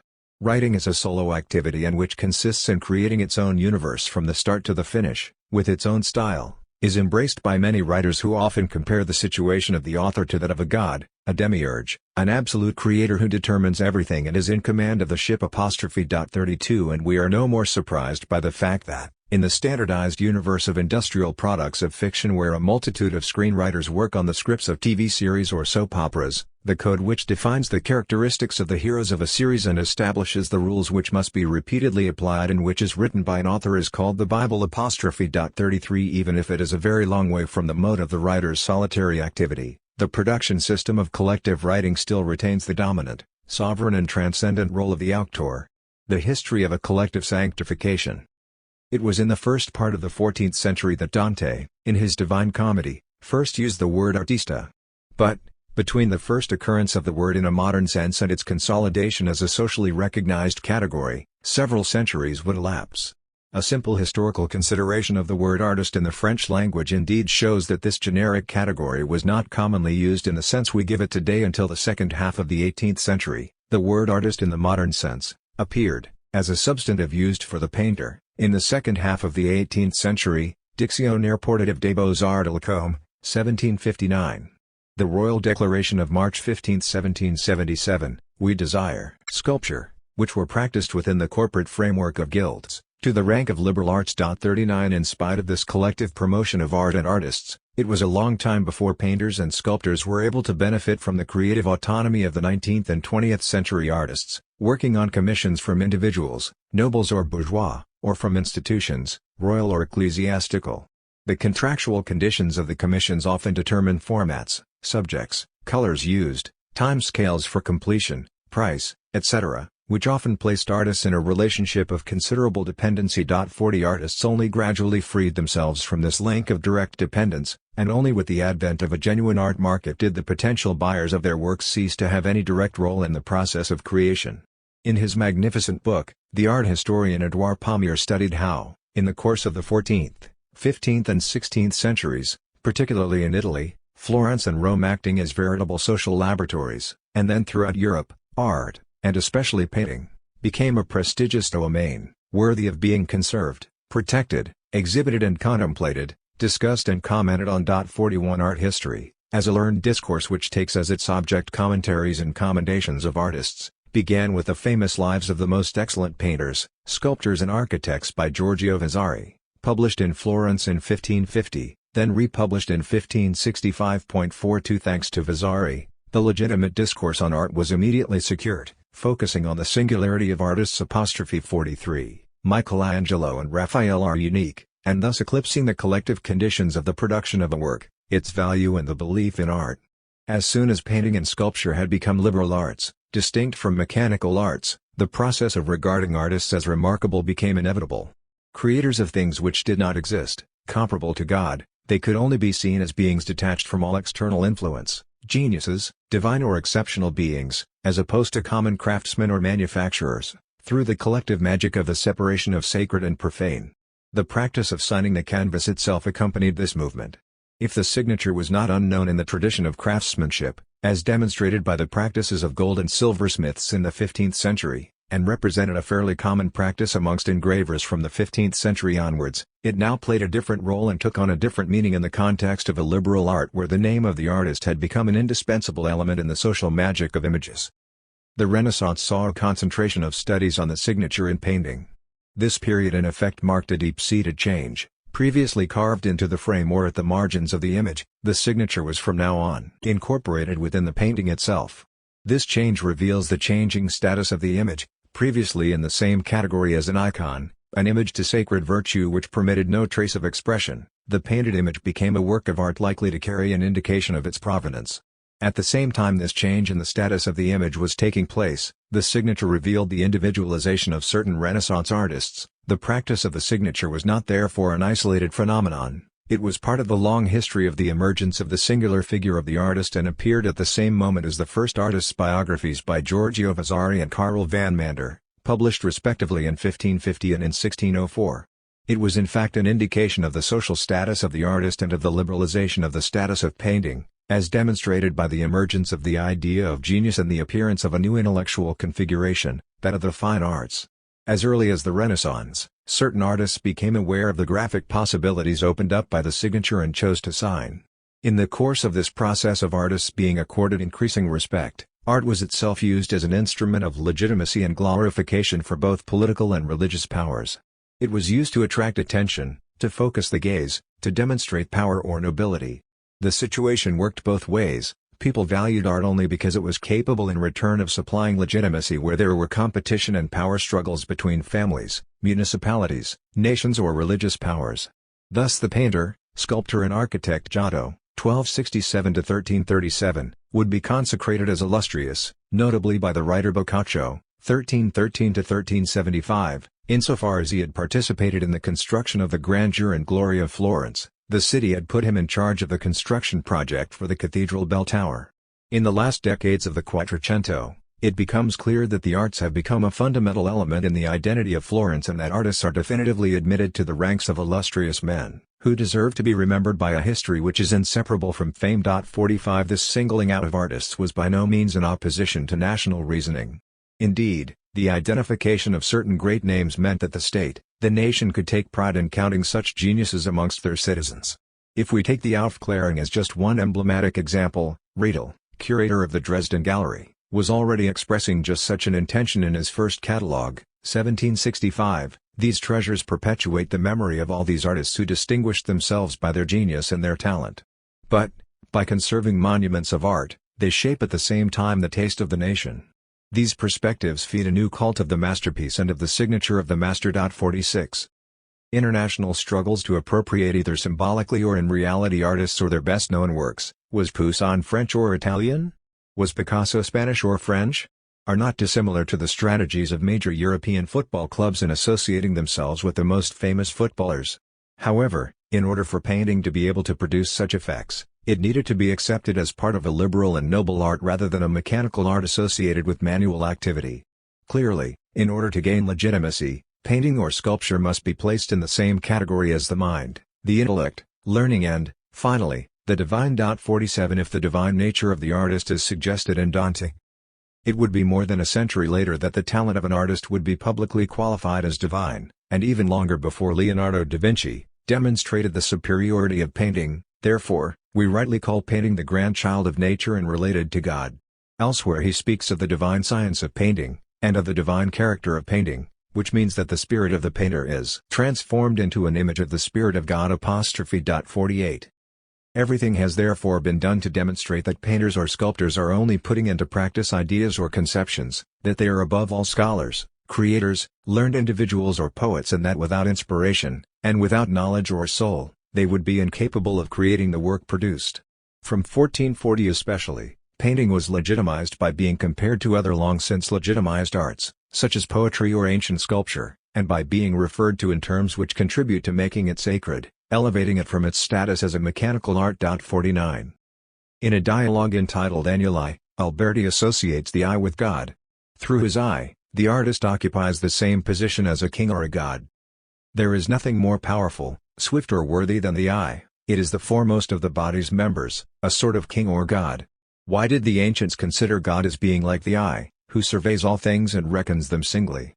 We are enjoined to give glory for all things to God and to consider him as an ever-present witness to all our thoughts and deeds. Praise for the eye therefore, which goes much further than the timid utterances of Giannini and anticipates the words of Leonardo da Vinci. The human eye, taken as an image of the omniscience of God and of his omnipresence, but also an image of the power of the human spirit, affirmed with a proud assurance, with respect of the divine all-powerful, in which are associated humanly contradictory effects of visual acuity and swiftness of movement.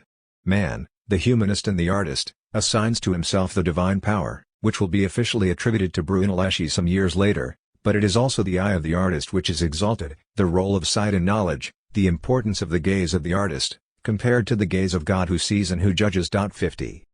In his De Pictura, Alberti makes the eye the symbol of the divine power of man over nature and reveals the impressive height of his cultural ambition. 51 Artists thus demonstrate their confidence in themselves, their sense that they are beings comparable to gods, and their conception of their art as an activity which is both intellectual and noble.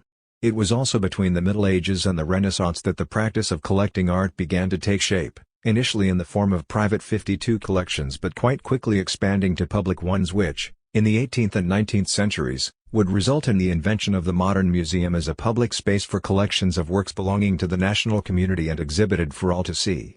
A gallery in the Luxembourg Palace was opened to the public in 1750, the British Museum in London welcomed its first visitors in 1759. The Uffizi Gallery in Florence in 1765, the Louvre in 1793 and the Prado in Madrid in 1819, etc. And, as we shall see, the museum is the symbolic place which marks the separation of the sacred and the profane and which paves the way for a relationship between admirable works and an admiring public. And, of course, if works are to be admired, the public needs to be prepared to admire them. As Palmier writes, artistic culture is part of the culture of the perfect gentleman and develops in him the pleasure, piacere, he gets from the spectacle of the world. 53 The eye develops through frequent contact with the works themselves and with books and writings about the arts, with many references to the art of antiquity. Far from being the models of the objective history of artistic phenomena, the first texts to come under a proto-history of art very actively endorse the process of the sanctification of art, by praising the genius of great artists and providing aesthetic categories which allow the spectators to contemplate, judge and evaluate the different works. The comments made by Vasari, Dolce, Armenini therefore combine to prove to us that a public now exists, and that this public, made up of connoisseurs and of amateurs, is no longer content to contemplate images of faith or historical depictions, but looks at works of art and wants to be able to appreciate them, in other words, to analyze and compare them, thanks to knowledge, the true reason which refers back to history and theory. Art has invented for itself a public, and this explains the success of Vasari's book. To this public, the lives, the treatises of Pino and of Dolce, of Lomazzo and of Armenini, to mention only the most important, bring a code of analysis which allows them to look at works of art, to experience them more deeply and to be able to discuss them coherently, and the rules of such a code are more or less fixed for the next 3 centuries. 54. From relics to works of art. It may be, that, for a very distant posterity, the cult of saints and that of great artists will not be two very different things. In one or the other case, they are individuals who are outstanding and superior within the social hierarchy. Valéry Larbod, Lettre d'Italie, 1924, Alia, Paris, 1996, p. 52. Resorting to religious metaphor in order to speak about culture or comparing it explicitly to religion, cultural salvation, cultural grace, religion of art, holy places of art, sanctification of art and of culture, worship of art, temples of culture, etc., has been a relatively common practice since the 19th century. In European societies affected by the Enlightenment, using the vocabulary of religion to refer to a social phenomenon which is not spontaneously seen as religious is a way of distancing the object in question and of adding a critical, denunciatory tone to the discourse. Thus, in his letters to Miranda and Canova on the abduction of antiquities from Rome and Athens, the French archaeologist, philosopher and art critic Quatremère de Quincy, who champions the idea that artworks, in this case, Italian ones, should remain in their country of origin, compares the attitude to works of art of those seeking to transfer Italian masterpieces to France with that of those who once sought to obtain holy relics at any price. In this way, he criticizes a new form of idolatry. But this Raphael, whose pictures are so highly coveted, more through superstition and vanity than through taste or love of beauty, how few know the value of his works, and the value of his genius. All collections want to have one of his pieces, genuine or false, just as in the past, all churches wanted to have a fragment of the true cross. The misfortune is that the virtue attached to the whole of a school is not, as in the case of the relic, contained within each piece broken off from that school. 55. The comparison, historically very pertinent, with the relics of a not-so-distant past only, however, applies to the poor uses of works of art, to the superstitious and idolatrous usages from days gone by, and fails to see that the sanctification of art is also, and especially, in the cult of beauty and of artistic genius which is not challenged. During this same period, Goethe writes a description of the museum in Dresden which emphasizes its likeness to the church. The same refined decor, the same respectful silence, the same atmosphere of reverence. Art is a form of the sacred without God. This room, turned in on itself, this luxury, this refinement, the recently gilded frames, the polished floor, this profound silence, all of this combined to create a solemn impression, unique in character, reminiscent of the emotion with which one entered the house of God. This emotion deepened still further at the sight of the masterpieces on show, genuine objects of veneration in a temple consecrated to the cult of art. 56. Almost 2 centuries later, in 1968, the artist Jean Dubuffet makes a clear comparison between culture and religion, denouncing class privileges and the artist's role in legitimizing power. Culture tends to take the place formerly occupied by religion. Like religion, it now has its priests, its prophets, its saints, and its colleges of dignitaries. The conqueror who seeks consecration presents himself to the people no longer flanked by the bishop, but by the Nobel Prize. To be absolved, the unjust lord no longer founds an abbey, but a museum. It is now in the name of culture that we are immobilized, that we preach crusades. It has come to play the role of opiate of the people. 57. And it is with the same critical intentions, although in a less polemical and more academic form, that, in the same era, Bourdieu would use religious language in his work on culture. Objectively speaking, at the moment, the museum is basically a sacred place just like a church. It is perhaps the church of modern times. Or at least it is perhaps the church of certain social classes in our society, that is to say a place where we can be in the presence of sacred things and where we go to be made sacred by being in the presence of sacred things. And I would even go as far as to say, it is a place where we go to become sacred, to be sanctified, leaving the profane outside the door, in other words, setting ourselves apart from the profane. That is perhaps its most important role. If the cult of the museum fills such a role in our society for certain social classes, it is perhaps essentially because its role is to set apart, to separate. Since it separates those who are able to enter the museum from those who are not able to enter. 58. However, by using the metaphor in this way, we are preventing ourselves from seeing the truly sacred nature of art and culture and from understanding that all power engenders its own forms of separation between the sacred and the profane. A universal mechanism which underpins all known human societies, the separation of the sacred from the profane, closely linked to relations of domination, should be recognized and studied as such rather than abandoned in a latent, implicit state within religious metaphors.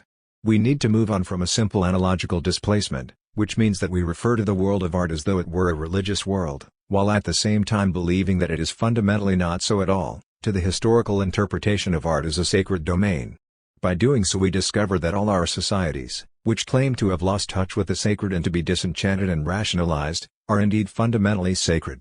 Finally, a superficially religious reading also prevents us from going further back to religious practices which are in fact extremely close to those involving placing works of art in museums to be admired, namely, the exhibiting of holy relics in European churches from the Middle Ages onwards. 59. Peter Brown pointed out that it was towards the end of the 4th century that the holy man, a sort of living icon, appeared in Europe as a ubiquitous figure of power, 60 believed to be in possession of supernatural power. The Christian Church organized around its saints, their tombs and their relics a whole sacred world which attracted believers like a magnet attracts iron filings. And, of course, each town sought to be part of the great symbolic competition by claiming to possess the remains of some saint or other, of greater or lesser renown, so as to attract visitors and enjoy the attendant prestige. 61 If Eastern Christianity had little control over the production of its saints, Brown refers to a disastrous overproduction of the holy. Western Christianity, on the other hand, restricted the processes of sanctification notably by generally waiting until people had died before beginning to sanctify them by producing their hagiographies. Gregory of Tours, 539–594, Bishop of Tours and church historian, was oppressed by how infinitely small the number of such tombs must be. 62. By limiting the number of sacred places and objects, the Church was thus ensuring it could maintain its distinctive force. The more saints there were to worship, the more the relative force of each of them was diminished. The aim was to obtain reverentia towards all that is sacred, reverentia as opposed to rusticitas, a word which refers to the behavior of peasants, but the best translation of which is, according to Brown, boorishness, slipshodness. 63. The rusticitas results from an ignorance about the sacred character of things. Those who are incapable of recognizing the sacred character of relics can only behave boorishly towards them, with no sense of the respect or of the veneration that becomes such objects. Rusticitas was therefore the failure, or the positive refusal to give life structure in relations with specific supernatural landmarks. 64 For a place or an object to be recognized as a sacred place or object, required a specific set of circumstance, that people with authority, at the least an ordained priest, should bless it in order to sanctify it, that similarly authorized people should conserve and look after it so as to distinguish it from profane places or objects and, last but not least, that the faithful be taught to recognize it as a sacred place or object, with appropriate attitudes and behavior, for, as Brown says, a relic that is not acclaimed is, candidly, not a relic. 65. The processes of limitation, of control, appropriation, recognition or non-recognition of relics clearly shows that this is a matter of symbolic power. Whoever possessed these objects and had control over them, whoever had the power to transform ordinary objects into sacred relics and was in charge of their movements and whereabouts, would have power over all those disposed to believe in the sacred nature of the so-called relics. For the reverentia towards such objects was merely a roundabout way, for those who control them, to obtain reverentia for themselves. A roundabout way perhaps, but a politically subtle one in that it could contribute towards stabilizing the phenomena of reputation or of recognition, which could be fragile when institutions were sometimes weak or precarious. As Brown writes, gossip is a constant factor in the life of the 6th century Church. It is a factor which we should take very seriously in the attempts of the bishops to establish their status in society, hence, perhaps, the importance for such men of the cult of the saints. They, at least were secure. They had passed the test of time. 66. By welcoming relics to a town, the beliefs of the community are harnessed, the members of the community are drawn closer together and the power of the administrator and manager of these sacred objects is firmly established. Relics are instruments of power, the means of consolidating a group and of establishing and maintaining a dominant position within the group. The fragility of the consensus surrounding the bishop brings us to our last question. Apart from general excitement, what is the specific message of the ceremonial of the Saints' Festival in Gaul in the 6th century? I think we can be clear, it is a ceremony of adventus and consensus. The saint arrives at a shrine, and this arrival is the occasion for the community to show itself as a united whole, embracing its otherwise conflicting parts, in welcoming him. The same ceremonial is as valid for the great regular festivals as for the arrival of a new relic. 67. The bishops thus strengthen their power by keeping their hold on the objects, the relics, which are the depository of the objectified values of the group. 68. Christophe Paumian pointed out the policy of capitalization of the sacred in the form of relics and holy images. 69 favored by the Venetian governments from the 13th century onwards in the context of the cult of Saint Mark.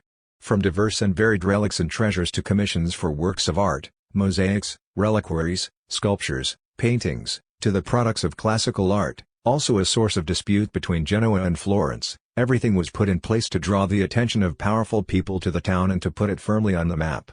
By the same token, the goal was thus to reinforce the splendor, the reputation and the glory of Venice. On the subject of relics, Paumian observes that, between the 14th and the 16th centuries, visitors did not fail to admire them, to worship them and to talk about them even after they had returned to their own countries. 70 But the process of sanctification which was simultaneously occurring in the art world meant that from the 15th century onwards, works of art, notably painting and sculpture, would gradually take the place of tens of thousands of relics.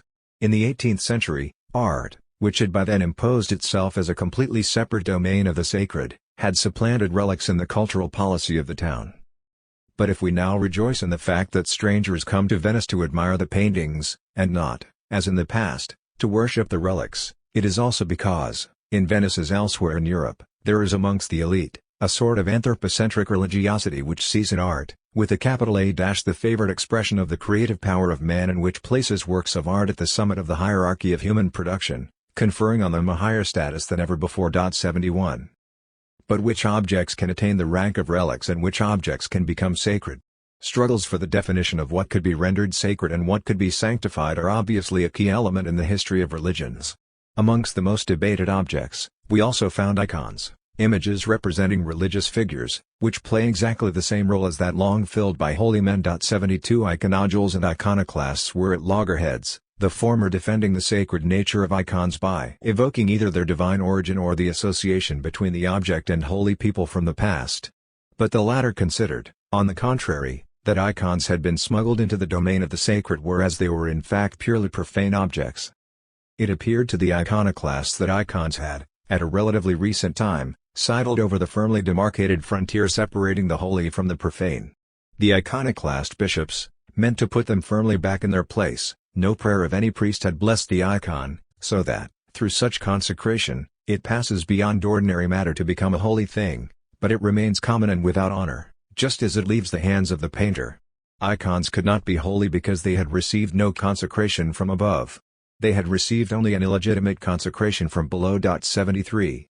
The difference of opinion between iconoclasts and iconodules had a clearly political dimension, in the sense that it affected the organization of the power of the Church.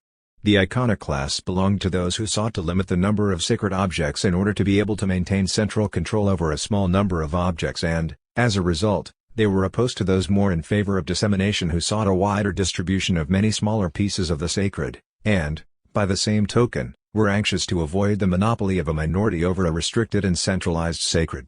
For the former, iconodule superstition was simply a hemorrhage of the holy from these great symbols into 100 little paintings.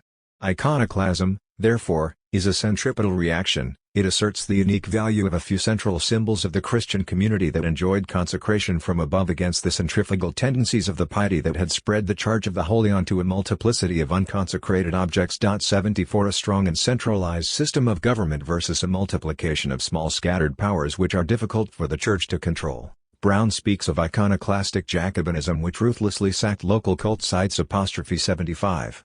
All of this sums up the tensions which developed around relics and icons. The sacred and power clearly emerge as two sides of the same coin. Religious images thus received marks of respect, and even of veneration, just as imperial images once had. 76 And when the image was separated from its religious or political context to become an artistic image, it would, in its turn, receive the same signs of difference, tinged with admiration for the artistic creation involved. As a result, the sacred fragmented and took specific forms depending on whether it was political, truly religious or artistic, but always with the same separation between the sacred and the profane and opposing different types of dominators and dominated, the emperor or the monarch and their subjects, God and religious authorities and the faithful, art and its admirers. The sacred could not therefore be confined to the religious.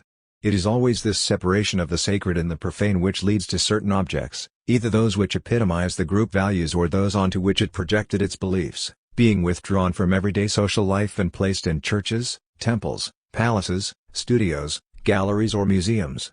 From the private collections of rich patricians or princely palaces to museums, what did change, however, was the opening up to the public so that instead of an activity largely confined to the great Italian or European families, art was now exhibited for everyone to see.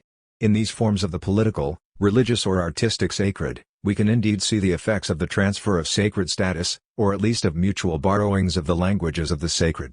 We have already seen how the Church managed to borrow from imperial power certain forms of ceremony and types of discourse, just as temporal powers drew on theology and religious language in order to formulate and put into action their own way of exercising power, and poets and artists had also made use of the language of sovereignty or of God the Creator. But essentially such borrowing and sharing happen only because similar problems present themselves and because relatively unchanging structures of domination underpin social relationships. Such borrowings are all the easier in that the words used correspond particularly well to the objective situation of the different groups or actors concerned. It would be a mistake to see relics and icons as sacred objects which would gradually give way to purely human objects with no trace of the sacred. The religious form of the sacred did not gradually disappear in order to be replaced by another form of the sacred. Objects of art were just as clearly separated from the profane in specific places, just as much worshipped and admired as religious objects, and equally capable of weaving the same kinds of enchanting relationships around themselves. Such objects, it is true, no longer link back to a transcendent God, but they are as a result no less fascinating, coveted and appropriated by all the powers, sacerdotal as well as temporal, in their need to harness beliefs to their own advantage. The frontier is no longer drawn between the invisible transcendent and the visible present, but instead, it separates one group of individuals, the creators, from another group. As Olivier Christin writes, from many perspectives, the quarrel of images and iconoclasm does indeed result in a double movement of desanctification and displacement of images, uprooted from their proper place, deprived of their function, their legitimacy and their original public. Certain images only escape disappearing altogether by immediately transforming themselves into works of art, in other words, by taking on a new sacred aura. This transfiguration, this re-sanctifying of the image is only made possible because of the emergence of art collecting, contemporary with iconoclasm and sometimes intimately linked to it. In a collection, a work of art is a religion which has no connection, or very little, to Christianity. It earns its place there simply on the basis of its formal qualities and the fame of the artist. From now on, it is only subject to judgments founded on the idea of artistic autonomy and which are forged within the group of those who define themselves as connoisseurs. The value of the work is assessed according to the complexity of the chosen subject, the sources, the inspiration it draws on, the originality of the workmanship, the skill of the person or people producing, its rarity, and no longer depends on the status of the people represented, the cost of the materials used in its composition, the role it was intended to fulfill. In the modern collection therefore, the outstanding work above all represents a discourse on art, on the collection, on the art of judging art. It is an expression of beauty and an opportunity for spectators to exert their capacity to judge beauty accurately. 77.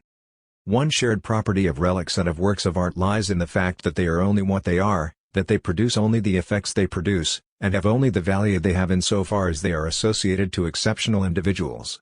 In the case of relics, these must be the body parts of a holy man or objects which have been in contact with him, scraps of clothing, handkerchiefs, personal objects, and in the case of works of art, it is generally accepted that only works created by a known artist can aspire to the rank of major works. In both cases, and even in other similar ones, the secular relics of famous people such as Napoleon's hat or the dress worn by Marilyn Monroe, the issue of the authenticity of the objects in question must therefore be addressed. Nothing very easily distinguishes an ancient object from a particular era from another similar one, since the fragments of bones or scraps of fabric in circulation do not inherently carry the material proof of their link with the holy person.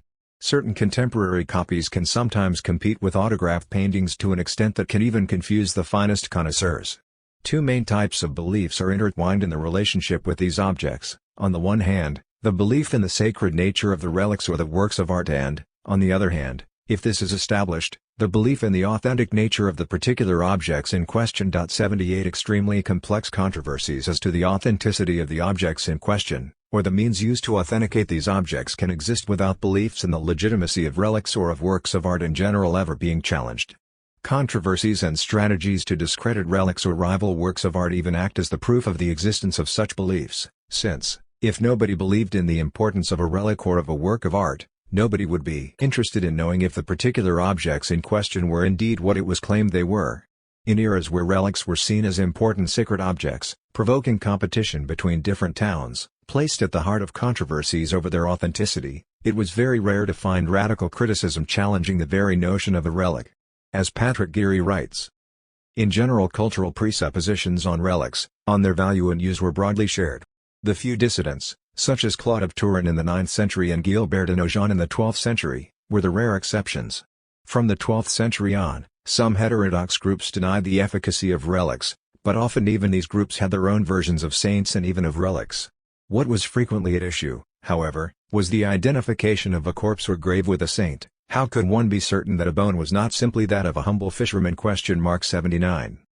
On the other hand, competition between churches or municipalities claiming to be in possession of the true or the genuine relics were extremely frequent. 80.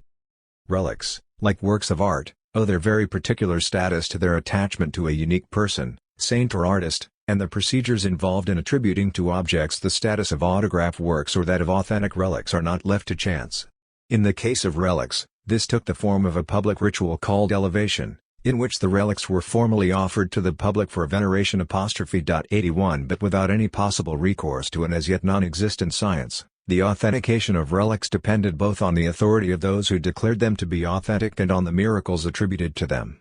For their part, works of art encouraged the development of experts, connoisseurs, art historians, museum curators, art dealers, scientific laboratories, who based all or part of their activity on their capacity to attribute the works circulating within the art market. Far from being a simple historical detour, revisiting the history of holy relics, provided it is not locked into too rigid a conception of religious history and beliefs, is an essential precondition to the process of understanding the most contemporary practices in the art world. As Thierry Linane writes, with this constant fear of the fake and the subsequent development of a culture of authenticity and attribution, the cult of relics therefore seems to us like a striking foreshadowing of our modern art world, which was set up as a result of a transfer of preoccupations and schemes originally anchored in the historical foundations of the Christian Middle Ages. And if it appears difficult to be precise about which channels this transfer operated through, given that its movements are largely hidden away in the deepest layers of cultural history, there is no doubt that we owe to it our conception of the work of art as an auctorial relic. Still just as relevant in our present times, even when the cult of Christian relics has been relegated to the realm of anthropological vestiges, this change began to take place during the Renaissance. Sources from the time even suggest that it did not stay completely buried in the collective unconsciousness. When Vasari refers to a drawing by Michelangelo which featured in his collection as a relic, he is thus confirming that the connection had not escaped his notice. 82. On the other hand, when, more than 200 years later, De Quincey compared the battles between museums for the most beautiful paintings to a hunt for relics, the implied criticism demonstrates that the awareness of the structural link between relics and works of art has now been lost. The separation of art and life. Unquestionably, the work of art, especially an ancient work of art, is untouchable. It merits respect, admiration, reverence and, if possible, understanding. But touch it, never. Jean-Claude Chevalier, in his preface to a new edition of Don Quixote, Paris, Seuil, 1997. By becoming autonomous, art not only freed itself from powers, religious, political, economic, it also separated itself from what is not art, crafts, manufacturing. The history of autonomization is not simply that of an emancipation, but also involves a separation of the sacred and the profane and, as a result, a distancing from those who become the cultural public, spectators or consumers of art. The sanctification of art thus regulates the relationships which can, and indeed must, be maintained between the spectators, the listeners, the visitors or the readers who are not necessarily practitioners, and the artists who participate in a public performance, dance, theater, music, or who display their work in specially dedicated spaces, libraries and bookshops, museums and art galleries. Whether it is the stage of a concert or dance venue, the opera or the theater, with its curtains, stage and footlights separating the public, usually seated, silent and plunged into darkness, and the performers who are under the spotlights, or a museum or gallery with its framed pictures, the frame already distinguishing the work, as Poussin pointed out, in relation to the surrounding continuum and indicating to the visitor where he or she should concentrate their gaze, hung and illuminated, which must not be touched and towards which visitors direct their respectful gaze with neither noise nor gestures, or a library or bookshop which arrange, classify and place on shelves printed works accessible to quietly behaved borrowers or buyers. The separation of art and life, of the sacred and profane, implies a distancing process and a respectful, admiring and attentive attitude. All the arrangements associated with the works, the physical separation between the stage and the audience, the lighting, the shelves, the temples of art or literature, etc., objectivize this separation between the work and the consumer of the work, between admired works and admiring public, between what is illuminated and what is destined to remain in darkness, between the space on stage and off stage, etc. These comments on the separation between art and life as a separation between the sacred and the profane belong either above or below any question of internal differences within the various fields defined by Bourdieu. The dispute between ancients and moderns, between academic artists and revolutionary or avant-garde artists, between the commercial approach and the purist one of limited production, etc. The art world is, certainly, a space within which many confrontations and clashes between aesthetic movements are played out. Yet the very existence of a separate space for creators, painters, sculptors, musicians, dancers, actors, writers, etc., and their works, in contrast to the profane world of spectators or consumers, deserves to be challenged. It is against the background of this great divide that everything else is played out and acquires its meaning. These divisions between art and life, between the work and the public, between producers and consumers, between experts and laymen, based as they are on the opposition between dominant and dominated and between sacred and profane, make up the structural separations which characterize our societies. They give rise to extremely powerful socializing effects, which are all the more powerful because they remain silent and diffuse. These self-evident facts, which are part of the general configuration of our societies, are scarcely investigated now by researchers in social sciences because they belong on a level which is wide-reaching, macro-sociological and many centuries old. They are present therefore as the landscapes structuring all social universes and sub-universes and escape the attention focused at ground level, which is more generally the domain of sociological investigations designed to describe actors by focusing as closely as possible on their actions and motives.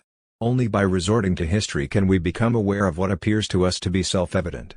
Thus, Mikhail Bakhtin points out that the carnival culture of the Middle Ages is a cultural manifestation based on the participation of all, and which does not take the form of a separate spectacle on a stage which the audience is simply content to watch.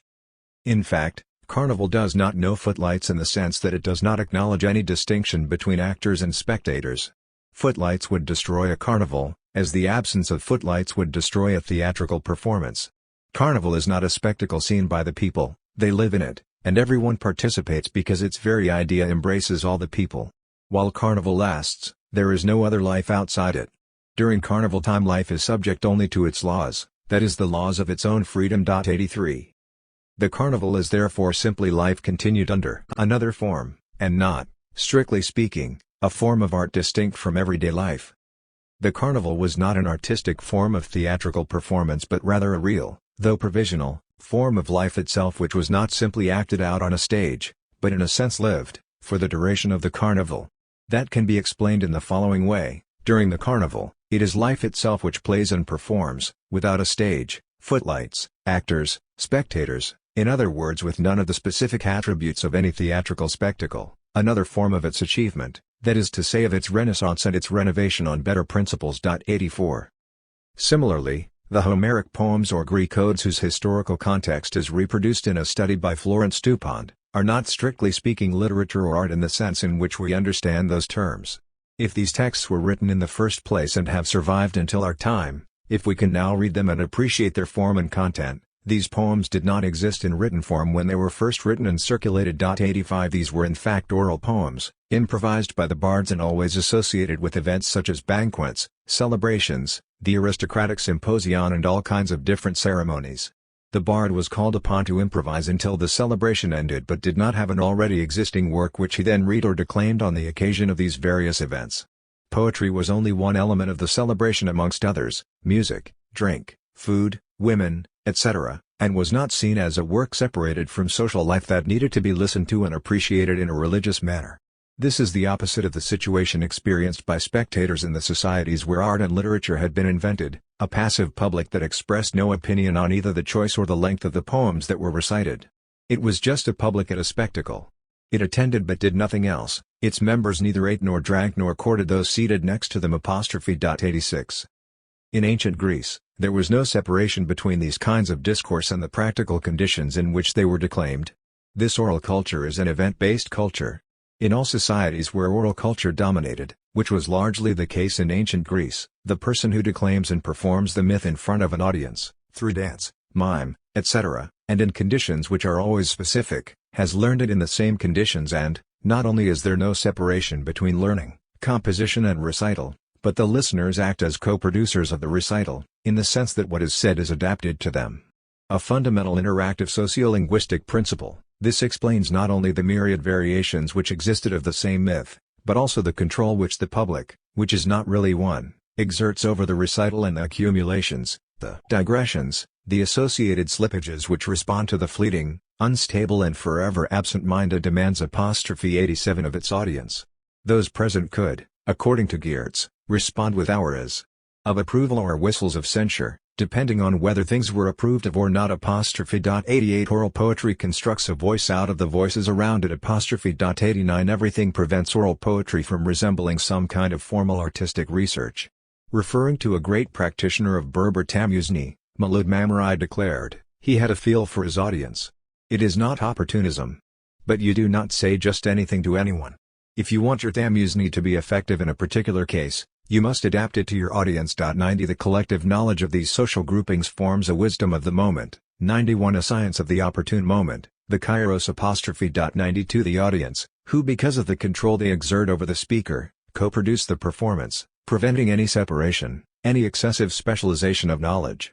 If the Berber and Musnad can among themselves produce the kind of gratuitous exercises that suggest pure poetry, they cannot allow themselves an exercise in virtuosity in front of others because they knew it would not go. 93 Contrary to an event-based culture, the societies which invented art and literature form a culture which separates the words and the narratives from the ritual or, more broadly, from the context and the moment of the utterance, decontextualizing them by textualizing them.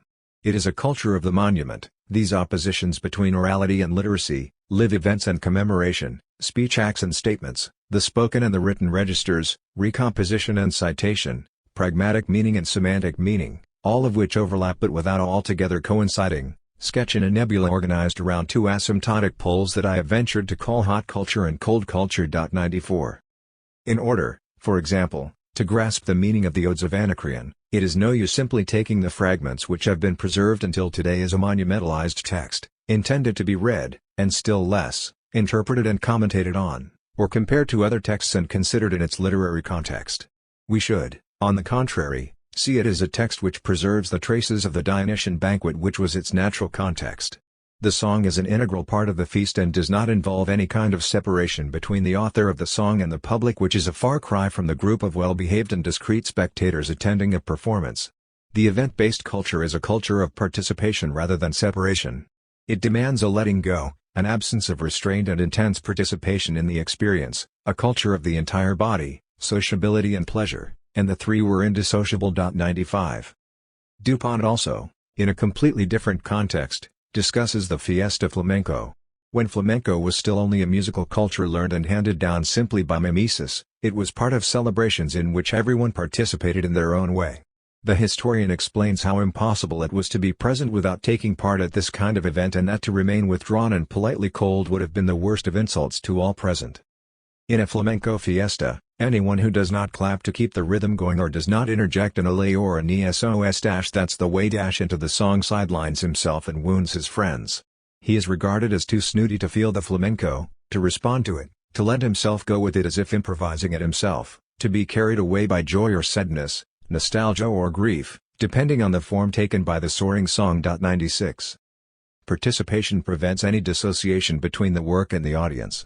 On the other hand, as soon as the music begins to be written and codified, to be taught in specialized schools and to be performed in places destined for that purpose, a completely different social relationship is introduced, a separation between a work now pinned down in a written form, and which can be performed, and a public who come to listen to it respectfully.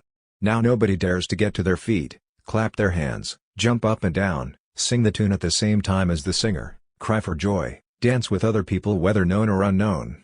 From festive pleasure we have gone to a well-behaved listening of the work of art.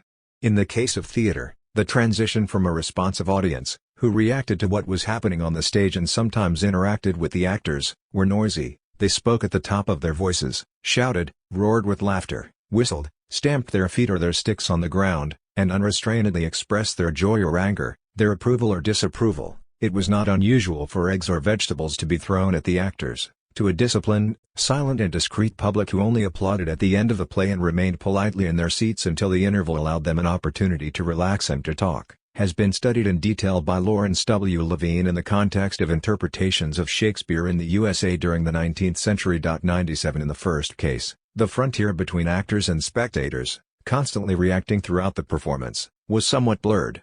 In the second case, a clear distinction is in place between the stage and the silence in the face of art, and respectful spectators and whose capacity to listen discreetly without any show of emotion was evidence of a high degree of self-control. 98 The separation of art and life can also be observed in the field of dance, which Bourdieu compared with sport, referring to the development of a sports show totally separate from ordinary sport.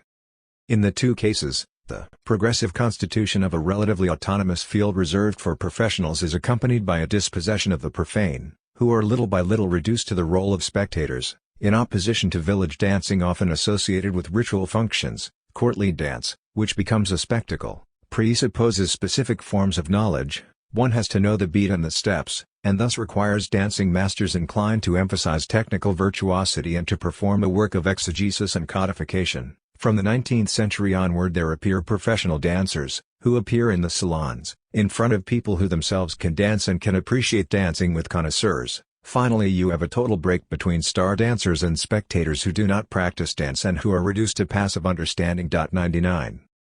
But the sociologist does not link this process of separation between producers and consumers, or between professional producers and amateur producers, to the separation of a sacred and a profane and, fundamentally, to the opposition between dominators and dominated. He thinks of it first and foremost as the sign of a conquest of autonomy by sportspeople or performers. In the same way, as soon as music became an art, everything was done with a view to a musical performance which would be appreciated by spectators. 100 Everything converges towards the concert as a legitimate cultural form. In France, at least since the creation of the Conservatoire de Paris in 1795, the concert format takes on a central role. People learn instruments, they study musical notation, they rehearse in groups, all with a view to a future public performance in front of spectators. The idea of learning to play purely for personal pleasure, either present or future, of learning simply to be able to experience and give pleasure in private and informal contexts, with children, a partner, friends, etc., or purely for yourself, is immediately regarded by teachers at the conservatories as inappropriate. Sharing music or simply playing thus becomes a strict equivalent of playing on a stage, in front of a public. However, this way of structuring the learning process with a view to a future public performance means that learning is heavily overshadowed by the intimidating need to play perfectly during that performance. Learners therefore immediately internalize the fear of making a mistake or of giving a poor performance and can put in hours and years of learning, firmly convinced they will never be good enough or ready to play on the stage. 101 One of the teachers interviewed by Samuel Chegnard compares the musician who serves music to someone who serves only himself. And he adds, "Personally I think that we are simply the servants of the music." 102 Clearly the terms used here are by no means innocent. They echo other comments made by the same teachers touching on respect for the work, and it becomes all too clear that, behind these various expressions, there is an underlying relation of domination. Music, sanctified, separated, is like a divinity which must be worshipped, a sovereign to whom we owe service.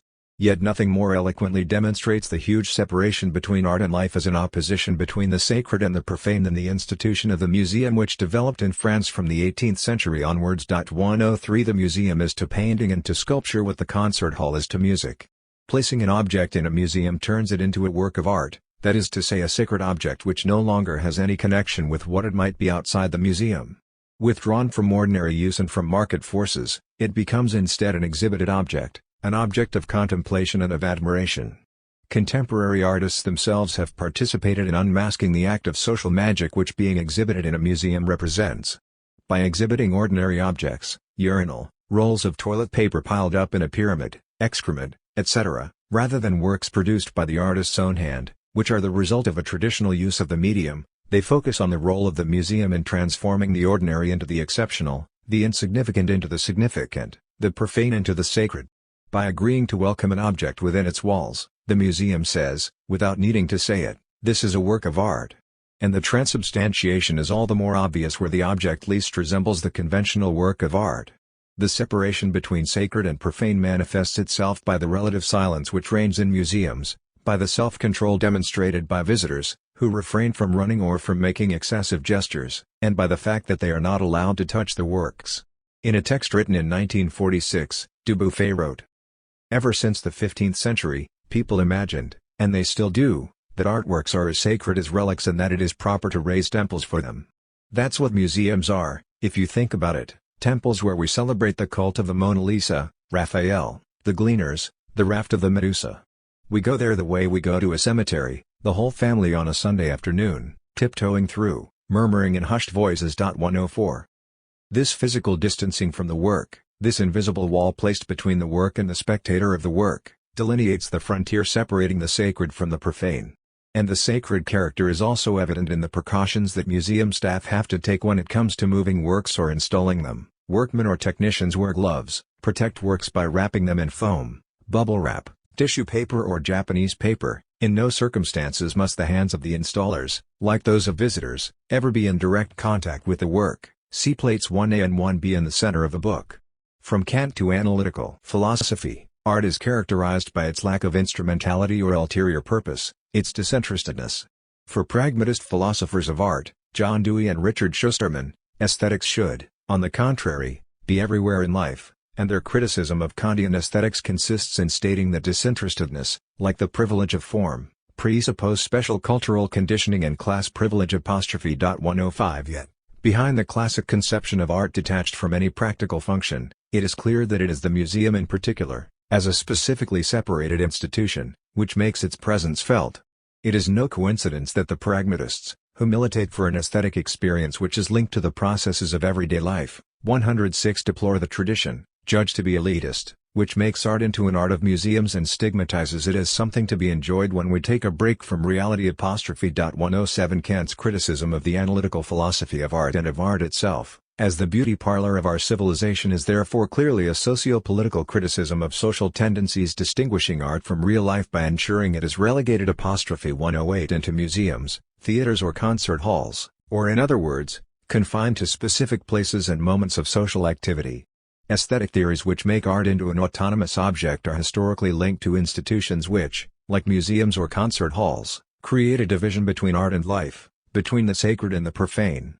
Dewey described with remarkable clarity the process of separation which cuts across our societies, the realms of religion, politics and learning, as well as that of art, and reveals the link between these separations and the opposition between the sacred and the profane, the spiritual and the material, etc. The factors that have glorified fine art by setting it upon a far-off pedestal did not arise within the realms of art, nor is their influence confined to the arts. For many persons an aura of mingled awe and unreality encompasses the spiritual and the ideal, while matter has become by contrast a term of depreciation, something to be explained away or apologized for. The forces at work are those which have removed religion as well as fine art from the scope of the common or community life.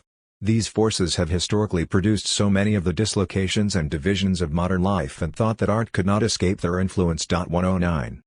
He suggests, therefore, writing a history of institutions which have contributed to the setting apart of art and linking it with the history of the political uses art has been put to. An instructive history of modern art could be written in terms of the formation of the distinctly modern institutions of museum and exhibition gallery. I may point to a few outstanding facts. Most European museums are, among other things, memorials of the rise of nationalism and imperialism. Every capital must have its own museum of painting, sculpture, etc., devoted in part to exhibiting the greatness of its artistic past, and, in other part, to exhibiting the loot gathered by its monarchs in conquest of other nations, for instance, the accumulation of the spoils of Napoleon that are in the Louvre. They testify to the connection between the modern segregation of art and nationalism and militarism. Not merely individuals, but communities and nations, put their cultural good taste in evidence by building opera houses, galleries and museums. These show that a community is not wholly absorbed in material wealth, because it is willing to spend its gains in patronage of art. It erects these buildings and collects their contents as it now builds a cathedral. These things reflect and establish superior cultural status, while their segregation from the common life reflects the fact that they are not part of a native and spontaneous culture. They are a kind of counterpart of a holier-than-thou culture, exhibited not towards persons as such but towards the interests and occupations that absorb most of the community's time and energy. 110. But, more fundamentally still, such an analysis should lead to an awareness of the link between the very nature of what is called art and the relations of domination which introduce a separation between the sacred and the profane. 111 For it is indeed structures of domination, based on a division of work between the material and the spiritual, between the manual and the intellectual, with an association of spiritual and dominant on one side and material and dominated on the other, which lie behind the separation of art and life and of the notion of art as an autonomous domain. Through the separation, the distance, between an object presented as a performance and a subject who admires, respects, worships it, etc., what is learned in the relationship with art, is, in a euphemized form, a relationship of submission. In the relationship with God as with the work of art, structured by the opposition between the sacred and the profane, the superior and the inferior, the high and the low, the spiritual and the material, the worthy and the unworthy, the noble and the common, we see played out a sort of repetition of the relationship with the powerful, the dominant, the one who commands admiration, veneration and respect. Even if it may seem naive, or populist, to some eyes, Dewey's pragmatic concept of art, motivated as he clearly was by anti-elitist political and ethical considerations, exposes the profoundly political presuppositions of the museum, the performance space, the separation of art and life and of pure theories of art. Admire first, interpret later. Independently of any particular intentions by particular artists, the separation of art and life, as a form of separation between the sacred and the profane, immediately marks out the structural role and the objective function of art, of all art and not just of one particular work. It is on this fundamental point that Paul Vane seems to me to challenge, repeatedly, all those who immerse themselves immediately in the aesthetics of particular works and describe, analyze, commentate or interpret the contents of works of art without even questioning which social relationships they are part of, on the basis that they are exhibited, monumentalized, in short, placed in a position to be admired. The anti-hermeneutic reading of the historian applies just as much to religious or political images as it does to specifically artistic creations. We imagine, he says in essence, that believers are always immersed in iconic and textual meanings which surround them. Believing this to be the case, the researcher can deploy all his hermeneutic capacities to analyze in detail the images and texts which are supposed to reveal the ultimate meaning of the beliefs and the culture of an era. And yet the history of the real practices of religious belief, like the history of the appreciation of images and texts, requires a much more prudent interpretation. For more often than not, people perform rituals without believing in their meaning and, anyway, without being interested in it. 112 In the same way, should the frieze which decorates Trajan's column or the Napoleonic bas-reliefs of the Vendôme column be open to interpretation, knowing that, placed too high on buildings, images are often illegible? 113 The message or the function of Trajan's column is not so much in the details of the frieze as in its very existence as a column, which represents the grandeur, the importance, the supreme dignity and the glory of Trajan. The column does not inform people, it simply lets them see that it stands there proclaiming the greatness of Trajan through time and weather. 114 It is a work of imperial grandeur rather than an example of the art of propaganda. Its role is to impress rather than inform, educate or instruct. The spectators are simply reminded of their smallness, their insignificance in comparison with impressive architecture, columns, cathedrals, monuments, towers, etc., and monuments speak to express the power which allowed them to rise from the earth. 115 The poor or non-existent visibility of certain images is there as a reminder that the work is important as much for what it does or what it is as for what it says. What it does or what it is in the sense that it is present in the public space or exhibited in a museum, that it is positioned as an object worthy of admiration and is sometimes admired, that it is separated from the rest of the world just as the sacred is separated from the profane and the strong is separated from the weak. We can only follow Vane's suggestion, which proposes sketching out a sociology of art in which the artwork, far from conveying an iconography and an ideology, is a decor that we do not even look at, that we can scarcely see, and that is however very important. 116 Such a sociology of art will of necessity disappoint supporters of a hermeneutic approach in that its starting point is that art is first and foremost important because of its presence, its position and its exposure. Yet it seems to me to be fundamental if we wish to focus attention on the lines of separation which structure our relationship to knowledge, culture and art, as they do our relationship with the power of the state or religion. What interests the researcher in that case is not the logic which governed the creation of the work, the meanings of the work potentially giving rise to an iconology, the aesthetic meaning attributed to it over the course of history, the social or cultural realities it eventually comes to symbolize or the culture of which it is supposed to be either an exemplary or a marginal manifestation, but its very existence as a significant object, removed from the world of ordinary objects and designated as an object worthy of our admiration. Within such a perspective, the work of art does not carry meaning, but it is, nevertheless, the witness or model of a sacred domain. It is an object of desire, of material and symbolic appropriations, of buying and selling, of financial speculation, of a whole range of diverse and varied attentions. It is supported on a bedrock or backcloth, which represents a basis of beliefs more fundamental than those involved in attempting to make sense of the work. The work of art is therefore, even before being an object carrying meaning, supported by a bedrock which is implicit and remains largely outside the consciousness of those actors who engage with it.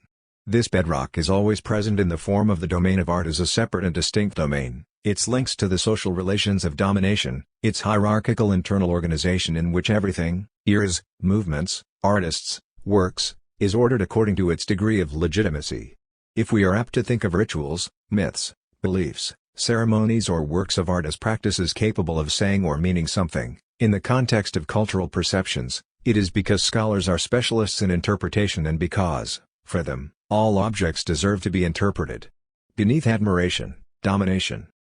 A multitude of men look up in awe at the artificial man they have created, the Leviathan built through their own covenant.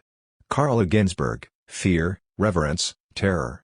5 Essays in Political Iconography, 2017, p. 8. Max Weber Lecture Series. European University Institute, pages 9-10. We have already seen how the theologian Otto had emphasized the proximity of the religious category of numinous and that of the aesthetic category of sublime. 117 There is nothing surprising in this once we realize that it is the same opposition between profane and sacred which shapes the relationship of the faithful to his God as well as that of the spectator to the work of art. The sacred/profane opposition underlies both these relationships, and goes back to a magical relation of domination which can be found in numerous texts describing both aesthetic and religious experiences. The admiring gaze is just as easily that of the visitor in the museum as that of the faithful in church or of the dominated individual, fascinated and awed by their dominator. The same terms, the same oppositions run through both aesthetic and religious texts, all relying on political language, the idea of power and sovereignty and of submission to this power. Fear and fascination in the face of what is bigger, higher and stronger than yourself, the opposition between a high and a low, a superior and an inferior, the feeling that it is possible to be spiritually uplifted by the admiration of sacred things, etc. By bringing such structural analogies to light, the sociologist definitively demonstrates the role of religion and art in maintaining the symbolic order. Through religious experience as well as through aesthetic experience, relations of power are instilled. Tendencies to be reverential, admiring, enchanted, etc., all involve a process of learning about the existence of a superior and an inferior, a high and a low, a dominator and a dominated. Historically, the concept of the sublime originated in Greece and first appeared in a text by Pseudo-Longinus around the second half of the 1st century AD. In Greek, as in Latin, the word sublime refers to something high and divine, and it is clear that the concept draws its meaning from a hierarchical and vertical vision of the world. Both the Greek and the Latin terms mean, in the air, high, elevated, which, from a positive point of view, gives, noble, perfect, divine, and from a negative one, haughty, proud, diluted. 118 The fact that sublime can just as easily be associated with nobility as with God is a clear indication that the symbolic matrix which organizes an entire vision of the world makes terrestrial dominators equivalent to the celestial dominator. And in answer to the question as to how mere mortals could produce sublime discourses, Pseudo-Longinus replies that and hence it is, that the greatest thoughts are always uttered by the greatest souls. 119 Homer being for him the ideal example of someone who is inspired by the gods and occupies an elevated position. The sublime style is, if one wishes, one that is noble, lofty, perfect, resulting from the secret alchemy of language which has allowed sounds to be purified and elevated, raised up towards a representation of the divine. 120. The sublime cannot be disassociated from the notion of height, but also of power and strength, and it is no coincidence if Pseudo-Longinus sees in the performative word of Genesis the perfect example of the sublime, so likewise the Jewish legislator, no ordinary person, having conceived a just idea of the power of God, has nobly expressed it in the beginning of his law. And God said, "Let there be a light, and there was light. Let the earth be, and the earth was."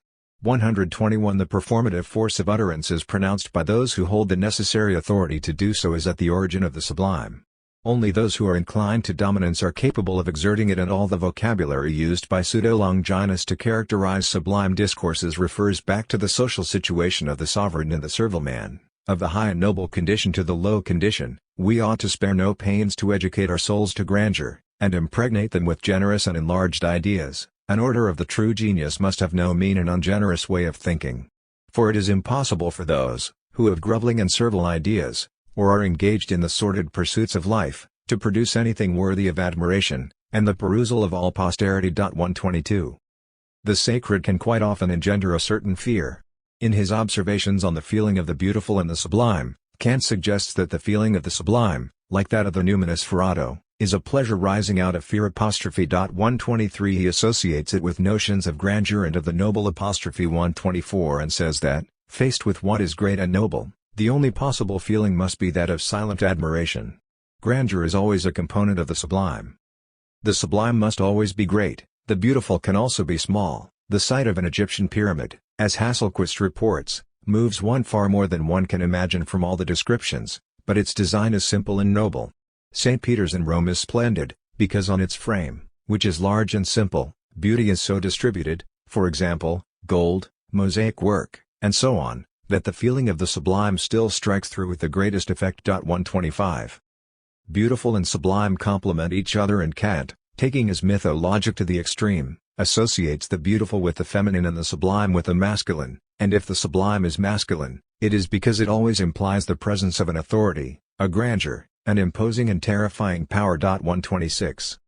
The vocabulary of dominant-dominated relations is constantly employed by authors who define, describe or analyze the nature of relationships between art and its audience, and it is even somewhat surprising that this particular aspect is rarely focused on by specialists of art and its history. Thus Oscar Wilde, in the second half of the 19th century, clearly refers to the relationship of domination existing between the work and the spectator, aligning himself with a centuries-old tradition. If a man approaches a work of art with any desire to exercise authority over it and the artist, he approaches it in such a spirit that he cannot receive any artistic impression from it at all. The work of art is to dominate the spectator is not to dominate the work of art. The spectator is to be receptive.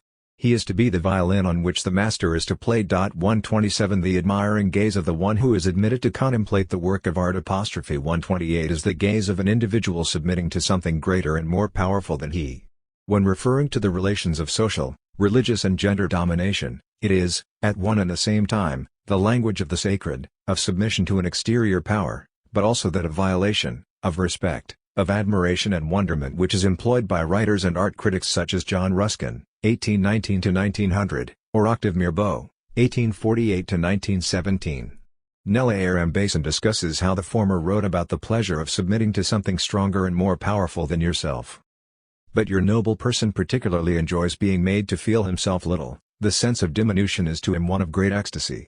A thoughtful and sensitive person is originally capable of a pleasure in terrible objects which inferior persons are incapable of.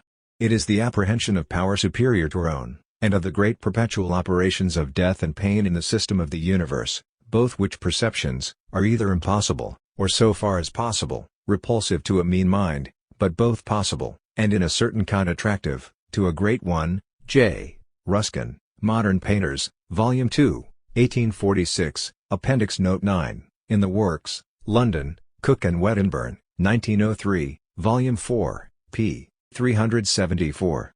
This feeling of infinite diminution of the person faced with what is greater than him, can hardly avoid being compared to the delightful horror which British aesthetes were the first to enjoy, but above all to creature consciousness defined by Otto in the context of the mystical. 129.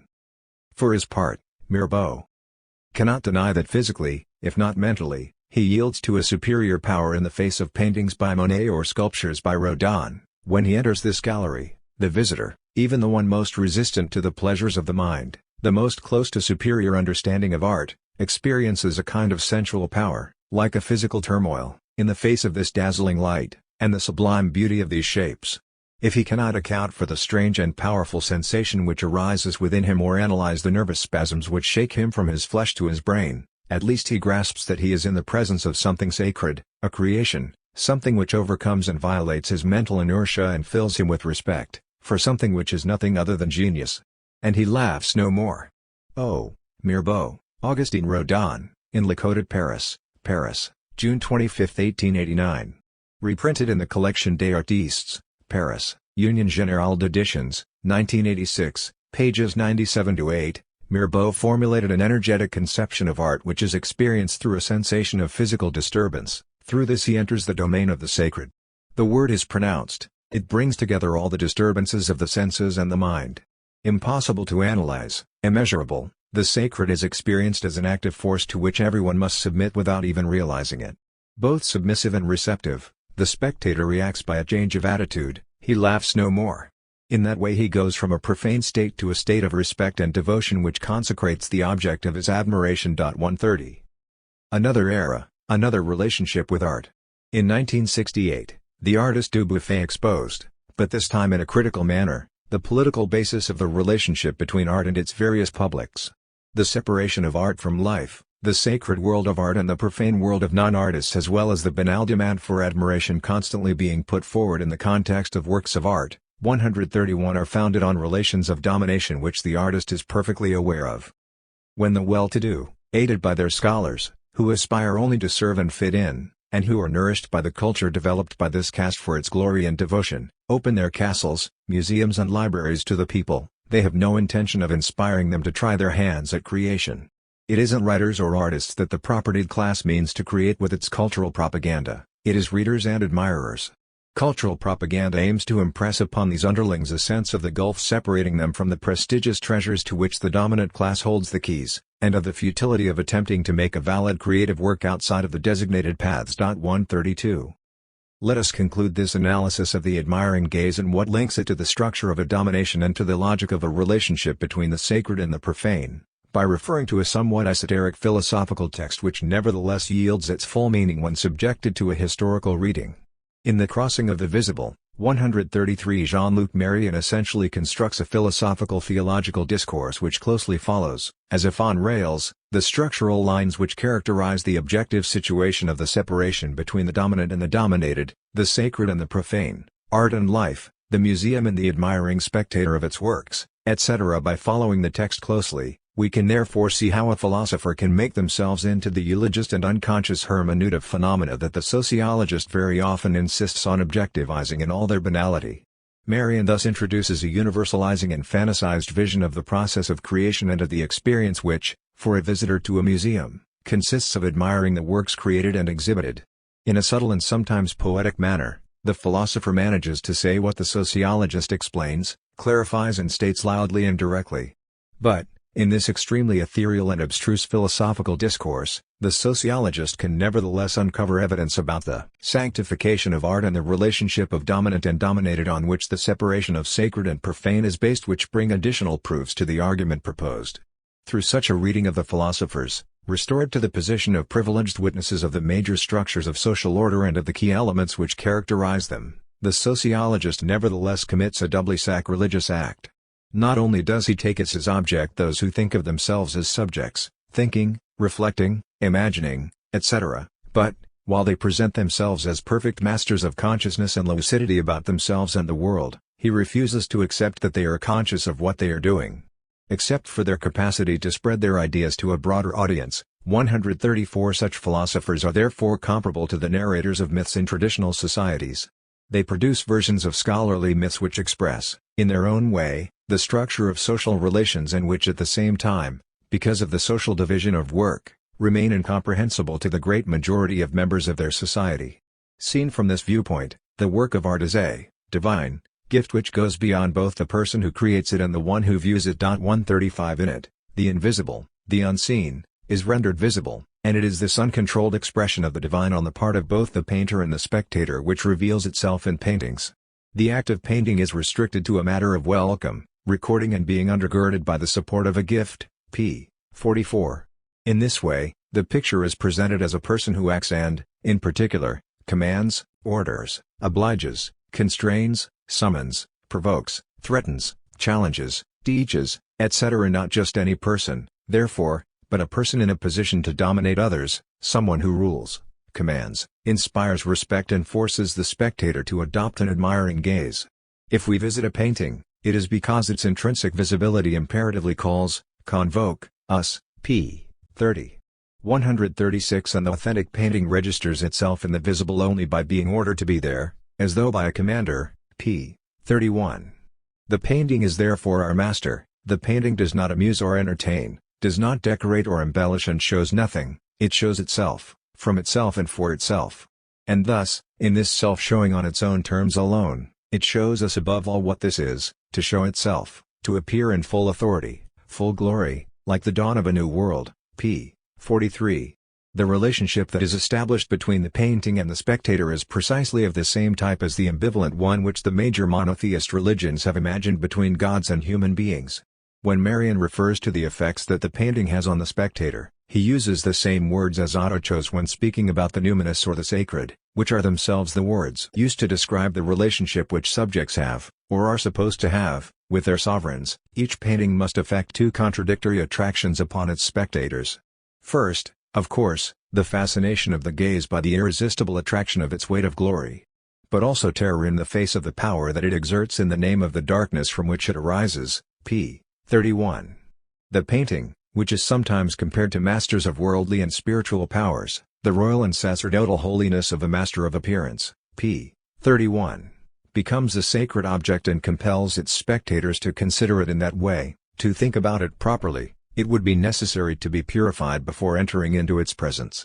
For glory threatens, even when it saves, p. 31. And when the metaphor of taking possession of the visible by the painting takes on a sexual connotation, it is even, as in the case of Mirbeau, the most brutal act of appropriation within the context of masculine domination that is referred to. The painting ushers something from the unseen into the visible in order thus to inseminate, sometimes by a violation, the sterile reproduction of the visible by itself, which one commonly calls creation, p. 29. The spectator, for his part, shows all the signs, both physical and psychological, of admiring submission. He bows down, lowers his eyes, respects, admires, etc. before even the least of paintings. It is thus necessary to avert one's eyes, in order to venerate what gives itself there. Only then can we raise them, with a slow respect, to that one that gives what is given. And then finally to wait to see what gives, p. 45. Overturning the ordinary, and real, logic of things in which the picture object, passive, is looked at by subjects, active, the philosopher makes visitors into mere servants subject to the power and authority of the painting. Looking is in no sense an act of active consumption or the visual appropriation of a passive object, but indeed an act of reverence within the context of a relationship between dominant and dominated. By filing past the painting we do not consume it as prey for the eyes, since willingly or unwillingly, knowing it or not, we do not grant it the magisterial homage that it rightfully deserves, p. 30. The spectator is not therefore a sovereign subject but the simple subject, subjugated, in the service of his king, the painting, and rendering him the homage he deserves. Looking at the painting, we can only submit to this dependence towards the one who dominates us. We depend more upon it, in gazing upon it, than it does upon us, p. 33, and, strictly speaking, it is not so much that we learn to see the painting as that the painting, by having given itself, teaches us to see it, p. 42. Finally, the painter, when he is not just a simple producer of canvases, but, through his gestures, knows how to allow the invisible to enter the field of the visible, is comparable to Christ. Every painting imitates Christ, by bringing the unseen to light, p. 27, and as a sacred being, the painter is not necessarily damned, but he is always ordained, p. 54. When he goes beyond the simple imitation of nature to truly create, the artist is in the strongest sense of the term a creator who is participating in the movement of divine creation. The true painter shares the simple mystery of the one creation, in that he reproduces nothing, but produces, p. 29. And we are back to the medieval movement, highlighted by Contoureux, which involves bringing the painter and the creator together, and, by the same token, the process of the sanctification of the true artist insofar as he is a genuine creator introducing the unseen into the visible, p. 29. The magic of paintings. The magic which a masterpiece can produce today is rooted in the long, centuries-old process of the sanctification of art which began in the Middle Ages in European societies.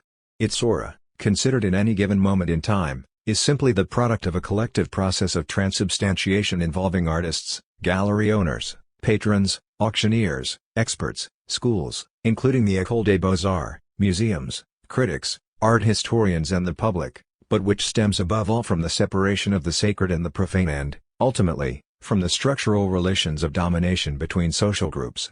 The cult of the great masters, the fact that their works are bought for very high prices, that they are conserved, restored, protected, prevented from moving around freely by being classified as national treasures, all proves that in our societies we continue to draw a distinction between extraordinary objects and ordinary objects, important objects and insignificant ones, noble objects and common ones.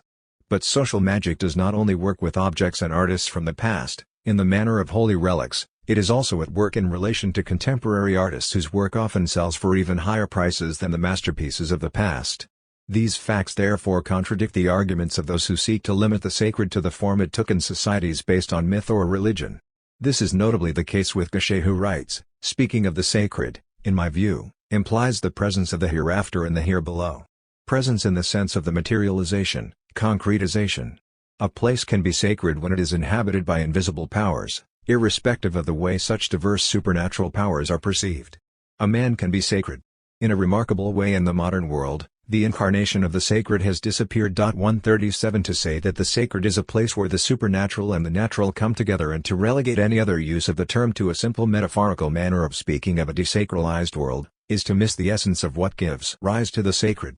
If societies have generated the sacred and the profane, it is because they included in their midst both dominators and dominated. The sacred therefore changes its form and its definition according to the configuration of relations of power, but will endure as long as such relations exist.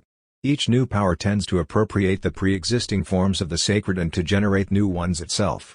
As far as art is concerned, for example, the state or regional and municipal powers, the great aristocratic and then bourgeois families, museums, art historians, in the sense that they have symbolic power and claim to tell the truth about this sacred object, actors from the sciences and from technology, who are involved in research into the authenticity of works, etc., all seek to appropriate or to be associated with these sacred objects that are the works created by the great names of the art world. Suggesting that only religious art was in some way sacred and that the uncoupling of art and religion amounts to the deconsecration of art would therefore be a complete misinterpretation. 138 The phenomena of enchantment or bewitchment, social magic, charm or aura continue to structure our relationships towards works of art. From relics and icons to artistic images, the sacred persists but its nature changes. The magic of a painting manifests itself in its capacity to draw the gaze and to provoke interest, in its power to capture people's attention and to inspire multiple oral and written comments, especially interpretations of its meaning. 139 In its power to provoke covetous feelings, in potential buyers when it is on the market, or competing museums once it has been withdrawn from the market. The masterpiece, as long as its authenticity is not subject to any doubt, is not just an ordinary object, but a double object, like the body of a king. An object physically and chemically comparable to others, it is also a sacred object, elevated to the highest rank in the artistic hierarchy, that of a chef d'oeuvre. All forms of behavior associated with it reflect the status accorded to it or which is recognized as its due. Like medieval relics, masterpieces attract crowds and incite people to travel in order to see them. How many visitors have come from the other side of the world to admire the great masterpieces of the Louvre? The magical effect of authenticated paintings can be measured by their powers of attraction. As Jean Bazin pointed out, it would only take a rumor or a controversy hinting that the Mona Lisa on display is only a vulgar copy, as we say in a highly charged language, for visitor numbers to collapse, even though no spectator, even the most well-informed, can objectively distinguish between the stand-in, which I presume is perfect, and the original. People would know that it is not her/she in person. 140 It is not therefore the portrayal in itself that is admirable and admired but its status and the distinctive value attributed to it by mutual consent. It is power that we come first and foremost to revere. Whether it is a matter of the auction sale of the canvases of old masters, of contemporary works, of objects previously belonging to famous actors or actresses, or very rare bottles of wine, it is purely the superior position of the artist, actor or vineyard which casts its spell. The feeling of having a rare and sacred object profoundly alters the nature of our relationship with it. The sacred character, socially attested, of the object, not only authorizes specific emotions to be felt, but renders almost obligatory the expression of particularly powerful sensations or emotions. The immediate consequence of this social magic on the market is the staggering increase in the economic value of the object, which no longer has the slightest correlation with the amount of time involved in physically producing it. This is all the more striking where the object might in itself be nothing other than an ordinary industrial object, deliberately placed by the artist in the context of an exhibition, with the authorization of the gallery owners or museum curators. But, even when the object represents the product of a work of fine craftsmanship on the part of the artist, the differences of aesthetic and economic values between works resulting from variations in the degree of consecration accorded to the artists concerned can have no justification in terms of the amount of time invested in their production. Two paintings which could be virtually interchangeable and which it might be assumed that only a handful of professionals in the whole world could tell apart, but where one was the work of a great painter and the other that of a skillful copyist of the same era, would have neither the same price, nor the same effect on the public. And the magic would work even if the original and the copy were swapped over, the importance being an ability to believe in the originality of the painting presented to us. We might then ask ourselves if these magical phenomena really distinguish us as radically as all that from societies long described as primitive and more readily associated with magic practices. Fables and hoaxes. The many tales of incredible discoveries, meaning discoveries of unknown masterpieces, are an indication of the fascination exerted by the alchemical transubstantiation of an ordinary object into a work of art. Two mechanisms are at play here. The magical transformation of an object, like the lead changed into gold by the alchemist or the frog turned into a Prince Charming in the fairy tale where what was previously nothing turns out to be a masterpiece or a rare find, where what seemed to be worth nothing suddenly acquires an unprecedented economic value. The context between the object and its context, the sacred object and the profane environment, the extraordinary and the insignificant, the noble and the distinctive value attributed to it by mutual consent. It is power that we come first and foremost to revere. Whether it is a matter of the auction sale of the canvases of old masters, of contemporary works, of objects previously belonging to famous actors or actresses, or very rare bottles of wine, it is purely the superior position of the artist, actor or vineyard which casts its spell. The feeling of having a rare and sacred object profoundly alters the nature of our relationship with it. The sacred character, socially attested, of the object, not only authorizes specific emotions to be felt, but renders almost obligatory the expression of particularly powerful sensations or emotions. The immediate consequence of this social magic on the market is the staggering increase in the economic value of the object, which no longer has the slightest correlation with the amount of time involved in physically producing it. This is all the more striking where the object might in itself be nothing other than an ordinary industrial object, deliberately placed by the artist in the context of an exhibition, with the authorization of the gallery owners or museum curators. But, even when the object represents the product of a work of fine craftsmanship on the part of the artist, the differences of aesthetic and economic values between works resulting from variations in the degree of consecration accorded to the artists concerned can have no justification in terms of the amount of time invested in their production.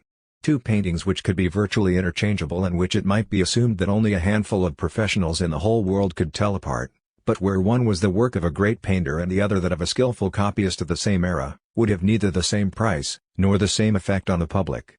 And the magic would work even if the original and the copy were swapped over, the importance being an ability to believe in the originality of the painting presented to us. We might then ask ourselves if these magical phenomena really distinguish us as radically as all that from societies long described as primitive and more readily associated with magic practices. Fables and hoaxes. The many tales of incredible discoveries, meaning discoveries of unknown masterpieces, are an indication of the fascination exerted by the alchemical transubstantiation of an ordinary object into a work of art. Two mechanisms are at play here. The magical transformation of an object, like the lead changed into gold by the alchemist or the frog turned into a Prince Charming in the fairy tale where what was previously nothing turns out to be a masterpiece or a rare find, where what seemed to be worth nothing suddenly acquires an unprecedented economic value.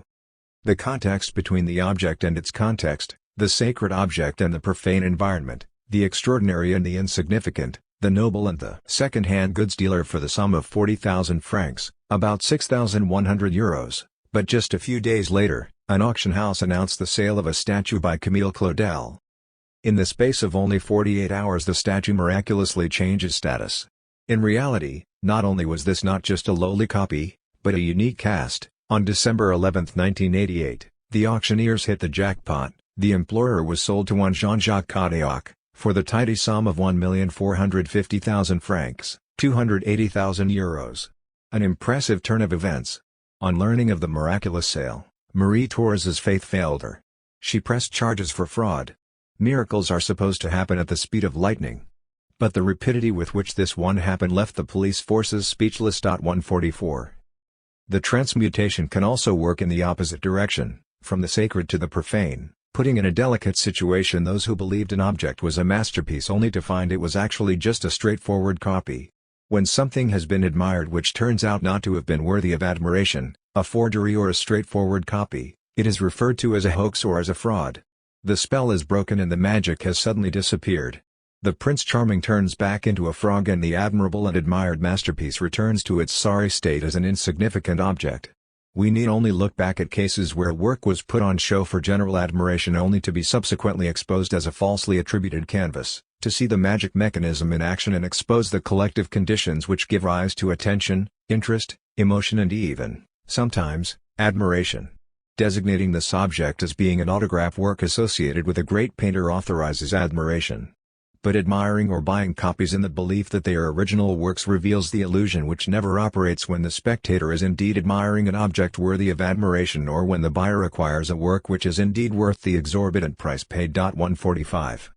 One of the most famous examples of this kind of disillusion, it was one of the most grandiose hoaxes in art history, is that of a fake Vermeer, long believed to be by the hand of the Dutch master. Vincent Noos tells its story in an article in Liberación dated November 2, 1995.146. The journalist wonders how such a collective hypnosis could have been possible when it seemed to him that the hoax was obvious, for even without a detailed examination of these fake canvases the observer could not help being struck by the lifeless expressions of the people depicted, in contrast to Vermeer's paintings which are full of life and an intensity of expression, with this extraordinary concentration of gestures and this way of often addressing the spectator, who is invited to be an actor in the scene. 147 But we may well wonder how a journalist could judge the fraud to be so obvious when the greatest Vermeer connoisseur of the time was himself taken in. Making a judgment about a painting in the full knowledge of its history, and particularly when it turns out to be a confirmed forgery, is a very different situation to that of being confronted with a painting that the highest authorities have classed as an autograph work, and even regarded as one of Vermeer's major works.